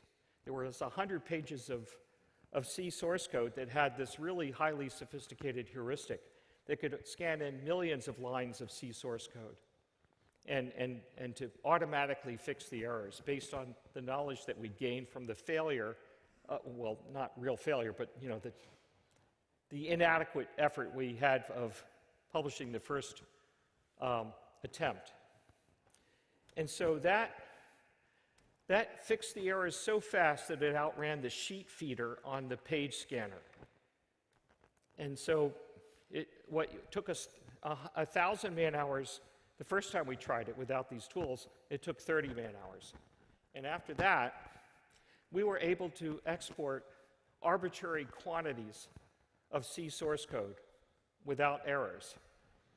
And it was at that, and later I heard from people in the intelligence agencies that they realized that they had lost, that they were no longer able to stop the export of strong cryptography, because now we had tools for exporting arbitrary amounts of C source code, or any source code. And so that's part of our strategy for how we brought an end to the export controls. In 2000, they relaxed the export controls, and, you know, the crypto wars were over. I'd like to open it up for questions. I thought I would open it up for questions a bit earlier than this, but I got talking too much. Yeah? Wait a second, let us get a microphone over there to... Do you have any advice for folks, and I'm going to say the word dissidents rather than folks. Wait, say that again, please. Do you have any advice for folks of a dissident orientation operating today in terms of doing what they're doing and avoiding an orange jumpsuit? Like not going to jail? Because you've successfully done that. Like you fought your fight, you didn't end up behind bars.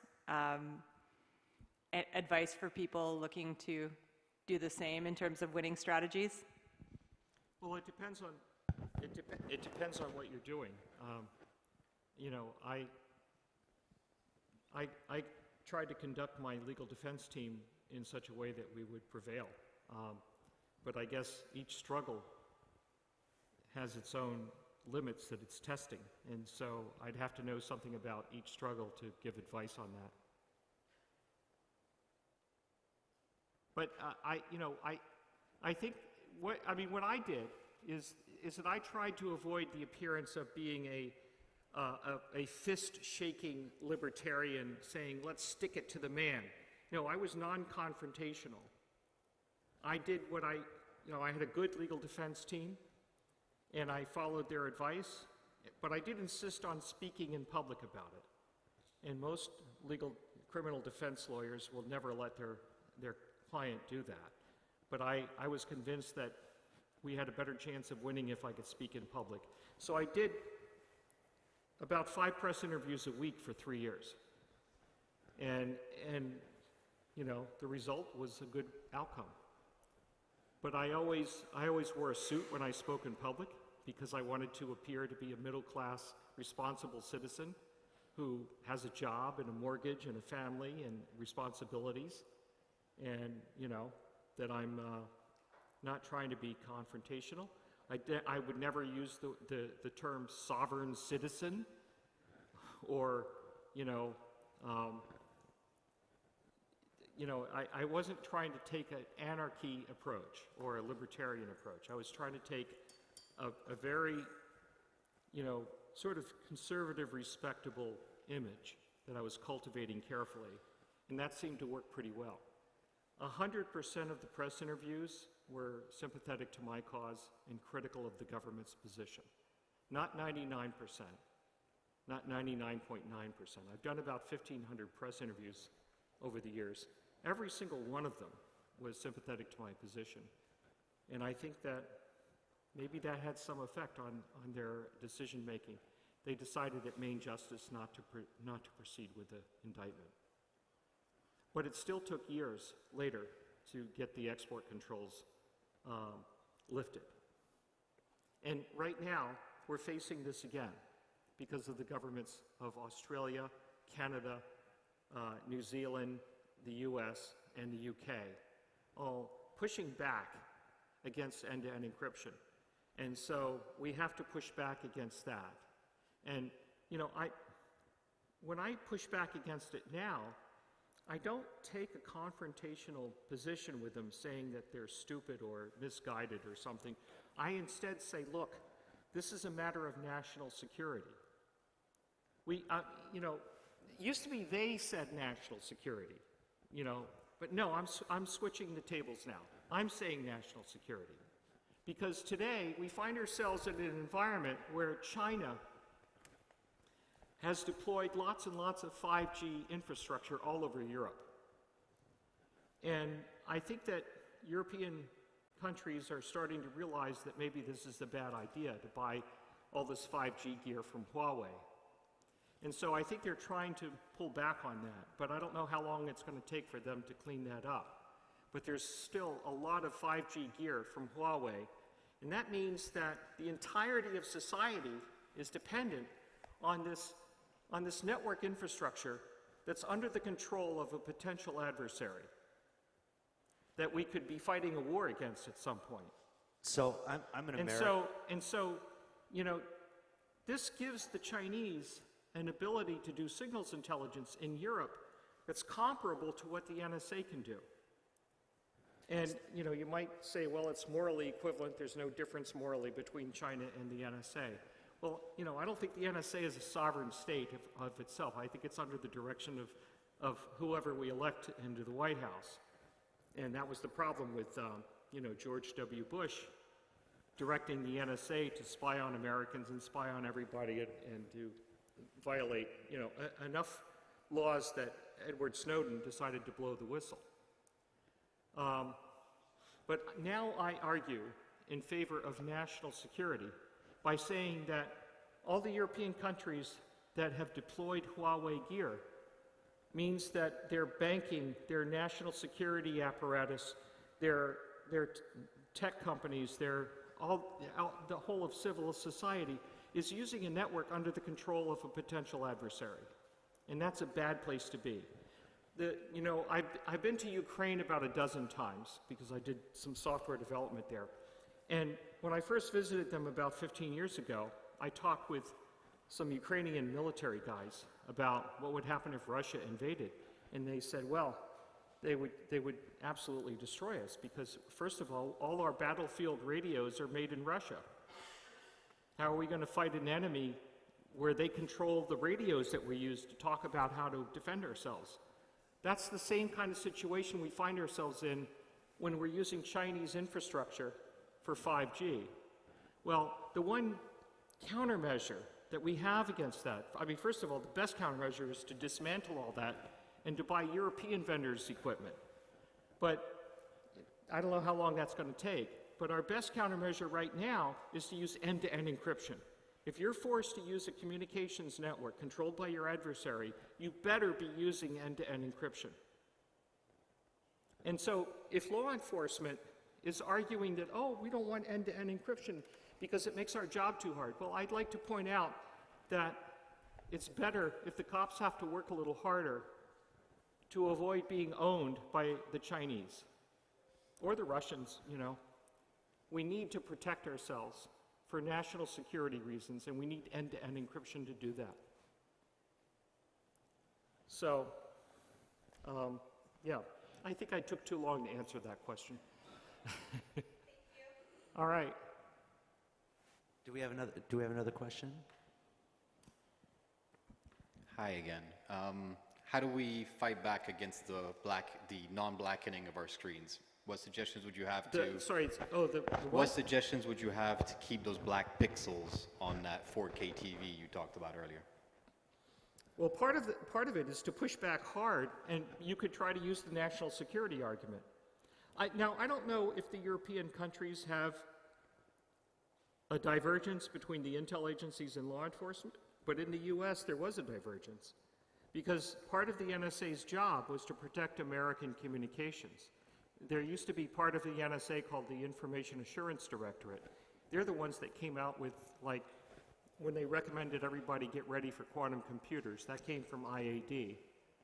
And so their other job is to do signals intelligence. So these two parts of NSA are not always on the same page. But the NSA, the part of the NSA that's responsible for safeguarding American communication, I mean, they're the ones that they participated in the advanced encryption standard in the late 90s. That was before 9/11. That was before the NSA changed their behavior. But, you know, I don't know how the European intel agencies feel about this. But I think there should be a split in the approach taken by law enforcement versus the intel agencies. I think intel agencies should recognize the need for end-to-end encryption to protect the whole of society against foreign intelligence agencies. And right now, we're fighting a war in Ukraine. And by the way, you know, as much as the NSA was, you know, was creating a lot of problems for me back in the 90s, but when I see what's going on in Ukraine today, I'm glad the NSA is in there doing their job on the battlefield, you know, intercepting Russian communications. That's what we pay them to do. That's what intel agencies should be doing. And it's not just NSA, it's also other Western NATO allies, intel agencies are participating in that. So we haven't, you know, there's a legitimate need for intel agencies, especially if there's a war, like right now. But they were doing the wrong thing when George W. Bush directed them to spy on Americans and to do other things that people who worked at NSA found moral objection to, like Snowden. And he wasn't the only one. There was several, I think it was like half a dozen people before him were blowing the whistle. And I'd like to point out that during World War II, there were thousands of people working at Bletchley Park, breaking the German Enigma and reading the Japanese codes. None of them were blowing the whistle. And why not? Well, because the Luftwaffe was bombing London every night and bombing other parts of the UK.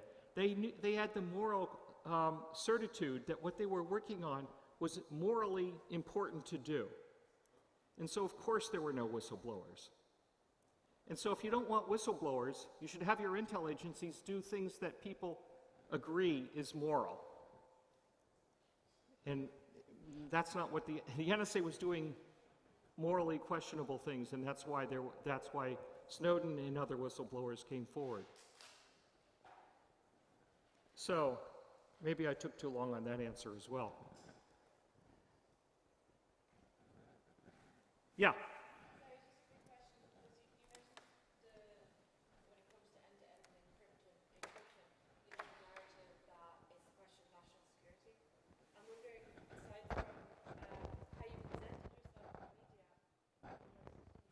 Maybe ask it against, yes, so we have it for the live stream. Start over now that you have the microphone. Sure. So just a simple kind of clarification question on what you just said, which, because you mentioned when it comes to end-to-end encryption, that you like to make the argument that it's a question of national security. It's more than that, but I do use national security as one of the different arguments. So the question was, you know, when it came to PGP, aside from presenting yourself as, you know, a respectable middle-class citizen, did you have a moral narrative that you projected that was so convincing that people, you know, aside from the kind of demographic and the non-threatening nature of your appearance, that they were willing to accept? At that time in the early 90s when it started to come down on me, I took the position of protecting human rights workers. It wasn't so much about protecting national security at that time. Today it is. But then, but at that, I mean, you know, because of the context we have today, the deployment of 5G gear from China, you know. But in the early 90s, it was to protect human rights. It was to protect grassroots political organizations in the United States who were in opposition to the White House. I mean, when I first had the idea of doing this, it was in the 1980s. Reagan was in the White House, and it was accusing, you know, I was a peace activist at the time. You know, I was working in the nuclear weapons freeze campaign, and Reagan's White House accused us of being Soviet puppets. Well, I knew for sure I was not a Soviet puppet, and none of my friends were either. And so, you know, I felt that grassroots political organizations in the United States needed to protect themselves from the White House and our, you know, that they were spying on us. And I also felt that human rights workers in other countries that were operating under far worse conditions than we were needed protection. And so PGP was, the motivation for PGP was that, and that was the moral argument that I was making at that time in that context. But, you know, now I feel like I can get more mileage out of trying to make the national security argument. But still, there's the, here's another thing, and this is maybe the most important reason of all. Look around you. We see democracies all over the world sliding into autocracies. You know, in 1994, I visited Europe for the first time, and I went to Bucharest, and I saw a horrible society. The 1994 version of Bucharest was pretty dismal. And the society had been ruined by years of Ceausescu's cruel regime. And then I went to Budapest on the same trip. And there I found a positive society where they were on the move to move toward the West, to look toward and optimistically toward democracy. That was where they wanted to go. And so, you know, I got a much more positive vibe from that. But fast forward to today, Hungary is not like it was in 1994. Instead, it has Viktor Orban running things. And he has seized control of the courts, of the press, of academia, of all kinds of elements of a democracy are now under his control. And, you know, and Hungary's not the only place. I mean, Poland also has moved in that direction. And Italy, you know, and Brazil, you know, I mean, fortunately they got rid of that guy. But, you know, it could happen again. And worst of all, imagine what would happen if it happened to the United States. The US would drop out of NATO. It could still happen. I find that terrifying. And so, if we lose democracies through free and fair elections, it happens. I mean, that's typically how these autocrats come to power. They don't do it by, you know, having gunfights in the street. They do it by getting elected, and then they seize control of the elements of a free democracy. If that happens, it's important that that new regime not have a legal environment that makes it illegal to use strong encryption. We need to have infrastructure around us, pervasive deployment of strong encryption, end-to-end encryption, because if we live in a society that in the future starts to collapse into autocracy, that we have the tools to oppose this and to try to win it back for democracy. And we need strong encryption end-to-end to do that. It's happening all over the world. Lots of democracies have either already collapsed into autocracies or are in danger of doing so. The largest democracy in the world, India, is under the rule of someone who has been trying to take more and more power. We need to have these tools to preserve our ability to resist autocracies. And strong encryption, end-to-end encryption, is part of that. And that is the most compelling argument that I think we have to try to insist that they not take away from us the few remaining pixels in our, yeah.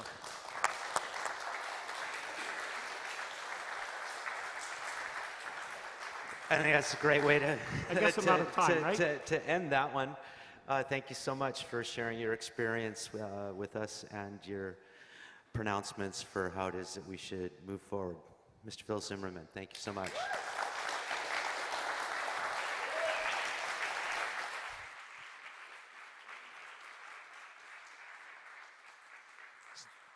So as you all know, we have a sponsor named Jazzminer, and we are giving away... Oh, these are from iPolo. Okay, so... So a little earlier, Mikhail Paleka was a winner, but was not present, and is still not present. No, that was the other dude. This is another guy who wasn't here as well. Well, never mind. I guess somebody else will be a winner of it tomorrow. Thank you. Okay, it's really, you don't want to give, okay, we don't do another name. Great, so that brings us to the end of our first day of the inaugural Proof of Work Summit. And thank you guys all for coming, for the speakers, from the sponsors, the VIP, people who've paid for tickets, the speakers, everybody. It's been very enjoyable for me to participate in this community. Thank you guys all for coming, and we'll see you tomorrow.